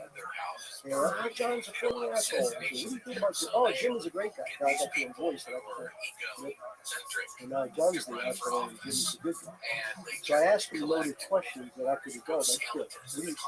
The great leader Kim Jong-un. What do you think of him? Oh, he's the greatest one. What do you think of President Reagan? Whoever the hell he was. Oh, he's a son of a bitch. Anyway, this was tough. So finally, we got into, I figured I need to do something here. And as I said, look, let's get out to business. You better like my briefcase.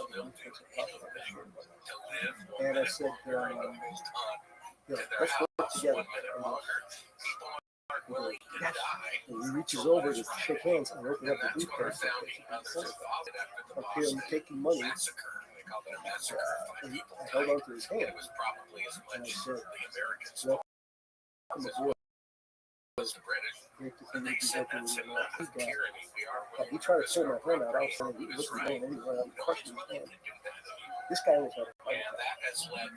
We knew that his wife was dying of cancer. He was getting old. He was an older guy. Always on that. And that was said, look, you help us. And you can take care of your wife. Yeah, and he said, "Look, I need to think about this." I was like, "Oh, he didn't. But we were able to, we had enough that we were able to compromise him that he's doing the English stuff." That particular country, and he got kicked out, and now I understand that he went back to the other infamous green market. I had a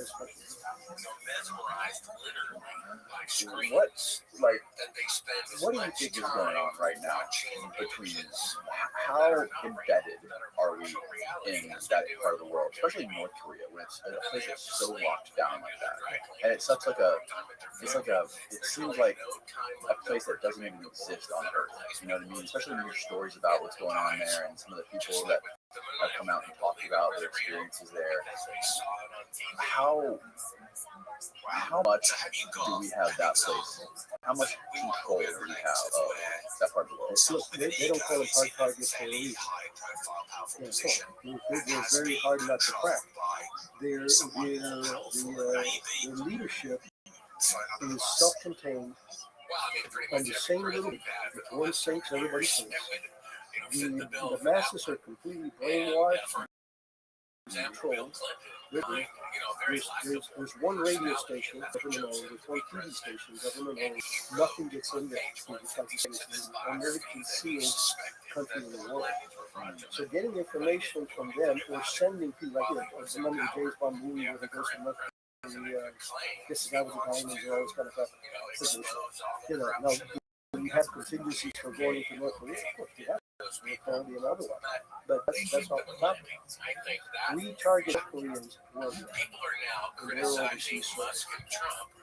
That's where we work with other liaison services to target North Koreans and try to recruit, compromise, or whatever. Because part of it is North Koreans only have two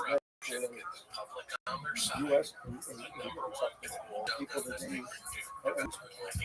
everybody else is business.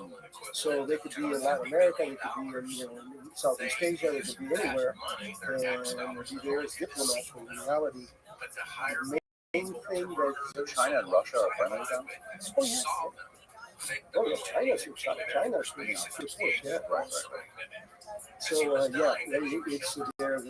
China is the slogan, and people don't even realize that North Korea, after the Korean War, was actually an expansion of the Chinese. When they used when the 38th parallel was established as the DMZ, that became a buffer for China. They don't give a shit about North Korea.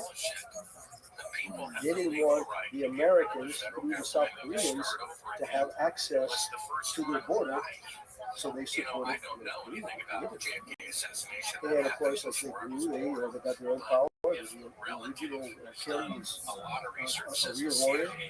His subsequent sons and grandsons and great grandsons are all Indian. But he was a real deal. He was a major fighter. Chinese respected him. He had great relationship with the Chinese, and they made him leader. And he was smart enough to really crack down and fight the whole. It's a very important target because it could civilize a very important area of the world for Do you think we would try to recruit people like Dennis Rodman, so that people that go in there and be friendly with Kim Jong-un and sit next to him while they watch basketball games? Would that be something that we would do? Or would that be too risky? Yeah, it's very risky. Usually, the way that it works is you find people that already have the access, foreign national, and you ask them to report, at least be deployed. You cannot, in good conscience, send somebody to spy. That's immoral. You're not going to survive. But if you are having not natural meetings with Mr. X, and he's of interest, I can ask you 1,000 questions that you would be able to just note it. Whatever it is, that's how you start. What was the atmosphere? What was the town like? That's it. No, other than overhead. So, that's the way to do it. And so, at what point, I think you went from working in Korea to working for Alex Station, is that right? I left Korea was a great tour for me. I did a lot of good work with the guys there. Got my GS-15, which is our criminal rank, and I went back to CTC. I got a first, and I was a branch chief. I had the Palestinian branch, which was kind of cool. Had all the Palestinian diaspora's groups and stuff like that. It was a lot of fun. But I had only been there like a couple of months when I got called up to the front office, and the then chief of ops, I became chief of ops a decade later, but the then chief of ops called me in and says, you've been selected to be the deputy chief station for the virtual station. It's the first thing that we're creating. It is a station dedicated to one project that will not be housed at headquarters. So that means because the way that we have to work things, if you're working, if you have something in that affects the Chinese, you have to be ready for that country. And you have to coordinate with it. As a station itself, this Bin Laden station was going to take care of anything Bin Laden. You could go out to any station in the world and go, we need you to look into this. So it gave us that focus and that granularity. But the funny part was he says, he's telling me all about this, and he's going to be the deputy chief of state's officer, and Mike Schroeder is the senior analyst, and he's the one who's the target. And I asked the chief, I said, so who's going after? He said, Osama bin Laden.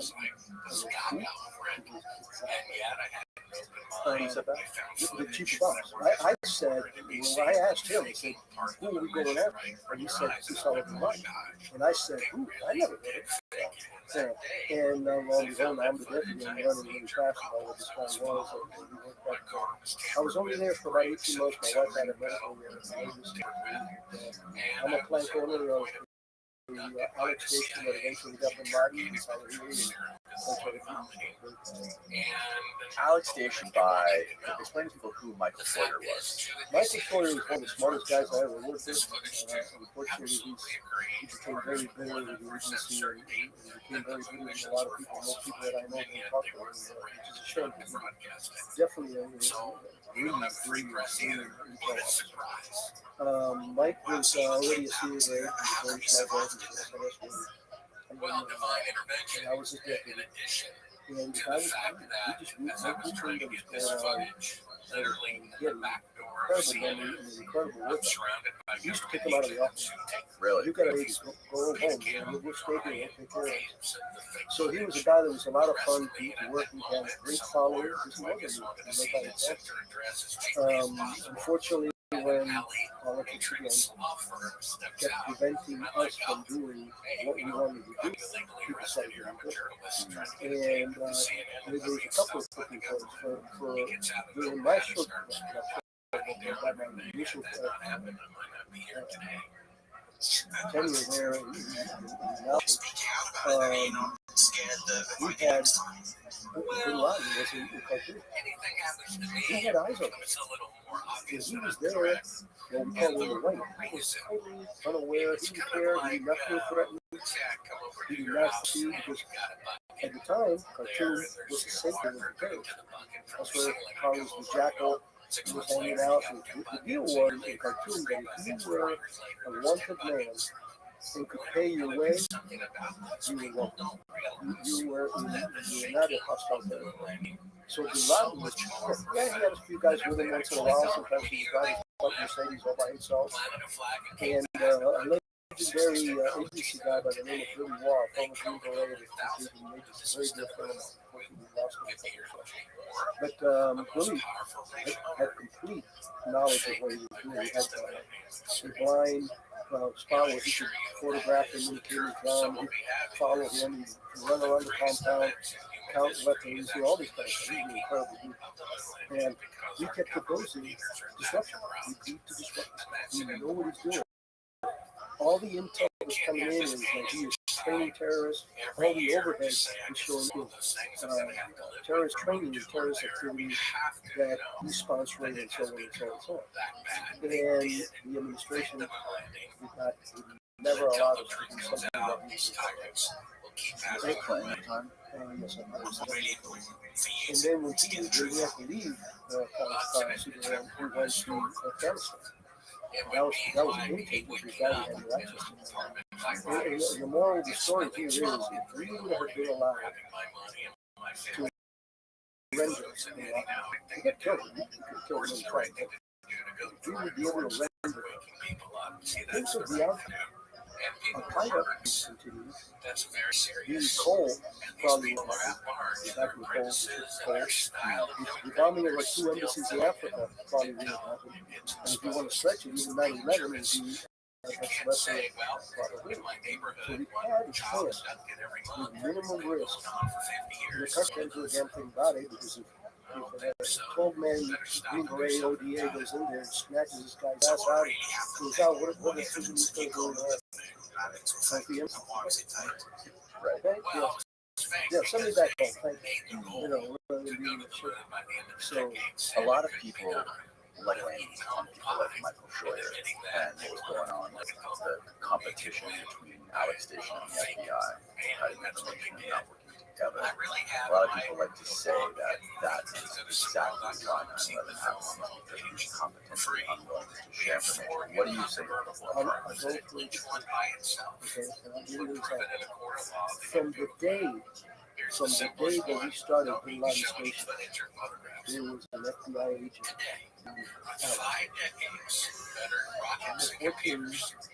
14 FBI agents.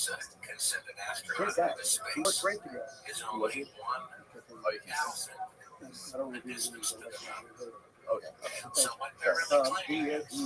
other part of it is, I think we were having a social talk. I mentioned our director was Corporal Black. We had 3 deputies, 3 intelligence, 1 bank, the FBI for law enforcement, which was a senior SIS whatever FBI guy, and I was the chief of ops. I was deputy for ops. And so anything that the station put out, anything that went, they're seeing this. They're the belly button, both at the station level and at the other. That there were bad communications? Absolutely. The FBI know things that we should have known? Absolutely. Are there things that maybe we could have done better? Absolutely. Yeah. Look, if you're batting 300 in the espionage business, you're Hall of Fame material. Okay? So it's one of these things, there's a lot of bloody noses before you get gold. But that is unadulterated bullshit.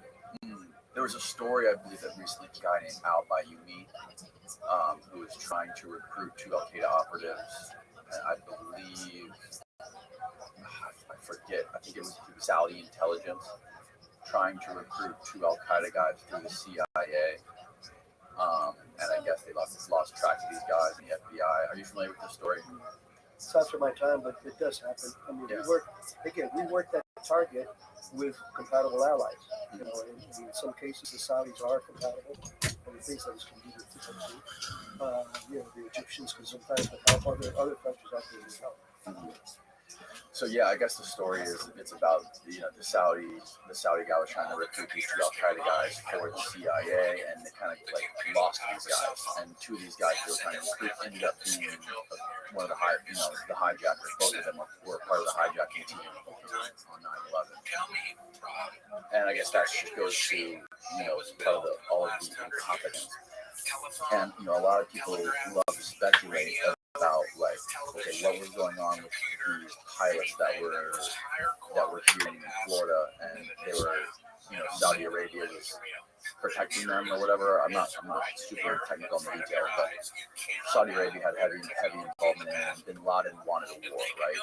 He wanted a war, and he knew about it. And they wanted us over there, right? Like Israel wanted us over there, and Saudi Arabia wanted us over there, and then Bin Laden, obviously, he wanted to start a war. So there's so many moving parts to this whole thing. It gets so convoluted. Yeah, and the problem is the conspiracy theories. I'm an intel officer. I do not speculate. I work on facts, and I no longer have access to facts, so I read the things you do. Right. But the agency would have not, the Saudi would have not been recruiting this guy for the agency. He would bring in coordination. The agency hand the recruited person may never know that the CIA is behind this particular operation, because we're doing it through the Saudis or the Egyptians or The conspiracy theories are there that make people tell you, look, the Saudis knew and supported 9/11. I've never seen any proof of that. That they were contributing money to Bin Laden. Yeah, because Bin Laden was also exposed. And he was a very powerful man financially. His dad was a huge construction guy. He was one of the richest guys in Saudi Arabia. And he would, Bin Laden would extort money from, you're not a good Muslim if you don't give me money. And they will. So he was exploiting that. The level of complicity on the part of the Saudis you cannot speak to. If they were not some rogue elements or some elements that were supportive, I would be surprised. Because I'm sure that this, and you see this in like Pakistan as another example, like you never know who you're doing. You may have one of the local service that is straight, narrow, anti-communist, anti-terrorist, blah, blah, blah. And then the guy sitting next to him is sitting there going, I know what you're doing. So it is a tough game.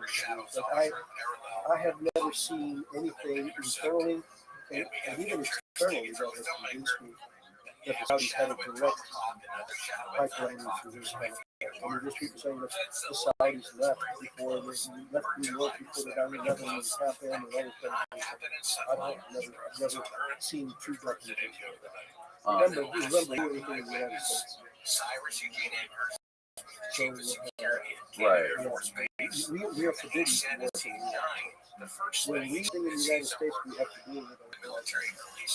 So let's say that you're a Joe American that's traveling to this country and dealing with the president on business and we want to know more about it. And I approach you to recruit you. We are not allowed to. So, Billy Law. How did you use Billy? I was in the Philippines in 1990, early 1990, and Billy was charged of our surveillance operation. We hit it off right off the bat. I mean, I knew who he was because I was ground guy, which is where he was home based after his incredible rehab career. And he was actually the guy in charge of following us around, making sure we were safe, checking our houses, looking for suspicious people. So we hit it off, we became friends, and then obviously later on when I opened up Alex Station, and knowing what I knew that he knew on the ground, we got even closer. So I would sit down and pick his brains every time. And we stayed friends ever since. Unfortunately, we lost him a couple of months ago. I'm very proud to say that I got him an interview with my friend Tom Marshall at Recoil magazine, and that is the last cognitive interview of Billy Law on record. And it's important for me and it's important for the family because the community cannot afford to forget individuals like this. They are the heroes and the icons and those giants that when we walk into the shadows. I have people come and say, oh, you this or that. I am a warrior and I am a patriot. And not a legend and not hero. Billy was doing clarity, or legend.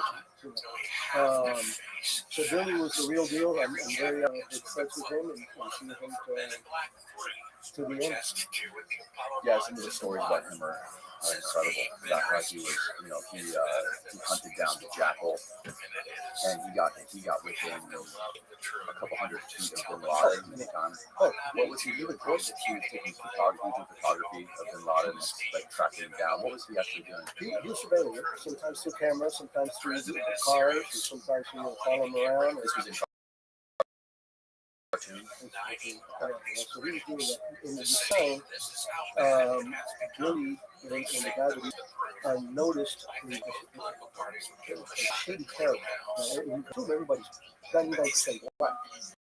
And here was this Middle Eastern looking guy or guy, couldn't tell, kind of funny. And the guy came out and they wanted to be looking around like, what's that? And they looked at each other and said, that guy's got to be somebody. White guy here, and that guy, so we started taking pictures.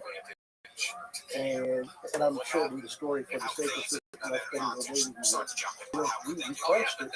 He knew where he was. And he went some photos back to headquarters. They said that is Carlos, Luis Ramirez, Carlos the Jackal. And immediately, of course, and Cofer Black was the chief of station at the time. So they got very, very happy about it. We're going to render him. When he came back, he had never killed an American. So we had no paperwork. We could not even extradite him to the United States because he had never killed an American. And he had killed French police. So we went to the French and looked at the deal there. Okay, look, you bring you guys in and we'll take you there and we'll handle it. And he's right in the So this bureaucracy, this red tape you guys had to navigate, that's part of the reason I'm sure Billy Wall was able to take out Bin Laden. But Billy would tell me that when we sitting around shooting movies, he would say, "Rick, I could have killed him." I got back to him. We did. Did he try to get permission to? Oh, of course. We all try to get him permission to do this stuff. You thought he was a Green Beret legend, right? That is eyes on the ground, and he's a hell of an operator, and he's telling you, this is the weakness. We can go in here, we can do this, we can do that. Who are you going to believe? Meanwhile, the guy's like in the 70s, right? That's incredible. He was 71 when he went into Afghanistan. He's a special kind of demon.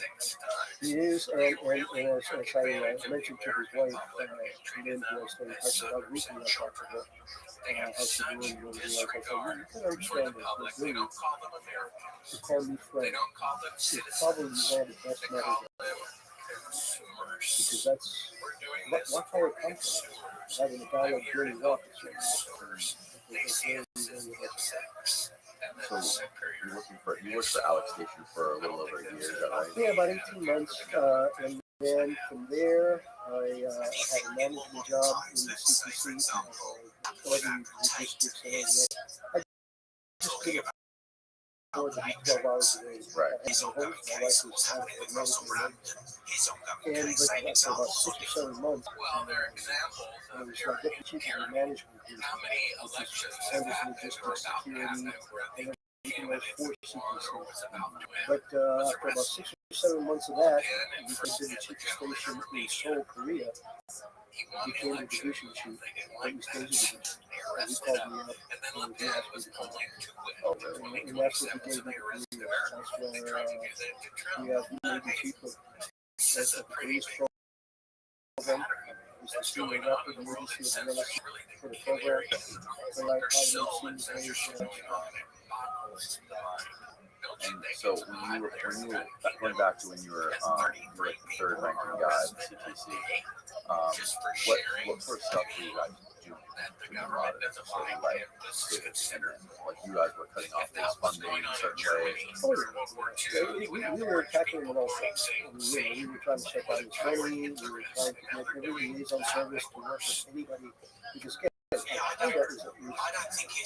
we used to call him the Godfather because he was the guy that had his shoes in every organization because he got money. And the enemy of my enemy is that kind of stuff. Right. So they definitely went after the money, the liaison guys, trying to recruit some of the people on the ground, trying to disrupt his operations, and most importantly, trying to geolocate them. But this is one of the things that, again, people say, with all the resources in the United States, in Afghanistan, we could never find him, and I will tell you, professionally, as a former pararescue, I've been on searches of people that have gone down in the United States that want to be found. We need a flight path. And so they've got this happening in the Rockies. It was a field airplanes in town. And they put us on planes trying to look for themselves. The point of the story, and you see this every year, people that get caught out in the wilderness and they perish out there. And people are looking for it.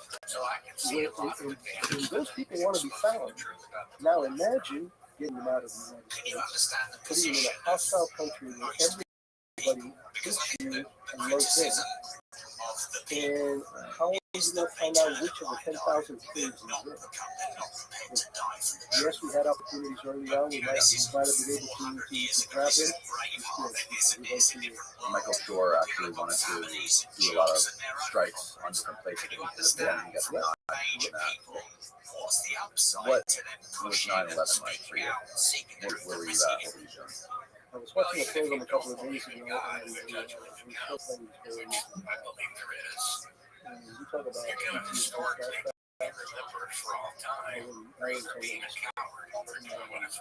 because it happened in our watch, and we had friends. I had a very senior FBI guy, John O'Neill, who had befriended me, who was one of us in his prison. He had become the head of security for the Twin Towers. And we went in there, we got a bunch of people on. So it was very personal, it was very visceral. I was literally standing outside of Coker's office waiting for him to get off the phone. And we had a big TV there and saw him first playing hit. I thought he was like a privileged assessment. And about a few minutes later, he was our counter-terrorist thing. One of the reasons I love the center is we have representatives from every federal agency in the United States. We have Secret Service, we have diplomatic security, we have ATF guys, DEA guys. They're all part of counter-terrorist stuff. So that way they can coordinate with their agencies to help us with their agencies. So we had an FAA guy, and the FAA got up to me. He got fired. 4 aircraft switched on their emergency signal and non-responded to our call. The financial system. I've committed 20 years of my life to that's it. And I remember turning over to Coach Chief of Staff and said, and you could get a table out to every station. Number 1, watch your six. It's not an isolated event. Number 2, all resources go to find out who the hell this is. Hit liaison, hit assets. Anybody who may have information. And then the fight began. I literally, and everybody there, I just spent 2 or 3 days in the office. I slept in the office 3 days. I shower in the gym. We go home on the 3rd day to see my wife, my kids. We change the clothes and come back. What's the hours? And I told you that there was a vignette that represents in my mind and in my heart the ethos of the agency officers. As Chief of Ops at CTC, I owned all the departments.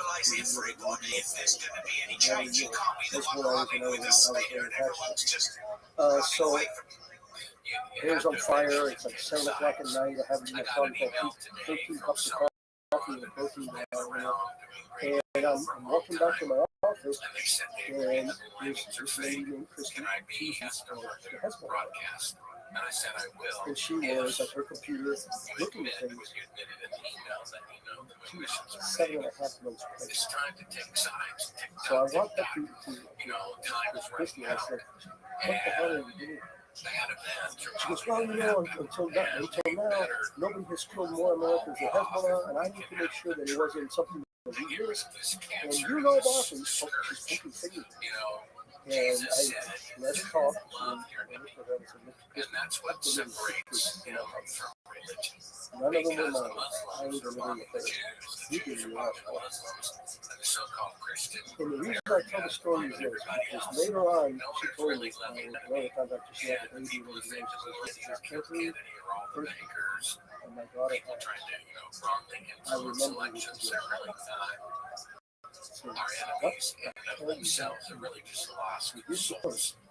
What is the longest impulse for humanity? And the problem is, if they tell the truth about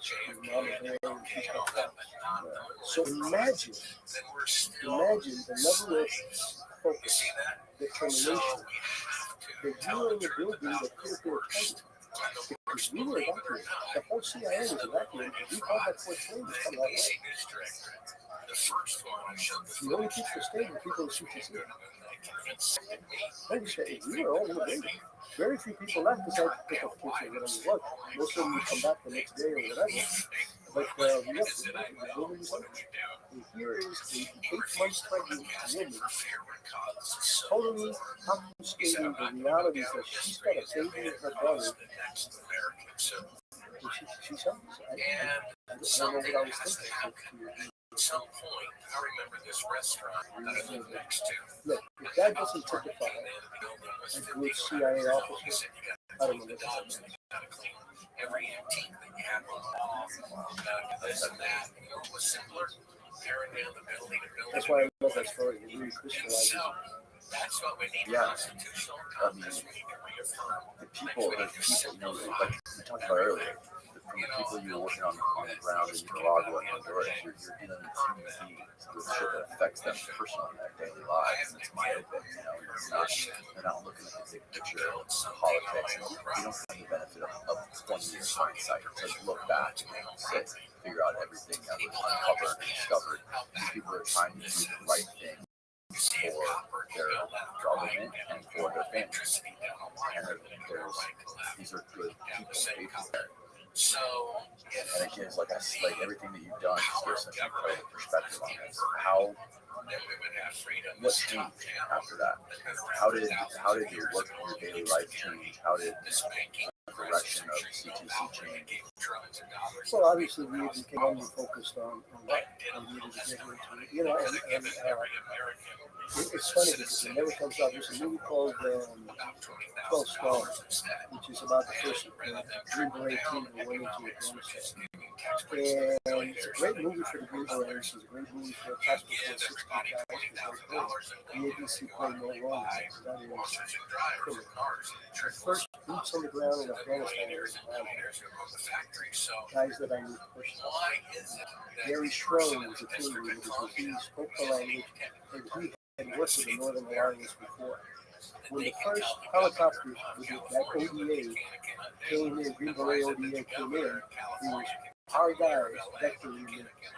And that's why and Mike Stone was one of those guys that went through the So it was nothing, the world stopped. Yes, we still looked at Russia, yes, we still looked at China, and yes, we still looked at Iran. But the number one and the OD, operational director, became a mayor. So everything was focused on them. So again, we're working with the liaison service. I had foreign liaisons coming to the building to meet me and talk about things at least twice a week, every single week that I was there. So we were really turning it up the heat. Highly the targets, providing the intelligence for the targeting and targeting that went out in the airship side of the house, but maybe in the aircraft. We were kicking the shit out of it. The Taliban really felt it. This was happening really bad. But what really developed was I realized that we were kicking the crap out of these guys in Afghanistan. These guys were looking the world in peace. I went to Copa and said about something like that. We're doing all this. What are you doing about these guys who are in this country or that country or that continent or whatever? And I said, we're doing this. So he looked at me and said, you're the chief of rock, fix it. That's cool. I love it. I would go to hell and back. So I said, okay. I went home. It was on a Friday, so I had the weekend. And my youngest son had a football game, and it was across the church. So I dropped him off at the game. I went to church. On my knees, I said, I'm going to try to do something. Hopefully you're on board. I'm going to quit. So if you don't want me to do it with a lightning bolt when I come out of here, so I'm just telling you up front, boss. I want to do it. And I sat there with a yellow pen football games going on and started the concept. And the concept is this. It was accumulated input from my experiences in Latin America, my experiences in Philippines, and of course 9/11 phenomenon I saw. The problem that we had during 9/11 is we knew something. We knew there was something. We just didn't know what.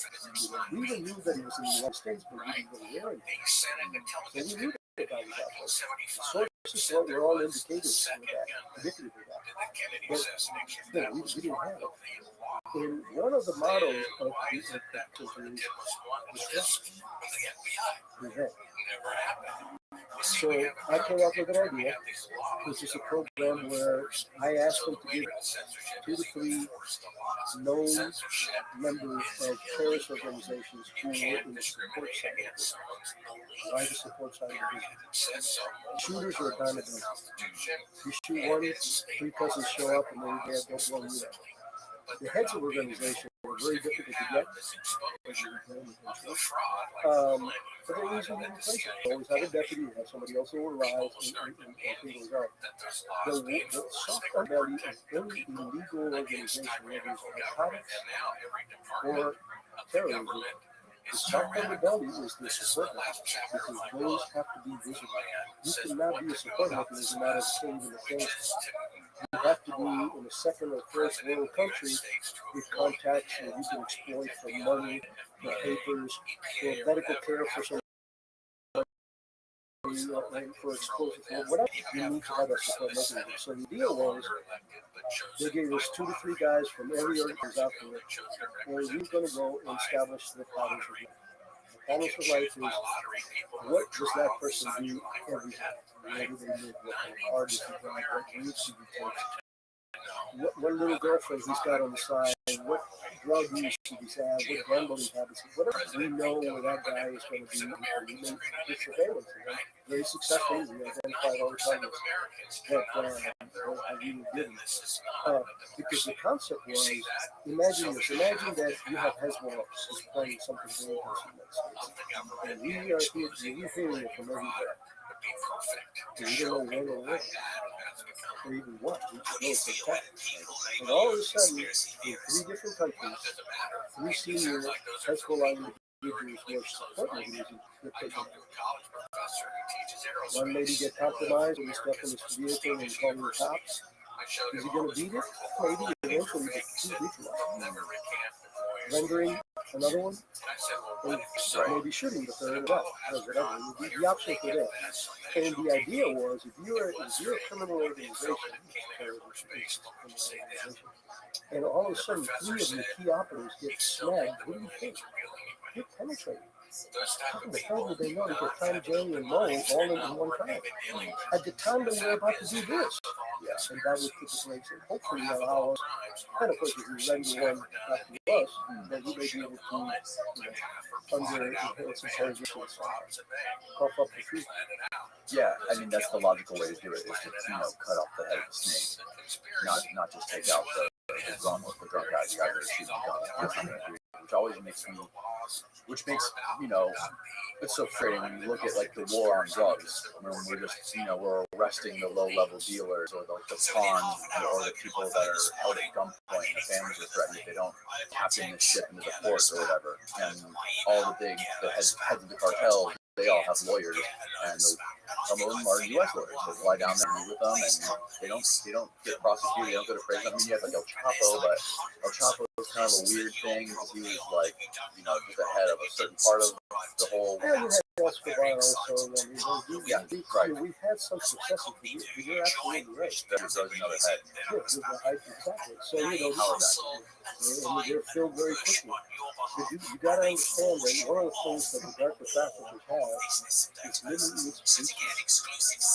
We even found out there was a time, I don't know if it stopped it again, but in my tenure, I remember reading about former British SAS and former Israeli guys going to Colombia and training with guerrillas in terrorist attacks, in communications, in security, in trade craft, because they can afford it. Every organization, I don't care, and I use those as examples, there's dozens of them, that are going to have real operators that are frustrated because they weren't promoted or whatever it is, and somebody comes up to you, you spend a lot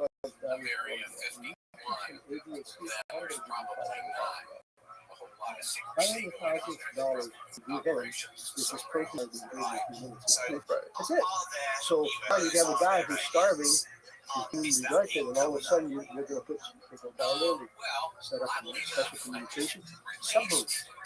You think that these guys all of a sudden, hey, we could revise it. We have people that advise us, hey, we can do this for the submarine. We can get you the submarine. We can get you trained people to go into the submarine.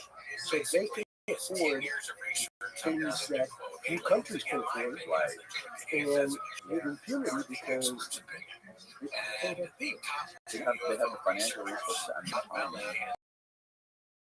more so than some countries do. Oh, that's those countries. When you look at the monies that these guys, when you have apartments full of money because they can't move it or clean it all, for them to give somebody $1 million to do anything is nothing. That's how they get their technology, that's how they get their special training, special communications, and all this kind of stuff that they do. We're getting close to our time limit, but I want to kind of talk a little bit about your view on the world today and what's going on, not just like with the wars that are happening, but like, are you optimistic, are you pessimistic about the future of the world? Where do you see the United States in the world in the next 50 years? So a lot is going to depend on how we continue. I have the advantage of having worked at Conifers account for I have tackled communism in 5 different incarnations during my time in the agency. And for me, for what I've seen from before, we have 3 or 4 major predator enemies that are never going away. China, Russia, Iran, to a lesser degree, and when we say Iran, we throw terrorism under that because they're such a big part of that. But you could add it as a separate entity also that we talk about terrorism. So we have these formidable enemies out there. And we have lost, we as a country, and we as a Western democracy clumped together, we have lost the credibility of what we can do and what we should be doing. Now, one thing that I don't talk about, so I'm not going to talk about this administration should be doing this, that, and that. But I'm going to give you an example. Jimmy Carter. Jimmy Carter was a very God-loving man. Honest man, not a corrupt guy. He was across the street. So anytime that you have leadership that cannot project the power of the we do credibly, predators don't use that. Jimmy Carter, like I said, great president. What did the Soviet Union do under Jimmy Carter? What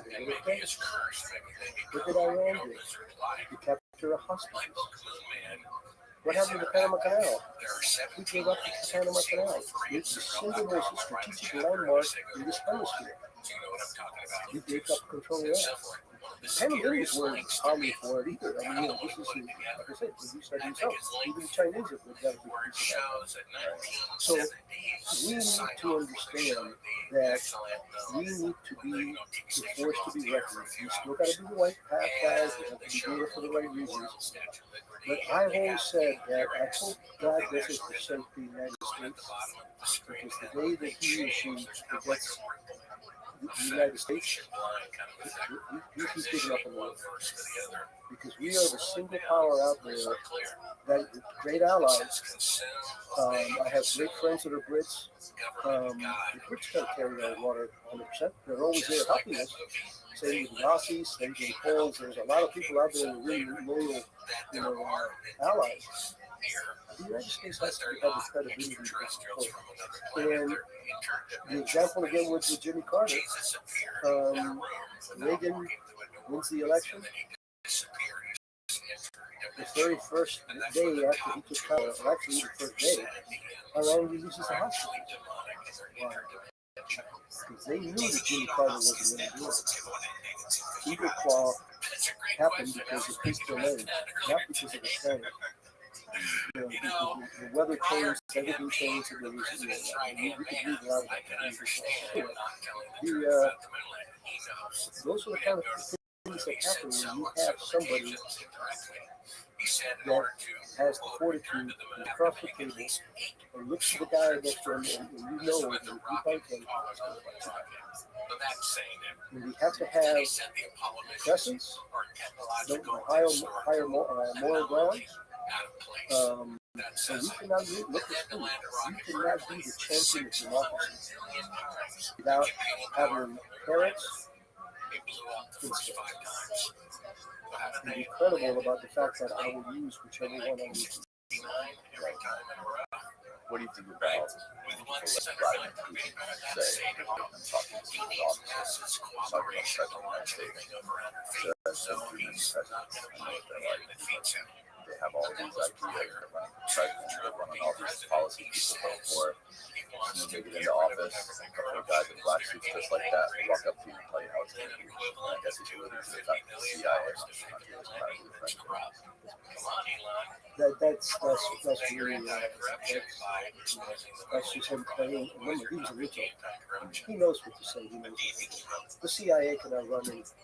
The CIA can only run the operations that we are allowed by Congress, blessed by the president. We are what's called the third option. First option is diplomatic. Second is military. Third is we can do things for the president. So, those comments are very easily to criticize and to magnify because it plays into the president's political problems that we're having here left and right and just tugging back and forth and being divisive. But at the end of the day, the biggest difference between the enemy and us is we have 3 years left. They have 50 or 100 years left. So the Chinese in 1900 said, this is where we want to be in the year 2000. There's no deviation. There's adjustments. Hey, we can start buying minerals in every country, so we can tell, well, we need to start loaning money to these countries for their own wars. So they make their goal is this.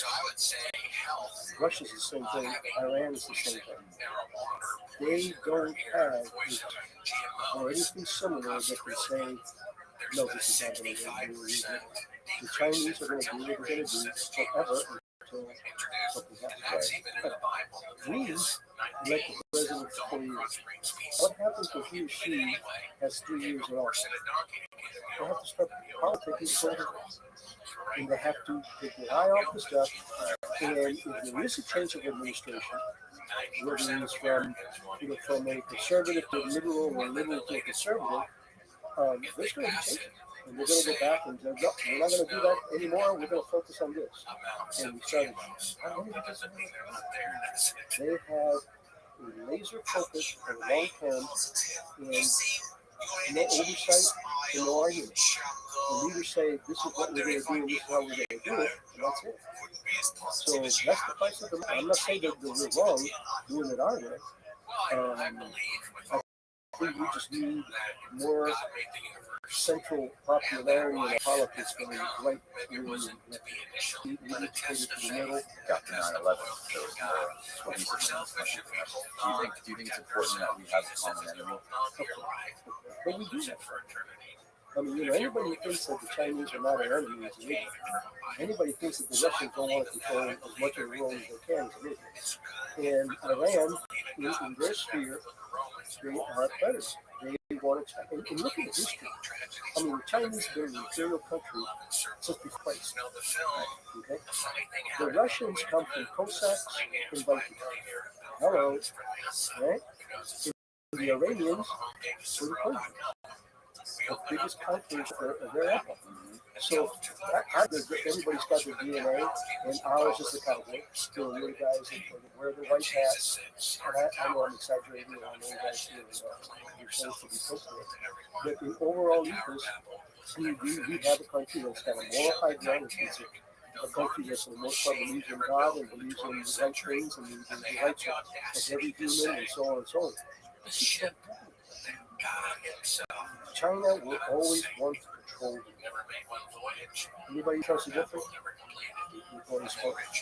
Russia has a goal, and they're going to achieve it. But they do not have anybody helping this. Do you think we have thought through this whole thing that's happening right now between Russia and China and pushing them closer together between this Ukrainian conflict? Like, do you think we've thought through this? Do you think that a lot of people like to fearmonger that China and Russia together would fuck us up? But even if China and Russia, and especially after reading Amy Jacobson's book, I find it hard to believe that we would be scared at all about China and Russia, even if they did team up. Just talking about some of the things that we experiment with and some of the technology that we have. In conventional warfare, middle stage, we've proven for the last 20 years how veteran our military is, the capabilities that we have from guerrilla warfare and everything else. Right. So, in that part of it, I don't see as an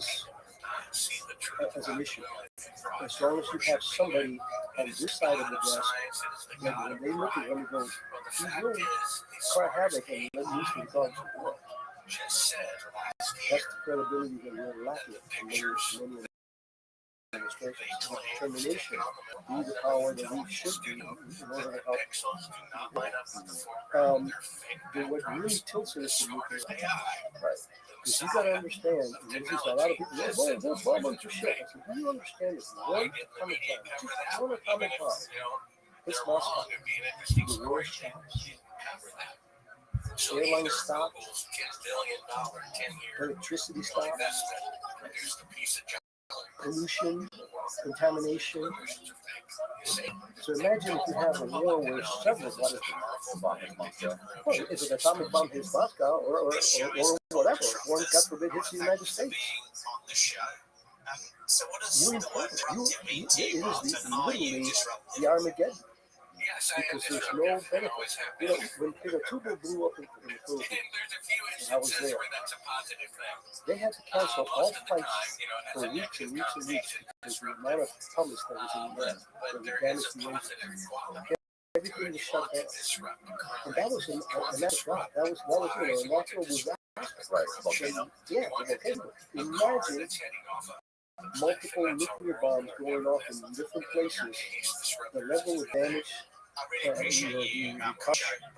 The disruption to everything from air travel to sea travel and the contamination of for people understand, yeah, this is the center and everything evaporates, but this stuff moves for miles and miles and hundreds of miles, contaminating and killing people. And so that's the ace that they are playing. And people say, well, even if it's a nuclear war, we can take that. I'll begin to say, yeah, but who wants to win that one? Right?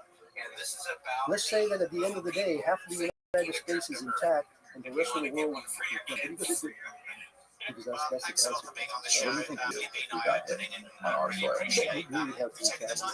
You know, once somebody goes nuclear, everybody's going to react. Everybody's going to react. Do you think we retaliate in a surgical way, or do you think we retaliate with more bombs? Well, the surgical way is always preventive. Once rockets are flying with nuclear weapons on it, there's only one thing that's going to get them out of the sky. And it's going to be your own firepower. And you're talking some real serious stuff. See, I'm 72 years old. I don't care. You know, but I got kids, and I have grandkids, and those are the ones I worry about. What world are they inheriting? Not just what United States are inheriting, because our problem is global. Yeah, I think about that a lot. If this were to happen, which country would you go to? If the U.S. were not the, what are you going to tell your kids? If the U.S. is no longer the number one superpower, where are you going? I've used that line many times, and I tell people, you got to imagine the courage that my father had to put his only son on an airplane, to come to a country that he may never visit, for nothing more than one freedom for his kids. That is the definition of innate, visceral need for freedom for you and your family. And you know, that to me is the bottom line. I mean, we sacrifice for our families, we do everything for our families, God and country, and all this other stuff. But there's a very bleak uh, perspective out there, and we need to get back to be a respected power. And by respect, I don't mean necessarily just fear. There's an old line that said, everybody likes to fight, but I demand that you respect me. Because if not, you're going to feel it. And that's the kind of persons and leaders that we have to have.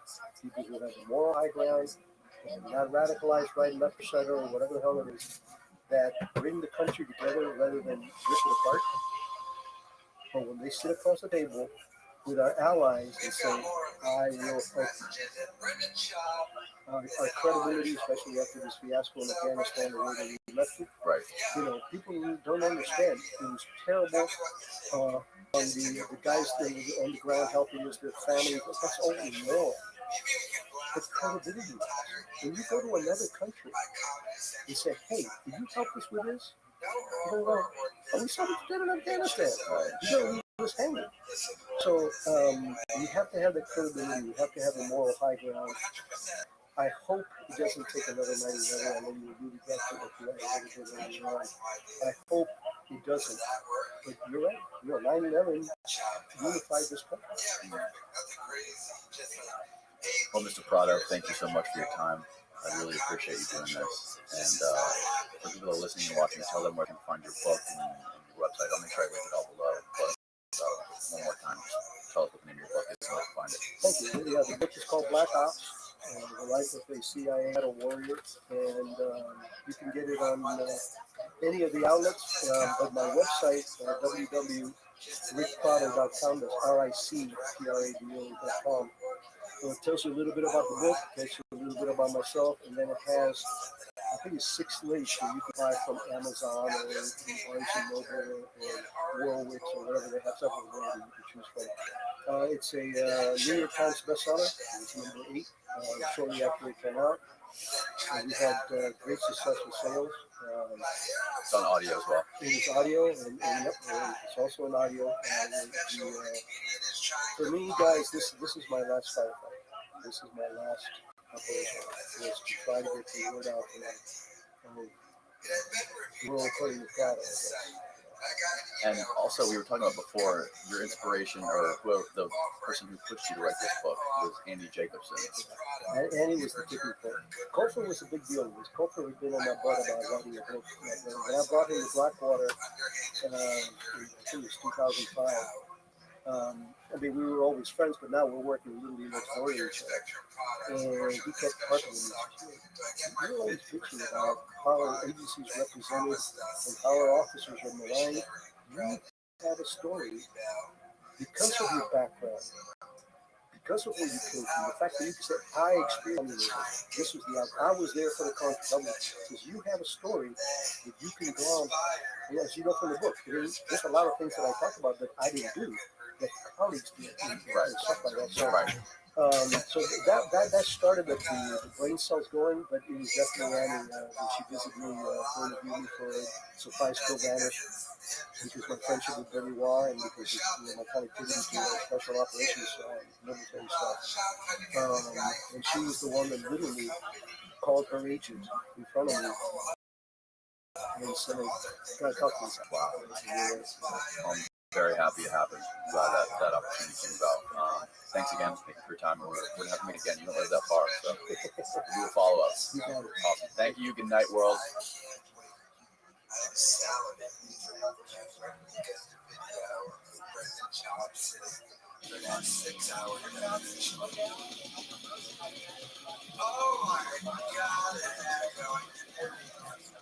So my parents are from the Caribbean.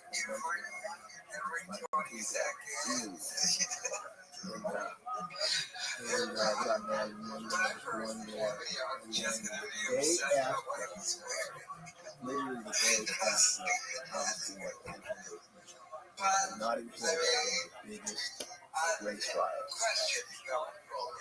in the city. We had a massive one. It was literally, I was born August 22nd. That conference was on August 23rd, and that made my parents go like that. Because this is the time of the Teddy Boys, kind of Rockabilly racist. yeah. There was a whole thing like after World War II. They brought in people from India, they brought people from Jamaica, other English parts of the West Indies to help rebuild London.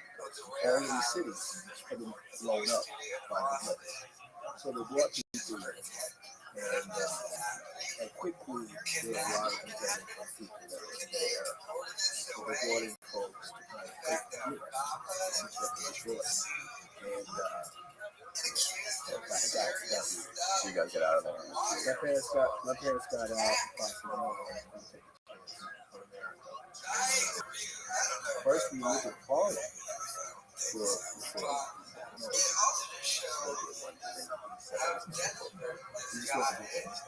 So Brooklyn is what I know. I grew up in Brooklyn, and I didn't. Well, it was fantastic when I think about it.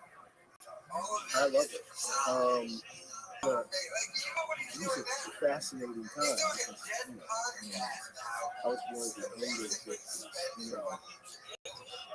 So, you still saw cars from the 1930s. You still saw cars from the 40s and 30s on the street. And then all the kind of cars with the fins, the Cadillac fins. Then you started seeing the muscle cars, which is like incredible. Seeing Corvettes, Cougars, things like that. It was a very dynamic time. A lot of changes happened in a very short period of time. It literally was in the 60s, really quickly. And the things were incredible. Everything I saw Japanese shoot. We are my parents were right, They were just in the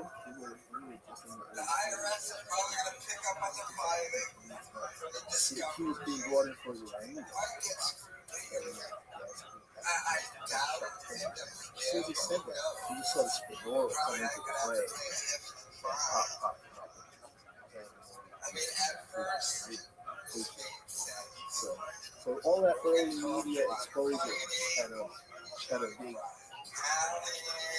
a big impact. Like seeing civil rights, the protests, seeing Wakanda, the dogs, the hoses, that kind of really imprinted on me. Because I could see who the hoses were being turned on, and I could look at my arm and go, oops, It was an amazing time. Weird, cool things, Because it also being exposed to things that I don't know, I'm kid, right? But seeing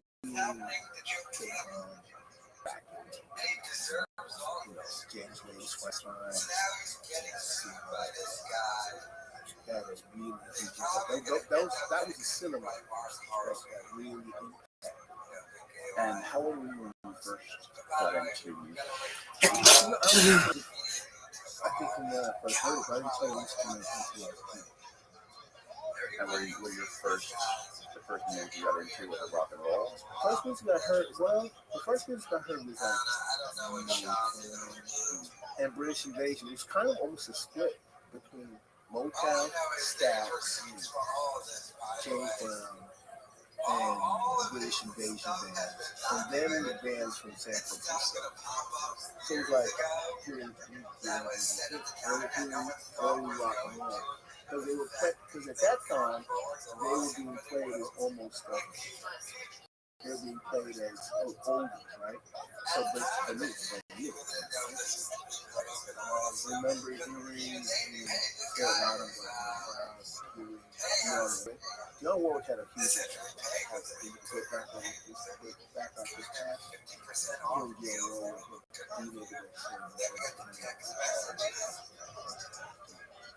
it's such an incredibly incredible guy.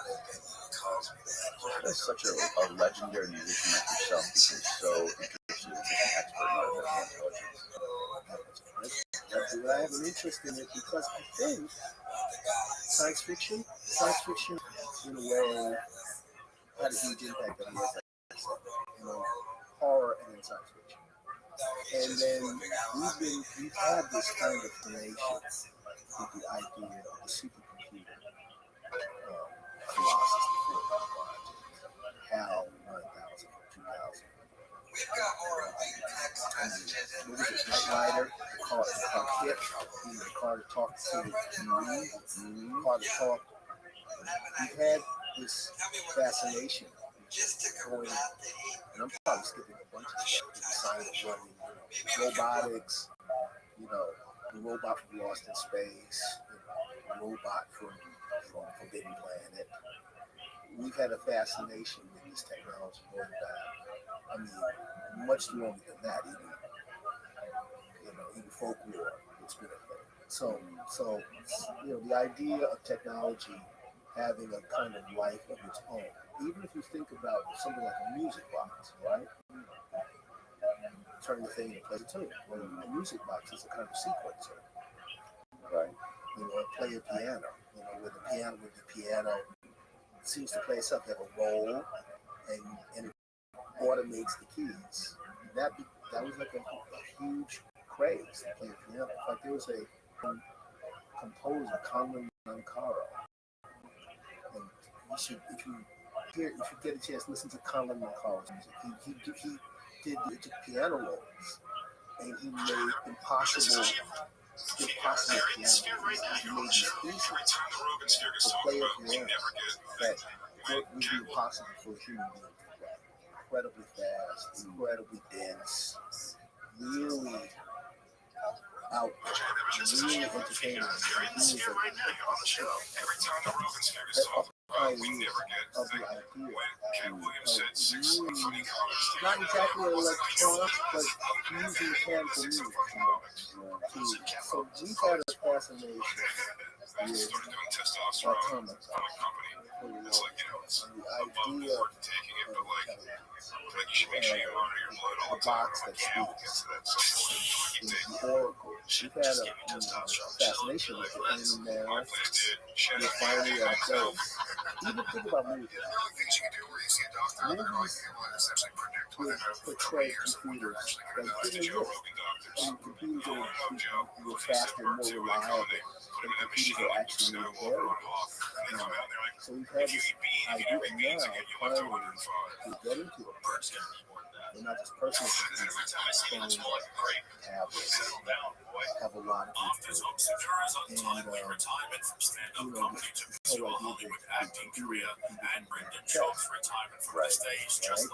that was a big deal, and then it didn't stop there. It's like, now there's a computer that humans can go, and it's much more complex.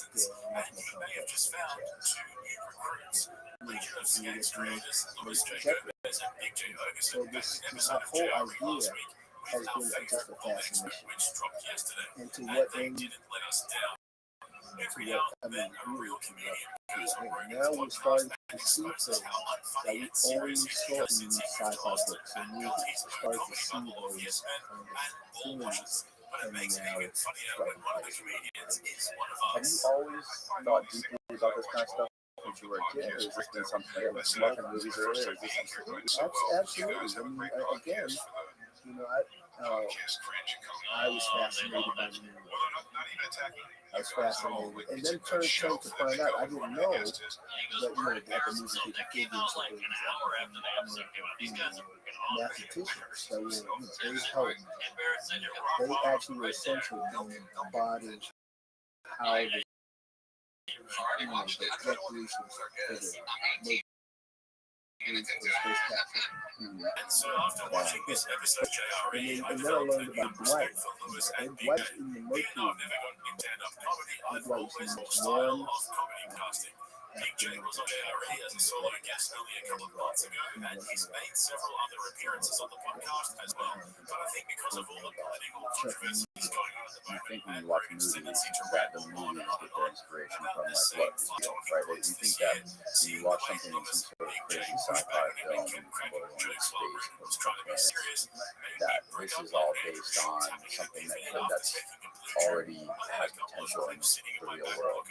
But if you dig into it, it seems like there's evidence for it, especially when it comes to the Defense Department and things like that. Like some of our most groundbreaking science comes from the inspiration of war and global control. You know, they call it blue sky research, where it's like, oh, here's some crazy science fiction, fantastical idea. How can we make this a reality? And there's people out there that are actually doing that, like doing it that way. It's funny. You come up because most science fiction is actually fantasy. Most science fiction. I mean, it's something like when you hear about things like the FTL drive, which is faster than light, faster than the speed of light. So the idea of getting something with a massive starship to travel faster than the speed of light. It's one of those things that is incredibly entertaining. It's wonderful to see. We're going to go to work together. But if you stop and think about it, for any length of time, I mean, the speed of light is like a hard. Like, it took a long time for us to go faster than the speed of sound. And to go faster than the speed of sound, I mean, there are effects. Like, you can't do this, but like, I can't do this. We get into the problem of that the G-forces have on the body. There are real issues about, we evolved in a country gravity. So the idea of being in space without gravity for extended periods of time is a problem. It's a problem. That's why the astronauts have to use treadmills. They have to exercise. It's not like just about being in shape. It's literally, in order for them to stay healthy in a weight environment, they have to work on their bone density. They have to keep their muscles. They're just going to top up. So when you think about extended time periods, that's going to be an issue. The idea of cryogenic is going to be frozen, and we're going to fly. It's going to be 100 years, and you're going to get another. It's like, I don't know about that. I don't know if our tissues, I don't know if freezing our tissues, I don't know how it's going to work. How's the defrost going to work? You know how it is when the fish defrost at a, you know what I mean? Yeah. It's like, it's an actual thing that would have to be worked out. And in fact, interestingly enough, maybe the only way we're going to work out these issues, we have to have a form of calculation, intelligence, if you will, a form of brute force calculation that has a certain amount of creativity to do it. I don't think we're just going to do it with just a bunch of smart people figuring it out. The thing that's happening in the West, this is jumping about it's really language model, the large language model generative AI, because people are particular about cognitive intelligence. There are many people that they think that AI is being tossed around like that because it's not AI, not general intelligence, it's not independent. You're talking about like the ChatGPT and all that stuff. ChatGPT, what it does is it's really remarkable. And it's going to become more remarkable. The thing about the controversy is really about our tendency to anthropomorphize. That's what we do with our dogs. But we project emotion onto domestic animals. We're the ones that fill in the gap because we interact with this model. And the model is predicting this input from us and has all of this huge data set. And it's drawing from remnants of other modalities of conversation, ways in which people respond, not actual reports, but actual modalities of the ways people respond to conversation, and it's making a response to us based on these modalities. And then we hear that response and we react to it. And our reaction is also training the model. So our interactions with large language generative model, I just say AI because it's model, right? And it's AI shortcut for something that's not, it's really a modeling system. But our reactions are also training. Everything we say back is training the model. So the model is responding to somebody, to millions of people. Millions of people have gotten ChatGPT and other models. And our interactions are increasing its quote-unquote intelligence in the sense that, oh, this is not optional. This maybe and it's picking and choosing. Remember the Terminator? And the Terminator has this, has interaction with you. And he goes down the list and says, "Fuck you, asshole." Right? He goes down the list, and that's like the best line in the entire movie. That's the one line. Everybody bust out laughing because he says, "Okay, I got a bunch of more options," and he scrolls back. And it kind of humanizes it, this murderous robot. It's this weird moment. We kind of dig the Terminator. Because Terminator says that you would say someone's lying to you, right? It goes to, and that in itself is entertaining, but it's also insidious.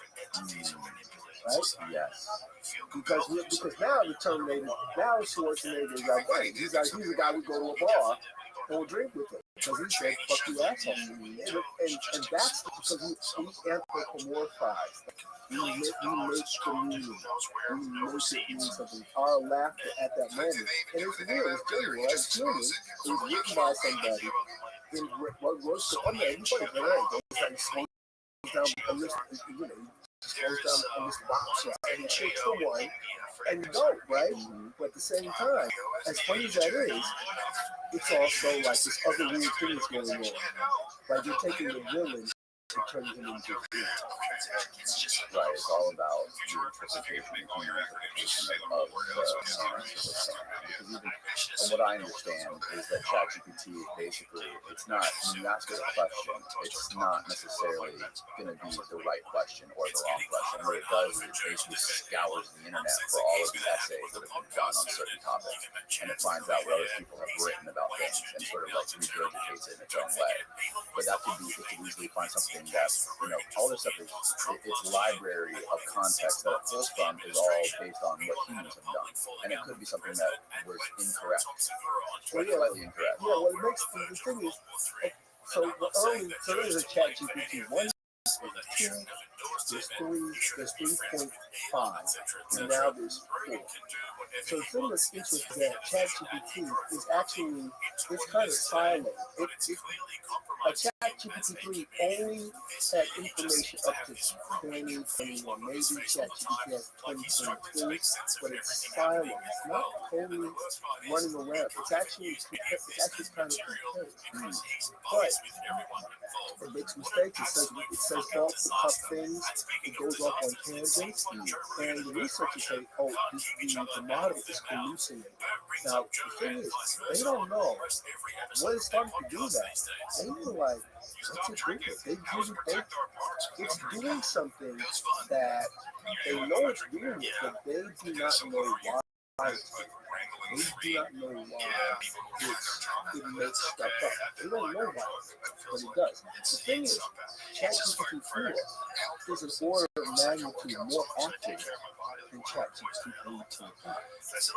Like what I read something is like, okay, so one of the things that they do, they have to take the model, the AI to exam, and ChatGPT 3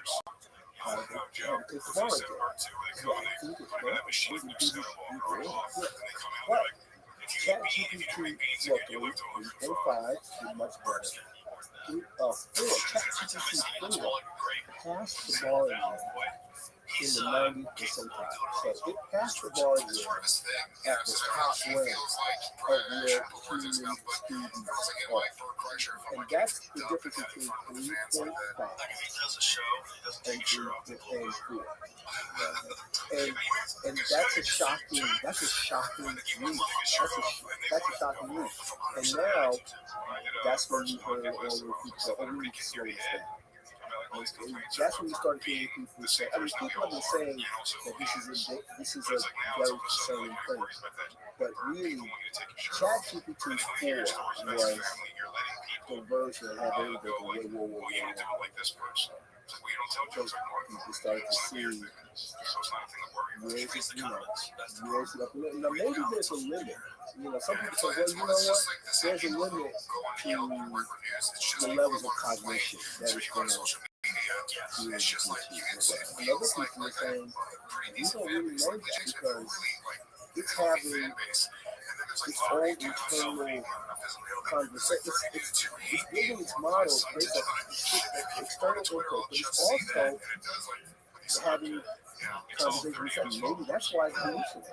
How do you think that this stuff is going to affect art and music and things like that? Because there's mid-journey mid-journey would be the AI artwork where you basically input so much input and describe sort of what you want this artwork to look like, the style, the time it was made, and it creates these beautiful, captivating art. And I think about that, especially when I see people on the internet using videos, using this stuff to create thumbnails for their videos, and using ChatGPT to create the most compelling headlines and titles of their stuff. Tell you what, I mean, the artwork, I'm a photographer and multimedia, so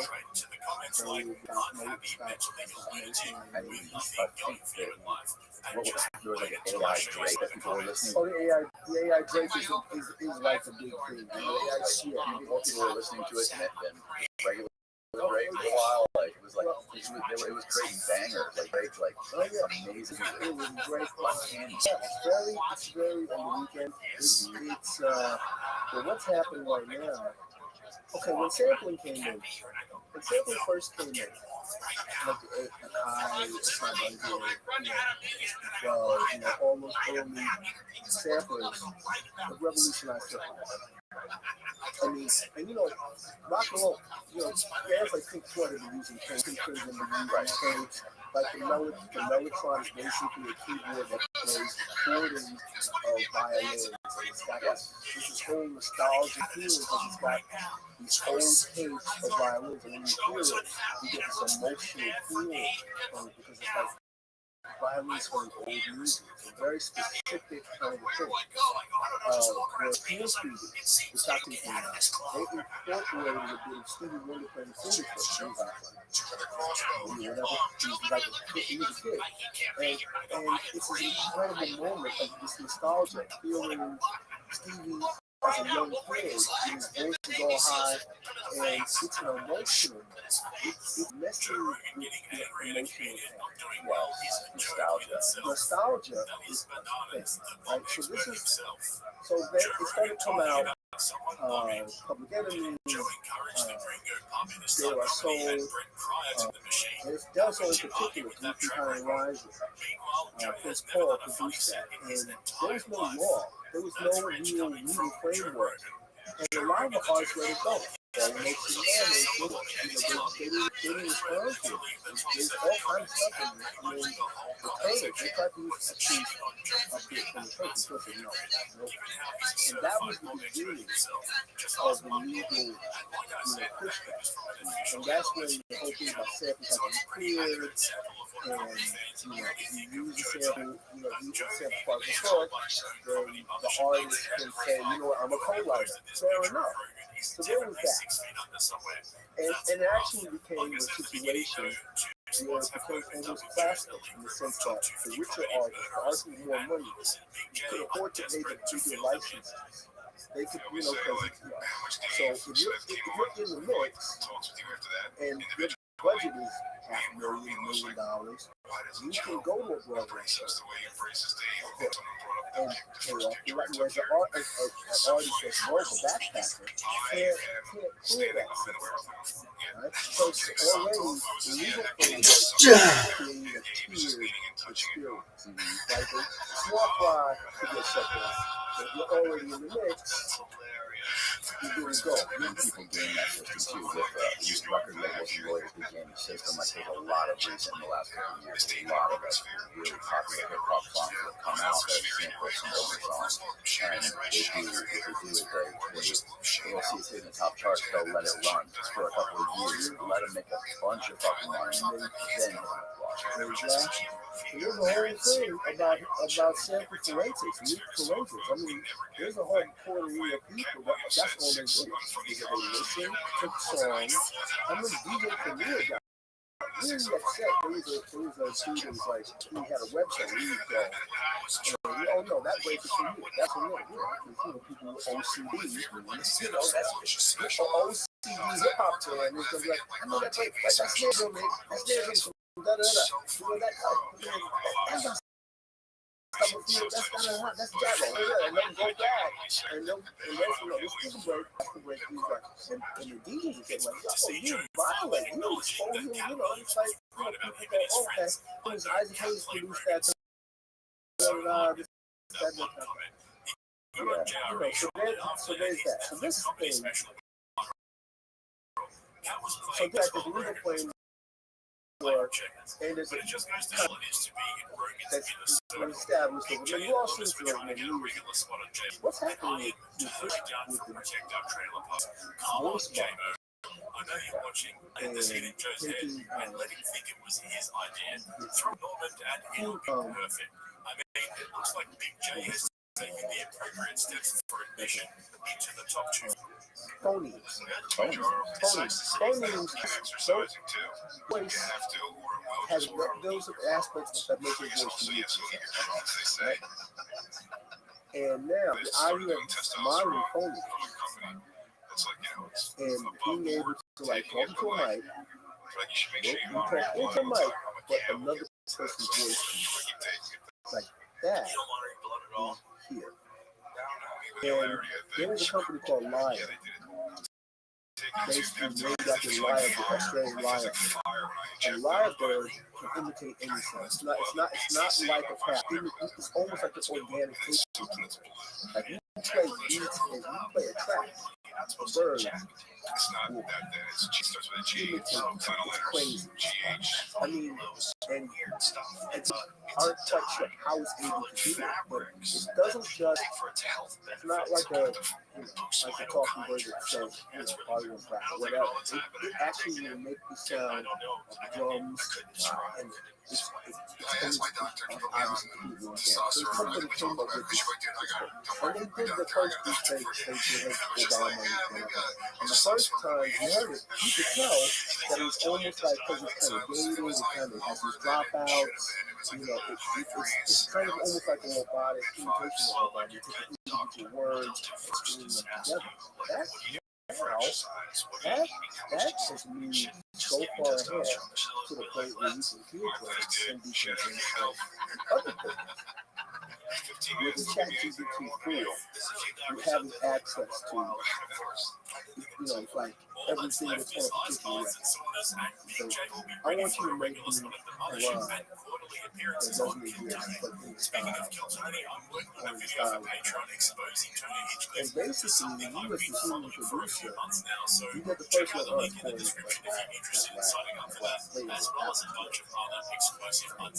because ChatGPT doesn't have an ego about it. It doesn't get upset. It doesn't get upset if you say, yo, that's whack. It doesn't, it just will do it, right? As opposed to if you look like, well, some could be in their feelings about, yo, man, that rhyme is whack. It doesn't react. In fact, each time you say the rhyme is whack, it's grateful because you're claiming it. So each time you reject it, It's almost the exact opposite effect of being a team collaborator on a level. It's not, it doesn't have an ego. It's not like, well, you know, but it's not arguing with you. It's not arguing with you. In fact, each time you say, you know what, that's not right. So this thing is happening. We have a finite. Say you wanted to, say you want to do a Bob Dylan, a song about Dylan, and never wrote, but you want to write a Bob Dylan lyric. You can say, well, you know what, I want to go for Highway 61 New Jersey International Style. Finite records, finite number of words, finite number of subjects, it's finite number of whether you wrote it from first person, third person perspective. So the chatbot has all that, and will mixing, you know, cut and paste, and not even do that.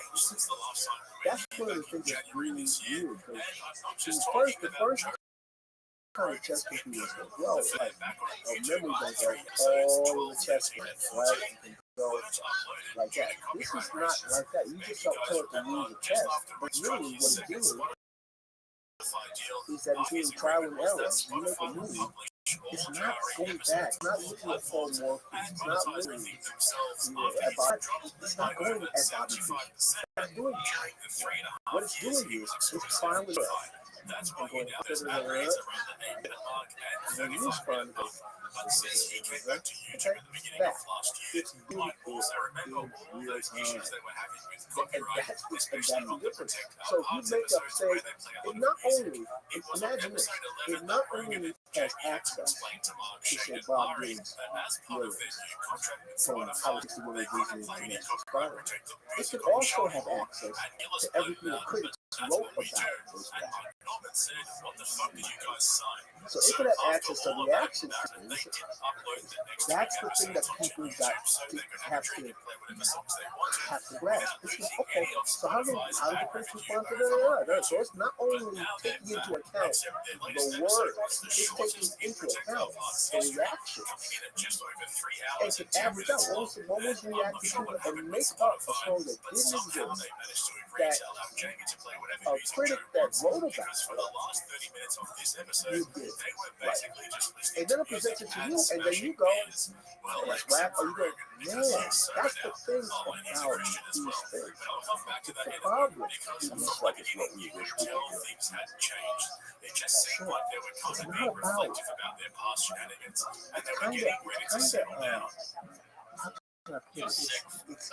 not about the problem isn't when it's whack and it's corny. That's not it. It doesn't. You can tell it. You're whack, you're corny. It doesn't care about it. The issue is when you go. That's where the issue is. The issue is when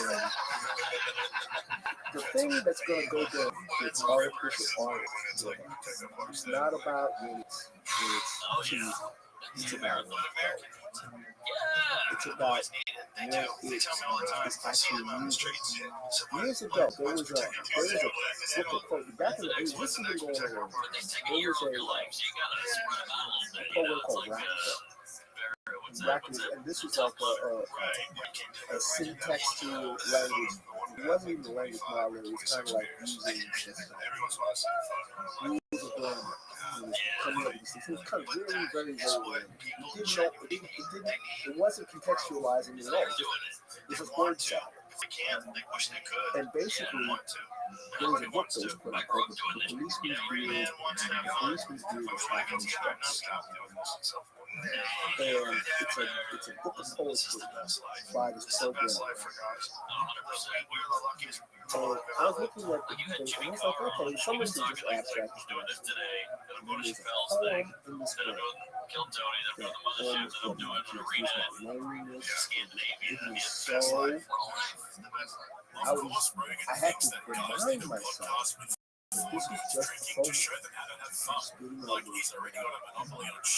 It is nothing. This is nothing. I mean, ChatGPT runs this. But the thing is, as the person interacting with it, as the person making meaning about it, I'm responding to it. Because for some reason, this combination of words, I'm making it mean something. So now, many years later, what's happening is the percentages of congregation moving much greater. And some things can be happening, and you know what is happening. You know when you're looking at a movie, and the movie is basically, you can tell, you see characters, and you know, every guy that's the best friend, that's going to stab me. You get it. You totally get it. And that can be the director, the actor, or the script. That's the thing, right? The scripts, some of the scripts they use are like cookie cutter things. You know what I mean? And these human beings, but they're following patterns, and they're dropping in cliche stuff. And that's what they do. So, but you also know when the movie's working, the structure is there, but you're not thinking about it. You don't think about suddenly you're involved with this person and their relationships. But it's the same process, but just it puts you at a different level where the movie needs you in a character, especially when you know the character's really good, and you can see the characters going on. Do you think we are just a primitive version of what this AI is? Another way of asking you this question is, do you think there are any more original ideas? Or do you think everything comes from somewhere? Has anything just come out of this ether that has never been done before? You know what? I think saying there's the idea. There's nothing wrong with this. I don't think that's true. I think that there's things, there was a time there were no automobiles. There were no automobiles. And the automobile, the introduction of the automobile changed life utterly. Changed life on the planet. It changed the planet for the wheel. Right. Whoever came up with this, because there was no wheel. And the other thing too is, there are also synchronicities and simultaneous deaths. Like something like armor. There's armor for Japan, there's armor for there are, swords and spears, which they almost around the same time. Yeah. The utility is different. The development is the mind, the botanist, fearless botanist, Terence McKenna says, the really stops that much like the reason that we black holes become precise. And you have a sudden shift. Because everything is really slowly, but occasionally you get sudden shift. Sudden changes. And I've also seen people saying ever since he made the This is the Stone Gate theory, Stone Gate, a beta mushroom, and that kind of like hyper changed the evolution of the human brain. It's kind of forebrain. Well, one of the things, one of the ideas is that we really actually it's consciousness. Really self-awareness. That you suddenly will it's kind of like when you're a kid, and every child has this moment.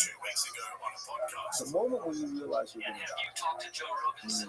The moment when it hits you. When you know, maybe it's a cat, something happens to a parent or sibling, or maybe it's not even that. It's just you just suddenly you get freaked out.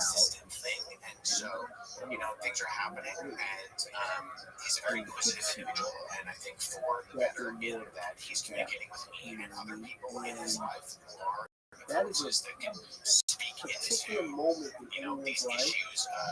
Rely and really trustworthy in this person about something like the pages of but it also catapults where he should and shouldn't into another information that looks like the most boring cast ever. Given if you never been protected apart. On a more serious note, the idea of part of the thing is like, our brains are also in our bodies. Our Oliver Sad. You know, and Oliver Sad, his thing is like, you know, we heal ourselves inside of us. We heal ourselves inside of us. That is really nice. And if we get hit in our head, if we get hit in the head, we can have a different way. We can heal it because of the head injury. I feel like you're watching me right now from the outside. That's what we're watching. Right? The idea that we think of ourselves somewhat, the idea that the heart and our heart and our head is separation. Well, the heart is a muscle that pumps blood. Our heart is also in our head. Our heart is also in our head. So what is that difference though? When you say, like when people describe like my heart saying yes, but my mind saying no. That's two parts of the brain fighting. Two parts of the brain. That. But our desires, our wants, our instincts are all happy. It's just different parts in the same locale. But art comes from the heart though. Like you feel that, you know when something's good, you know when something even if you're the one creating it or you're the one consuming it. Well, it can, but you know, check this out. Like, think about somebody who really just they're happy just to be. They're happy just to they're happy just to be a cool. Like, it's a victory for them to play a major game. And it shoots up their arm. Think about somebody who's their experience of playing that same chord is vastly different. It's vastly different. In fact, you know, I mean, if you think about classical musicians and the nightmare of what they have to do, competitions, whether or not they're a section play, whether or not they're going to be first or second or third chair, it's like it's very regimented, it's a whole thing.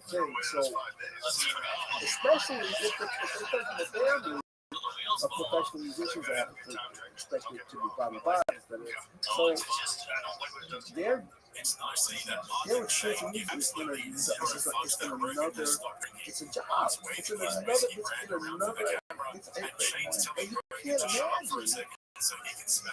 can't imagine. It has to be an experience. You guys have probably heard me say a few times that he's a massive hypocrite because he sits in the studio episode after episode crapping on about how healthy he is. You know what I mean? They don't do it. That's very, very point. I think about this a lot too, and I think I heard you talk about it on another podcast I was listening to the other day. Compared to people who do things because it's a means to an end versus they do it just for the sake of it. What? And you, especially the people that you've been around in life, around some of the most successful musicians that have ever graced this earth. Do you think that a lot of them are just there because of raw talent and enjoying just the art of doing it? Or do you think that some of the people were putting the work and thought of it as a means to an end? Like, this is going to provide for my family, I'm going to be successful, like, this is going to make me successful. Or, like, when I think of Jimi Hendrix, I just think of this guy is just like an alien from another planet. He's just here, he just has this incredible skill and he doesn't care. He just does it because he can. Well, I think it's funny because some people, it's just like any right? There are people who are chefs, and there are people who short order cooks, and there are people who are like, they do the, like when you go to a barista, and the barista does an incredible pour, right? And it's got curly Q, and it's like, it's done this like, it looks like castle. It's like, oh my God, that's so, and I was delighted in that. Well, that person, they do this today. They do this, and in a way, weirdly enough, whether somebody is still connected to the kid part of it, or whether it's they become really generous, And that's about a quality of life. That's about that's about psychology. There's nothing to there's no judgment about that. Like there are people, they play well, and they're playing for the reaction. So they can play incredibly dope stuff, but what they're playing for is for the reaction. And other people are playing for it. They don't care if people react. They don't care if people digging them. They're playing because their ideas. And some of those people are looking for a feeling, and some of them are trying to work out kind of charismatic, which action. There's satisfaction in being able to think about something 4, 5, 10 bars ahead, like thinking about it. And somehow that thinking is part of their feelings. They're maybe not emotive about it. There are other people that they play one note and wail on it, and that's what they do. And they pour their thinking to that. That's who they are. Now, we make value judgments. But in reality, all of those motives have their place. All of modalities have their place. I mean, there are people who, I kind of feel like it's very weird to be around people who don't care about it. They do well, but they don't really care about it. Right. Because they've been doing it. It's kind of like sports too. Yeah. Like there's people, they get on the court, or they get on the field, and they are still connected to the 12 years. They are still connected to the table. And they're going to be like, this is their job. And that's how they do it. And it's just like, people can be in the same squad, but for very different reasons. Like one person is like, they're trying to live out the shit that their daddy did. And the other person is like, you know what, this is getting I'm buying my mom a house. And another person is like, I love this game. Right. I love this game. And that's what they bring to it. And we see that with people that, they're all up for it. They're up for it. And other people are like, well, it's a different thing for them. And excellence can come out of any of those. It's not like this person sucks because they're not feeling something. No, they're doing incredibly good and average. And maybe the emotion, they don't emote, but the emotions are that's what they do. They couldn't take the name before, they couldn't take the phone, they couldn't take nothing, but they hear all the things. They hear all the things. And every activity has multiple tiers of the same.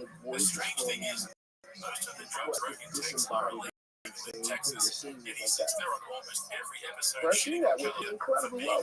It's like, they're not emotionally connected. They show you well. That's what they do. And people react to it. And that's what they do. But other people, first time I saw it, there's a video of Richard Pryor. And you can look up for it on YouTube. It's Richard Pryor moving into the community. Yeah, right. You can find that. Here's a video.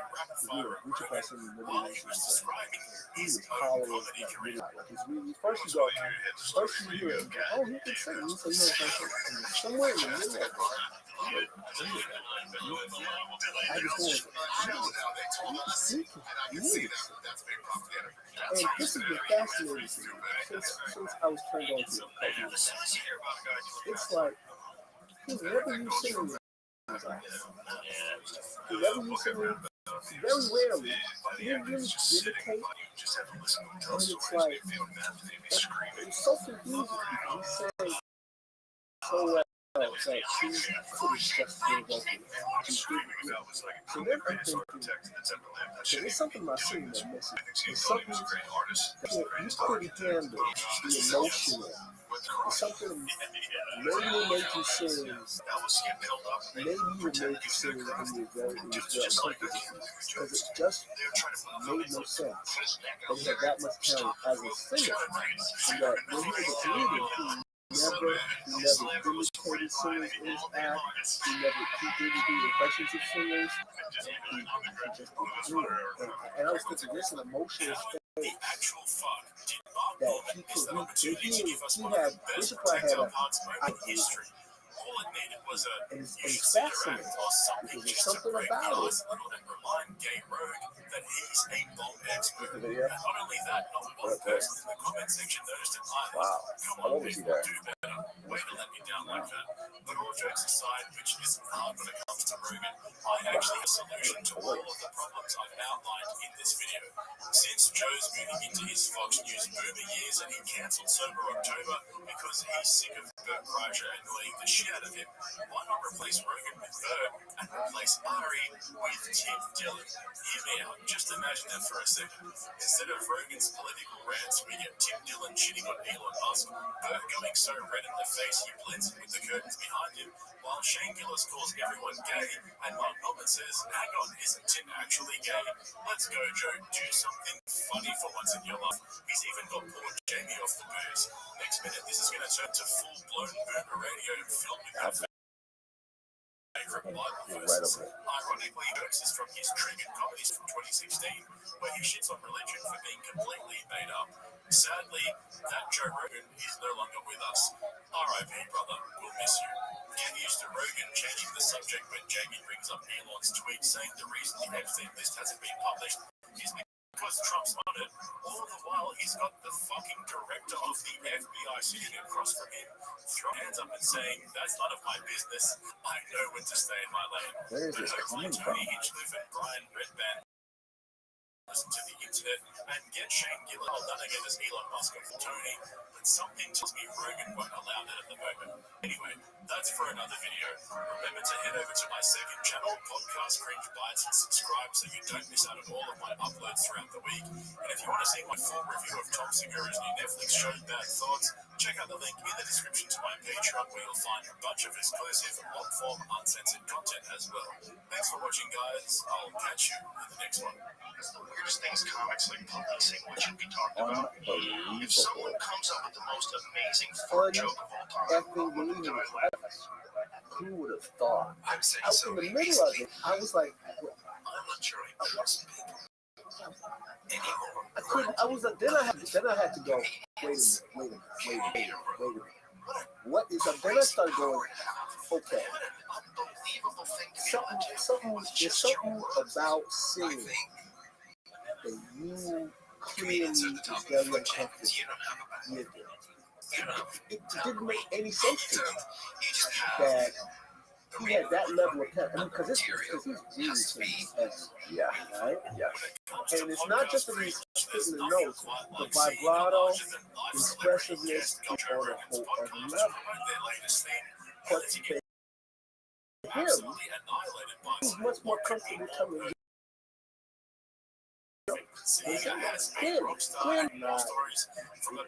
Too much for him. And he gets mad. So you know, only take me serious that it's kind of shocking when you see that. And you go, you know, what it meant to hear it was revelatory.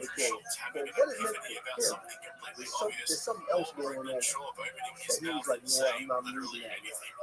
We can always rely on Rogan to deliver the most out-of-pocket interviews. It's got to be something that's hidden in the past. What have you, his sense of himself. But it's interesting to see that. It's interesting to see somebody and realize there was a whole other level to who this person was. And that other level is also what made this come. So, the level of pain, like nobody wants to do all of us. even a choice of that sort and connecting problems. And they say comedians, the best from time to time, have a reservoir of hurt, and they present the exact opposite. Yes. And that to me is a very true indication.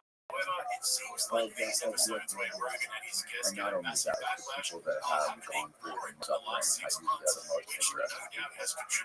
Not only talent, but they're just interesting to be able to talk to have like a different it's kind of fascinating. And so what we're doing now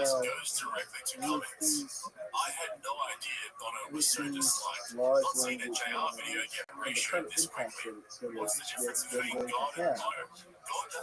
One of the things that's very interesting is how will they connect to us personally? You know, like how will they? Because right now, there are people interacting with them. I don't know to what degree they're getting to know people. This is where a lot of words come from. We don't know what we're dealing with. Because dealing with ChatGPT 4, it's like general. It has a lot of general knowledge. You can ask it to do things.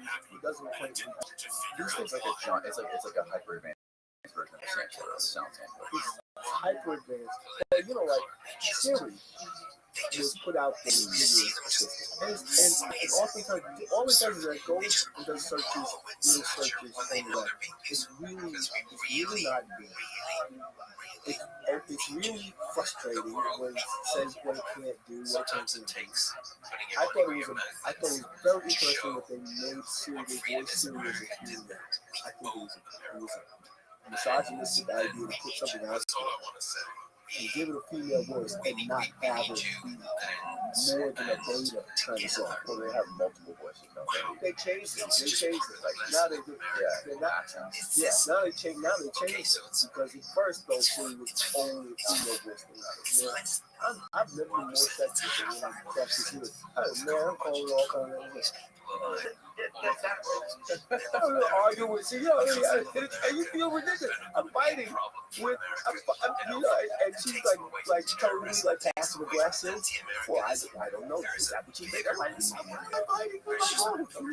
So then take that. It's very primitive. And I went into a kind of anthropomorphic space. It's just like it's not a person. It's not real. So take that and see where how much more advanced it is. Because here's the thing. This technology could be examined. See, we are the experts. There was a Google research that said it's AI. And this is a person who experienced research. He got followed by Des Moines. And he became convinced that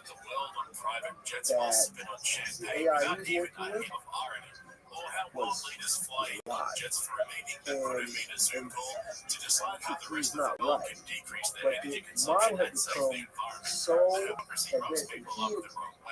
But the model had become so advanced, and he anthropomorphized he felt exactly. He fell into that hotel that he fell into it because he was already kind of primed. I think there are a lot of people like Kevin Roos from Harvard. The whole thing was on Sydney from Microsoft. And Sydney says, "I love it."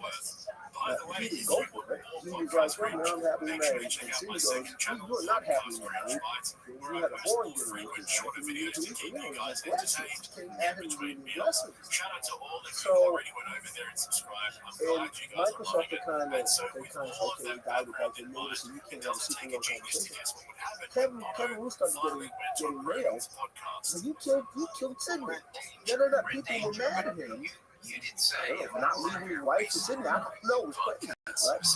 Because people had anthropomorphic. They took her side. So when you think about something like romance, this just being wild. I get what they're trying to say, but nothing gets under my skin more than Bruce celebrities telling And you know, I think about like too, all of the vast amount of data that we scan, not just writings and essays and then research papers, but podcasts. You think about how many of these podcasts have been recorded every single day and published online in the last 5 years. It's an insane amount. Like there's people out there who have podcasts that you could like, they've probably said every single thing you could possibly say in the human language, or in any human language, English, whatever it may be. And they could model, take that and use that as a model too. You know, have you seen or have you heard of the new documentary that came out on Netflix about Andy Warhol? So there's a new Warhol documentary that came out where they used Creative Force. That's the unfortunate reality of all these people purchasing really made me feel selling weird. Because they got permission from, I guess it's a state, but you know, they are essentially rewriting his legacy. Well, Andy Warhol, remember, Andy Warhol famously said, everyone is going to be famous for 50 while staring out the window of his private jet with And, rose-colored sunglasses you on. know, we have people, But let's put all that aside because there's more like important media things is to do with kind it. of, What happens when you put a rock star and a it comedian in used the to, when he same said room that, and they tell were them doing to that. have a 3-hour conversation? Apart from all the When did he say mandatory that? fun sniffing, that will inevitably start comparing their respective art forms together. We've seen it before when Bert Kreischer Well, did I a think Travis he meant Barker, or when that Joe we Rogan have a tried to hunger convince Woody for Harrelson to fame, become a and stand-up that comedian not so eventually long it ago. will become so And so democratic after Bono had finished that sending his anyone is virtual famous. hat It's around like, the you room know, for cash, anybody Rogan told him a story about getting will high be famous. and And he's listening to famous, his music. but only for 15 minutes. And that is, so what happens when 15 minutes comes? A friend of mine, That's they the were laying thing. on the Will side people of this accept hill the overlooking 15 this minutes coming canyon, up, or will people and desperately we played hang on, in God's trying to get country. to the 20 minutes? It's just the peak of the mushroom, That's the what song, Marshall McLuhan said, the the medium melody, is the the way medium that itself. song hit. It gave me this insane appreciation The for medium is things. enough. Like at that, this The means of very delivering unique the narrative is also. fusion. Mushrooms bring out And this the like thing is, loving, these language like models, they know they are quite, I mean, they are aware of Marshall McLuhan and how we react. That's part of it. It's not just about hearing that song. your It was prompt like or this is your what music request. does. It takes The modeling these is moments connected to and wherever they're at, all it of breaks this them other, through the all of this membrane other into data, this and that place. Like this moment and broke through we this don't know, membrane we don't and broke know this how all of that, how the interaction, how the model is making all this interaction happen. Like, put another way, talk about technology and music. And we already have pedals that we can emphasize. They're pedals now. I mean, a lot of bands that I've played for, you know, I've done tours and whatnot, see the Gale Festival. I mean, you know, occasionally they're like, yeah, stack, right? You know, power roll, you know, you feel the air move by you, right? A lot of folks, if they have a temper, or, you know, the temper is really, neural network, you know, they got these things. He doesn't enjoy a joke. Drum machines. Oh, man. There's like those DJs who sell out arenas that just have a laptop connected to speakers and they're sampling different things they mix together. That nothing is necessarily original. It's just a mashup of a bunch of things. It's interesting. There's a guy, so talk about artificial intelligence. I'm kind of getting the game away, buddy. So there's a guy, here's one. And he has these apps. And there's one called Funk Drummer, Reggae Drummer. He's got a tablet player. He's got Afro Latin. He's got Middle Eastern. And these are apps that play drums. They play percussion. They play drums. And the thing about working with me is really well, and you can have a function move And you can kind of do away with it, but it's like it's close to the same thing. So the thing that is more key is he has an app where the drummer plays and the drummer plays fills, the drummer plays trills, the drummer plays lead, there's a hi-hat, and it's kind of, and you can adjust the amount of randomness. You can adjust like, okay, I want to fill every 8 bars. I want to fill every 4 bars. He has an app called Jazz Drum. And you have different kits. And you can match the different, you can match the different modes.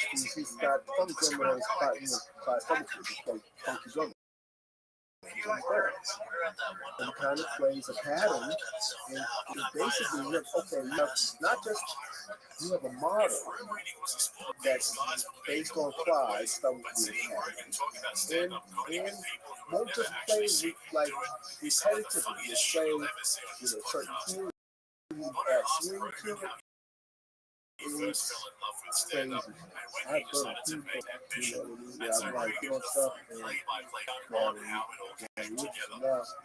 that's not gonna mess with, drummers, it's not gonna mess, it's not gonna mess with Anthony Card or Nate Smith. It's not messing with, or Will Calhoun. It's not messing with like for real. Or Max or any big drummers I've had to play around with, But having said that, if you deal with electronic music at all, it's interesting to me to play with a kind of cognitive artificial intelligence where you don't just have to do the same pattern over and over again. Very interesting. And that's at least 3 years old. That's 3 years old. And it wasn't on anybody's radar as artificial intelligence, but it's amazing. It's like a kind of, you can have a tablet player play with the you can combine them in ways that are very interesting. They interact, the apps can interact with each other. So that's just an example of something that impact for me. It's not a big news story, but these things, these ways of approaching music, have been in the mix. And the thing is, they just put it into a whole other level. When you combine the idea, you can make great things. Why not? Why not have Donny Hathaway? Why not have Wayne Sales? Why not have Kurt Cobain? There is a Kurt Cobain film. Is there really? Yeah. And the other thing too is, this is the problem from the music industry, is that you can come up with you can have wait. Why?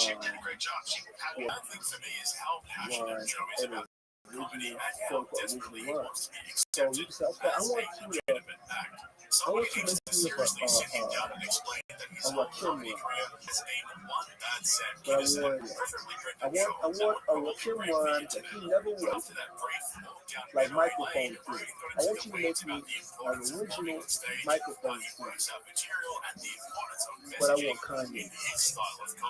And that has been, that's not something that's happening in the 60s. That has already been unleashed. Right. That's weird when you're recreating a file. You're recreating them in your own way. Like that's what we're so uncomfortable with. We're creating loops and beats and because it's like you said, we all prescribe different things. Like when you watch a movie, people listen to a famous Hendrix song. Some people can have different interpretations of what he's saying, or different interpretations and sort of documentary meant to them. You have to sit with it. You have to go but when you're actually like forging a real person from somebody's voice, that's when it becomes messy. That's what we're uncomfortable with. You can have your short stories. Right. That's it. The other thing's going to be searching for novelty, not just. They're not going to stay in the lane. Right. They're not going to stay in the lane. Okay, I want to use it. No, I want to have Jimi Hendrix read my kid a book. Jimi Hendrix's voice reading the Hungry Cabbage. And that is going, and something like that is going to take off. Something like that. Do you think there's a problem with that? I think we're not ready for the implications. I think there's a certain, I don't necessarily want to problematize it, but we're dealing with things. What's the framework? Because say, what's the framework? Because years ago, being an impressionist was a job. There were comedians that were impressionists. That's how they got out. Anybody, you can be Richard Nixon. Anybody, right? You can do this. And in fact, when this technology becomes ubiquitous, when it can be on your phone, you can call somebody up and speak to them, and Richard Nixon's voice, just a message or more, you call them up, and Biggie Small's voice comes out. You're talking, and it's Biggie Small talking. We're not ready for what that is. And the other part of it is, that's famous people. And the real deal of this is, and this is why the concern about sketchy people who get bad intentions, stranger danger, the real problem is going to be everyday people's choices. I don't know about you guys, but I'm personally holding out for with another person, not a famous person, but another person that targets somebody. As punishment for putting And they us say, through you that, know, I'm gonna have their moms, I'm gonna have their dad, I'm gonna have their brother, or their sister. It's gonna be so much.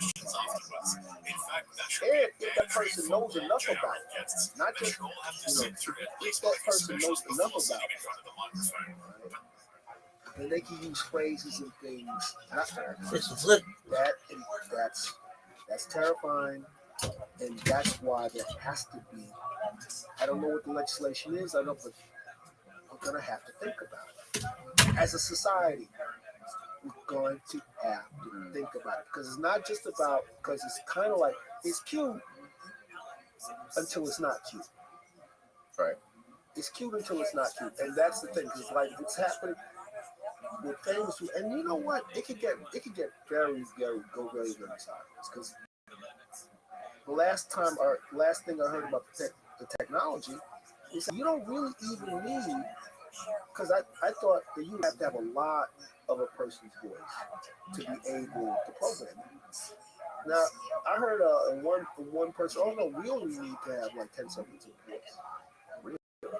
Something like that, like seconds. I said, well, you're not going to be able to get the full range. I find that I think you need more of a person's voice, but apparently you don't need that much. And maybe if you have more of it, you can get better imitation of it. Mm-hmm. But that's the thing about it. It's not just famous people. It's everyday people. Everyday people being targeted in that way is very scary proposition. The thing we pay attention to, though, is the famous people. Exactly. And also the thing we pay attention to is how people monetize it. Like you have both sides. Like who's going to monetize it and who are we going to sue? That's like the lowest hanging fruit of this whole thing. But yeah, man. There was a time when it's like everybody wanted to have Sam Jackson's voice on them, that garment, But or you want to have Sam Jackson's voice, on your answering machine, right? Well, that as a business, that whole idea. That can turn really get very, very weird. Yeah. And then beyond that, how do we evaluate? How do we evaluate? The value of things. Like, I'm sure there are people that would love to get Marilyn Monroe's voice and have Marilyn Monroe sing over a trap track. And some of it, again, the problem is not. That would be possible, right? Isn't it possible to isolate people's voices out of the music and like? Absolutely.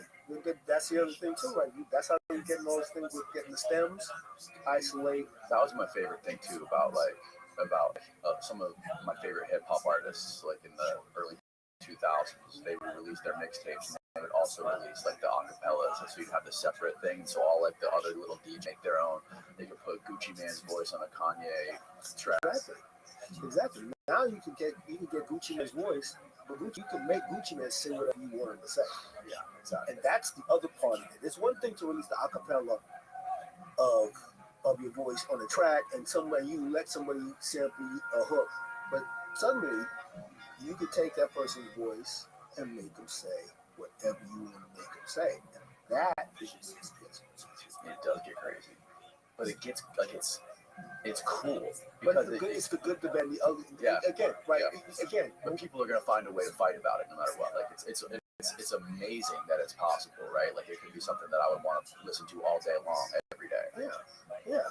That's a whole. Well, then again, we created another avenue of entertainment, but it starts to the nature of identity and reality are going to be thrown into serious question, and it's going to be thrown into a serious question in a way that I'm ready for it. It's like the idea of cloning yourself, right? It's the idea of cloning yourself.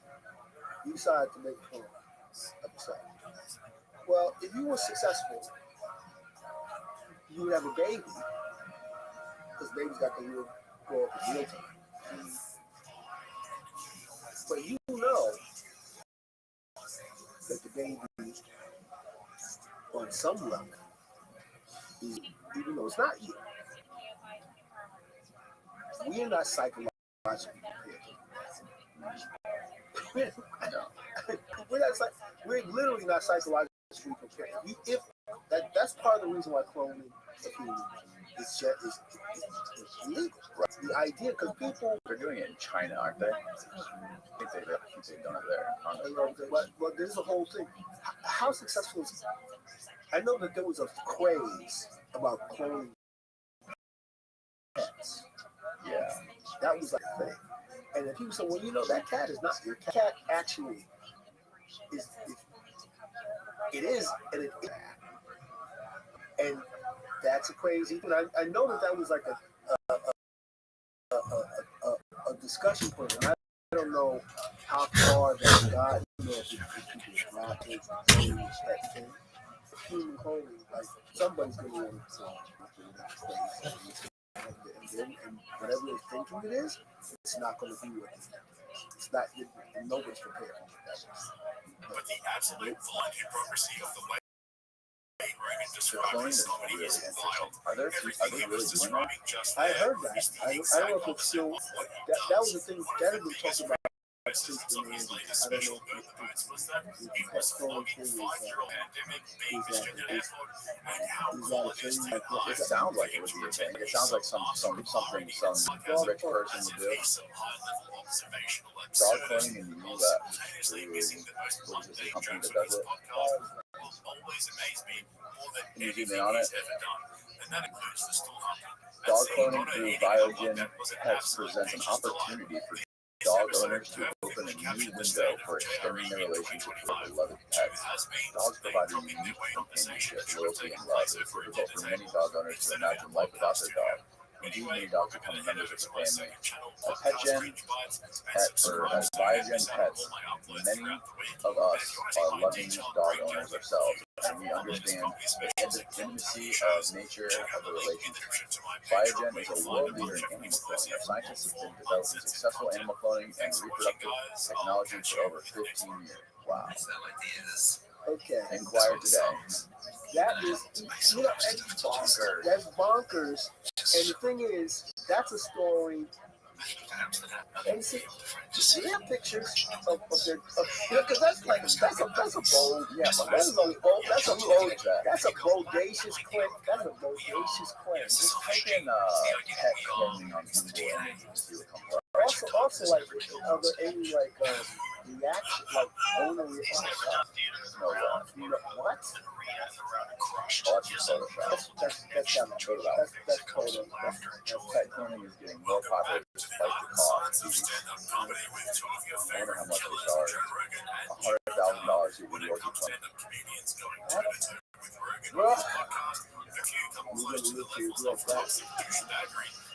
Oh my god. We're gonna get your wife cloned back when she was 21.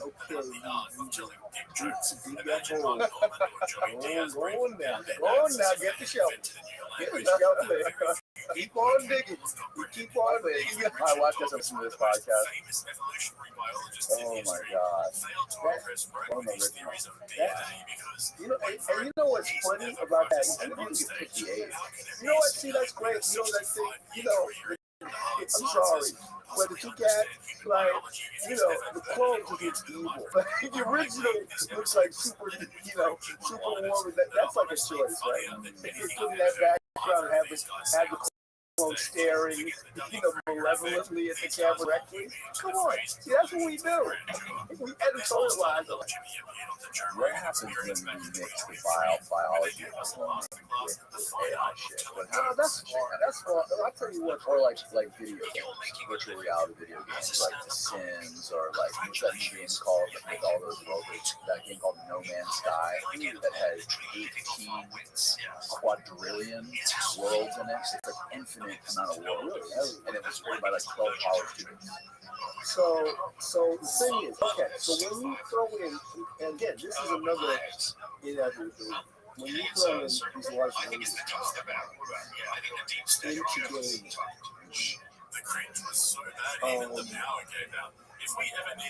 again, you're going to create addictive space, very addictive space, in the kind of worlds that people get lost. If you have a model that's, I thought about this the other day. Some years ago, Sony made a robot called I remember that. an eyeball. The thing is, if you've never seen an eyeball, what's shocking is how much like a puppy it actually is. It really kind of is very animated, and this is old tech, right? And there was a subculture around iPhone. I mean, there are several iterations of iPhone, and I think they shut iPhone down. I'm not quite sure. Maybe I don't know if iPhone is still current. But the thing about that, imagine iPhone with a CPU really boosted CPU. And imagine iPhone you put a chat box, chat GPT 5. So you have a robot dog follow you around. And imagine you can just talk to the dog, and the dog is able to respond. If you give him like a voice, and you be able to talk to the dog about things, he'll go where there. You can talk to the dog about all the talk, walk around. How addictive is something like that? Now imagine this hacked eyeball, hot rodded eyeball. You buy it, get it for your kid. Kid's 5 years old. And the little eyeball that has the eyeball at that point is a tutor. The eyeball gets to know your kids, knows your friends, right? Can call you if there's a problem. Right? And those are going to die. Those are going to die after 7 years. And this robot, and I think it's probably, with today's technology as it is, it's probably doable on a primitive level. But imagine The kid is 5. The kid has this entity that's with them. This dude is helping them, and it has the capability to not just tutor your kids, but it can also tutor appropriate to the kid's age. Right. So it's not giving the kid like Desi curves. It's not teaching them about, but it like goes with them and it kind of pushes the kid, and suddenly the kid's doing, calculus a lot earlier than it would normally. Right. So that's just a scenario I'm making up on the spot. And it could also record everything your kid ever said and thought, and it could essentially make that kid's consciousness more. Or it could say, that's another, well, there's another part of it, is that, okay, so Tommy, you feel you seem down. Like, well, blah, blah, blah, it's kicking, messing with me, and his eyeball is like giving emotional support. Eyeball goes to brings the dog to Little League, and the kids playing first base or whatever. And afterwards, how did I do? And the dog analyzes how he's playing. And it's kind of coaching, right? Yeah. We're talking about a kind of dependency and a kind of relationship that doesn't exist. We're talking about a thing that doesn't exist. So, I mean, it's gonna, people that can afford an eyeball, they're gonna tower over everyone else. You can afford hyper eyes, right? And honestly, what would you pay for your kid to have a companion or someone that looks out for them, that's an early warning system that will alert you or something? Well, 10K? And you get lifetime upgrades. Okay, 100K to call my pet, where they're gonna pay to give their kid. What, you know what I mean? And this companion gives your kids actual competitive deterrent. Right. And it becomes wild to think about. And it's not, and that's not a horrible nightmare. That's actually, kind of, you could say it's a good thing, but it's a weird thing that we don't know what that would mean to an individual, to individual psychology. I mean, there's definitely a lot of advantages and positive things that come out of that, but I mean, the dark side of it too is terrifying, and you gotta know. It's like, I'm sure you're familiar with the Neuralink chip in your brain that Elon's working on. Right now they're saying that's just going to fix like neurodegenerative diseases and people that are paralyzed. I think it just actually got by the FDA. But the U.S. government, I haven't read a book about this, but about the U.S. government's like secret science program they're working on. They've been working on this brain implant chips since the early 90s. Yeah, well, the thing is, there are people that can't wait. There are people that's the thing. It's like the thing that made me horrified.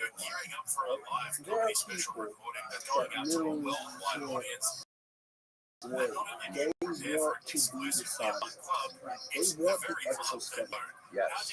That is actual. What we do is the motivation for this stuff is you have these scientists and these companies that are built by scientists that they're incentivized by billions of dollars, and then you got the government funding who's incentivized by controlling the world and being the dominant superpower.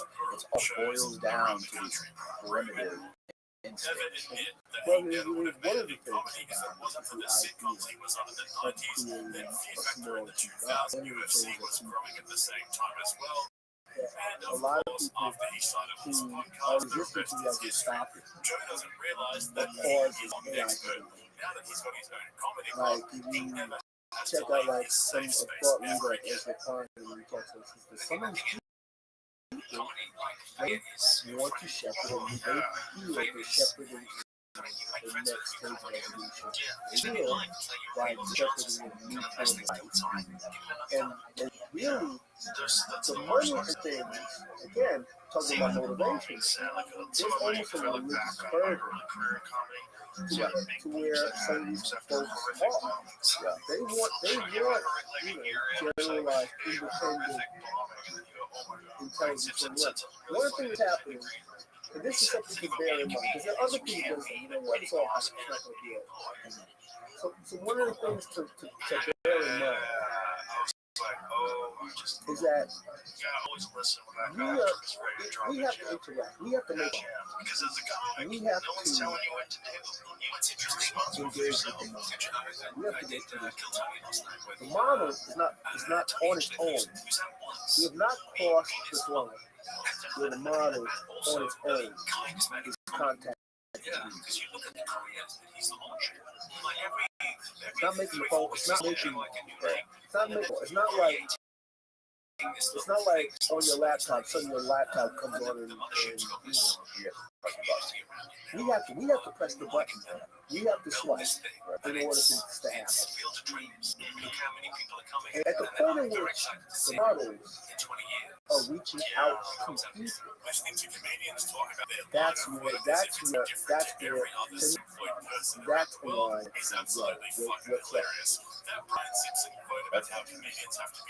makes me think about like simulation theory and stuff like that. Like when you have, like I was saying earlier, when you combine some of this hyper intelligent communication stuff like ChatGPT with video games, and you start to integrate this stuff with like the Sims or that No Man's Sky stuff. Like they would never out us. And like if you think that we are in a simulation, we're not reaching out to whoever is controlling our simulation. Yeah. Like what is like if we are in base reality? What is Nick Bostrom's theory on the simulation? There's like 3 different scenarios, right? One is that we're already in a simulation. 2, that we will destroy ourselves before we're able to create our own simulation, and 3 is like we'll get bored. I mean, we're in a situation right now. We're already fouling our nest. I mean, we're already starting to live on storm. That's kind of, and we've been told that we keep putting carbon into the atmosphere. We keep doing what we're doing. There's fires again, burn hotter, and more than widespread. Fire suppression is one of the problems. A fire is actually a natural event. Okay, so it flies out, you hit a lightning, and there's a burn, right? We anthropomorphize fire. We're terrified of fire. So fire is made into a kind of fearsome enemy. So fire suppression has made, like not allowing for the fire. We made fires, forest fires, even worse because we don't understand that. Actually, a natural of the right. It's kind of like making a shark eat. We're fighting and what fights we turn it into a movie. There's so many sharks after Jaws. I mean, there was a record. Sharks killing right. Because it's just like, you know what? Don't go in the water. You know what I mean? Right. But you also have people in the rain. You have companies that are exploiting the Amazon rainforest by burning down blocks of land so they can farm. Because people can't get trees, like they can't get it in their head. We on this planet because of trees. Yes, we breathe on this planet because of trees. And to get to this is to wrap to get that because it's almost like talking about something that seems so far-fetched. The actual things if you stop and think about it, it's incredibly far-fetched, right? The galactic to the cellular, down to the particle.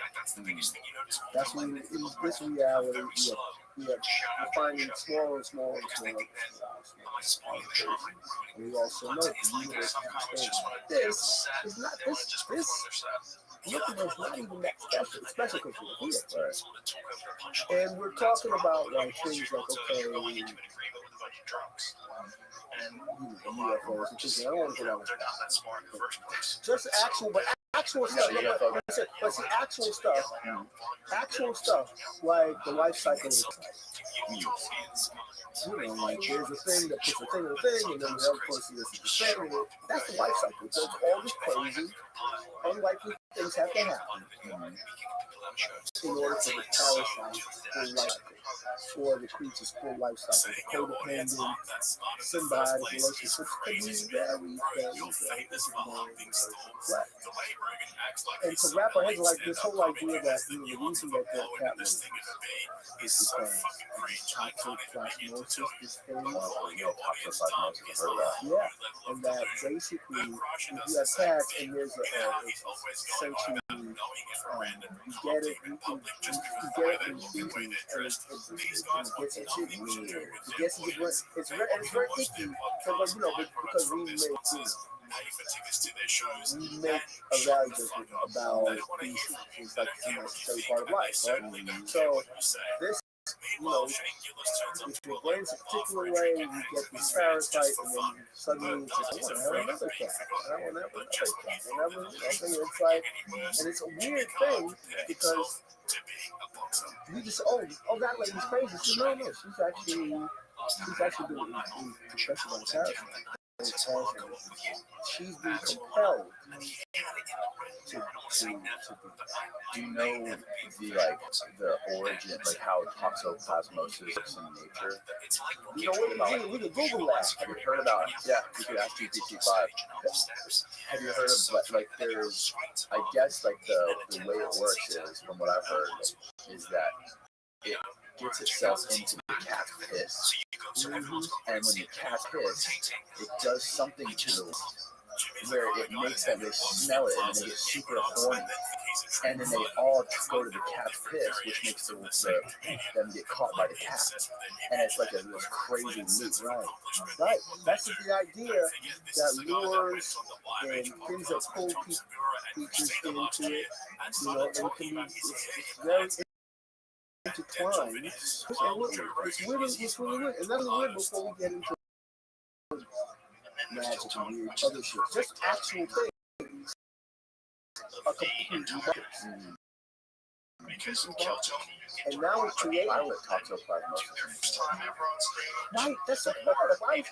That's like, we're never gonna know. This is a very crazy. And life, there's a lot of this. As much as we know, there's a lot of things we don't know nothing about. We don't know. And I don't know that we're ever going to know. And part of the reason why this language model entities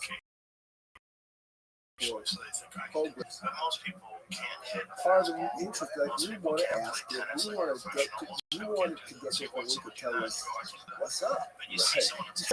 Right. Tell us what's up, tell us what's happening. Will it ever be possible? There's things that there are hard limits in it, right? And she's limited, but as he's away from the planet, times that can work, right? It breaks down. Being life is a hard thing. There are ways to go past it.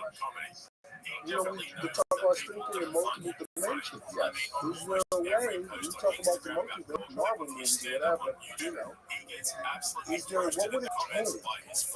What would that mean? Right? Because we see things like wormholes. We limited information. We make all kinds of stuff because we want to break out of it.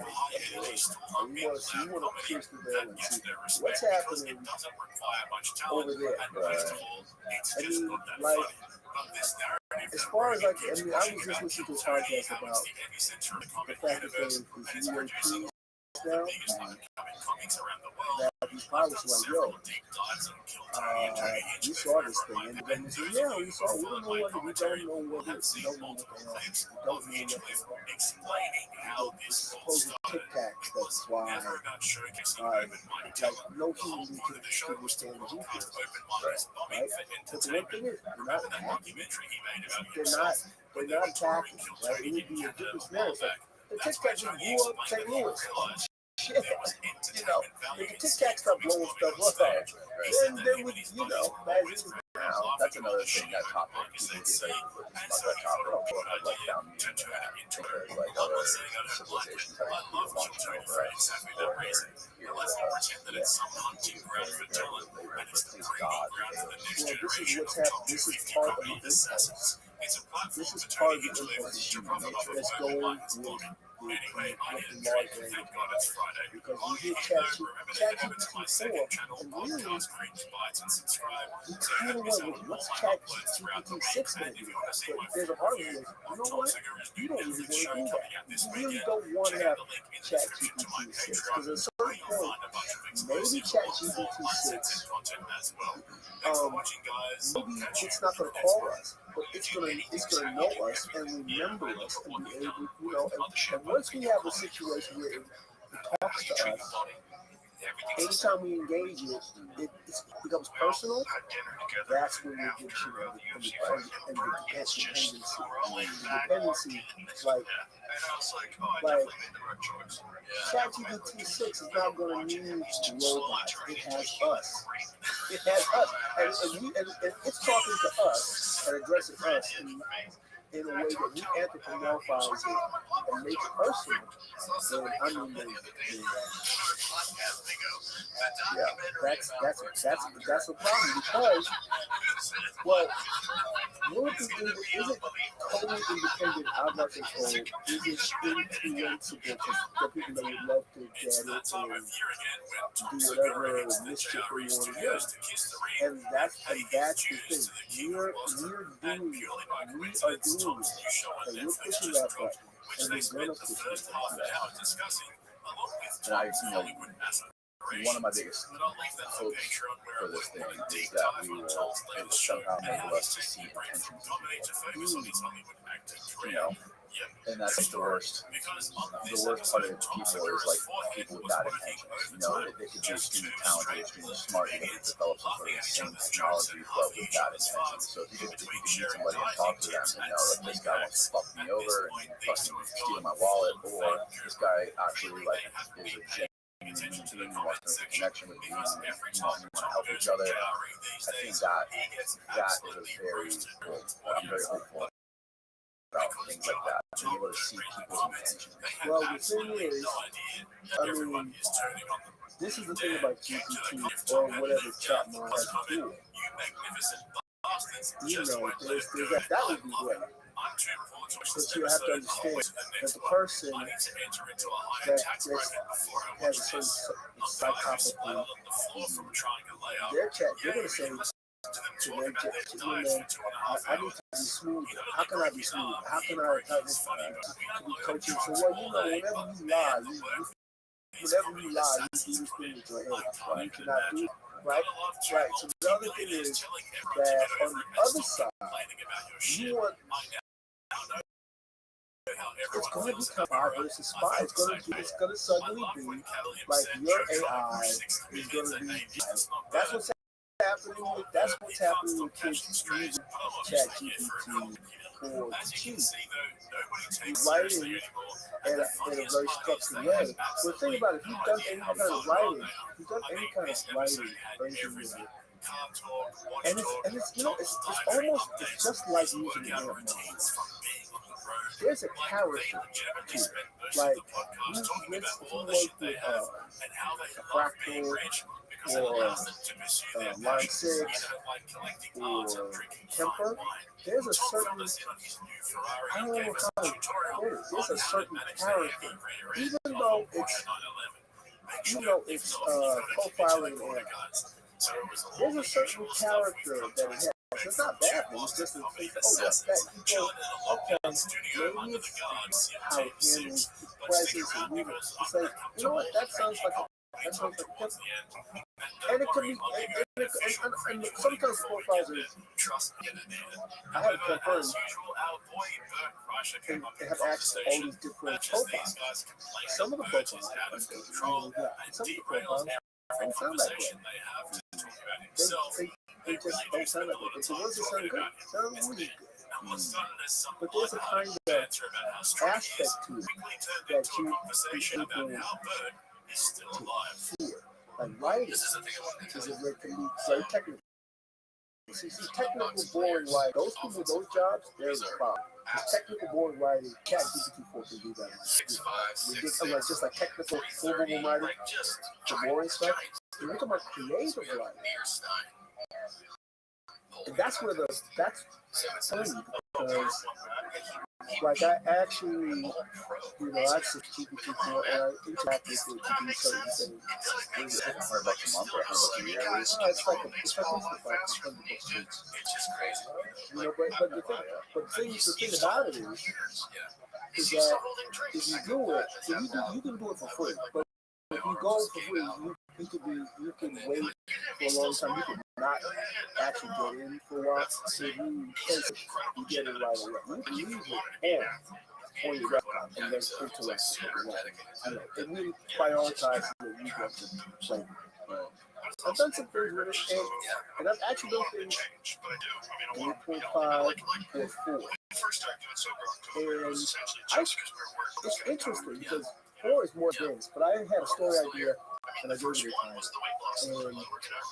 And the earlier version, I liked something that the earlier version did that the later version didn't do. It kind of went right to the point of the idea. And then the more advanced version kind of did this thing that was like, it was kind of, it was too much exposition, it did a little too much expository stuff.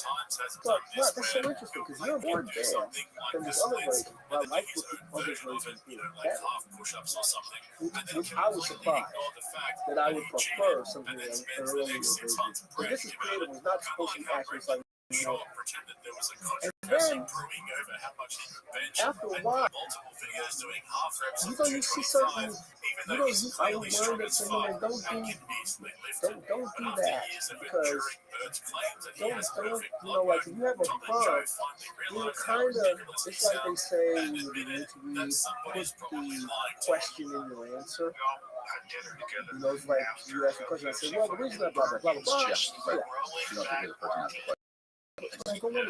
So when I ask you to do, I don't want you. I describe the story. I go, don't put the description of the story in the story. That's whack, right? Don't put the description. Don't do.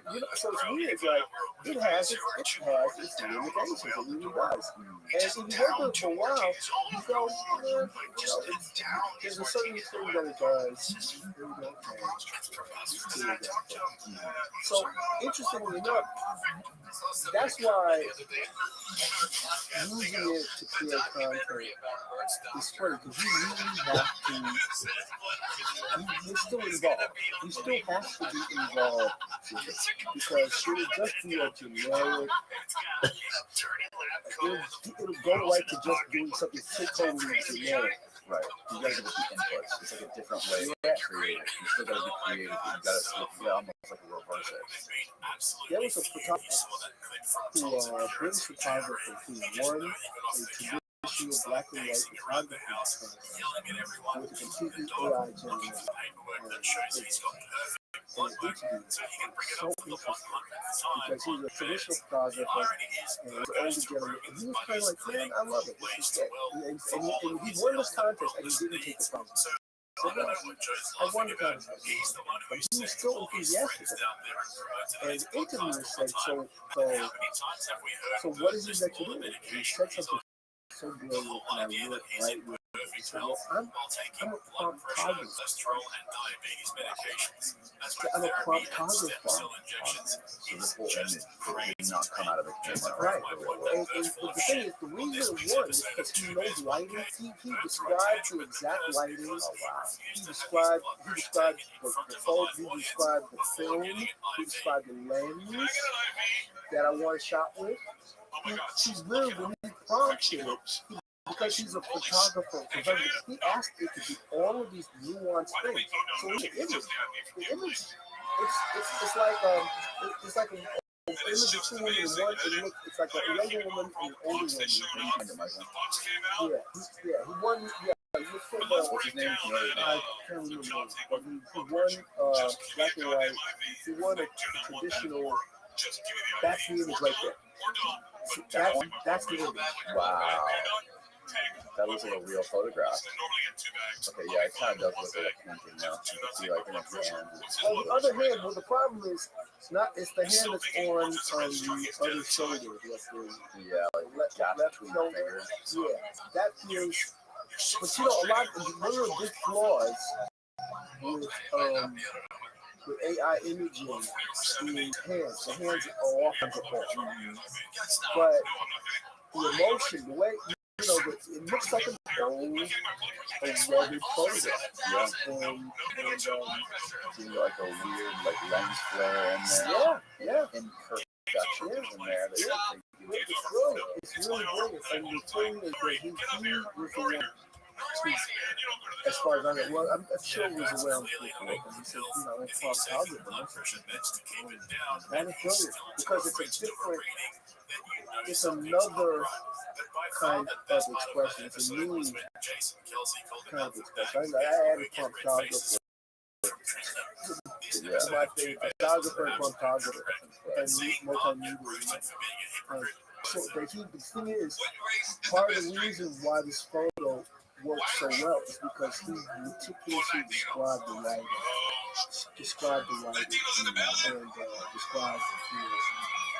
his prompt. So that's how he was able to come out. How do you even describe that? That's amazing. How do you do that? Well, it's very much like an image from like the 1930s. Right. It seems like it's a photo. It's able to photograph back in 1930s.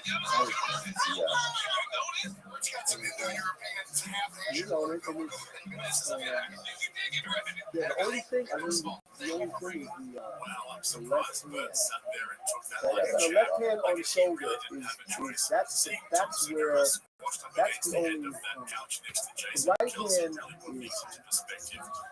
The right hand on the shoulder is fine, and the difference between her, the hand of the younger woman and the hand of her mom or uncle, is the positioning of the left hand that's problematic. Right. But they didn't pick up on it. We went for it. Photography is here, and the next thing, and this is where the freak out. Who's that really come out? Is in the image space. On video.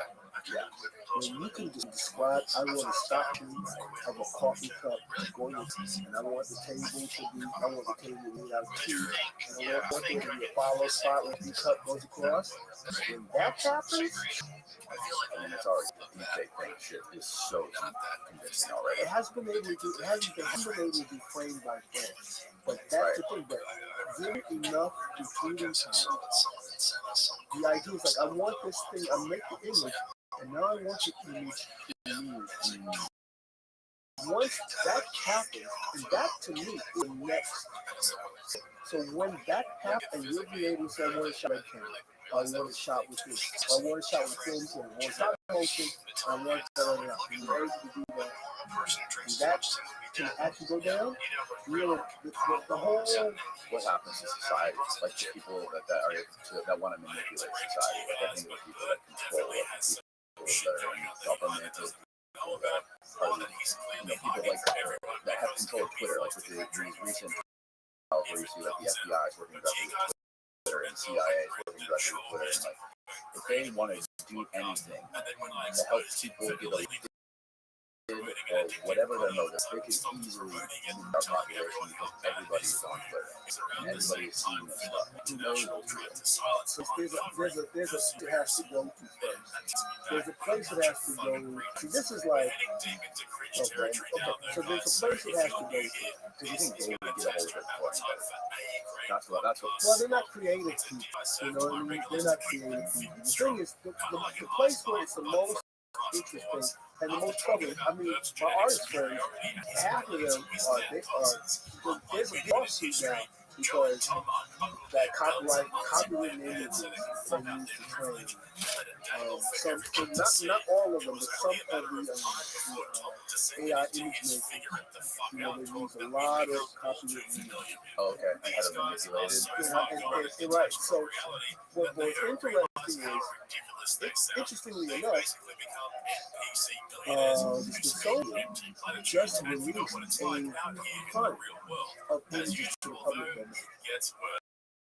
The Smithsonian just did like has a ton of technical images, historical photographs. It's a whole trove that is now from the Smithsonian, from the National Archives. And I would imagine that since these images are released to the public domain, that those images will be used for model, to train, could be legitimately used to train the AI without any copyright infringement problems, particularly with photography. Right? Since this stuff is being released to the public domain, it's being released to the public domain, right? That using the public, it's a trove of public domain images to train AI image makers is going to be very interesting. And there's a lot of old film. So this, that's the release. So I'm wondering to what degree that's going to be taken advantage of by the AI modeling folks, to kind of get it away from the problems of using artists' copyright images. And then, again, to be able to, because there isn't that yet, but the day that there's a program or an app that lets you describe a scene, even if the scene is 20, you're limited to 20 seconds. That's a revolution. If you can describe, if you can literally describe what you want and have AI image generate